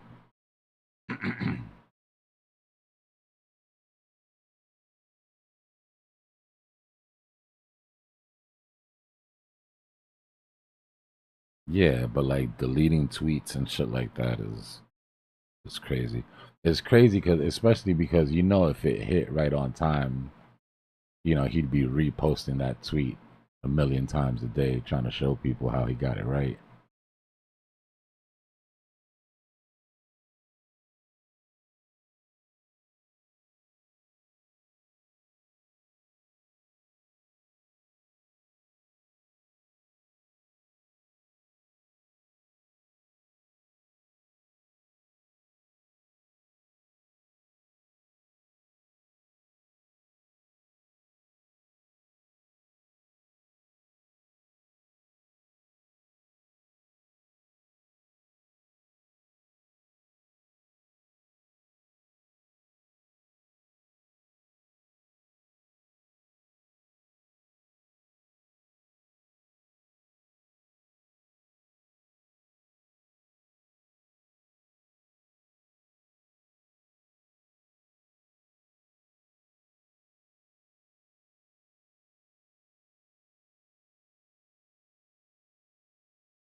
Damn. Yeah, that sounds about right.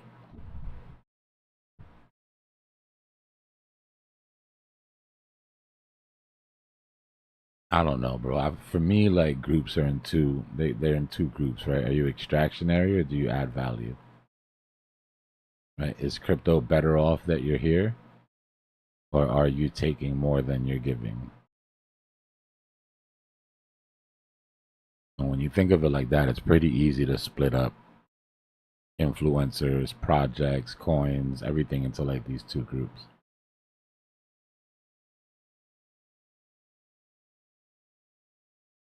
Good night, Doug. Yeah, it's not gonna be too long before I go to sleep.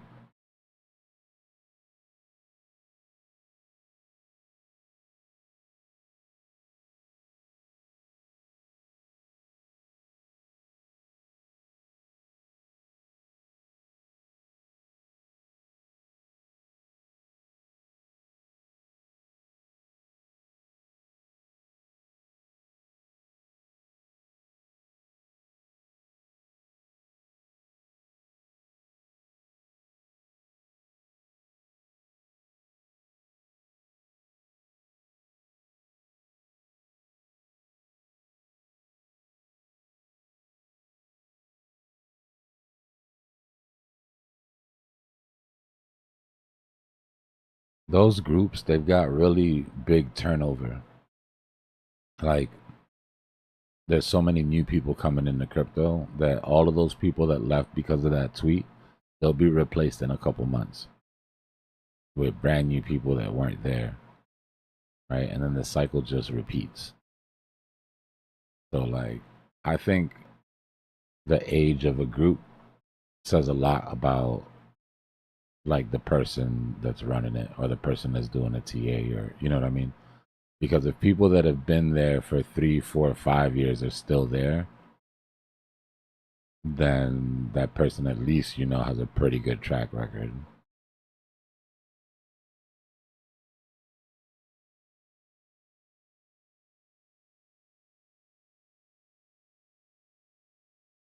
Because nobody's gonna stick around for too long if you're leading them down the wrong path, you know? And they shouldn't. I mean, it's your money. You definitely shouldn't.